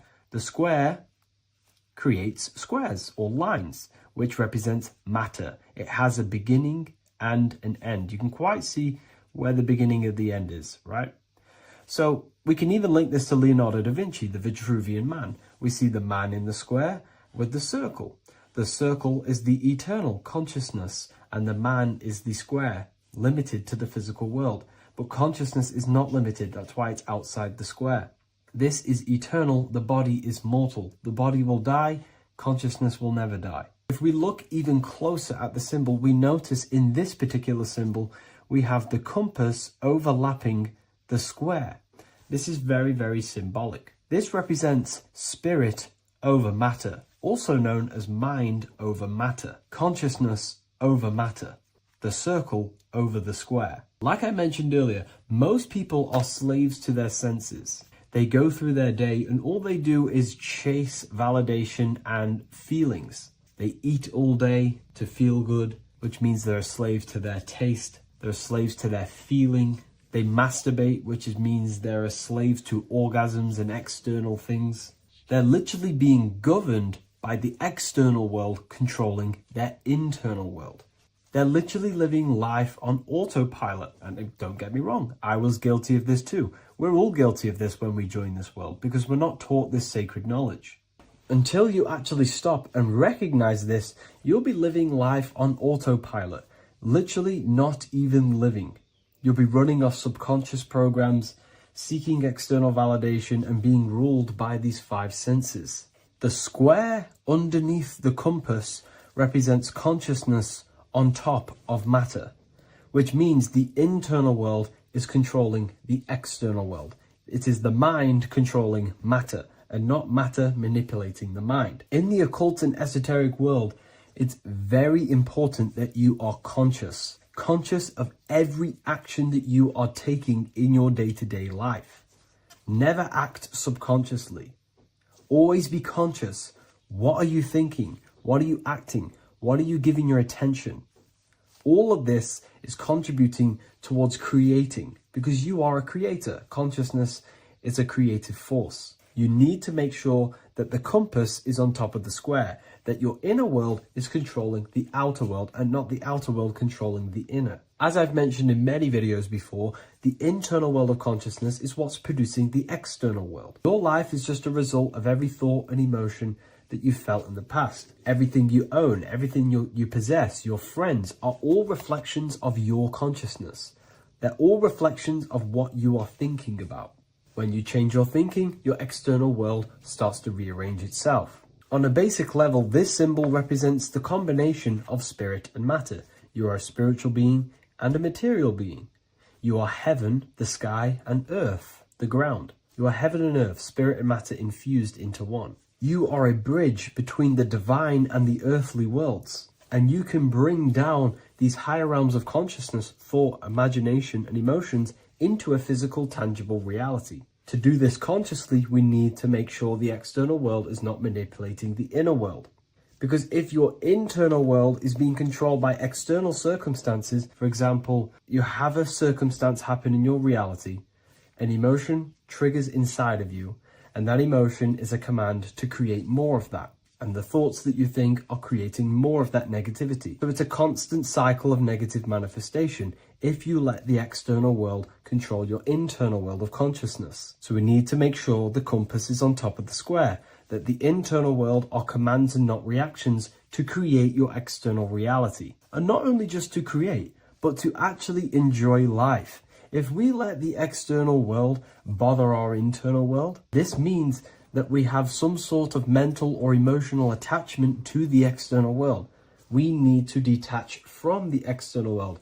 Why do I say that? Because it's temporary. It's an illusion. We are going to die one day, and none of this will matter. You need to understand that everything in this world is temporary. You have to be okay with losing things, losing family, losing things in this world, because it's guaranteed to be temporary. We need to make sure the internal world is order and not chaos, commands and not reactions. Now, at the back of the Book of Wisdom, Volume 2, the book that I've wrote here, I go over the different meanings of the different arrangements of the square and compass. Sometimes we see the square overlapping the compass, which is the opposite of what we've just broken down.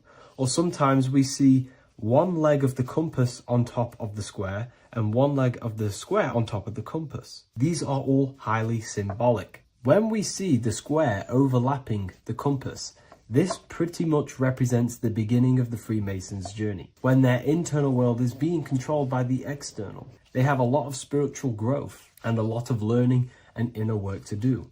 Now, when we see half and half, one leg of the square on top and one leg of the compass on top, this represents the Masons' gradual emergence from the material realm into the spiritual. This interplay of symbols reflects the process of gaining greater light and knowledge as the Masons ascend from material concerns towards spiritual enlightenment. And of course, we've just broken down what this means. This represents spirit over matter.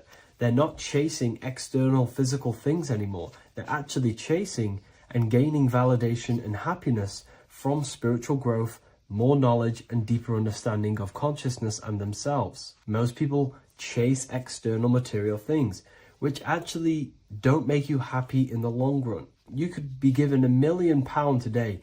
Welcome to Revival of Wisdom. Today, we're going to be talking about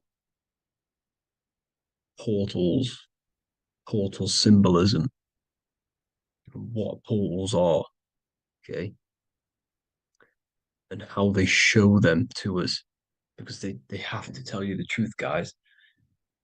This is the thing with the universal law. They have to tell you the truth, and they tell you through symbols, they tell you through movies and different things like that. But let's jump straight into this. So first I want to talk about the Freemasonry symbols. Okay, so first we got, obviously this is some Freemasonry art, but notice how you've got the ladder with a key. Okay, so this is ladder symbolism with a key. So maybe this is talking about ascending. Okay, because look, because this is ascending into the heavens, because it's a ladder with humans going up it with a key. In order to ascend, you must have the key. Okay, so what else do we have with a key? Well, the Netflix show Lock and Key, which is all about portals and keys. Because what do keys do? They open doors, gateways. Okay, so what's interesting about this is that they've got this key here, which represents the Kundalini energy rising up the spine. Okay, but we'll come back to this. But it's that same portal key symbolism. We've also got the Vatican. The Vatican is in the shape of a key. Okay, so you can see the start of it here and the end. So this is key symbolisms. Keys open doors. And notice how it's got the 8-pointed star. Okay, what is the 8-pointed star? Okay, we'll come back to this. This all ties in, guys. I'll break it all down for you. But then you've also got the god Janus. Janus, okay, is known as the god of the doorways. He's an ancient god of Rome, and they worshipped him. However, he's not a god, he's more like a high-level ranked demon. Because he is the god of the doorways. And notice how he's got two faces. Because doorways always have two sides. You're going into somewhere, there's always two sides of a door. And he's always depicted with two sides of a face and a key, because he holds the key to the doorways, to the portals, to other worlds and realms. Okay, as you can see, he's always got two faces and a key. Okay, so now we have the Sumerians, the Anunnaki, and they are always depicted with the two faces. Why do they have the two faces? Because they're symbolizing doorways, and the Anunnaki come to Earth through doorways and portals. So these are what these gods are symbolizing in their artwork. But they always have the 8-pointed star. Okay, what is the 8-pointed star? You see how they always have, look, let me try to find another one. It's the 8-pointed star. This 8-pointed star is Polaris. Okay, Polaris, just like the Vatican has the 8-pointed star with a key. Polaris is the center star. Polaris is a fixed star, it doesn't move.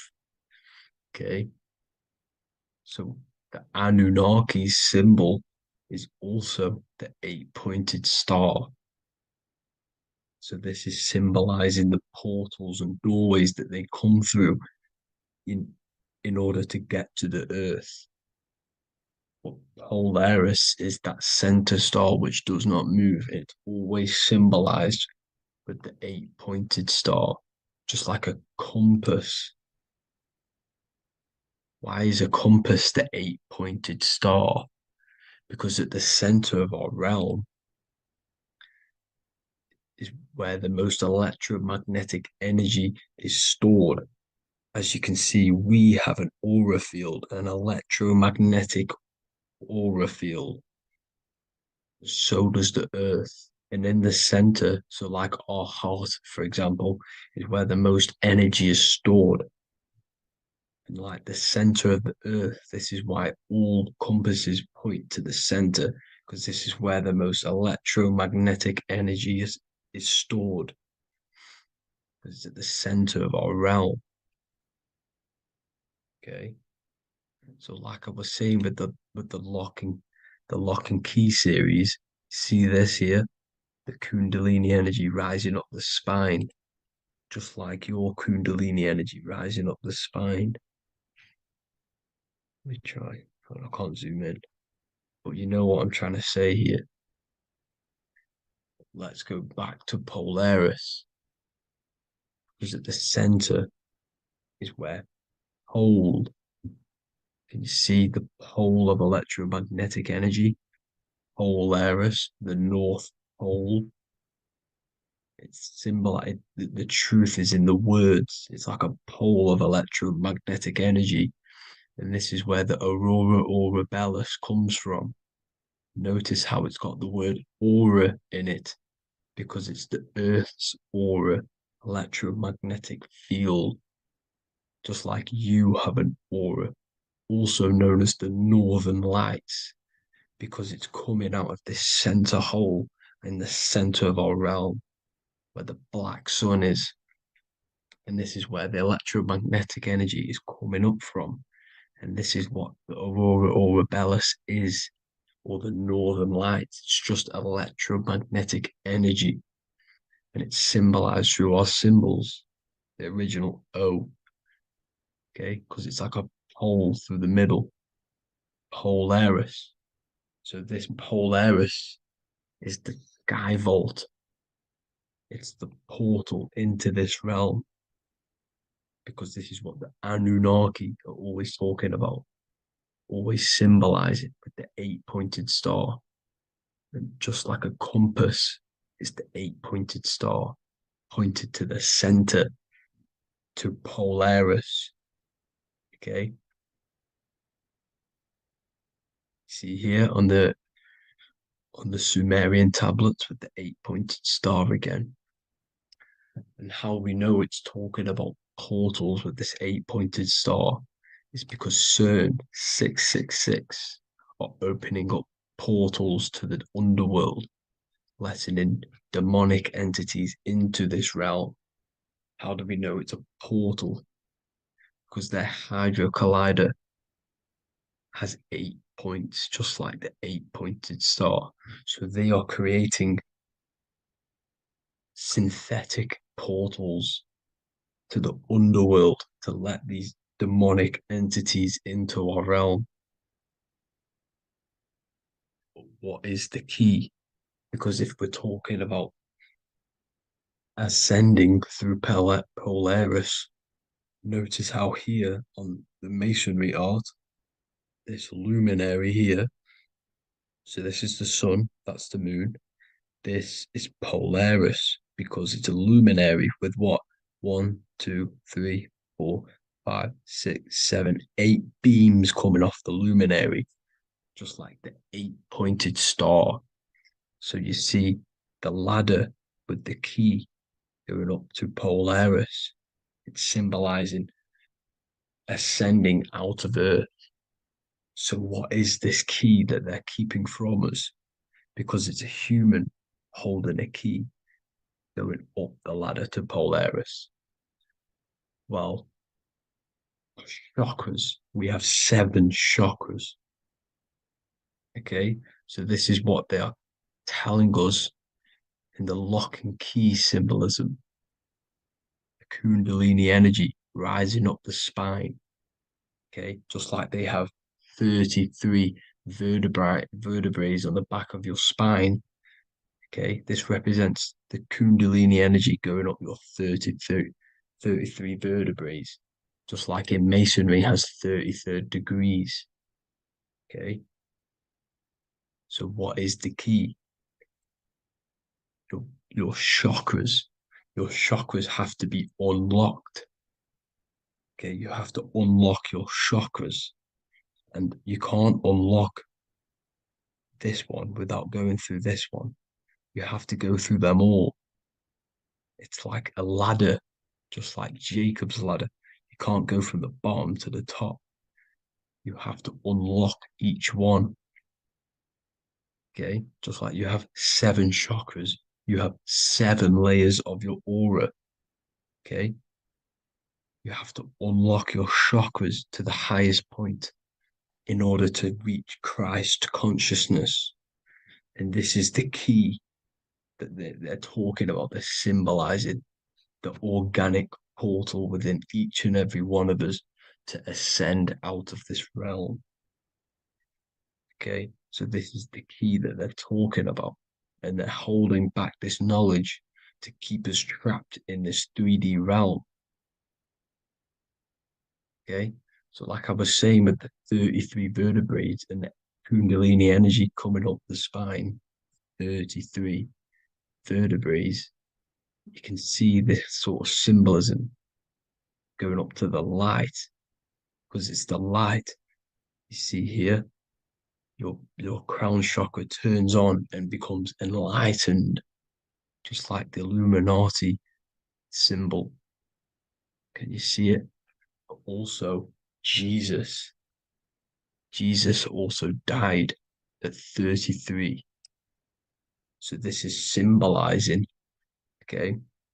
They're symbolizing the death of the ego, the body. So once you open up your chakras and reach Christ consciousness, which is your 33rd vertebrae, once your Kundalini energy goes up your 33rd vertebrae, your body technically, not physically, but spiritually dies, because you then become formless. You reach Christ consciousness. So then you can travel other worlds. Okay. This is what they're talking about with Vatican, 8-pointed star, and the key. Janus with the key. The Sumerians with the 8-pointed star. Anunnaki, the 8-pointed star. Polaris, 8-pointed star. So Polaris is the way out of this realm, which is at the center. Pole, North Pole. Okay. So the key is that they're hiding from us is the knowledge to unlock our chakras. Okay. And without this knowledge that they keep from us, is trapping our souls in this reality to keep reincarnating. Okay. Well, thank you all for tuning in. I'm going to leave you all there. Make sure to leave a like and a comment in the comment section. Let me know some topics to talk about so I can break it down for you. God bless you all.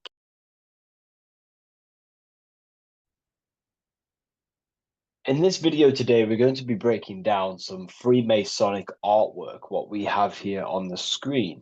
And particularly, this is called the Freemasonic Royal Arch. Now, this is the archway that we're going to be breaking down. Now, this is what we call complex symbolism. Now, what do I mean by complex symbolism? This consists of many different symbols all together producing one piece of artwork. It's many symbols used together to portray one meaning. Now we have checkered floor, we have pillars, we have an eye, we have an archway. This is all complex symbolism. It's painting a picture, an overall symbol. Now, when we're talking about Freemasonic symbolism, it's all about how to gain enlightenment and more self-awareness. Now, that is the aim of Freemasonry, of the spiritual path that you are walking, consciousness and gaining higher awareness. Because this is the eye. The eye is conscious. The eye sees, it perceives. It's about gaining more consciousness, more light, more awareness of yourself, understanding of your power, the power of the mind, the power of yourself, the power of the body. Okay, so this is symbolism and instructions. These symbols are hiding instructions on how to gain higher awareness, which is symbolized as light. Okay, so when we look at this image, the thing that stands out the most is that we have these two pillars. We have a left and right pillar. The left pillar represents masculine forces, because normally we have like a sun here and a moon here in their different artwork. But in this one, we don't have a sun and moon. Okay. So everything in the universe has masculine qualities and feminine qualities, including consciousness. Okay, so remember, this is all about gaining more consciousness, gaining more understanding. We have masculine traits of consciousness and feminine forces of consciousness. Okay, so the left masculine force of consciousness would be direct action, the physical world, the physical body moving. That's a masculine force. Okay, and What else? We have action. We have the material world, the material body. This is what we can see with our two eyes, the material world. We can see our action. We can see physical reality. However, we have a right pillar, a feminine pillar, which represents what we cannot see. This is the feminine pillar. This is more of things that we can't see, the forces of consciousness that we can't see, such as thoughts, emotions, visualizations. You know, these are internal qualities. Because remember, we don't have one world. We're not this material body. We're not the external world. We are the internal world also.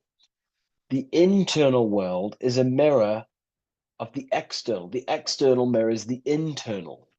So this is why these two pillars stand the same. However, they're different.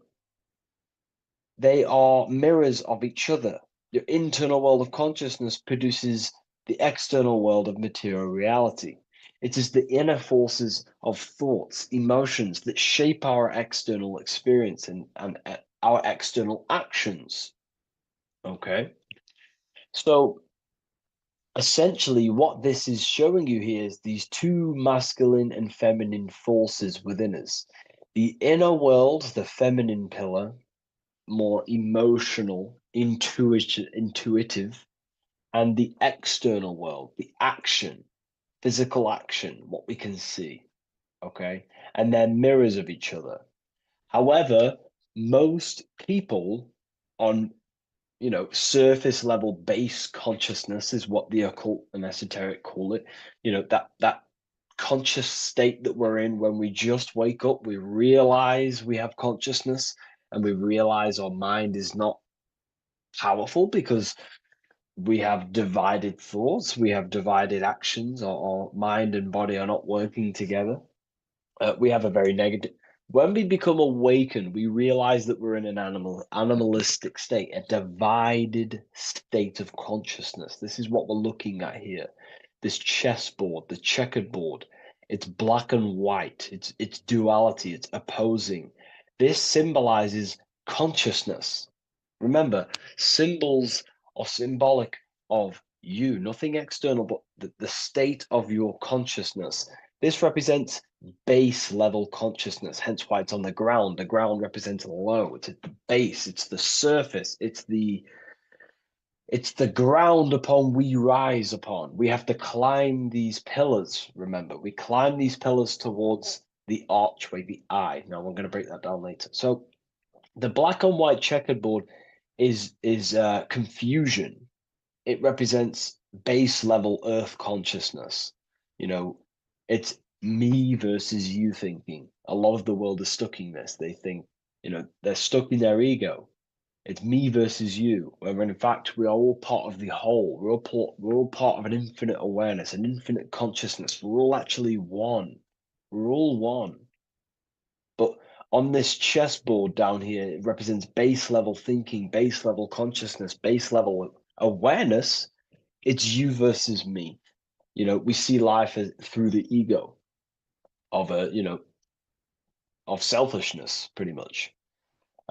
This is the internal division where our inner world is not aligned with our external world, where our mind, our internal thoughts are not being acted upon. Now, and that's not to say, oh, you should act on every single thought, because we all have intrusive thoughts. However, if you say you're going to do something in your internal thought and in your mind, the body needs to be a follow-up of that. You need to have honor within you that your body acts out the mind's will, the mind's desire. If you say you're going to start something, you need to start something. You should not have the contradiction between the inner and the outer world, which is this division you're in. If you say you're going to better your life, which is what Freemasonry and the spiritual path is about, bettering your consciousness, mastering your mind, leveling up your awareness. Okay, You have to do what your internal world is saying. You have to act out left pillar action, your internal world. You need to build a connection between the mind and the body. The mind is the monarch. It is the command center. It is it's above all forces. The mind is the force. The body needs to obey. If you want to get out of this division, you have to align your mind's will and desire with your body's actions. You have to act according to rise above this base level consciousness. Okay? So, what we're looking at here is how to achieve wholeness, singularity, unity consciousness is what they call it in the occult. Unity consciousness, where there is no external physical body and internal mental body contradiction. There is no contradiction between the feeling of doing good and the action, because we all have a feeling in our soul. Our soul communicates to us the right thing to do at all times. We all know the right thing to do at all times, and that is a feminine force of consciousness. That's the right pillar. We must act on what we know and feel is good at all times in order to climb these pillars towards unity consciousness. Okay? We must, upon the feeling of doing good. You know, when we're in an environment, we feel inside whether we should be here or not. Whether on your phone, you know intuitively whether you should be on your phone or doing something else, studying, reading, whatever it is. Your higher mind tells you what is right and what to do at all times. You know you shouldn't be on your phone wasting time subconsciously and on an emotional, intuitive state, which is a feminine internal quality, a right pillar quality. And the body's not acting out this, it's not acting it out. The body's on TikTok, the intuition is telling you to reach the higher mind. That's the division, that's base level consciousness. Okay. And in order to climb these pillars, we have to act according to our internal intuition to build these bridges between left and right. The inner world and the outer world need to be synced, not divided down here. This is the division. That's base level consciousness. If you want to gain higher awareness, you want to gain personal power, mental power, you have to become a strong force. You have to gain a strong connection between the inner and outer, the intuition and action, the mind, the higher mind, with the physical body. Most people live in this war, and we've all been there. I was in it too. You know, we all begin here in this internal war. It's the same war between Jesus, Satan, Horus, Set, day, night, good, evil. That's the war between the mind, the body, the higher mind and the body, the intuition and the body. There needs to be bridges built between the two so that you align the left pillar with the right pillar to gain higher wisdom, higher awareness, higher powers. Because when the mind is contradicted, when your mind says it wants to do something, and you want to build the business, you want to study the occult, you want to reach your higher mind, the best version of yourself, but you don't act upon that, that is internal contradiction. The mind is not powerful in that state. The mind cannot direct its creative power, its forces, if it can't direct these forces into manifestation to create things in your life. You know, as you are aware, if you've watched my videos, you are a creator, you are a co-creator, a spark of the mind of God, and you are here to create and expand. In order to use the power of your consciousness, the power of your mind, the forces of your mind correctly, and to direct it with force, direct it efficiently, you have to align the inner and outer world, building the bridges to gain higher awareness, to gain higher power, to find out more about yourself and why you are here. Because remember, we're all being guided by our intuition. That is the true spirit guide. I don't like saying spirit guide. Spirit guides are not real. There's no force outside of you guiding you. It's your own soul guiding you through intuition, through emotional communication, the feeling of goodness, the feeling of what is right. Down here in division, you don't understand right from wrong, light or dark. But when you awaken, you start to understand right from wrong. You gain higher awareness. And this is what you need to act upon to climb these pillars, to align the left with the right, the inner and the outer, the masculine with the feminine, the action with the emotion. Okay? And this is why we have this symbol here. Because remember, let me draw this for you. Upward triangle represents fire, which is masculine, left pillar. The downward triangle is water, which is feminine. And together they combine to create this symbol, which is, again, symbol of unity consciousness. And when you gain unity of the inner and outer world, and you climb the pillar, which takes time, you don't just take one action and you end up all the way here. It takes time. You have to go up and up and up. Then you build the bridge between the left and the right, the inner and the outer, and you gain power. This is the unification. This is why these two angels are holding hands here. They're unifying, they're holding hands, they're working together. This is symbolic of the collective consciousness also. Our life is shaped by the collective consciousness. We need to work together. The elites are using this symbol as chaos. It's a symbol of chaos, internal division, chaos. And they keep us divided. They keep us on the chessboard. Why? Because we're weak on the chessboard. When you have chessboard-based consciousness, you're manipulated by the people who have higher awareness of the mind. You see, life is a mental game. Life's a mental game. We live in a mental universe. Life is mental. Okay? And the ones who use the mind more, the ones who know about the mind more, win the game. It's throughout history. You know, you can moan about this, you can whine about this, and it's okay. But this is life at the end of the day. The ones who know the forces of consciousness, the ones who know the mind, always rule over the ones who do not. You know, we can moan about it. I used to moan about it. However, it gets you nowhere. This is the game we're in. This is the situation we are in. We have to learn how the mind functions. And if we do not, you will be moved by the chess master, by the people with higher awareness, and you will be stuck in division, you versus me, light versus dark, racism, division, all just division tactics for us to be manipulated. Because we're not working together, that's when we're easy to be manipulated. So in this state down here, you're easily manipulated because you don't know how your mind functions. You have a base level awareness.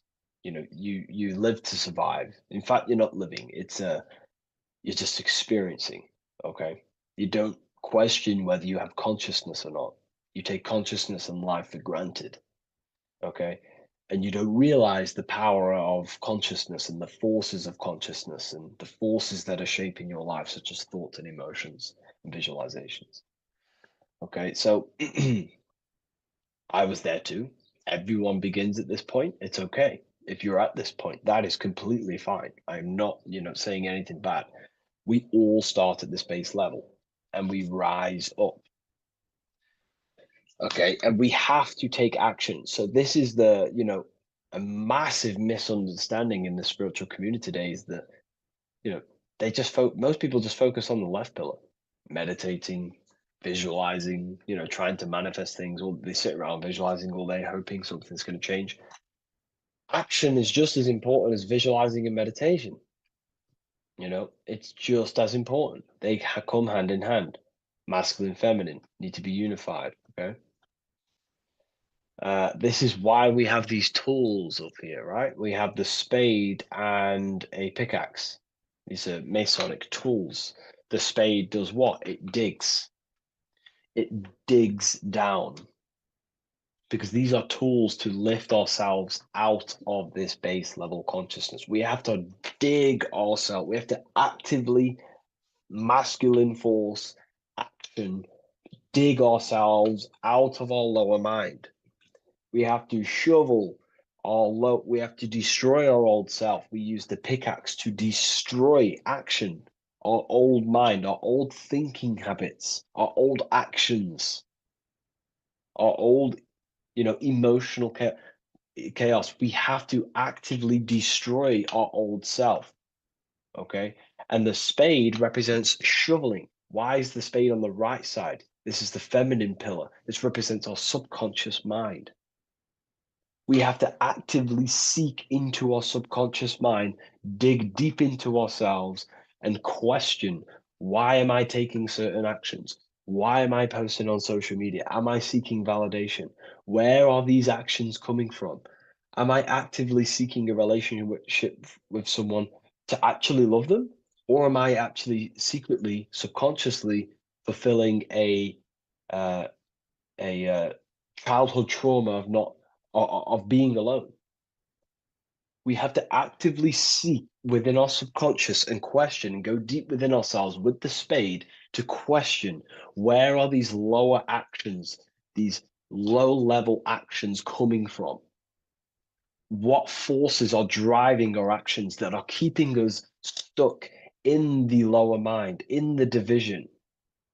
You have to question our subconscious. We actively have to dig within ourselves to build this bridge, this archway, which unifies our consciousness, which unifies the inner with the outer, the left with the right, the body with the mind, the emotions with the action.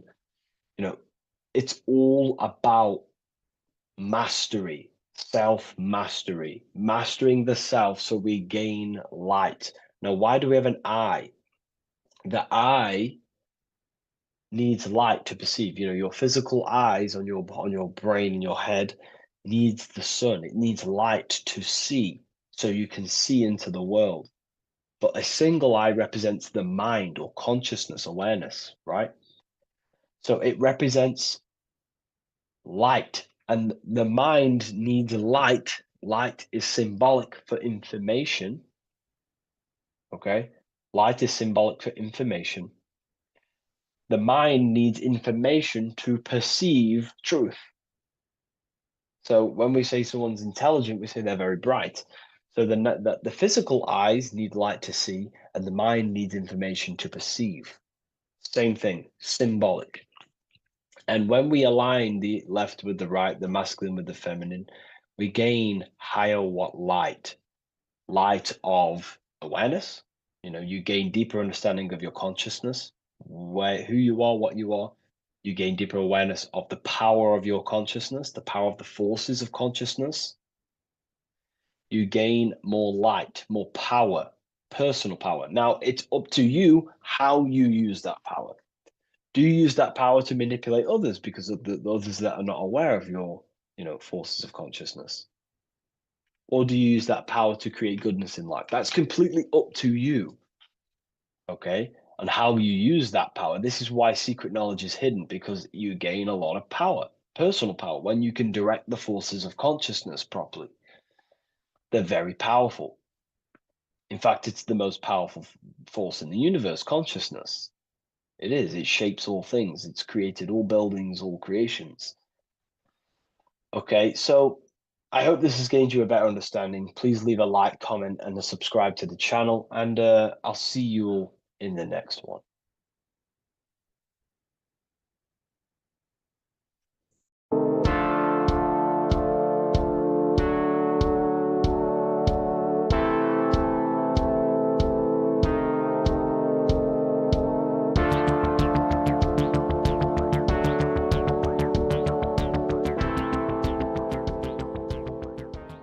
Welcome back everyone to another video. Today we're going to cover everything that you need to know about the mind, starting with the two aspects of the mind, the conscious and the subconscious. The male aspect of your mind is the conscious. This is the 10% of your mind. The conscious part of your mind is only aware of everything around you, your vision, your sight, your smell, your taste, your hearing, and your current state of emotion and thought. Every thought that you consciously think about has an emotion directly attached to it. That emotion is then impressed onto the subconscious part of the mind. The subconscious part of the mind is the female aspect of your mind. It is also a whopping 90% of your mind. Subconscious mind is controlling all of the subconscious processes which happen within your body. For example, your subconscious mind is controlling your heartbeat, your digestion of food, and all of the things that you do not have to tell the body to do. It is the hidden part of our mind which is controlling all of the hidden things. The subconscious mind is like a recording supercomputer. Everything that you have experienced in your life is all recorded and stored within the subconscious mind. One of the most important things about your subconscious mind is that it stores your mental programs. Everything in the subconscious mind manifests into behavior and actions within the body. Your daily basis routine and habits are all mental programs within your subconscious mind. These mental programs are created by mainly two ways. 1. Repetition, and 2. Emotional impact. The repetition is fairly simple to understand. The more you do something, the more it impresses onto your subconscious mind and becomes a program. That program will then manifest into your behavior. However, with the emotional programs, they work a bit different. The stronger that you feel an emotion, the stronger it is impressed onto the subconscious mind. And then that emotion becomes a program. For example, you had a very traumatic moment happen when you were a young child. The emotion that you felt was so strong in that moment that it impressed into your subconscious mind so hard that you can recall that moment like it was yesterday. That traumatic event that happened to you when you were young will still manifest into your daily basis behavior even to this day. However, it manifests subconsciously. For example, if you were in a car crash, you will be wary to enter cars with certain people. All because of that traumatic emotion that you felt and impressed onto your subconscious mind. Another example of the subconscious manifesting into our behavior is posting on Instagram. Most of the time, the reason why you post is because your subconscious mind is seeking gratification. So before you actually do something, question yourself and find out the root cause of why you are doing this. Another thing that you need to understand about the subconscious mind is that it takes everything you say and hear literally. So for example, if you go and say, "You are an idiot" to someone, your subconscious mind will only pick up the word idiot. It only knows yourself. It doesn't know anyone else. You are casting a spell on yourself just by saying that to someone else. This is why the golden rule is to treat others like you'd like to be treated. Now, you can rewrite these programs which are already in your subconscious mind. However, it does take consistency. You have to change these programs which have been running for years. And by changing these programs, you change your behavior, because these programs manifest into your behavior. The best way to do this, personally, is to listen to affirmations first thing when you wake up in the morning, and do this for 10 minutes every single morning. Then at night time, you want to think and feel that you are becoming the reality that you desire. The more that you feel this reality, the more it will become a program and impress your subconscious mind. For example, you're trying to gain financial freedom. If you trick your subconscious mind into creating a program saying that you are financially free, this will manifest into your behavior. You will start doing more work. You will start looking for ways to make money. Your mind will be set on the frequency of money and financial freedom. Therefore, you will receive thoughts based around this program. If you take enough action, your life will dramatically change because of this program that you created in the mind. This is why we call it a mindset, because your mind is a frequency tuner which sets its frequency onto different thoughts, because thoughts are frequency. If you fill your mind with a specific frequency, you will gain thoughts and ideas based around that frequency. To create a stable mind, you need to master your emotions. You need to change your mindset. Everything that you experience is neutral. Based upon the mindset that you see it, you either give it a positive or negative charge. By understanding this deeply, you will then control your emotions. I hope you gained some wisdom and enjoyed this video. Please, if you can, leave a comment and a like, and subscribe to the channel if you like this content. Love and light to you all.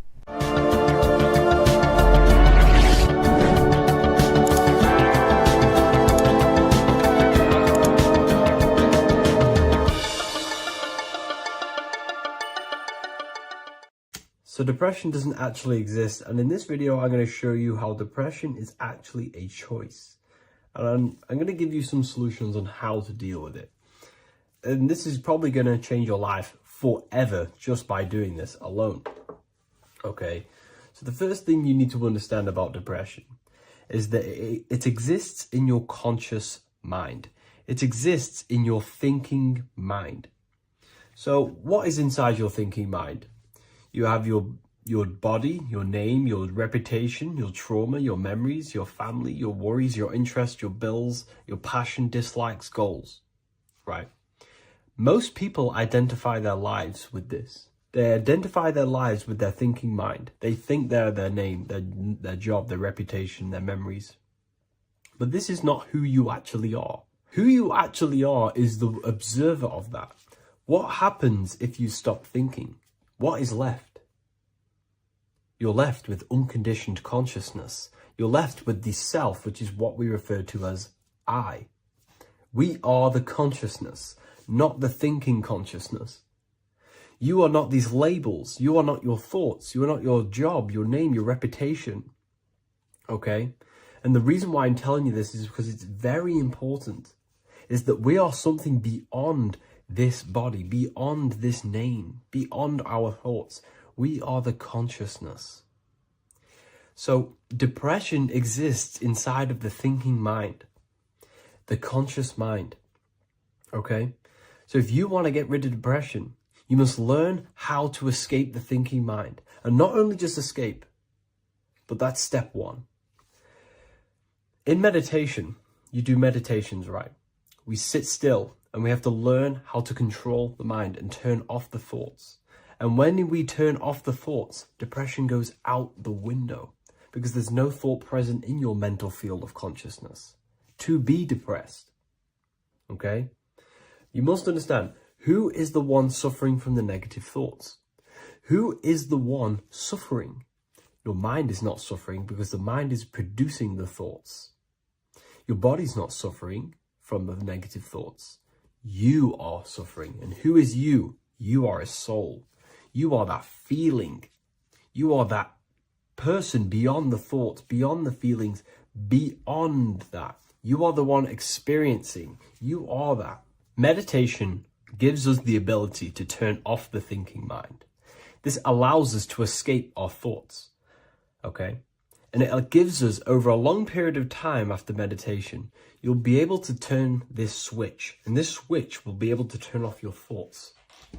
And by doing this, we will be able to control our conscious mind directly by the hand. So when you notice yourself gaining them negative thoughts, we can then turn off the switch of turning off the conscious mind and rising to our authentic self and knowing the thoughts are just illusions. Now, let me tell you something that's very powerful. Most of your thoughts are coming from beliefs. Most of your feelings are coming from beliefs. So if you have a feeling of lack, this is coming from a belief that you don't have much. If you are feeling alone, this is coming from a belief that you are alone. So what we must do is restructure ourselves. We must restructure the subconscious mind, and we do this in many different ways. We can do this with meditation. We can do this with visualization, visualizing our desired reality as if we are living it. We can do this with affirmation. Now, a lot of people think, oh, I'm trying to speak something into existence with affirmation. No, you're not using vibration to try and change reality with what a lot of these new age people will teach you. Vibration, your words will not have much an impact on reality. That's the truth. But what they do have an impact on is reprogramming and recrafting and refining your mind. If you repeat, I am wealthy all day long. Your subconscious mind, that word will be lingering inside your subconscious, and you will start to mold that into your conscious. You'll start to be consciously thinking about this. Most of your thoughts are coming from your subconscious. So if you want to get rid of depression, you got to figure out the trigger. What are you depressed about? What are you feeling? What are the beliefs that are making you feeling and thinking this way? And that's what you must restructure. You must restructure your subconscious mind through visualization, meditation, and affirmation.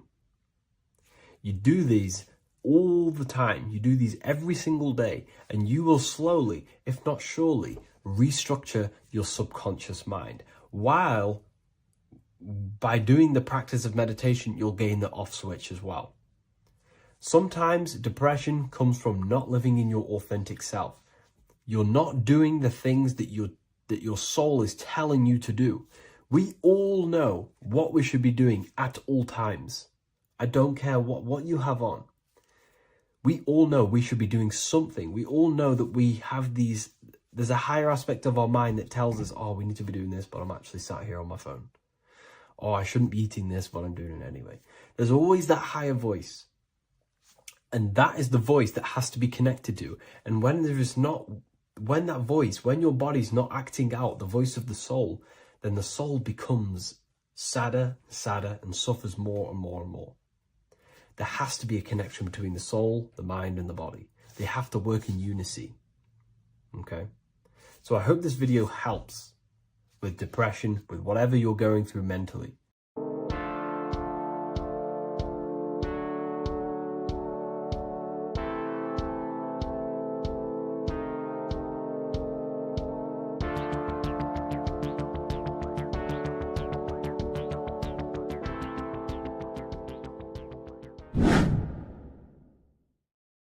How are we doing, people? It's Revival of Wisdom. We're back today talking about sun worship. Okay? And please enjoy, sit back and enjoy the video. First thing we need to understand is that the sun is the risen savior. It's the light of the world. Without the sun, we have nothing. Now, the sun is the Son of God. We didn't make the sun. No one owns the sun. But who created the sun? Obviously, the Creator created the sun. Therefore, it is the Son of God.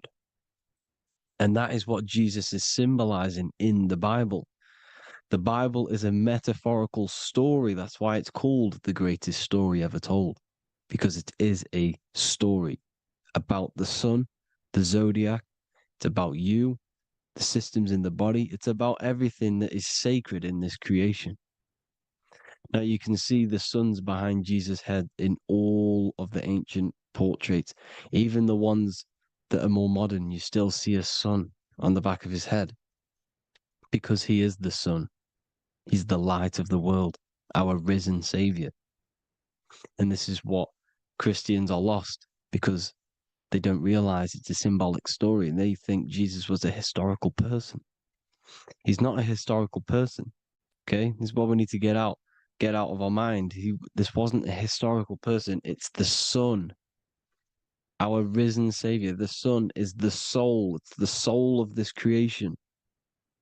Because what is a soul? A soul is pure life force, pure energy. Whatever a soul inhabits, it gives life to. Like our soul feeds our body. The sun feeds the earth because the sun is a soul, and that's why the ancients called it Sol. Because it's the soul and it's in you and it's the light of the world. It's the light of everything. It gives life to all things. Here's Jesus and his 12 disciples. The 12 disciples symbolize the 12 zodiac signs. Aries, it rules the head region because the 12 zodiac constellations rule specific regions of your body. Aries, the ram, you have a cerebrum in your head. This is Aries on the head of the table. His Gemini rules the arms and the lungs. The two twins, Gemini. He's holding up 2 hands for the 2 hands and arms. The twins. Cancer has a knife in his hand. It's not so clear, but he has a knife in his hand. Cancer is the crab. Crabs have claws. And he's pointing at Virgo's Adam's apple, saying there's no Adam's apple there. It's a woman. Who's the sixth sign? The sixth sign is Virgo, the Virgin, the only woman in the painting. Now, notice how there are 3 people in 4 groups for the 4 seasons and for the 3 months and 3 zodiac signs in each season: spring, summer, fall, winter. Matthew, Mark, Luke, and John with the suns on the back of their heads, because it's the 4 states of the sun. The 4 states of the sun. Now, 6th sign, Virgo, the Virgin, the only woman in the painting with no Adam's apple. Then we have the sun, Jesus, red and blue, red shift, blue shift, electromagnetism. The ancients knew this. He's got one hand open, one hand down, because the sun gives and retrieves. The sun rises and it falls. It gives, then pulls away. That's what the sun does, and that's what he's doing. His arms are out, symbolizing the rays of the sun, casting down onto the earth, giving and then receiving. Libra, his 2 hands are equal, he's holding his arms out equally, because Libra is the 2 balanced scales. Libra is when the sun is balanced between the summer and the winter. It's being judged. The sun isn't balanced. That's what Libra is, the 2 scales. Capricorn is the goat. Goats have 2 horns, and you can see the 2 horns on his head here. See? So this is astrology. This what Leonardo da Vinci is depicting here. It's astrology. He knew the story of the Bible is all astrology. It's all based on astrology. The Son of God, the real sun. Now here are some Bible verses. I am the light of the world. Obviously, that's the sun. What other light is there that lights up the world? The moon can't do it. It's the sun, the one and only sun, our risen Savior. Because if the sun didn't rise, we'd all be dead. So it's our risen Savior. And it dies for our sins every night and then gets reborn every day. Now, Jesus calms the storm. Mark 4:35-41. The disciples are all on a boat and there's a heavy storm. But Jesus is asleep. The disciple says, Jesus is asleep. We need to awake him. They wake up Jesus, and Jesus got up and rebuked the wind and said to the waves, quiet, be still. Then the wind died down and it was completely calm. Well, when Jesus was asleep, this is the sun not being risen. It's not risen yet.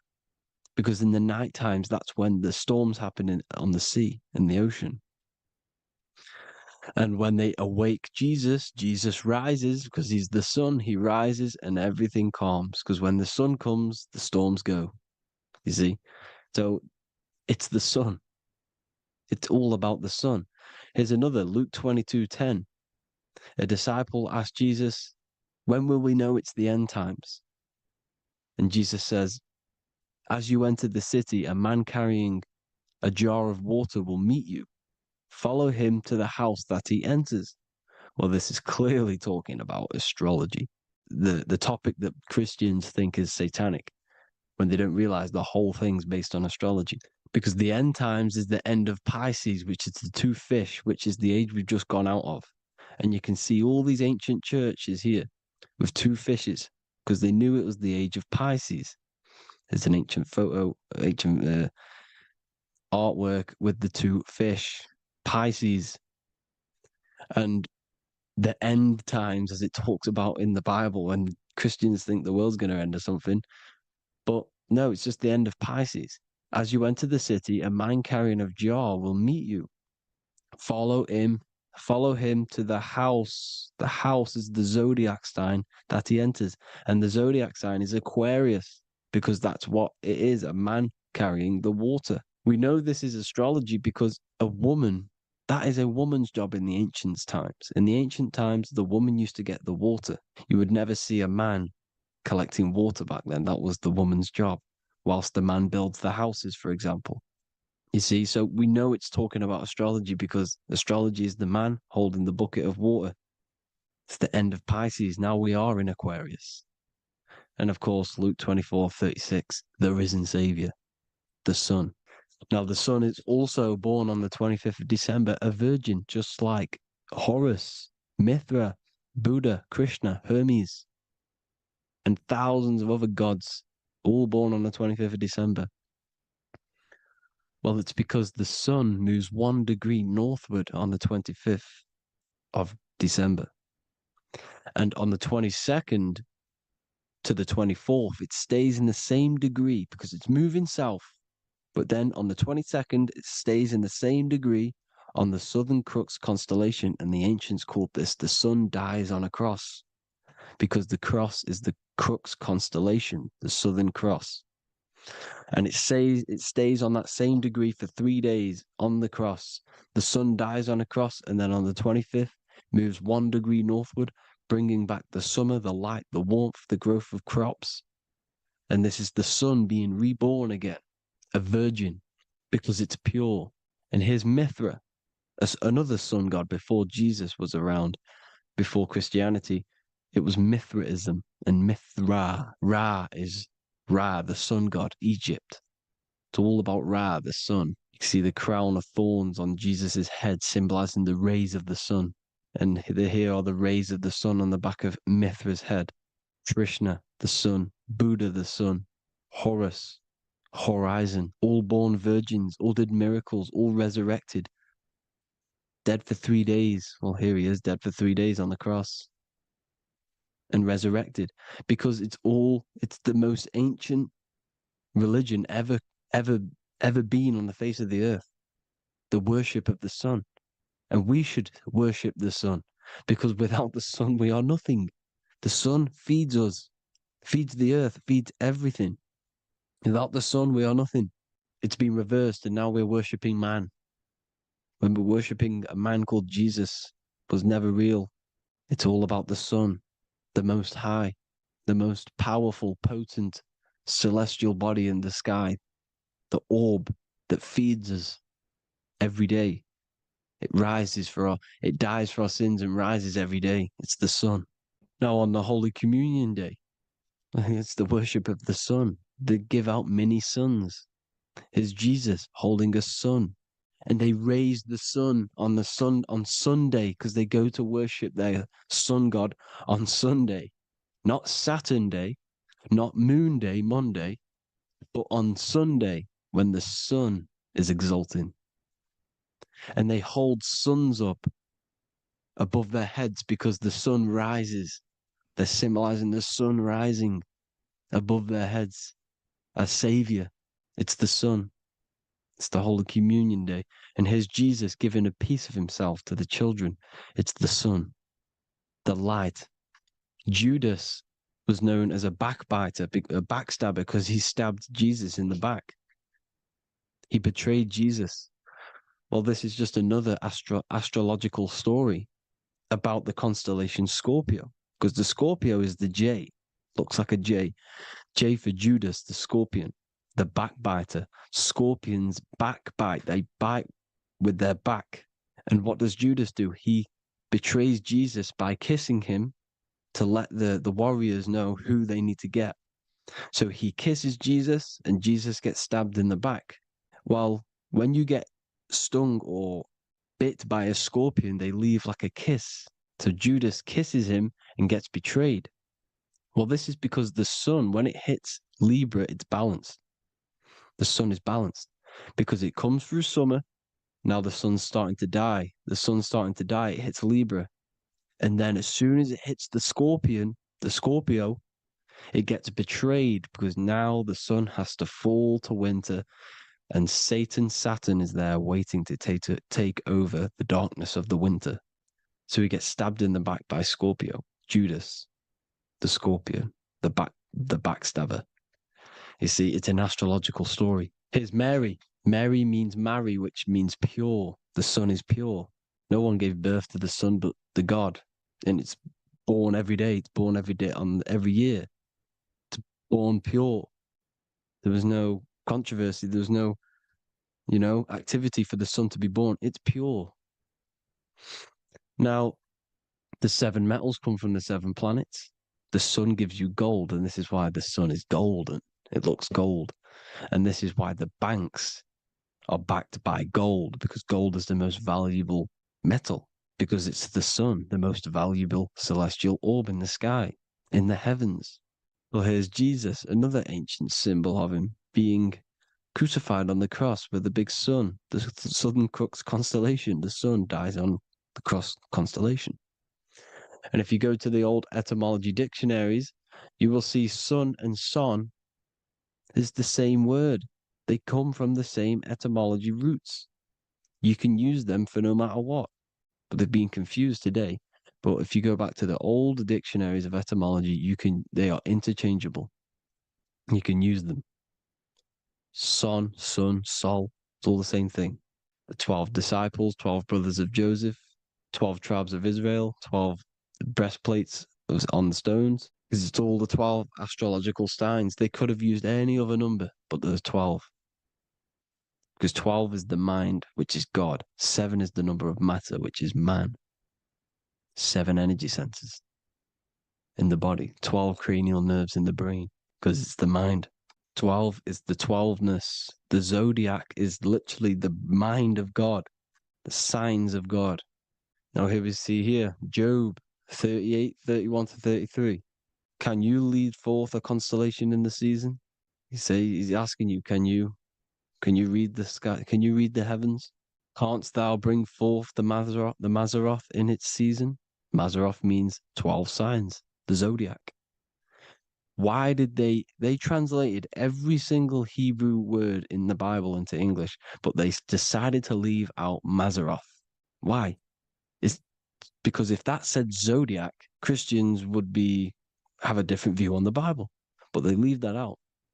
But Mazzaroth actually means the 12 signs, the zodiac, and the stars means sign. The word stars means sign because the stars are signs, things to come, which is off in Hebrew, which means sign, things to come.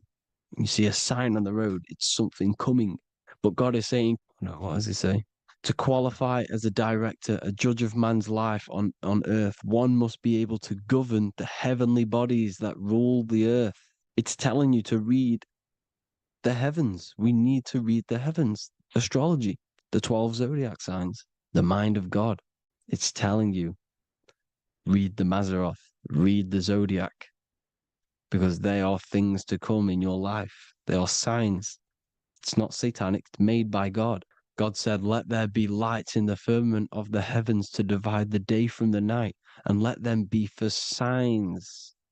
Signs are things to come. The 12 zodiac signs. It's all about astrology. Here's Mary holding the sun. His son, her son. It's the sun in the sky, the one and only, the most high, the soul, the solo because it's on its own, the most powerful, radiance. Here's the Pope holding the sun.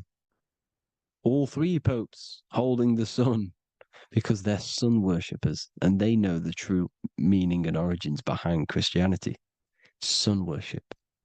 Here's the Vatican. The Vatican is a sundial. Yes, this is literally a clock. Your watch is a sundial. It's got 12 sections on it for the 12 zodiac signs. 12 hours, 12 Horuses. Now here you see Jesus walking on water. Well, it's the sun, and here's the beard of the sun.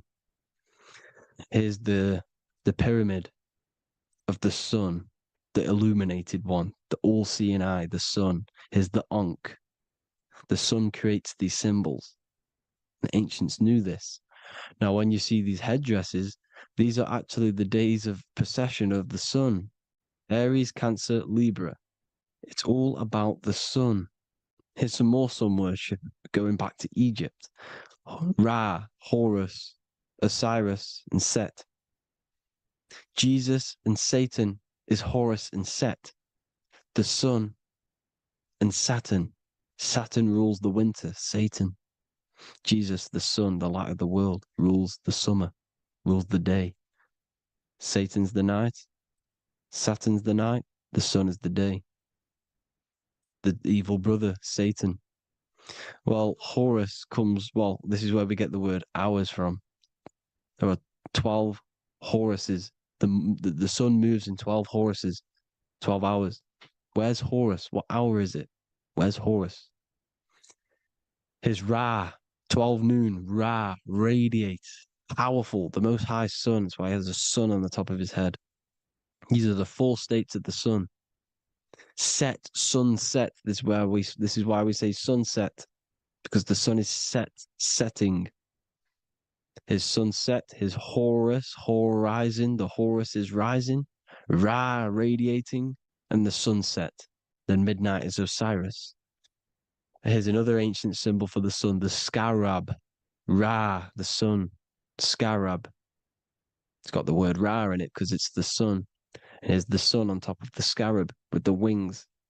Because scarabs roll dung up hills, and then they'll let it fall down the hill to gain more matter. To gain more bigger, like a snowball effect. And this is, the ancients saw this as a process of the sun, because the sun climbs up the hill and then it falls. So they used the scarab to symbolize the process of the sun. The sun climbs and falls. Here's an ancient Egyptian cat cutting off the head of the serpent.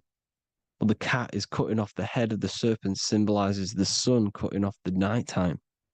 When the sun rises, it cuts off the nighttime. It cuts off the serpent. The serpents represent darkness or evil.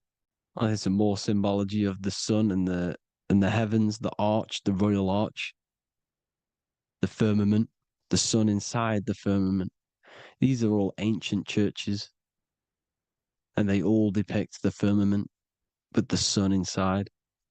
Is the ancient cosmology, you see, because it's all about the sun. Everything's about the sun, because the sun is our orb made for us to sustain life in this, inside of this creation, inside of this firmament, the royal arch of heaven. Here's the Freemasons depicting it. Here's the Masonic royal arch, but you can even see the zodiac signs. Here's Cancer, the checkered board. It's the royal arch of the firmament. Obviously, they don't want to tell you that. You live in space, apparently. Some more sun worship. Here's the beard of the sun on the water. They all have this long beard. And why do they say amen? Amen at the end of every prayer. Amen is a sun god, a creator god. It's all about the sun. So thank you all, people. Hope you all enjoyed. Hope you all gained some knowledge and insight. Please give me a follow, drop a comment, drop a like. Have a good day. Love you all.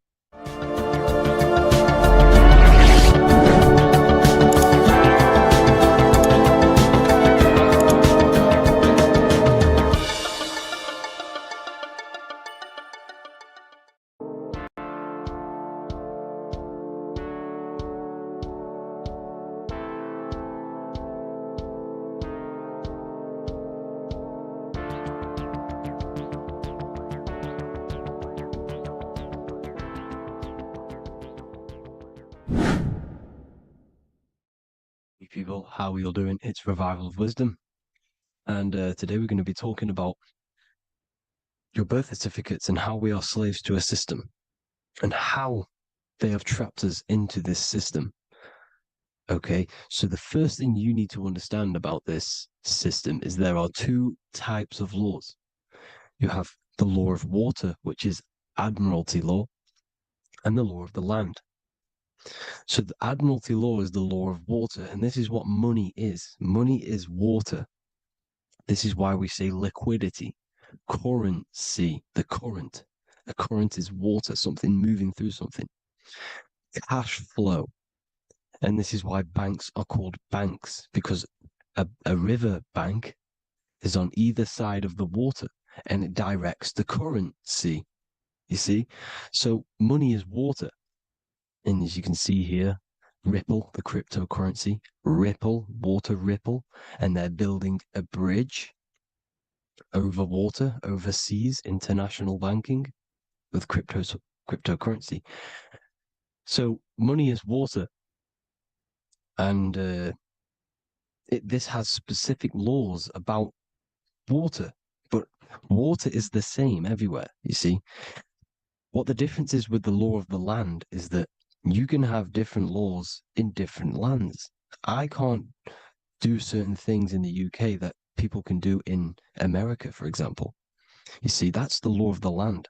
But the law of water is the same because water is everywhere. Now, this is very important to understand when it comes to, these birth certificates. So, Pope Gregory, this is where we're going to start off. Pope Gregory in 1582 took the Orthodox Eastern sunrise calendar and changed it to his own Gregorian timeline, not a calendar, a timeline. This timeline was copyrighted by Pope Gregory under the name of the Vatican. So the Vatican owns the timeline that we are using today, 2023. They own it. They own the title of this Gregorian calendar. Okay. Therefore, anyone who is born under this copyrighted timeline, not calendar, they are subjected to Rome because Rome owns the timeline. They have a patent, a copyright for that timeline. What is on our birth certificates? That timeline. We are born underneath, we are subjected to the Vatican. This is why all birth certificates go to the Vatican. They own every single birth certificate. Okay? So when we use this timeline, we are subjecting ourselves to this timeline. Okay? Which the Vatican has a claim over. This calendar or timeline is set to sunset, not the sunrise, which is associated with death, darkness, and the moon, lunatics. You see, so this is a sunset calendar timeline. Okay, this is now, they've changed a couple things, right? They say that the new year is January the 1st. Okay, when we know this is in winter. January is winter, which is associated with darkness, death, the death of nature. So this is a death cult, people. These people are evil. They're so evil. The Vatican. And this is why we use April Fool's Day, because April is in Aries, and Aries is always the start of the zodiac. This is why Aries rules the head region. 12 zodiacs, 12 systems of the body. Each zodiac is associated with each part of the body, and this is why Aries is the head, cerebrum. But we're not going to talk about in this video. But yes, that is what April Fool's Day is. They're putting it in your face. April Fool's Day is the real start of the year, when the sun starts to rise again, when the risen Savior is resurrected, when it's born again. This is when the Jews celebrate the Passover. This is when the Christians celebrate the resurrection of Jesus, and they eat lamb. The Jews eat lamb because we're in Aries, the new year. The sun is now born again, our risen Savior, the light of the world. So yes, this is what April Fool's Day is. It's the first day of the year, which they changed. Pope Gregory changed. So you need to understand is that you are in the womb. You are inside of a ship, because every ship, literally a ship, every ship is female. This is why they say she delivers the product, because she does deliver the product, you, the baby. Same thing with a ship, they deliver products. They are a she. And when they pull up to the bay, like you can see on this picture, they're pulling up to the bay. This is now called the birth canal. The ship is now in birth on paper. Okay, this is law. And when they pull up, they tie up to the bay, and now they get a certificate of manifest certifying all of the products which are on the ship and what they are bringing into that nation. Okay, so you're bringing in this many of that, everything's on the certificate of manifest. And this certificate of manifest is also your birth certificate, because you are traveling through water when you are in the birth canal of your mother, because you are in water when you are in the womb. And you travel through the birth canal, and when you arrive, you get a certificate of manifest with the name, how many, the quantity, you know what, that's your birth certificate. Okay. And this is what it is. We are a well, we're not a corporation, but we represent a corporation, which is your name in full capital letters. That is your corporation. You cannot physically tax a body, but you can tax a corporation. This is why we get charged. This is why we get taxed, because it all goes down to the corporation, which our name represents, which we are subjecting ourselves to. We are subject, my name, I am subjecting myself to this name, and that name has a corporation which I represent, which I subject myself to. You see, this is how we are attached to this straw man, this character that they have built on paper.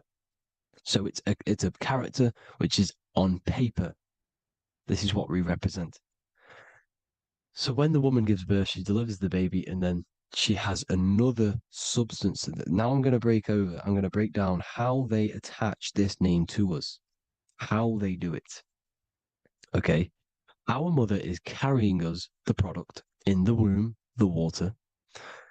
And it goes, for example, it goes from the United Kingdom into a state-owned, corporate, federal-owned hospital, which is government-owned. She does not declare the package when she enters the building. Aha, so keep that in mind. When she delivers the package in the federal territory, she does not declare the package either when she leaves. Therefore, there is no evidence that we exist when we arrive. On paper. On paper, there is no evidence that we came into the building or left the building. We have not been declared. So we do not exist on paper at this point. When the woman gives birth, she delivers the baby, and then she has another substance, which is called the afterbirth material. Okay? This afterbirth material has the same DNA as our physical body, with the body, mind, and spirit. Okay? This is how they get this corporation. Hold on. The afterbirth material does not get claimed by the mother nor anyone. Therefore, they salvage that substance because we are under the Vatican. Every state is all Catholic. Your birth certificate is Catholic. No matter what religion you think you are, every single birth certificate is Catholic because we are subjected to Rome. All roads lead to Rome. Rome runs all of this. Okay? We're still under the Roman Empire.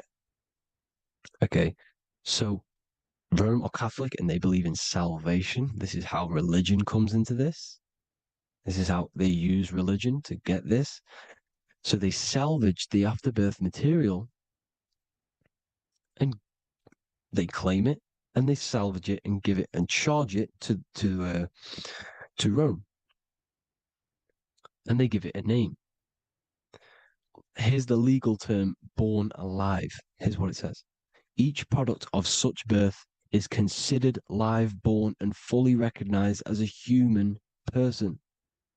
So each product of such birth, so that could be anything, the afterbirth, the person who actually comes out, the baby. So your afterbirth, which we do not take with us, we take the baby with us, they keep that in the hospital, they collect the afterbirth, and they salvage it, and they give it the name, which it is us. We are a representative to that afterbirth material, which they put the name on, they claimed, which is subject to Rome. So we are walking around our whole lives as a representative to that claimed salvaged afterbirth material, which the federal state have. Okay. We are under the Catholic Church, Vatican. Therefore, the afterbirth material is a child of God. See, on paper, therefore, they believe in salvation and salvage the afterbirth material. This material has no mother or father. The state pick it up. It becomes a war to the courts and gets charged to the state. So we are a representative to that character they salvaged because it is the exact same DNA as you. Subject is the name or the title, and the matter is the physical aspect left behind in the hospital, which represents us. You see? So now we're moving on to Unum Sanctum. Unum Sanctum was in 1302, a very, very important year. Very important year. Unum Sanctum says this is basically how they claim everyone in the world. So the Vatican had all this power, all this gold, all these people under them. They need to get a claim for them so then they can rule over them and make them slaves. So what they did, they created Unum Sanctum. Pope Boniface VIII did this. And it says, the spiritual man judges of all things, and he himself is judged by no man. The spiritual man, keep that in mind, unless he invent like Manichaeus two beginnings, which is false and judged by heretical, since according to the testimony of Moses, it is not in the beginnings, but in the beginning that God created heaven and earth. Furthermore, we declare, we proclaim, we define that it is absolutely necessary for salvation that every human creature to be subjected to the Roman pontiff. So they are claiming us in Unum Sanctum, and it's in the vaults in the Vatican. They will put a spell on it because they are sorcerers, they are magicians. They put a spell on it, they lock it up, and whatever goes on that piece of paper goes. And this Unum Sanctum is claiming all of us. So what does it say in the beginning? The spiritual man judges of all things, and he himself is judged by no man. The spiritual man, the man with the body, mind, and soul, the first baby that comes out the birth canal. That's you, your body, you, body, mind, and soul. You have the Christ, which is I am, which is grace. Grace means here, now, in the present. You have the Christ, which means I am. Therefore, you have a soul. If you can say I am, you have the Christ. You have a soul. But a creature can be anything with no soul.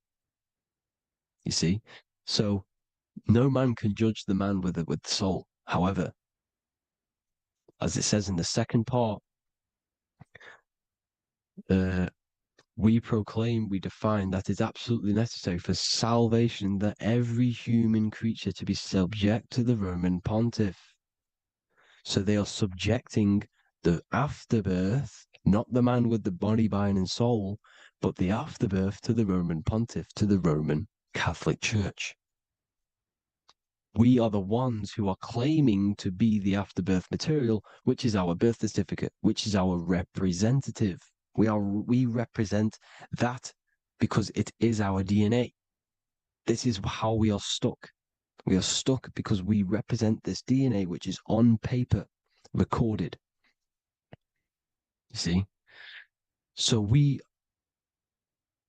being untaught, uneducated in these subjects, we are subjecting ourselves to this system, to this slavery, because we just want to live.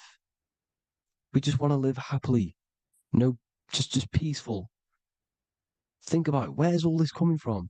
Where's all this war, all this killing, deaths coming from? We just want to live. It's coming from the Catholic Church, these evil death cult, which has subjected us, which has used us as slaves, and we are still slaves, and it's just going to get worse and worse and worse. So this is how we have subjected ourselves to be the slaves to this system. It's a lot to take in, and there's a lot more deeper stuff which goes into this. I'm just going over the surface. I'm going quite deep, but there is little details that I still need to learn myself. But this is the general how that we've been stuck to this slave system. So we are batteries, okay? This is why we get charged. When you go in a court, you get charged, okay? Because you're a biological battery. This is why cities look like motherboards, because we are feeding energy to this matrix. Okay, when we look outside of ourselves, when we give power to so-called Jesus Christ, worshipping idols outside of ourselves. We are where attention goes, energy flows. We are feeding the matrix with energy. By looking within, placing your attention within yourself, you are taking back your power. Because the I am is Christ. The you, the soul, is Christ. It's God. The awareness is God. Okay? However, we are subjecting ourselves to this system. We're subjecting ourselves to this system and the feeding of our energy. So what we need to look for the future is that, think about it, with the end goal is to change our DNA, is to literally make us robots, transhumanism, slaves. This is why we have smart cars, smartphones, smart watches, smart meters, smart cities. And all of this is going to be connected by the smart grid, which is 5G. This is why 5G is rolling out. 5G is going to connect all of these technologies to one. It's like a big net system. And you know why they're doing this? It's because all of this is going to be connected through AI, through this 5G, and that 5G is going to be controlled by the elites.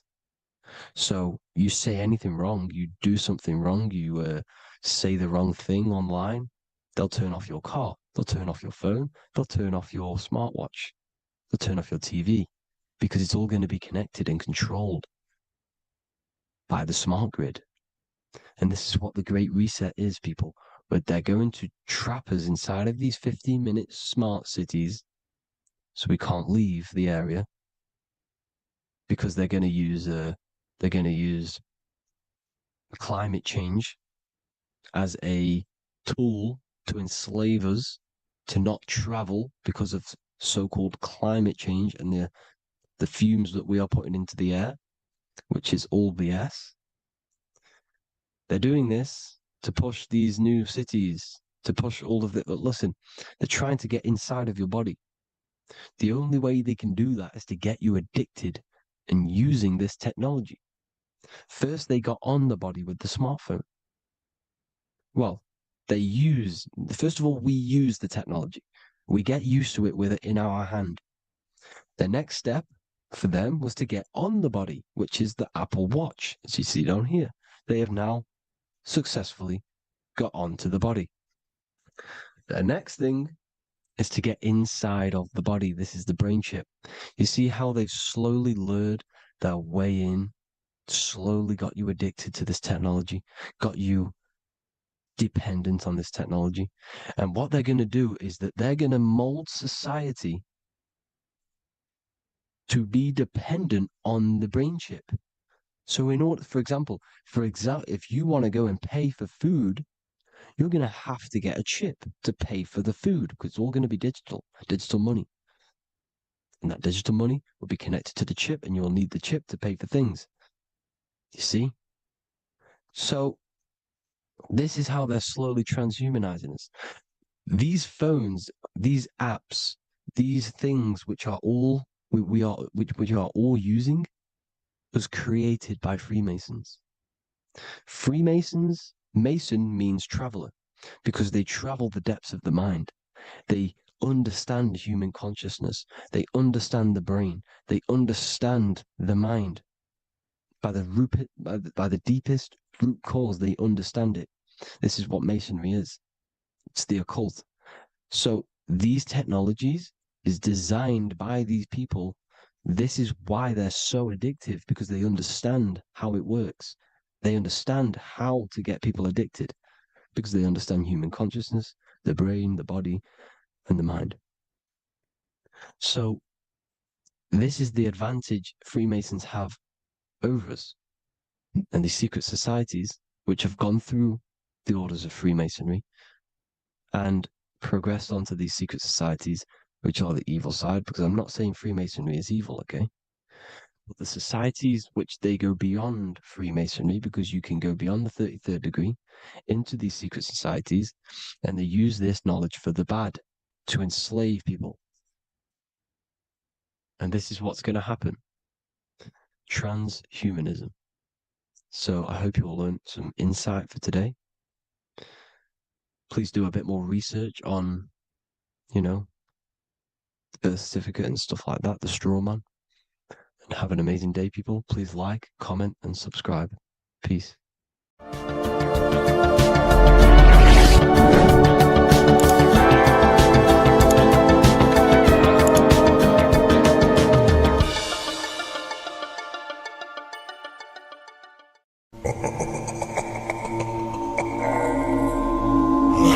If your ultimate goal is to be famous, then you're gonna do a lot to get there, like sign your name in blood in a contract with the devil.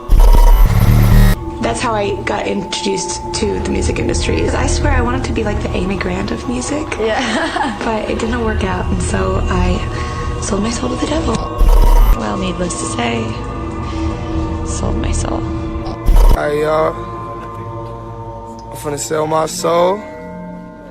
I'ma hit y'all when I'm through. I'm gonna be rich as hell, alright? I told you, bro, man. You trying to sell your soul, man. Look.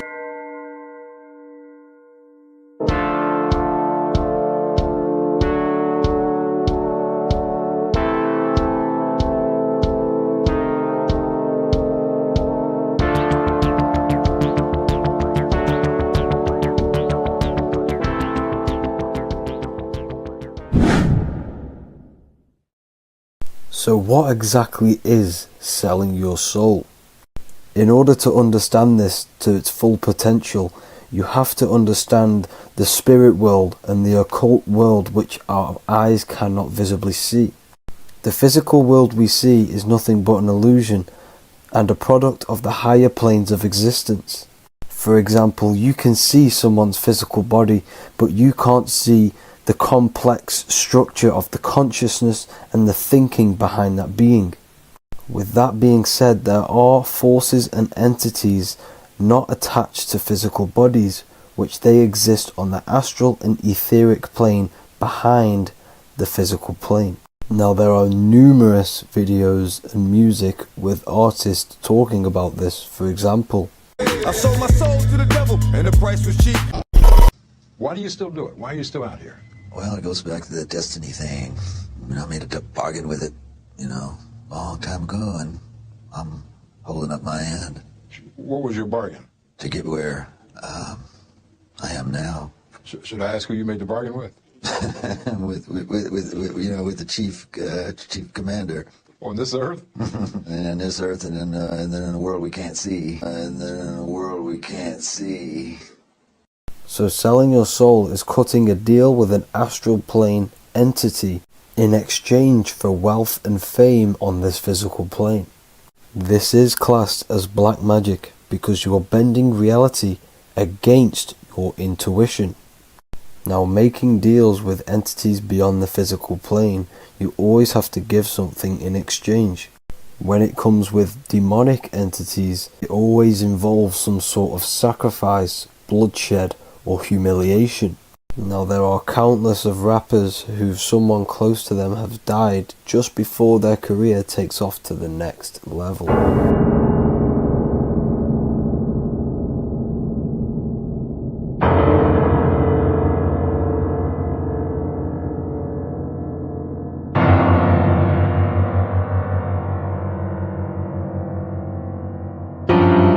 My mama was sacrificed. Me too. You understand? Yeah. I'm Christian. Michael Jordan, what about him? His daddy, right? Bill Cosby, his son, right? Dr. Dre, his son. You're out in Hollywood, a lot of people come up missing. So these rappers and celebrities do have to do sacrifice rituals in order to take their career to the next level. Top flight, I've been growing up, it's a ritual. So the occult side of this reality is heavily connected with the music industry and the elites. This is why they are all connected to Freemasonry.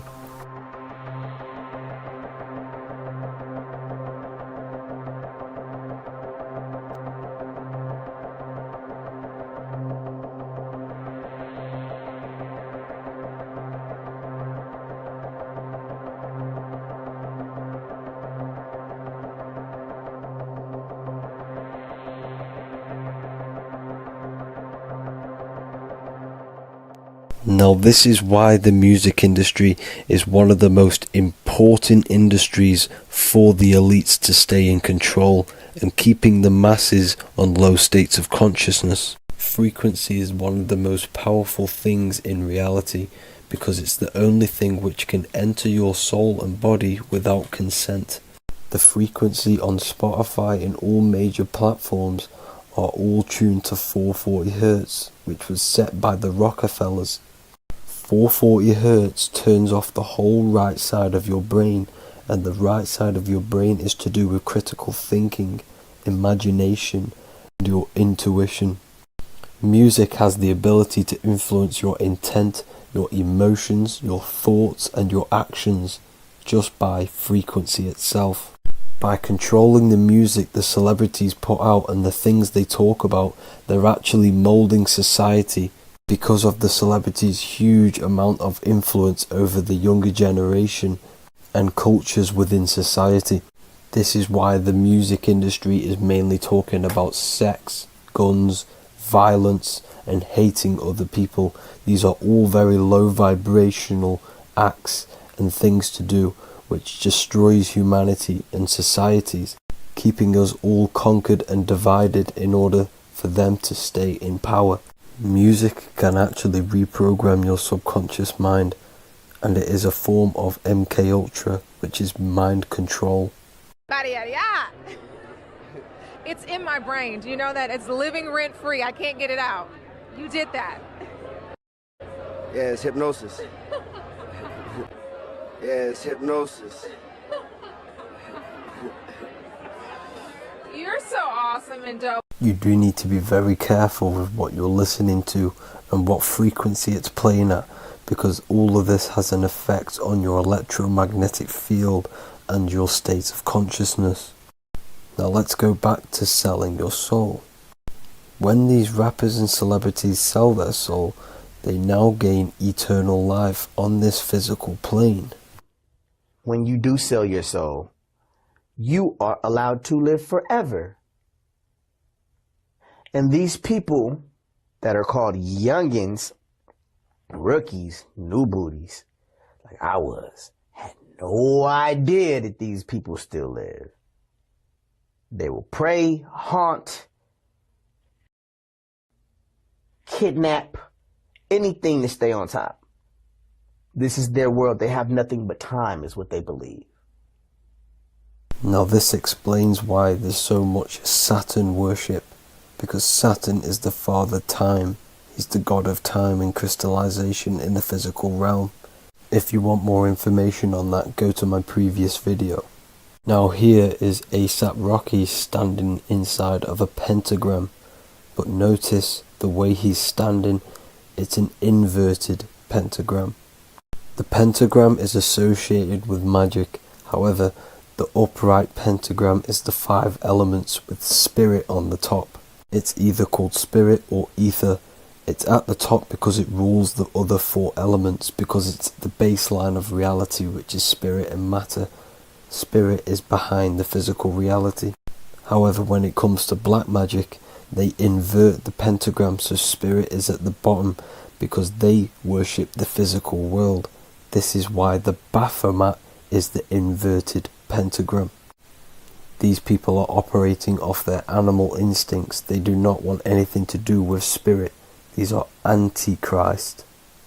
All of these celebrities know full well the effect what they're doing on the rest of the world.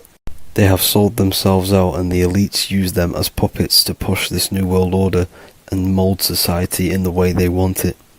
This is why all the celebrities are linked to Freemasonry, because in Freemasonry you have to take the oath of silence, where you can't speak on anything that they learn inside of Freemasonry. This is the symbol of silence.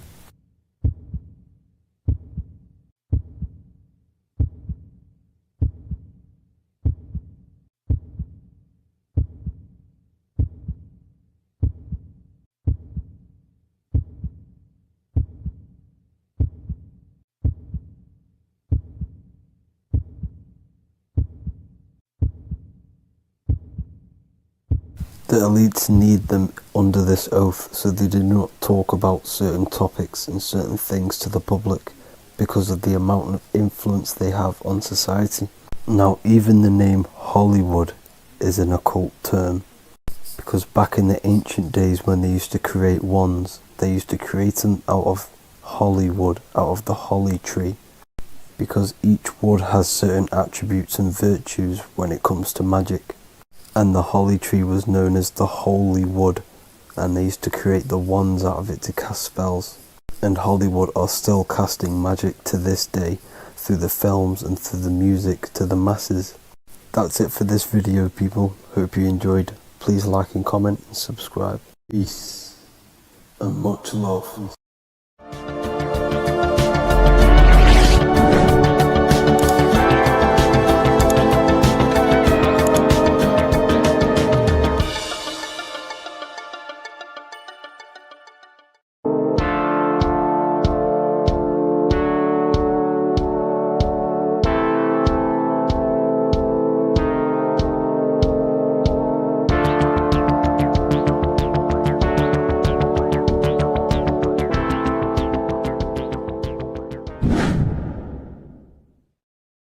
Welcome back, people. We're back with another video. Let's jump straight into this. Make sure to tune in till the end, because this has got so much information in this video. So sit back and enjoy. So everything's torus fields. The Earth's a torus field. Everything's torus, which is electromagnetic field, electric and magnetic. The center of the torus field is where the two opposing forces meet in the center. And this is what creates the plane of inertia, the dielectric plane of inertia. Okay? You got red shift, blue shift, positive, negative, south and north pole, right? This is what the ancients were showing with the tree of life. As you can see here, this is the plane of inertia, and this is the torus field. Everything consists of this. Everything is a torus field. A atom is a torus field. Okay, now the inertia is the 0 point. So this plane is a 0 point.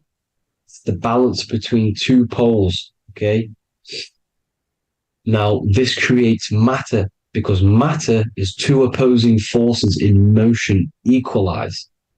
So these two forces coming together is what creates matter on this physical plane. And this is why we can't see the electromagnetic field, because it consists of one of the elements, which is either electric or magnetic, but when they combine together, it's what creates this physical plane, which is physical matter, which is light in motion. Now, everything is one. Don't get confused by duality. Duality is two opposing forces, but them two opposing forces are created by the same substance. It's two aspects of the same substance.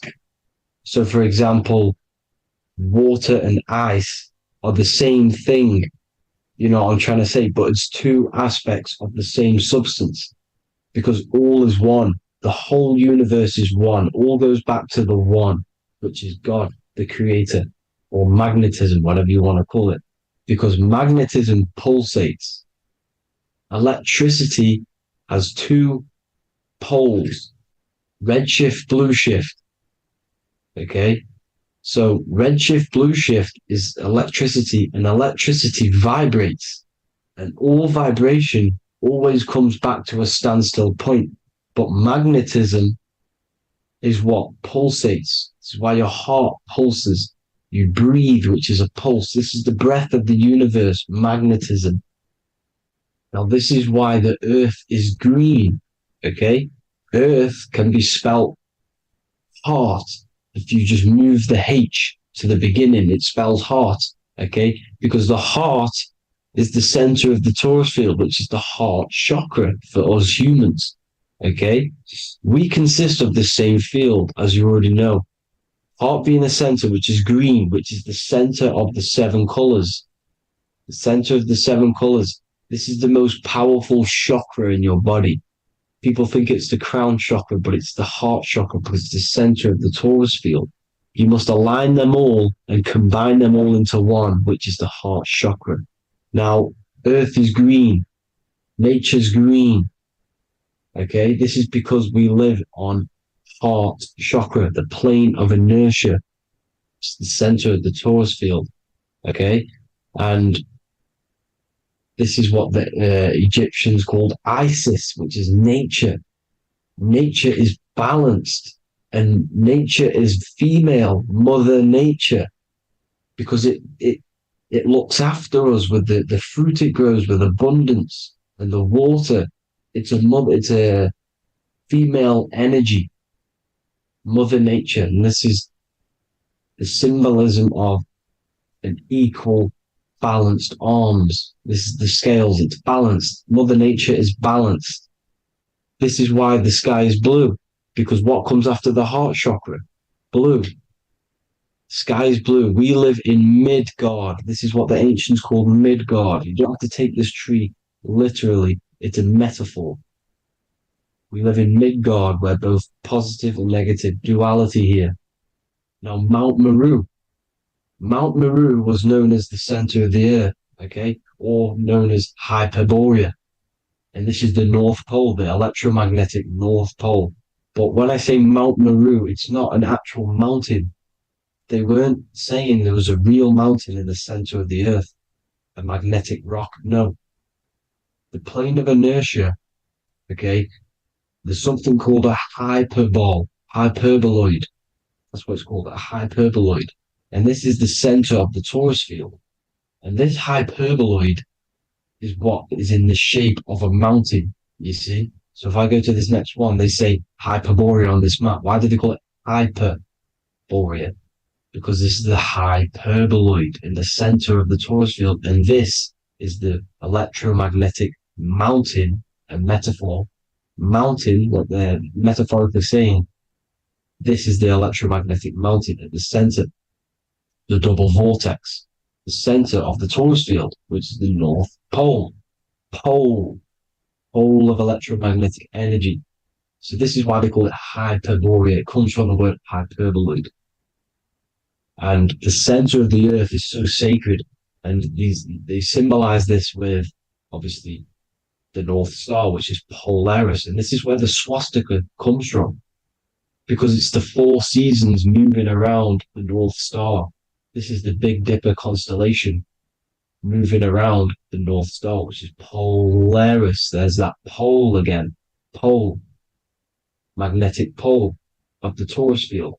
And this is where the green, emerald green, aurora borealis comes from. It comes from this center hyperboloid at the center of the earth, where the most electromagnetic energy is stored. The center of the plane of inertia. The center of the plane of inertia. This is the all-seeing eye as well. As you can see, they've got the sun, the moon, this is the Masonic cosmos, the sun, the moon, and the all-seeing eye, because the eye is Polaris, the eye of the stars. It's all the big eye. Now, the eye means a lot more as well. It's not just that. There's different ways you can interpret symbols. Now, this is the emerald tablets. Deep in Earth's heart lies the flower, the source of the spirit that binds all in its form. Okay? The flower of life is thine own place of thine spirit, and stream through the earth as thine flows through thy form, giving off life to the earth and its children, renewing the spirit from form unto form. This is the North Pole. This is what he's talking about. He's talking about the aurora borealis. Aurora borealis. It's the Earth's aura. Emerald green. Heart chakra. Plane of inertia. Green. Earth. Heart. You see? All related. Now, there's many symbolism of this. So much symbolism of the ancients. The 7 layers of heaven. 7 layers of heaven, which are the 7 planets. Okay? These planets are the solar system. It's the solar system because we are the soul. We are the sun, the soul. And we're inside of a solar system, which is the 7 planets. That's why there's 7 layers of heaven. Okay? The rings of Saturn, the rings of the planets are moving around us. Okay? So, this is what the ancients were depicting in their cosmology. Now, this is the Hebrew cosmology of the earth. This is the Mayan cosmology of the earth. You see, it's all an enclosed system. We live inside of a giant torus field. All is atum. It's what the ancients said, ancient Egyptians said. All is atum. Atoms are torus fields. Don't be tricked by the modern science today with the current model of an atom. It's completely wrong. They're hiding the torus field. They're hiding the electromagnetic field, which is in everything. Absolutely everything is in motion, and motion comes from this field. And you see, this is upside down, but this is I think it's pretty sure it's candles, but the 7 candles, the 7 planets, the 7 Elohim. You see? It all goes back to the stars and the heavens.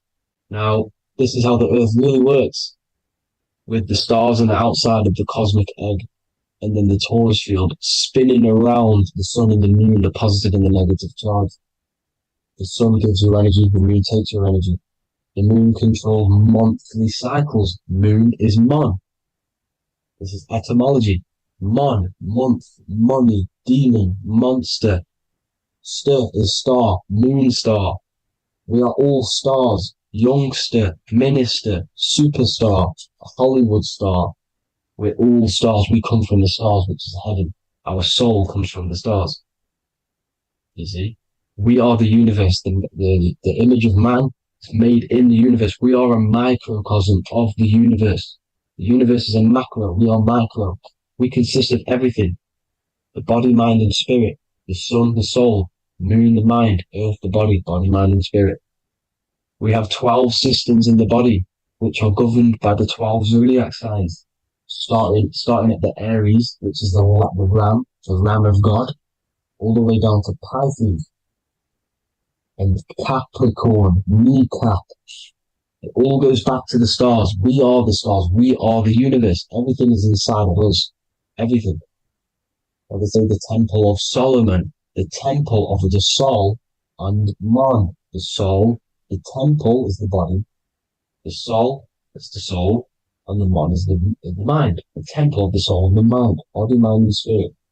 We consist of the 5 elements. Air, spirit, water, earth, and fire.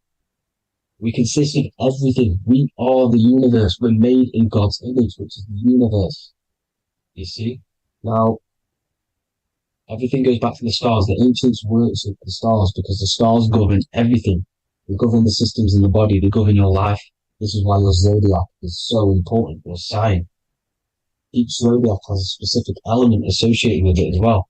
Aries, which is the first sign, the Ram of God, which is a fire sign. Fire, first, F-I-R, this is etymology. The cerebrum, ram, which is in the brain. Aries, the ram, controls the head, the face, and the nose upwards. So it controls the cerebrum. The Torah, which is, I'm pretty sure it's the Hebrew Bible, which is the Taurus. Tornado comes from the Taurus field. You see? Everything's inside of you. It all goes back to the Taurus field, and the Taurus field is everything. Now, like I said, 12 zodiac signs, 12 systems, 12 cranial nerves in the brain, the 12 disciples of the Bible. All symbolic. Have to read the Bible properly. Now, this center, at the center of the earth, right? This is what's stirring the ether. And the ether consists of the 4 elements.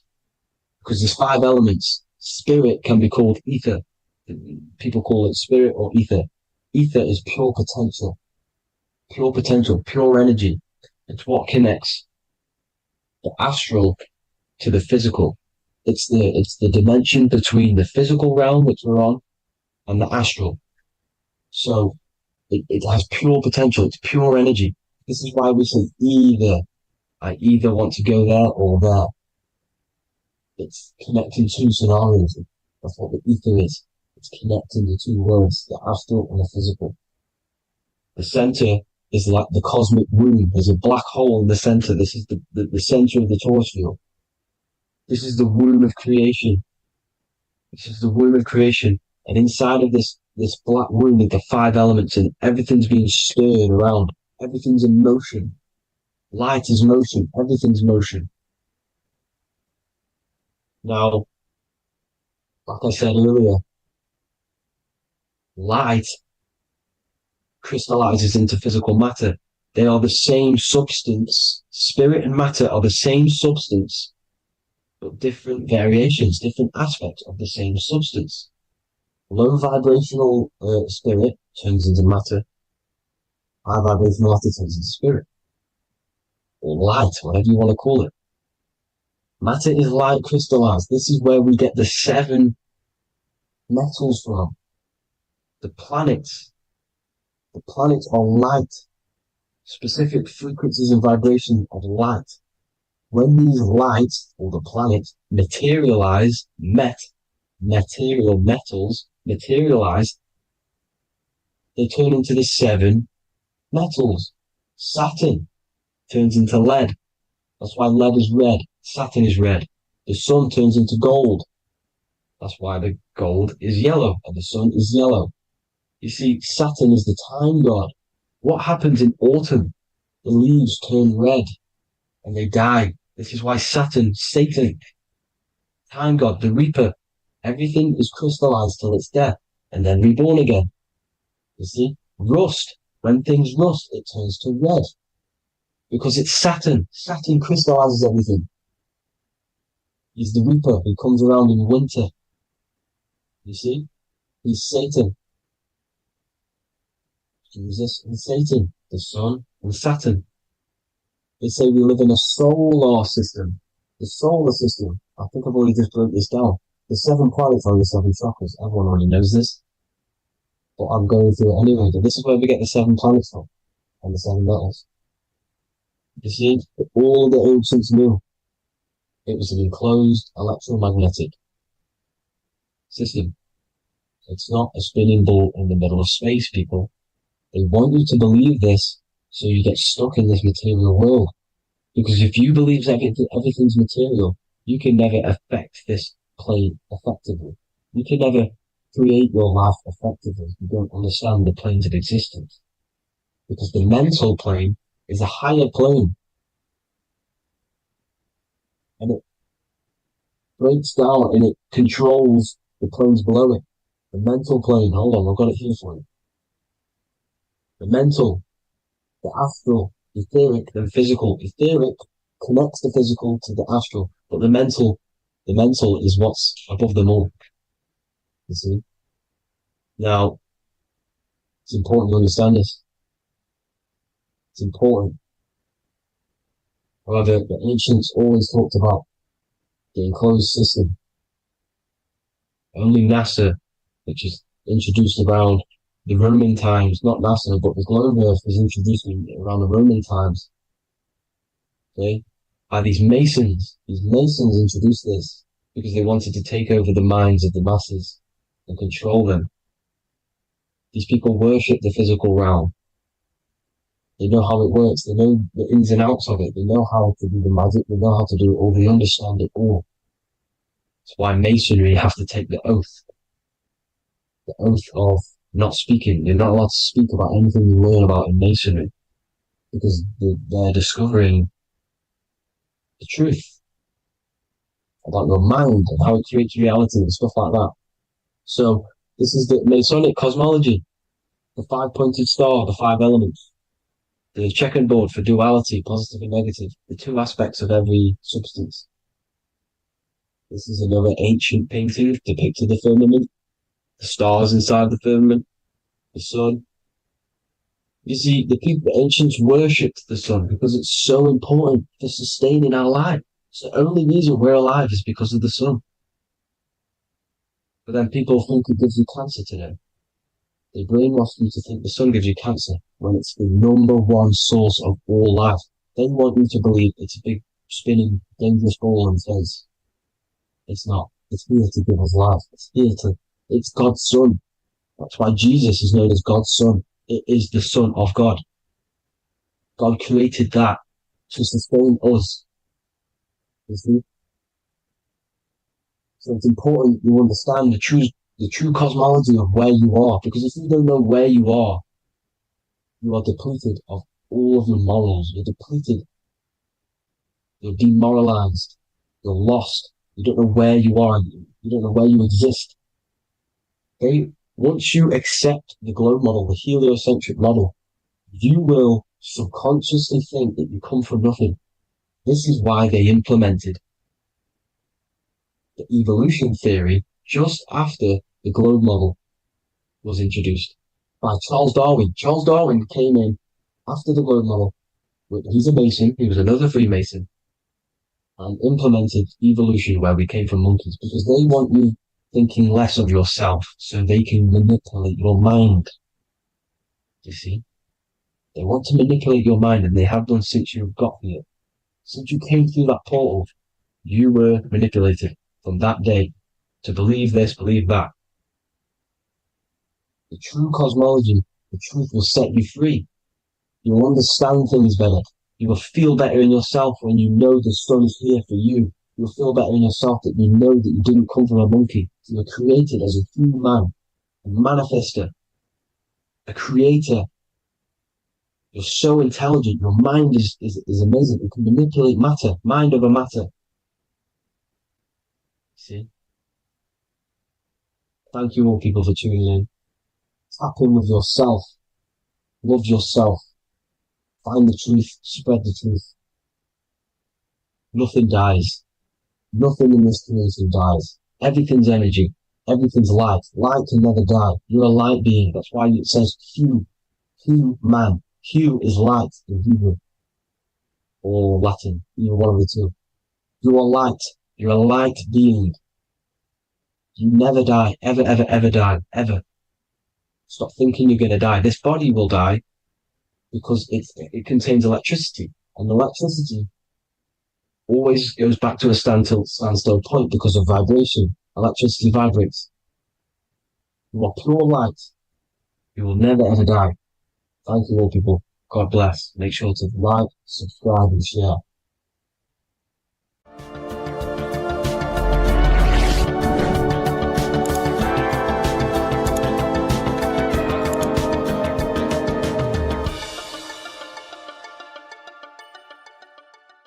What if I told you the devil is closer than you think, and it's not actually a real person, force, or spiritual entity outside of you, but a being and an aspect of your own mind and psyche? In this video, you will learn exactly what the devil is and the true esoteric meaning of the devil. The first thing we need to understand is that the universe is a mental universe. Look around you. Every action, every building, everything you see around you was begun first as thought in the mind, then manifested. We use the mind to build and shape our reality. The universe, the world, only exists inside of our mind. Therefore, God and the devil exist inside of our own psyche. So first of all, the devil is not a literal being, but a symbol of the lower self. It represents the unmastered, ego-driven part of the human mind, a symbol of destructive thoughts, emotions, behaviors, lives in realms of chaos, fear, hatred, lust, and ignorance. This is why we see the devil as red, because red is the lowest vibrational color on the color spectrum. It also corresponds with the root chakra, which is all to do with survival instincts. Red represents chaotic and intense emotions like hatred and anger. When we are angry, our face turns red. The devil represents our animalistic fundamental needs, our instinctual needs, our survival state of consciousness. We have a survival state of consciousness and a godly state of consciousness. Our godly state of consciousness is creating, not just experiencing in the animal state, but consciously creating reality. This is why we see the devil with a goat head, an animalistic head, and the head is where the brain is. The animal head represents living off instinct, the part of our mind that lives on urges, impulses, and instincts. Eating, sex, power, ego-driven actions, and ego-driven thoughts. Animals are only aware of themselves. Animals live on instinct. They have no ability to consciously create like humans. This is our lower desires for the material world. That's not to say say the material world is evil. However, when our consciousness is only seeking material things, this leads us down a path of self-destruction, because nothing material can ever satisfy our soul. Everything material is temporary. Therefore, the devil represents the part of us that seeks only material desires, only material fulfillment, the ways of thinking where we only think about ourselves and ego-driven thoughts. It also represents the unchecked, unconscious self, where we have no mastery over our thoughts, over our emotional impulses, and no mastery over our actions. We are living in instinct and impulsive states, which causes chaos, selflessness, destruction, and keeps us bound to our lower material 3D state of consciousness. It's important to recognize that the word devil was never present in the earliest Gospels. Instead, what was mentioned was a spirit of evil. This distinction is crucial because it underscores that the idea of the devil, as popularly conceived, does not actually exist as an independent entity. Rather, it is a personification of the lower aspects of the human mind, a facet of our own consciousness. The term spirit of evil was not meant to denote a specific deity or being, but rather any force of negativity, whether it manifests as a destructive thought, emotion, or action. A spirit is a force, an energy, and we have three forces that create our reality: thoughts, emotions, and actions. We have full control over these three aspects which transform and mold reality. A destructive thought, a destructive emotion, a destructive action is a spirit of evil, and it originates from the darker aspects of the human psyche. So now, because we're on the topic of the devil, we have to look at the pentagram, which is obviously connected to the devil heavily. The upright pentagram represents spirit, air, water, earth, fire. Upright, which represents spirit, the most important element on top of the earthly elements, showing spiritual principles over material principles. As spiritual beings as we are, we have to put our spirit first, our higher self first, and material things second. Why? Because material things never satisfy us long term. Seeking material fulfillment will leave us feeling unfulfilled in the long run and very unhappy, and we can lose ourselves in illusions. We have to put our spiritual principles first. Seeking wisdom, knowledge, connection to the divine, and connection to our higher self is what gives us true fulfillment in our hearts and souls. But when we see this pentagram inverted, we now have spirit on the very bottom, which now represents earthly principles on top of the spiritual principles. We're putting our earthly elements on top of our spiritual element, which this inverted pentagram represents no longer caring about spirit, no longer caring about our invisible internal world, and only caring about this external body, food, sex, material things, cars, money, and all the things outside of us, the world outside of our mind. This is what true Satanism is. Satanism is not worshipping an external deity, but it is worshipping the self, only fulfilling the ego's desires. This is what true Satanism is, and we have all been conditioned to live in this state. Satanists want us to believe that there is an external deity called Satan or the devil, and the reason they do this is because they trick us, making us believe that we are not Satanists, while they are actually conditioning us to be self-seeking, ego-driven people, where we only care about sex, food, material things, and money, which is actually conditioning us to be Satanists. 80% of the population today are unknowingly involving themselves in Satanism, which is ego-driven thoughts, actions, and emotions, dwelling and living in this state where we only care about ourselves. When we are spiritual, we realize we are all one. We are all one consciousness family, and we need to do things that help and contribute towards our collective experience, helping others instead of seeking to serve only the self. The angel is depicted with wings, which represents elevation, higher self. The devil is represented with an animal horns, which is on the ground. A goat is on the ground, which represents the lower self. This is the elevated mind and the lower material mind. Horus, the bird, higher self. Set, the ground animal, lower self. Jesus and Satan. These are two forces, two characters that exist within the human psyche, not real entities. They are forces of our minds, and there is a battle between our higher self and lower self all the time, where within our own minds. There's always a part of us that's telling to do one thing and another thing, to do something bad and to do something good. There is this battle inside of our own consciousness. Here we have the human spinal column. The human spinal column is showing you the higher and the lower self. The higher self represents the head. The head is where the mind is. This is the creative essence of the universe. This is where all material things begin as a thought in the mind. We create with the skull, with the brain. This is our higher self, the heavens, connected to the heavens, the sky. And the lower end of the spinal column is where our reproductive organs are, where our gut is. Our reproductive organs and our gut is all to do with survival. The lower end of the spinal column, lower instinctual 3D based consciousness. The lower end of the spinal column is where our lower self dwells. Eating, consumption, power, and sex, lust. These are all emotional forces and instinctual based organs that are not inherently evil, but when we dwell and live off this lower end of the spinal cord, it keeps us in low states of consciousness. Our goal to raise to our higher mind is to balance this, not to overeat, not to abuse power, not to abuse sex and lust, but to master these organs and gain the ability to say no to these organs so that we can raise to our creative side of consciousness. Instead of dwelling in our instinctual nature, we can turn to our creative nature and consciously become a builder and constructor of reality. This is the true way of raising consciousness. This is the stairway to heaven, out of the animal consciousness to the higher consciousness. To wrap all of this up, it's all about gaining control over our instinctual lower nature and allowing our spirit to rule over our body and not our body ruling over our spirit or mind. The moment you let a thought become instantly an action is the moment you are an impulsive person. We are all trained to be this way. It is okay if you are in this state. The moment you let a thought turn straight into an action without questioning, that is the mind controlling you and you not controlling the mind. We need to gain control over the mind, and we do this through many different ways, through meditations,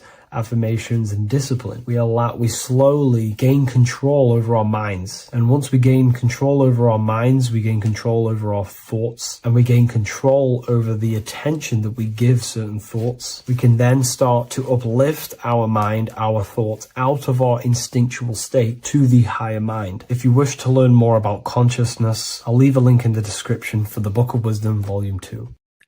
What if I told you that reincarnation is real and that there is a metaphysical, spiritual science behind this? Most people leave this world just as lost when they entered it. That they carry their fears, attachments, and addictions with them, only to be born again, trapped in the same cycle, repeating the patterns of lifetime after lifetime. This lecture is not just about preparing for death. It's about mastering yourself before death, so you don't take them burdens with you. Because the truth is, whatever addictions, fears, and unresolved emotions you cling to in this life, you carry with you into the next. Unless you break free now. You must master yourself before death. Death is not the end. It is the great passage. But how we transition depends on our mastery of the self. This was symbolized by the Ouroboros, the snake biting its tail. Every ending is a new beginning. It's an infinite cycle of consciousness. Now, your human body is basically an antenna tapped in to a stream of consciousness. Just like a radio is tapped into a specific frequency to play that radio. Your body is basically an antenna, a crystal picking up the consciousness of God. You are on an ever-ending journey, a journey of learning and expansion of the mind into new fields of thought. This was symbolized as the Ouroboros. When you die, it is a new beginning. It's a transitioning, not an ending. Everything is eternal in this universe, as consciousness is formless and constantly transforms into new forms of life. Let's break down the word death. Death contains the word ether. Now, the ether can be found in the word heart or earth. Ether. Everything in this plane comes from the etheric plane. The etheric plane is the barrier between the physical plane and the spiritual plane, the astral plane. The astral plane is the screen that you have in your mind that allows you to imagine a red apple, for example. This is the imaginative plane where thought forms start to take form. Everything begins as a thought, then the thought form becomes an imagination, then energy, then physical. Everything in the physical plane is a shadow of thought, all objects manifested as thought. You came from the astral. You came from the stars. This is why we say reach for the stars. Or this is why you say you are a star. Cis star, miss star, fraud star, stir is star. And when you become famous, you become a superstar and you gain a star on the Hollywood floor. You are a star. The ether. The ether is the infinite energy source which all things come out of and return back to. This is the cycle of life and death, summer and winter, day and night, sleep and awake. The ether is the infinite energy source which all things come from and will return back to. Okay, sorry about that little error. The ether is the boundless source of energy from which all things emerge, to which all things return to. We can see this in the cycle of the sun. The sun does this wave of creation. It rises and it falls. We have the day and the night. The daytime represents our conscious mind when we are alert. The nighttime represents our subconscious mind when we are inside the spiritual realms. The nighttime is spirit, the daytime is matter, spirit and matter. Awake and asleep, conscious and subconscious. We see this in the yearly cycle. Summer is life, winter is death. Spring is the morning, summer is midday, autumn is evening, winter is the night. Everything is a macro and a micro cycle of being born out of the ether and returning back from life and death. Life and death is manifested within the cycles of the sun and everything outside of you, as within, so without. This is why we say sleep is the cousin of death. The macrocosm is death. The microcosm is sleep. Every time you go to sleep, you are essentially it's a miniature death. You're entering into spirit and then returning back into matter in the morning when the sun rises. Everything is a reflection of the macrocosm cycles. Preparation for death.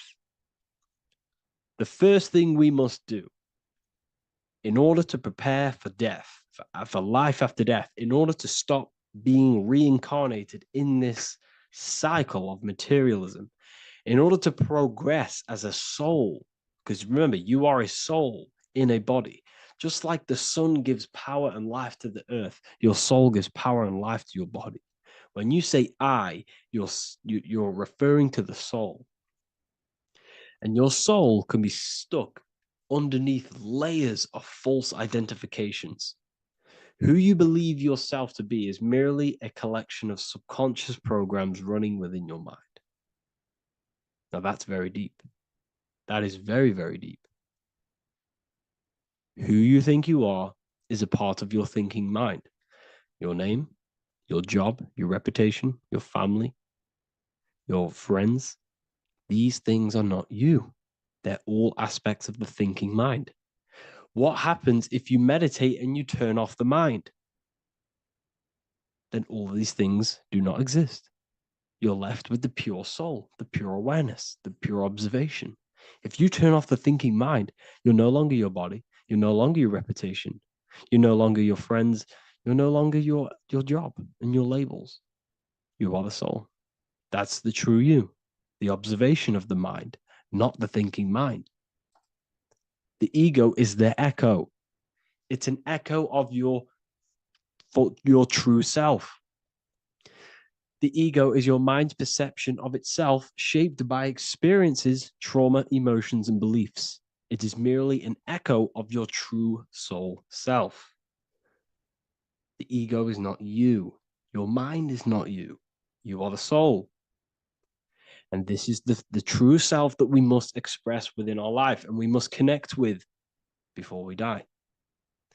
Because when we die under the echo, under these false layers of the emotions, the traumas, the experiences, the addictions, the emotional attachments, when we die underneath all of this, when we don't know our true self, the soul is still hidden. The true you is hidden underneath these layers of false identification. We must remove these layers of false identifications. We must remove them. We must destroy the echo. Remember the ego. You never had an ego when you were a child. When you were a child, you were pure. You didn't, you didn't show off things.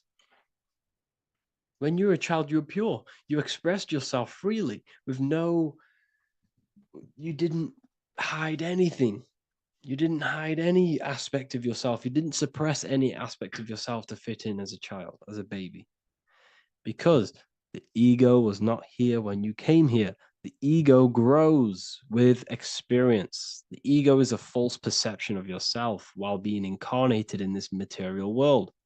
It's your mind's perception of itself and it's created through your experience. Remember, you are unconditioned consciousness, and your experiences, thoughts, traumas, emotions, and beliefs have conditioned your consciousness into believing you're only a physical body, but you are the soul. We have to remove these layers. How do we remove these layers? Like I said, the best thing, meditation. Meditation. There is a great meditation that you can do every single morning and every single nighttime. You can sit there and repeat over and over before you meditate. You can repeat that you are not this, you are not that, you are not this. You can label them one by one. Start with, I am not my body, I am not my job, I am not my name. And then detach from absolutely everything until you are left with nothingness. And when you start to meditate, detach from everything. Nothing matters. I am here right now. And what will be left? The only thing that will be left is the language that your mind is using. Now, this is very deep. Not many people will tell you this, but I've lingered in meditation many times. And I can tell you from experience that the only thing left once you detach from everything is the language that your mind is attached to. So whether that's English, Italian, French. Once you detach the language of the mind that that little voice in your head's using, you're left with the soul. Once the mind is switched off, you're left with the soul, and you have detached from all of these external things. You're left with the soul. That's you. That's the power. That's the source of all creation, where everything you've ever done has come from. Every thought, every idea has come from your soul. Number two, that's meant to say number two. Sorry about that. Mental addictions and emotional addictions. Okay. These two are very important. Mental addictions, this could be thought patterns. This could be the labels that we've just been talking about. Then you have emotional attachments, which is maybe you're too attached to an external thing. Maybe you're too attached to your phone. Maybe you're too attached to family. Maybe you're too attached to loved ones. Yes, I'm not saying don't love them, but what I'm saying is do not rely on anything in this world to make you happy, to fulfill your emotional needs. Everything is found within you. You must look within, and if you're looking without, if you're trying to find yourself in the outer world, you'll never find yourself. You'll constantly be looking around in loops. Because you cannot find yourself in the outer world. Nothing will give you long-term validation. Seeking validation in the outer world will leave you soulless, leave you feeling empty inside and sad and depressed. You have to find yourself within. You have to detach from everything you are relying on to give you emotional stableness. You have to detach from all. Yes, love your children. Yes, love these people, but do not rely on them. Because everything in this world is temporary. Do not conform to this world. The Bible tells you this. Everything in modern society nurtures the body, but neglects the soul. They keep you addicted to as many things as possible. Smoking, you have to detach. Drugs, you have to detach. Alcohol, detach. You cannot rely on anything. This is why this path is very, very difficult to walk. But I'm showing you the way. These are the things you must do before death. You have to detach from absolutely everything. If you die and your mind and soul is still addicted to these worldly things, then you guess what? You're going to reincarnate. You're going to reincarnate because your mind is still thinking about these material earthly things.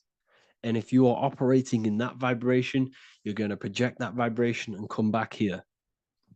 You have to detach. You have to master the soul and master the mind. Like I said, the Matrix is designed to keep you addicted to as many things as possible. Your phone, food, smoking, drugs, alcohol, clubbing, all of these things.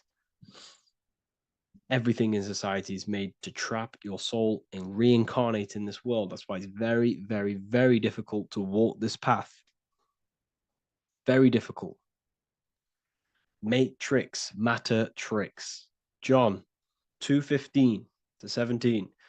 Do not love this world, nor the things it offers you. For when you love the world, you will lose God. Do not love this world, nor the things it offers you. Do not conform to the pattern of this world, but be transformed by the renewing of your mind. Great quote. Do not conform to the pattern of this world, but be transformed. Let this world transform you. Learn from this, expand from this, but do not be mentally and emotionally attached. Okay? What good will it be for someone to gain the whole world yet forfeit their soul? Like I said, everything in the Bible is telling you the truth. You just got to read it correctly. This is spirituality. This is spirituality. The Bible is spiritual. It's a spiritual text. We must disconnect from everything outside of us and connect with the true soul. Here we have the Egyptians showing you the soul leaving the body. Here we have the soul here. Here we have the Masons showing you the soul coming out. The soul is real. You are the soul. And when you leave this physical plane, you will go into the astral plane. That's where you came from. You came from the astral. You came from the stars. You incarnated into this physical body. Your consciousness fell into this material form to experience limitation, to experience a 3D world. So in order to ascend properly before we die, we have to let go of all the attachments. Every addiction you have, write them down. And one by one, tackle them. Before you die, you have to, or else you will reincarnate. This is the teachings of Egyptians. This is the teachings of Masonry. All of these addictions contribute towards life after death. Everything must be controlled. And we must be attached to the soul. I'm not saying I'm perfect. I'm not saying I'm perfect, people. We're all not perfect. We're all under psychological operation by the government.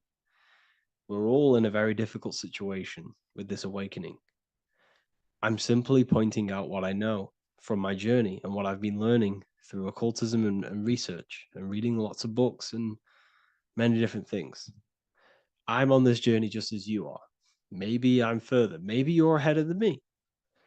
We don't know. But this is what I'm sharing with the world. This is what I'm sharing with my research. And this is what makes sense.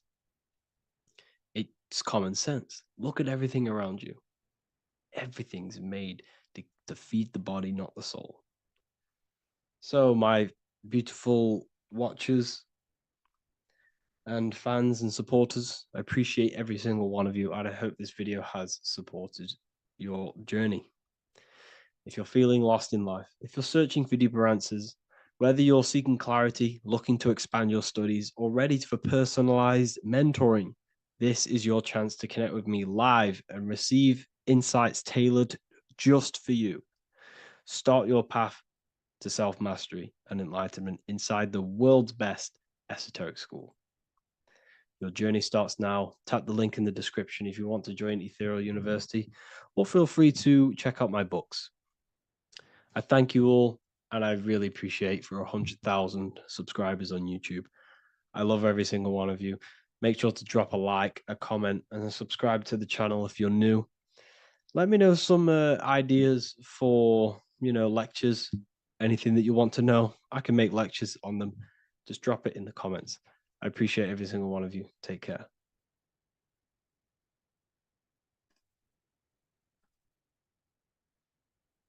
Welcome to Revival of Wisdom.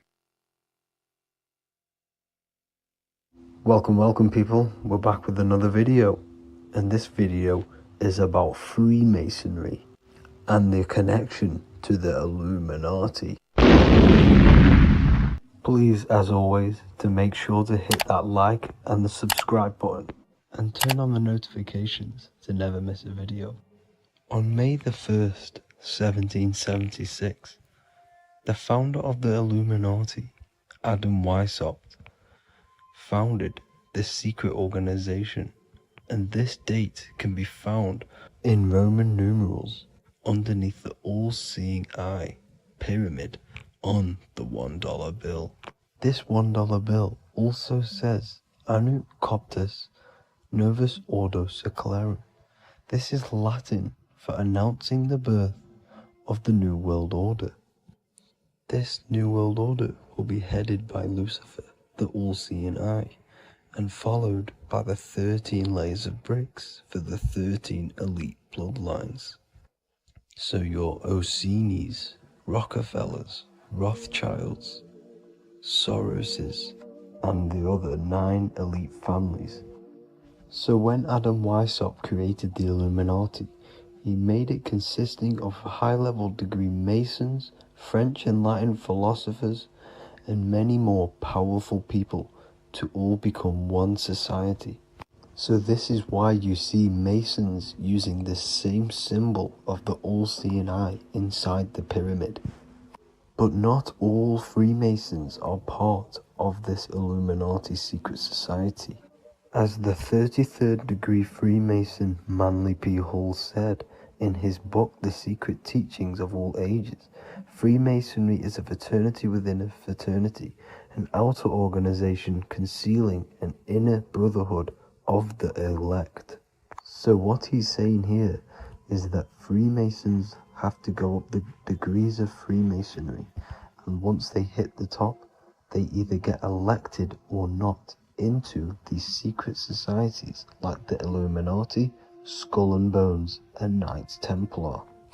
So when you see celebrities doing this one-eye symbolism, either covering one eye, doing the triangle, or doing 666 over one eye, this is showing and reflecting the symbolism of Freemasonry.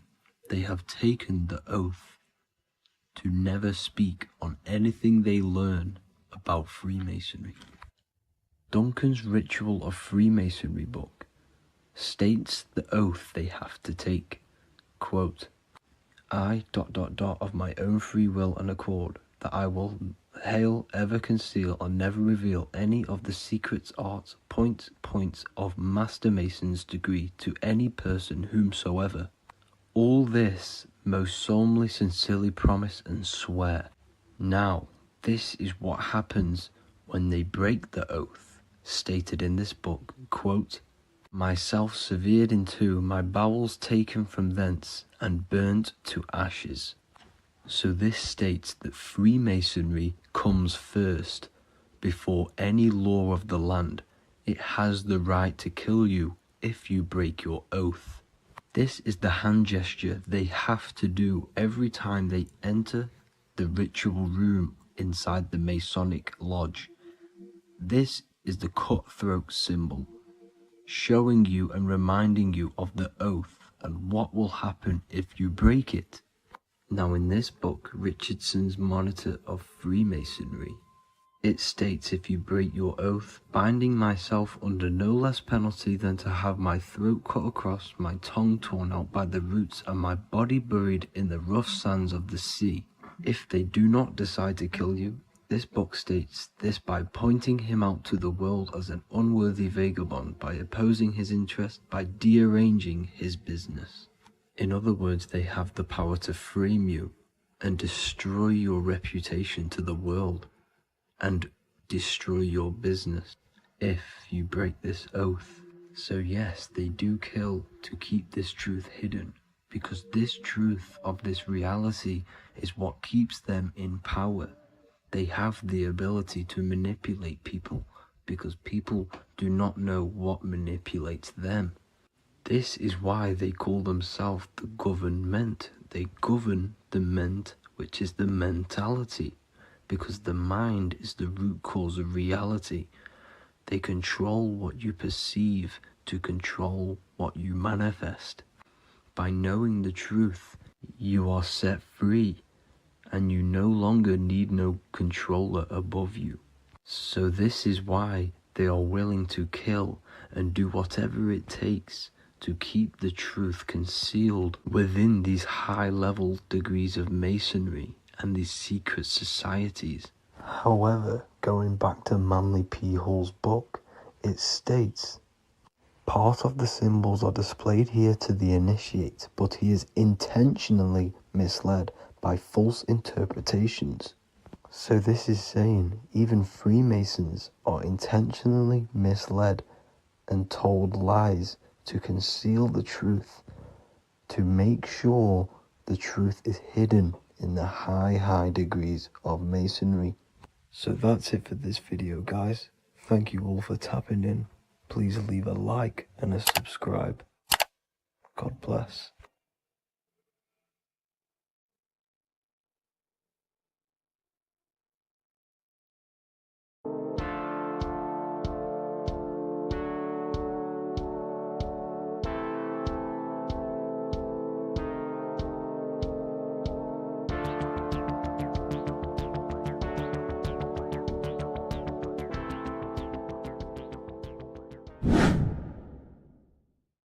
What is good, people? It's Revival of Wisdom. Today we're going to be talking about Saturn.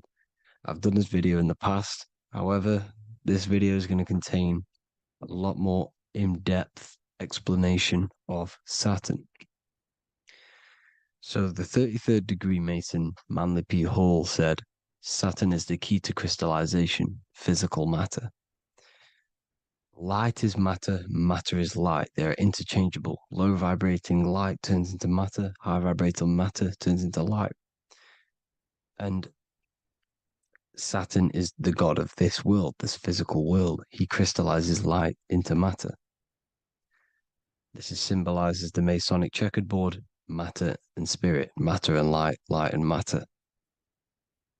He's also the god of time, destruction, justice. He creates and destroys, because all things in time die. He creates and destroys you. So, because we live in this physical world, which is the electric world, this is why we say electricity, because it comes from the root word of El, Saturn. They used to call Saturn El, E-L. This is why we used to say Elohim is God. The real God of this world is Saturn, but it's being hid. This is being hid. Jesus is Saturn. All of this is Saturn. It's all Saturn worship. It's the real God of this world, So, physical matter is a result of two opposing forces equalized on the plane of inertia, because everything is created out of electromagnetic toroidal fields. And these two poles equalize on the plane of inertia, which gives you planet Earth, plane of inertia. The plane of inertia is what Saturn is. It's the ring around the center of the plane of inertia. Thank you to Walter Russell saying, physical matter is a result of two opposing forces on the plane of inertia. This is what Walter Russell says, so please check out his work. He's got many books, many many books on light and electromagnetism and stuff like that. So I advise you to check him out. So the torus field gives you the binary code 0 and 1, the female vagina, and the male phallus. This is the code for this world. Saturn crystallizes physical matter. Now Saturn is the most outermost layer of the 7 layers of heaven, where it says in the Quran it says, Allah, it is He who created the 7 layers of heaven. Saturn is the outermost layer. He's the top. He's the most high. So when we say the most high, we're referring to Saturn. He's the most high before the firmament, before the stars. So Saturn is the god of this world. He's the Lord of the Rings. He wears the crown. The crown is the rings. Crown, Kronos. So the planets are luminaries. They are lights. They are beings. They are energy, conscious energy. And we're in the heart of the solar system. Saturn is the outermost layer. He is the one of this world. He's the god of this world. Now, on the North Pole of Saturn, you have the hexagon. Add up all the sides. It creates the 6-pointed star. Or it can be created as a cube. The cube is very important. The 6-pointed star is very important. 6 points, 6 triangles, 6 side, 6, 6, 6. Black cube adds up to 6 in gematria. Now, what did I say in the beginning? Saturn crystallizes the physical world. He creates physical things out of light. You are a light being. This is why we say human. Hue means the light spectrum. Hue, man, we are light manifested into physical forms, human. And we are incarnated through Saturn. Satan, same thing. The number of the beast is 666, and the 666 comes from the 6.6 triangle, 6 sides of Saturn, 666. We are all known as carbon-based life forms. Carbon, the atomic structure of carbon, is 666, 6 protons, 6 electrons, 6 neutrons. We are materialized into our physical bodies through Saturn, through the number of the beast. These bodies are the beast, it's the animal. The divine, the Christ, is the consciousness within, because you're a physical, spiritual being combined into one, hexed into one. Hexagram. This is a hexagram. You're hexed into physical matter, spirit and matter, light and dark, combined into one. Now you contain of the mark of the beast, the mark of your body. Your body's the beast. It says in the Bible, Satan, who is the god of this world. This world. There are many different worlds, but this world is run by Saturn, and it says that in the Bible. Saturn is Satan. It's the same thing. And look at the crown of thorns are wrapped around the heart. The soul is in the heart. The mind is in the brain. The soul is wrapped around the rings of Saturn. You're wrapped in physical matter. This is what it's showing you. This is symbolizing the rings of Saturn wrapping you. And the cross on top is the cross of the cube. The cube, the black cube of Saturn, unfolds into a cross.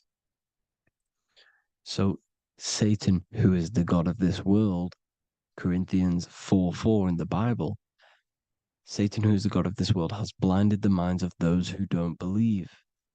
Saturn blinds your mind because the god of this world materializes you and he blinds your mind when you incarnate into physical matter. When you enter this soul system, not the solar system, you hit Saturn first. He materializes you. And look at the symbol for Saturn. This is the symbol for Saturn. All of the planet symbols are created out of the Holy Trinity. The Earth, Moon, and Sun. Body, mind, and soul. The sun is your soul, the moon is your mind, the earth is your body. Your body's made out of the 5 elements. The sun is your soul because the sun is life force. gives life to everything. Your sun is a soul. Your soul is the sun of your body. The moon is the mind. The moon is the moon of your body, the mind of your body. Intelligence. So all of the symbol of the planets are created out of these. The Saturn symbol is created out of the Earth cross, matter, and the moon crescent, moon, mind, matter over mind. This is why Satan, who is the god of this world, has blinded the minds of those who don't believe. He blinds your mind. Look at the symbol, it's showing you. The Saturn symbol is matter over mind when it should be mind over matter. So we descend into a soul system, into our 666 Saturn carbon suit bodies, and we are matter over mind. Then we have to move up the spine to go back up to spirit, to mind over matter, where you manipulate your own reality. Now look at this. It creates the number 5. 5 is the number of change. You're moving from this side of the number sequence over to the right side.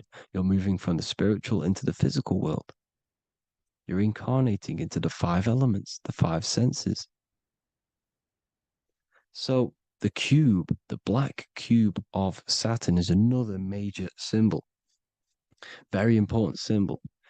Here you see the cube, and the color black is associated with Saturn because Saturn's associated with death. He creates and destroys.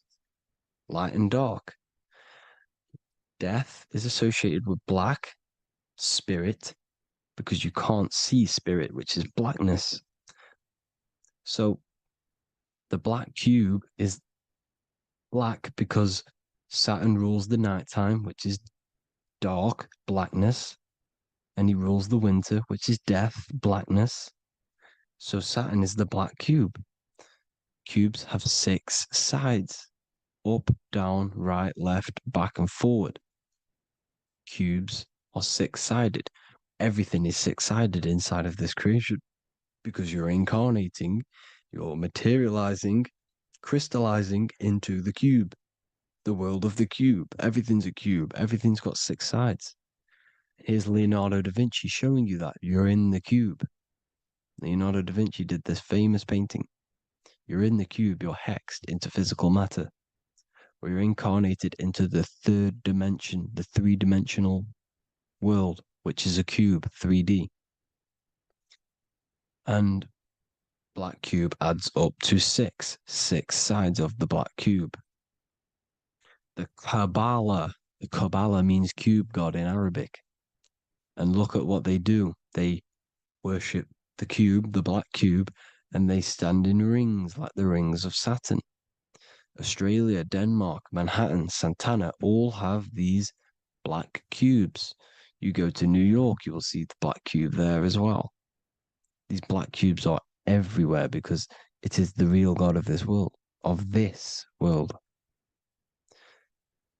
So look at the cross. The cross unfolds into the cube. Xbox, Nintendo GameCube, Sega Saturn, anything to do with a simulated gaming reality, they put Saturn in it because we're in the simulation of Saturn. This is a simulation. And this is why they reflect this through the Xbox, GameCube, Sega Saturn, anything to do with gaming, simulations, is all Saturn. Because we're in the cube of Saturn, the black cube. We're in the GameCube, the Xbox, the Sega Saturn. As above, so below. So they reflect it through the simulations that they create inside of this simulation.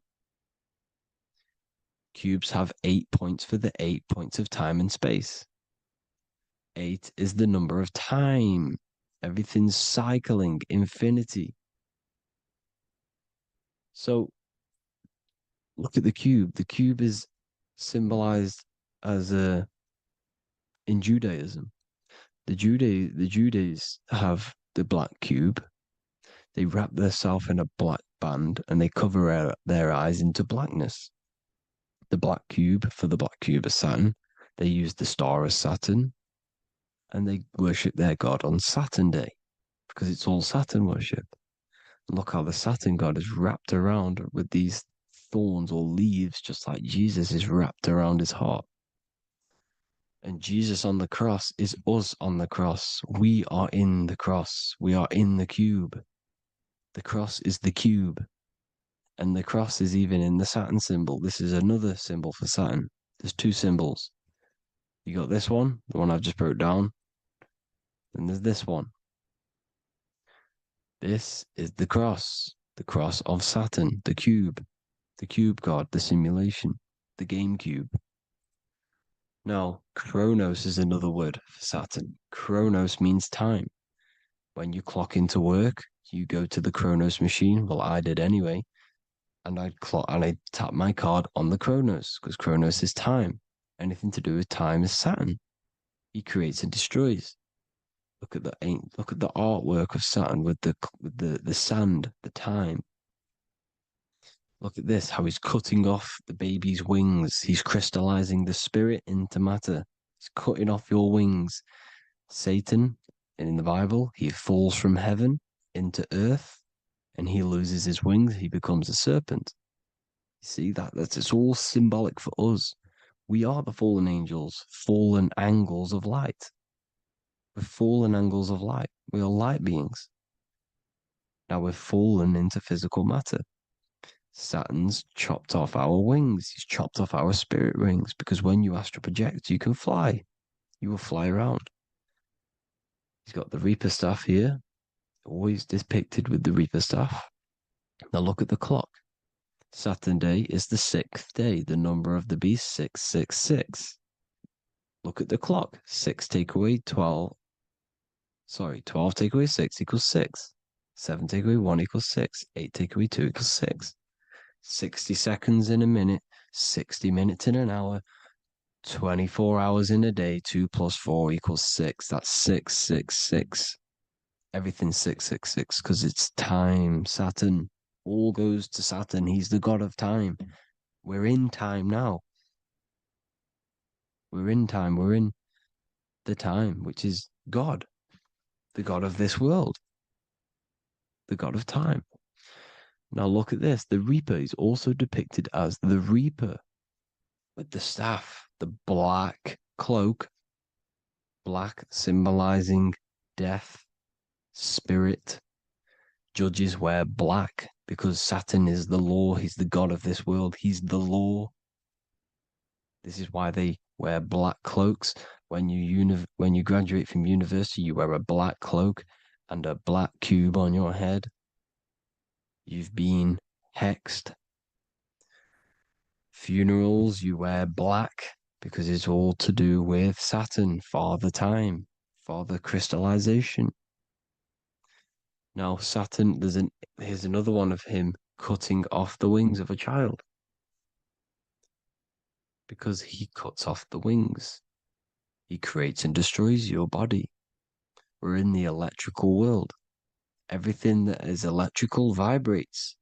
All vibrations have to come back to a standstill point, which is death. This is why your body dies. Your atoms stop vibrating. Corona. Look at the crown. The crown is the corona. Corona means crown.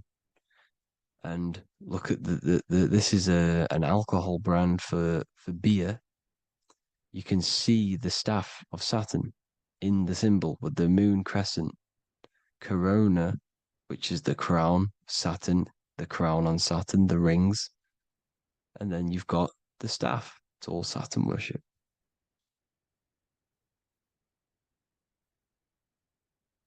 Is the black cubes of 9/11. 2 black cubes. This was a ritual for Saturn. It's all ritualistic. And look at the Star of David, the Star of Saturn. It's not the Star of David. It creates IXXI, the sigil of Saturn. IXXI means 9/11 in Roman numerals. 9/11. It's all a ritual for Saturn, and they have the 2 black cubes of Saturn. Now look, XX, there's more symbolism of Saturn now. We're going deeper. XX is more symbolism for Saturn. The sigil of Saturn is XX, as above, so below. Same with the Star of David. You split it in the middle, as above, so below, as above, so below. XX. This is a Knights Templar cross of Lorraine. XX. Knights Templar, high order of masonry. They all worship Saturn. Well, Saturn's the real god of this world. X Eon with the XX. XXL magazines, which is all to do with famous rappers and stuff like that. When you die, you put XX on the eyes because it's Saturn. He's the Reaper. Is Jesus with the XX crown with the thorns around his heart, around his soul, with the cube on the top, the cross cube. Le Lucifer with the XX cross of Lorraine. Jay-Z with his alcohol brand, XX cross of Lorraine. The X Factor with the rings of Saturn. All Saturn worship. The seal of Melchizedek is also Saturn. This is the cube. This symbolizes the cube with the 8 points for the 8 points of space and time. And this is the cube. It's another ancient symbol for Saturn. Here you see the star of Saturn with the Melchizedek symbol around it, which is all to do with Saturn. Here you see an altar, the Holy Grail, the Melchizedek symbol on it, and they're worshipping it. This is why we wear rings, wedding rings for the rings of Saturn. It all goes back to Saturn. Earrings. The 8-pointed star of the ancient Sumerians is all Saturn. It's all Saturn. So the ancients, the symbols of Saturn goes on forever. It's in all of the major corporations. You can see it everywhere, the rings of Saturn. Toyota is an obvious one. Internet, Nike, Target, Sega, Saturn. It's all Saturn worship. All Saturn worship. Because he is the real god of this world. Here's Kanye West's album with a Saturn here. Here's Michael Jackson's album saying X, escape. There's the X again. The X, escape. You have to escape this reality. Maybe that's what he's pointing at. Here you see it on the dollar bill. The star of Saturn. Here you see it again on the dollar bill. So that is it for today's people. I hope you all gain some insight on Saturn. Please like, comment, and share if you can. Subscribe if you like the channel. Please have an amazing day. God bless.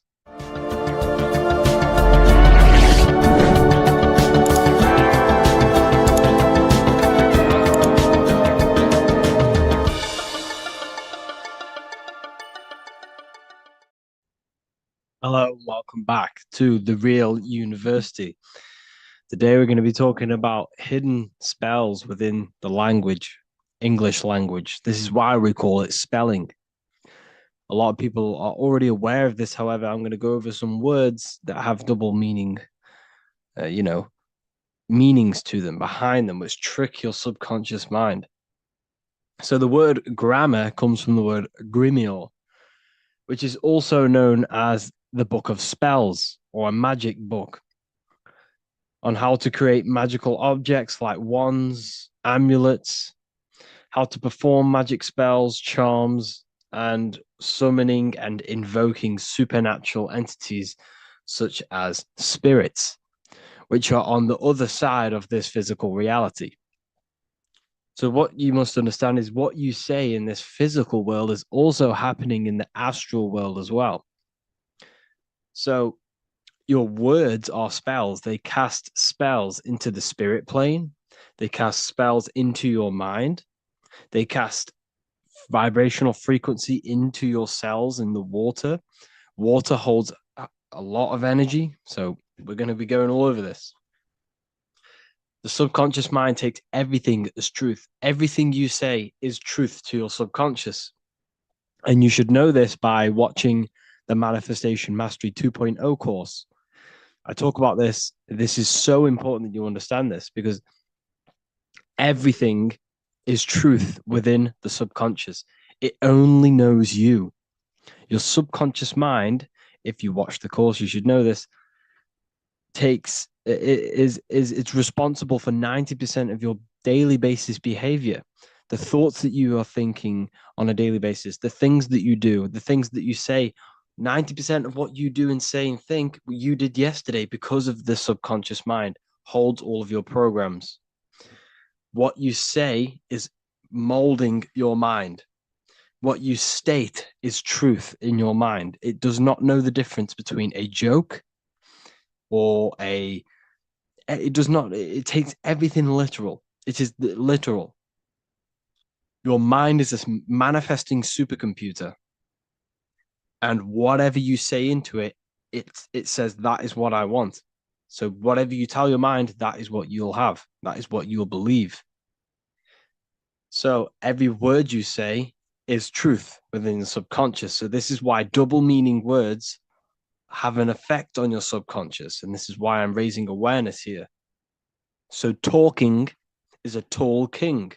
You are either a tall king by talking, by using your words wisely, or you're a small king because you create big or you destroy yourself with your words. So talking is Phoenician. This is phonetics. So this is etymology, is when you take the root words, but phonetic etymology is when you take the sound of the word.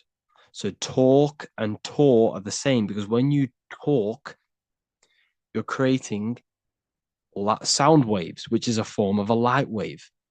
And when light waves expand in all directions, it creates a torus field. And everything is torus fields. So if you affect one torus field, it affects every torus field in creation, as above, so below. So what you say is affecting the torus fields around you in your body. You are made out of these torus fields. This is why talking is torusing. You're creating light waves, sound waves, and you are permeating creation. And this is why the Bible tells you the tongue has the power of life and death, and those who love it will eat its fruit. So the tongue is what creates these sound waves that we are producing when we talk or speak. Okay? So this is what we are essentially doing, creating sound waves. And these waves are vibrating and they affect the cells in our body and everything. This is why words are swords. This is why the word is within sword. They are swords. They cut.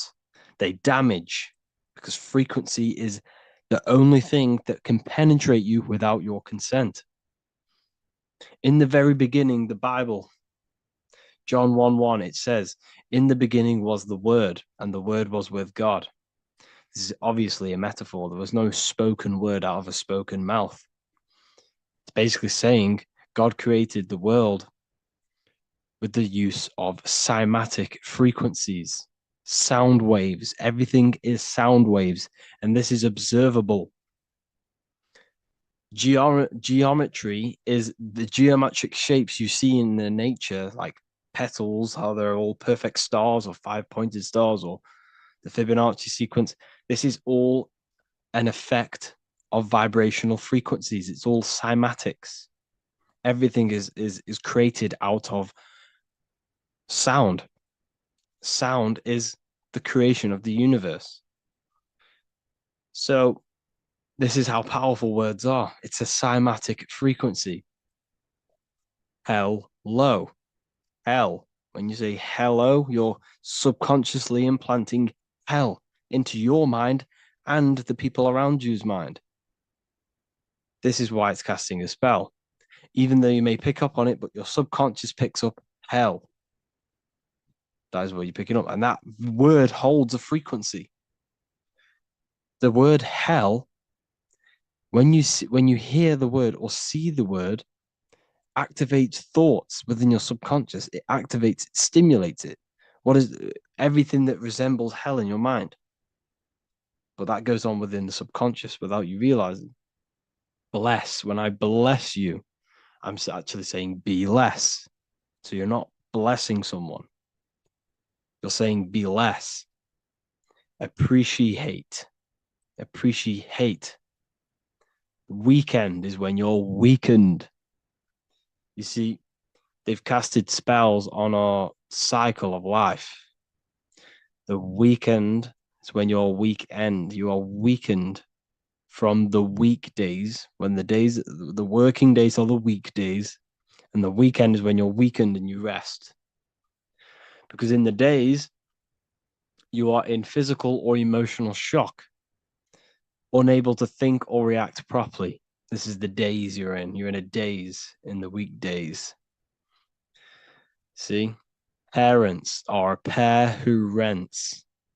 Because you don't, well, in this, we do own our children, but in the system, we technically don't. You're a pair who rents. Slaughter. They want you to think that slaughter is laughter. You see how it's implanting messages in your subconscious to make these things okay? They want you to think slaughtering is okay, so they put the word laughter in slaughter. I'm telling you, people, the people who made this language are satanic. They are witch. These people are wizards. We're getting ran by wizards. Dark occultists and wizards. That is who we're getting run by. And they've been running for thousands of years, and they know exactly what they're doing. They've covered all aspects. They've covered the language, the frequencies, the music, the food, the water. They control everything. In every aspect of your life, they have some part in it. And it's all occult knowledge through magic. It's all magic. It's all a form of magic. Awake. Awake is an event where the family and friends of a deceased gather before the funeral. That's awake. Why are we talking? Why is the word funeral? Why is death associated with being awake? See how they are planting subconscious messages in you. They want you to feel death. They want you to be the low vibration. And it's the same with mourning. Mourning is an expression of sorrow for someone's death. They're always associating death because these people they're running a death cult. It's a death cult. It's a satanic cult. A job is Hebrew for prosecution. Soldier is a soul dyer. If you go into the army, you're a soul dyer that they just use your soul to die. And then you just wasted your time in physical incarnation. Because you never die. You will never, ever die. Ever. You're eternal. You never, ever die. This body is just a suit. So you're a soul dyer if you go in the soul, if you're a soldier. S-O-L means soul or sun, because the sun is a soul. Music. So we say music. See, M-E-U sick. Music. See how it's me, you sick? Music. Me, you sick, because music is frequency, and frequency penetrates your body without your consent. The music we listen to today is making people sick, mentally, emotionally, and physically. What you hear, what you see, goes into the mind, it goes into the body and the spirit. It destroys you. It's hypnotism. Music is hypnotic. It's a form of hypnosis. When you listen to music and you can't think. You can't think. It makes your body move without you even being conscious of it. It's hypnosis. It makes you sick. The right music is good, don't get me wrong, but the music they use today is making you, me and you, sick. And that's another one. When we say things are sick, oh, that's really good. So we say sick. It's another spell that you're casting. You're calling yourself sick. Your subconscious mind doesn't know the difference. You're calling yourself sick, ill. Spellcasters will often use the word abracadabra when spellcasting. This is because the word abracadabra in magic means I create when I speak. Every word you say is molding your mind in some form of way. Not only is it molding your mind, you're casting frequency, you're producing frequency, light waves, sound waves into the ether around you. Okay. This is another good one. Look at the 5 vowels. A, E, I, O, U. They tell you to speak it in this order as well. They teach you this order, this exact order. A, E, I, O, U. I, O, U. Subconscious spell on yourself without you even realizing it. It's a subliminal message that you will not realize, but your subconscious will pick up. We are taught to speak them in the specific arrangement because the last 3 letters have a double meaning. You were never taught how the history of money, how it works, and how to obtain it, because your role in this system is to remain a slave.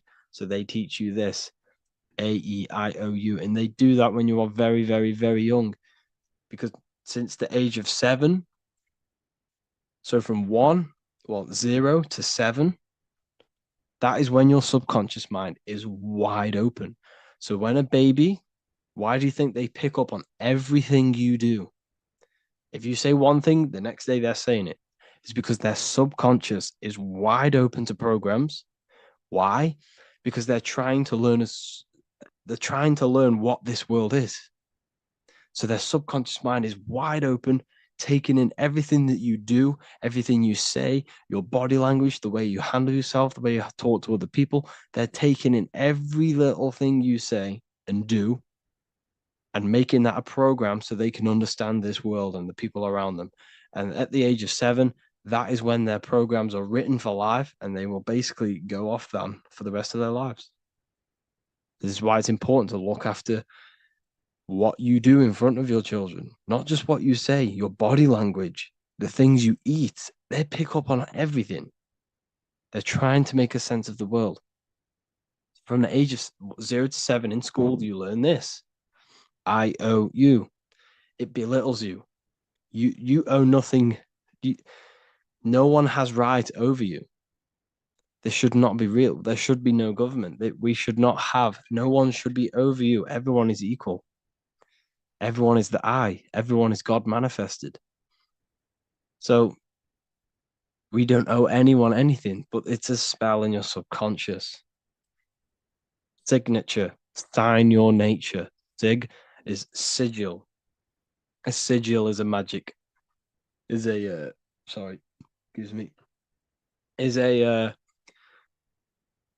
symbol used for magic. A sigil nature. So your signature is your sigil, and when you sign that, it gives mental power over you. Once you have put your sigil into that paper, they now have mental power over you. It's magic. It's all a form of magic and brainwashing. Okay. When we say the word we're saying we're trying to use God to manifest that. Okay, because the comes from theo in Greek, which means God. So when we say theology, ology means the study of. Theology is the study of God. That's what theology is. Theo, when we say I am we are using God to bring it into existence. God is the I am. The I behind you, the I am, that's God. That's what manifested everything in your life. Everything in your life, that invisible creator inside of you has manifested everything you physically see. You are the invisible architecture, the invisible artist behind your life. The I, that's God. The only one. So when we use the word I am, this is how to bring the power to yourself.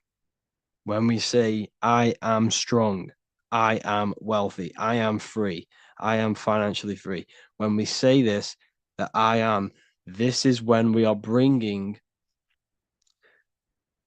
we are directing vibrational frequency into our own being, into our own magnetic field, and into our own life. This is how we direct vibrational frequency and direct our word.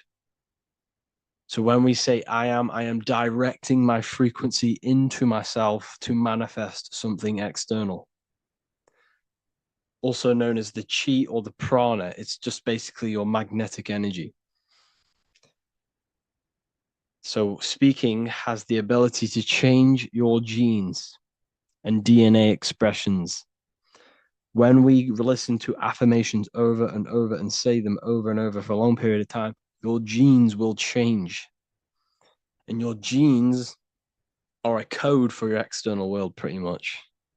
Anything that is written in your genes will manifest into your external world. Okay. But all of this is just done by your intentions, thoughts, and what you say. And if you think this is a conspiracy theory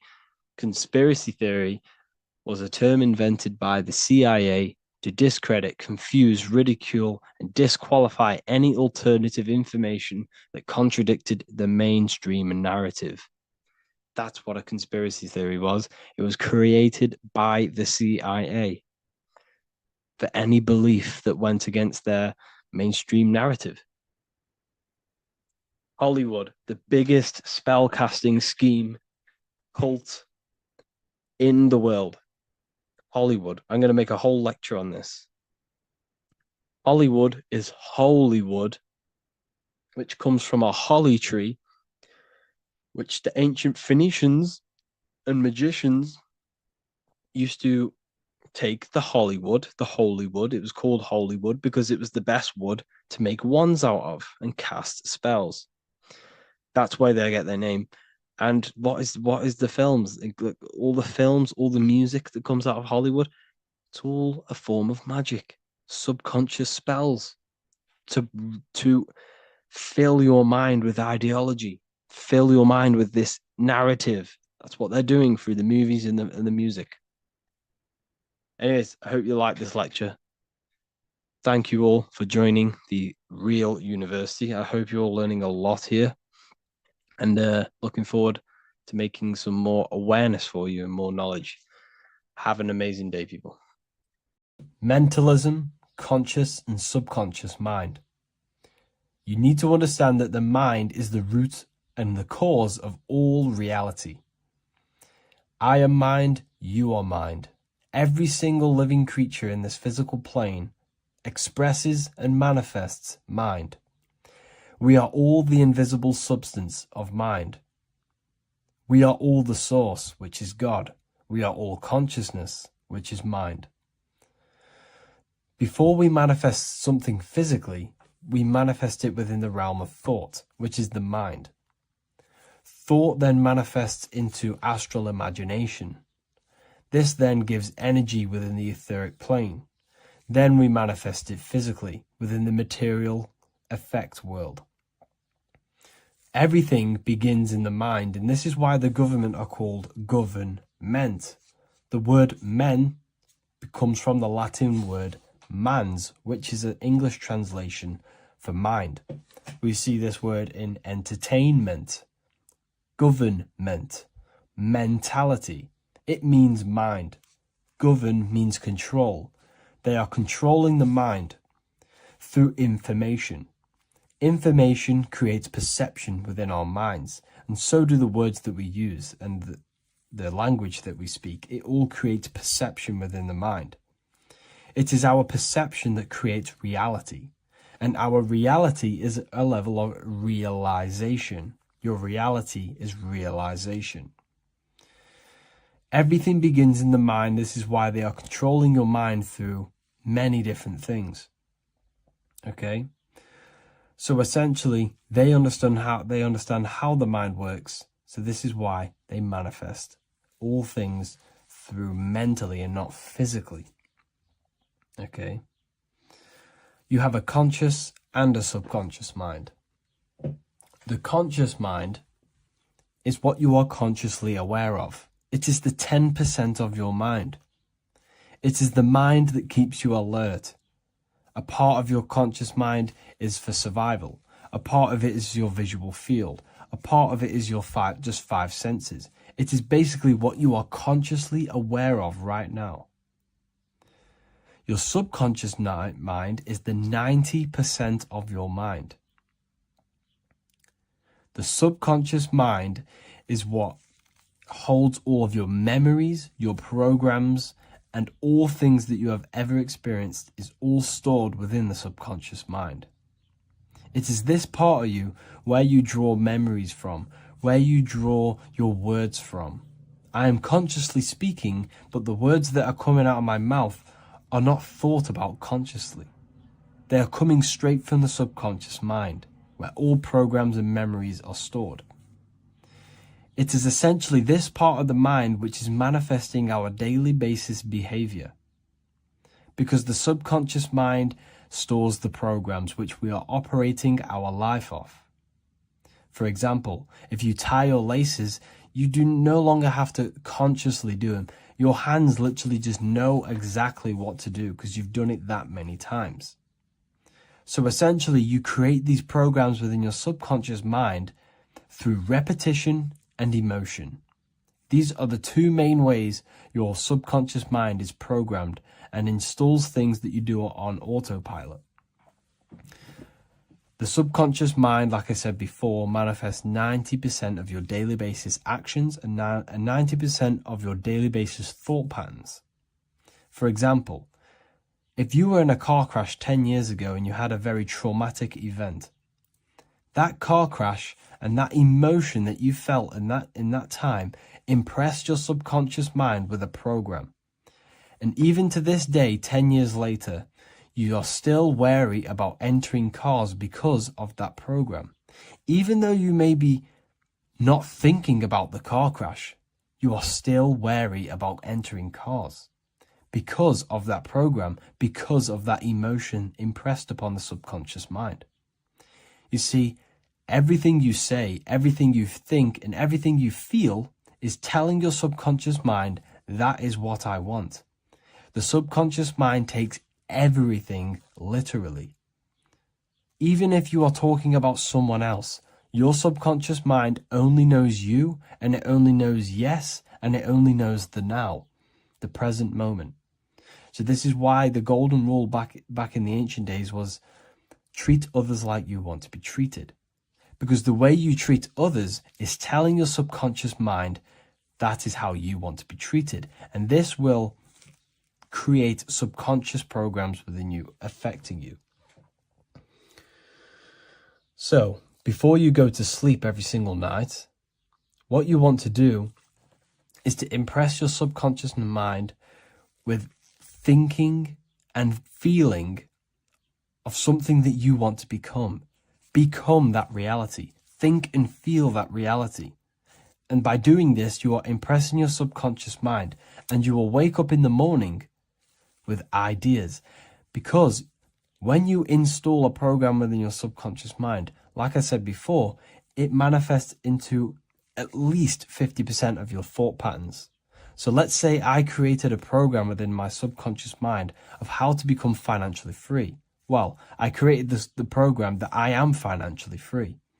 My conscious mind will start to slowly think about that program and how I can achieve that program, because the conscious mind operates on survival. So if you create a subconscious program of I am financially free, your survival conscious mind will start to operate and think and act on this program subconsciously. You won't even know that you are doing it, but you are. And this is the power of the subconscious mind. You have to reprogram it properly. You have to be careful of the things you think, say, and feel, because all of this is contributing towards molding your subconscious mind, which essentially molds your reality. It draws things to you. Welcome to Revival of Wisdom. Welcome people, we're back with another video. In this video we're talking about how Jesus Christ and Christianity is all sun worship. The Holy Bible of Christianity is not meant to be taken literal for history. It is a story and has lots of metaphors. Starting with the symbol of the cross of Jesus. This cross originates from this ancient cross of the sun. This symbol has been used for thousands of years, way before Jesus was a thing. In Europe, America, Asia, and all around the world. In fact, this symbol is still being used by Christians today, not knowing it represents the sun. This is a 4,500-year-old artifact, a golden plate with an equal-armed cross found in England. The gold to symbolize the sun, and the equal-armed cross for the 4 equal seasons of the year. So this is why in the Bible you have Matthew, Mark, Luke, and John, symbolizing the yearly cycle of the sun and the 4 equal seasons. Also in the Bible, Jesus is referred to as the light of the world. So yes, Jesus represents the sun. He is a metaphor for the sun.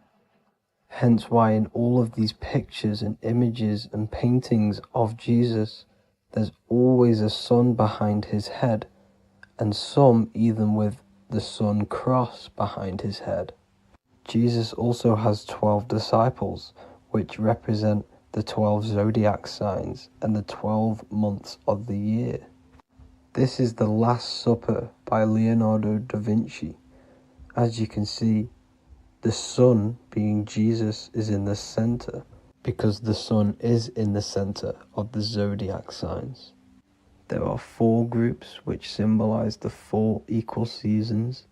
Each group contains 3 people symbolizing the 3 months and the 3 zodiac signs in that season. There is only 1 female in the painting, which is Virgin Mary, who symbolizes Virgo, the astrological sign. So yes, Jesus symbolizes the sun with his 12 zodiac signs and 4 gospels for the 4 seasons of the year. However, there is another phenomenon. The 25th of December is known as the birth of Jesus Christ, which is known as Christmas today. So Jesus symbolizing the sun and is born on December 25th. This is the day the sun moves 1 degree northward, bringing back the warmth, the growth of crops, the life and light back to the northern hemisphere. Everything is springing back to life, as we call it, spring. So it is said that the sun is born again on the 25th of December, and Jesus is known as the risen Savior, because the sun is our risen Savior, because it gives life to the whole of this realm, the warmth, the crops, and without the sun rising in the morning, we'd all die in about 2 weeks. And we all know how Jesus died on a cross. The sun also dies on a cross in the southern hemisphere. It dies on the Southern Crux constellation. And on December the 22nd, 23rd, and 24th, the sun remains in the same position.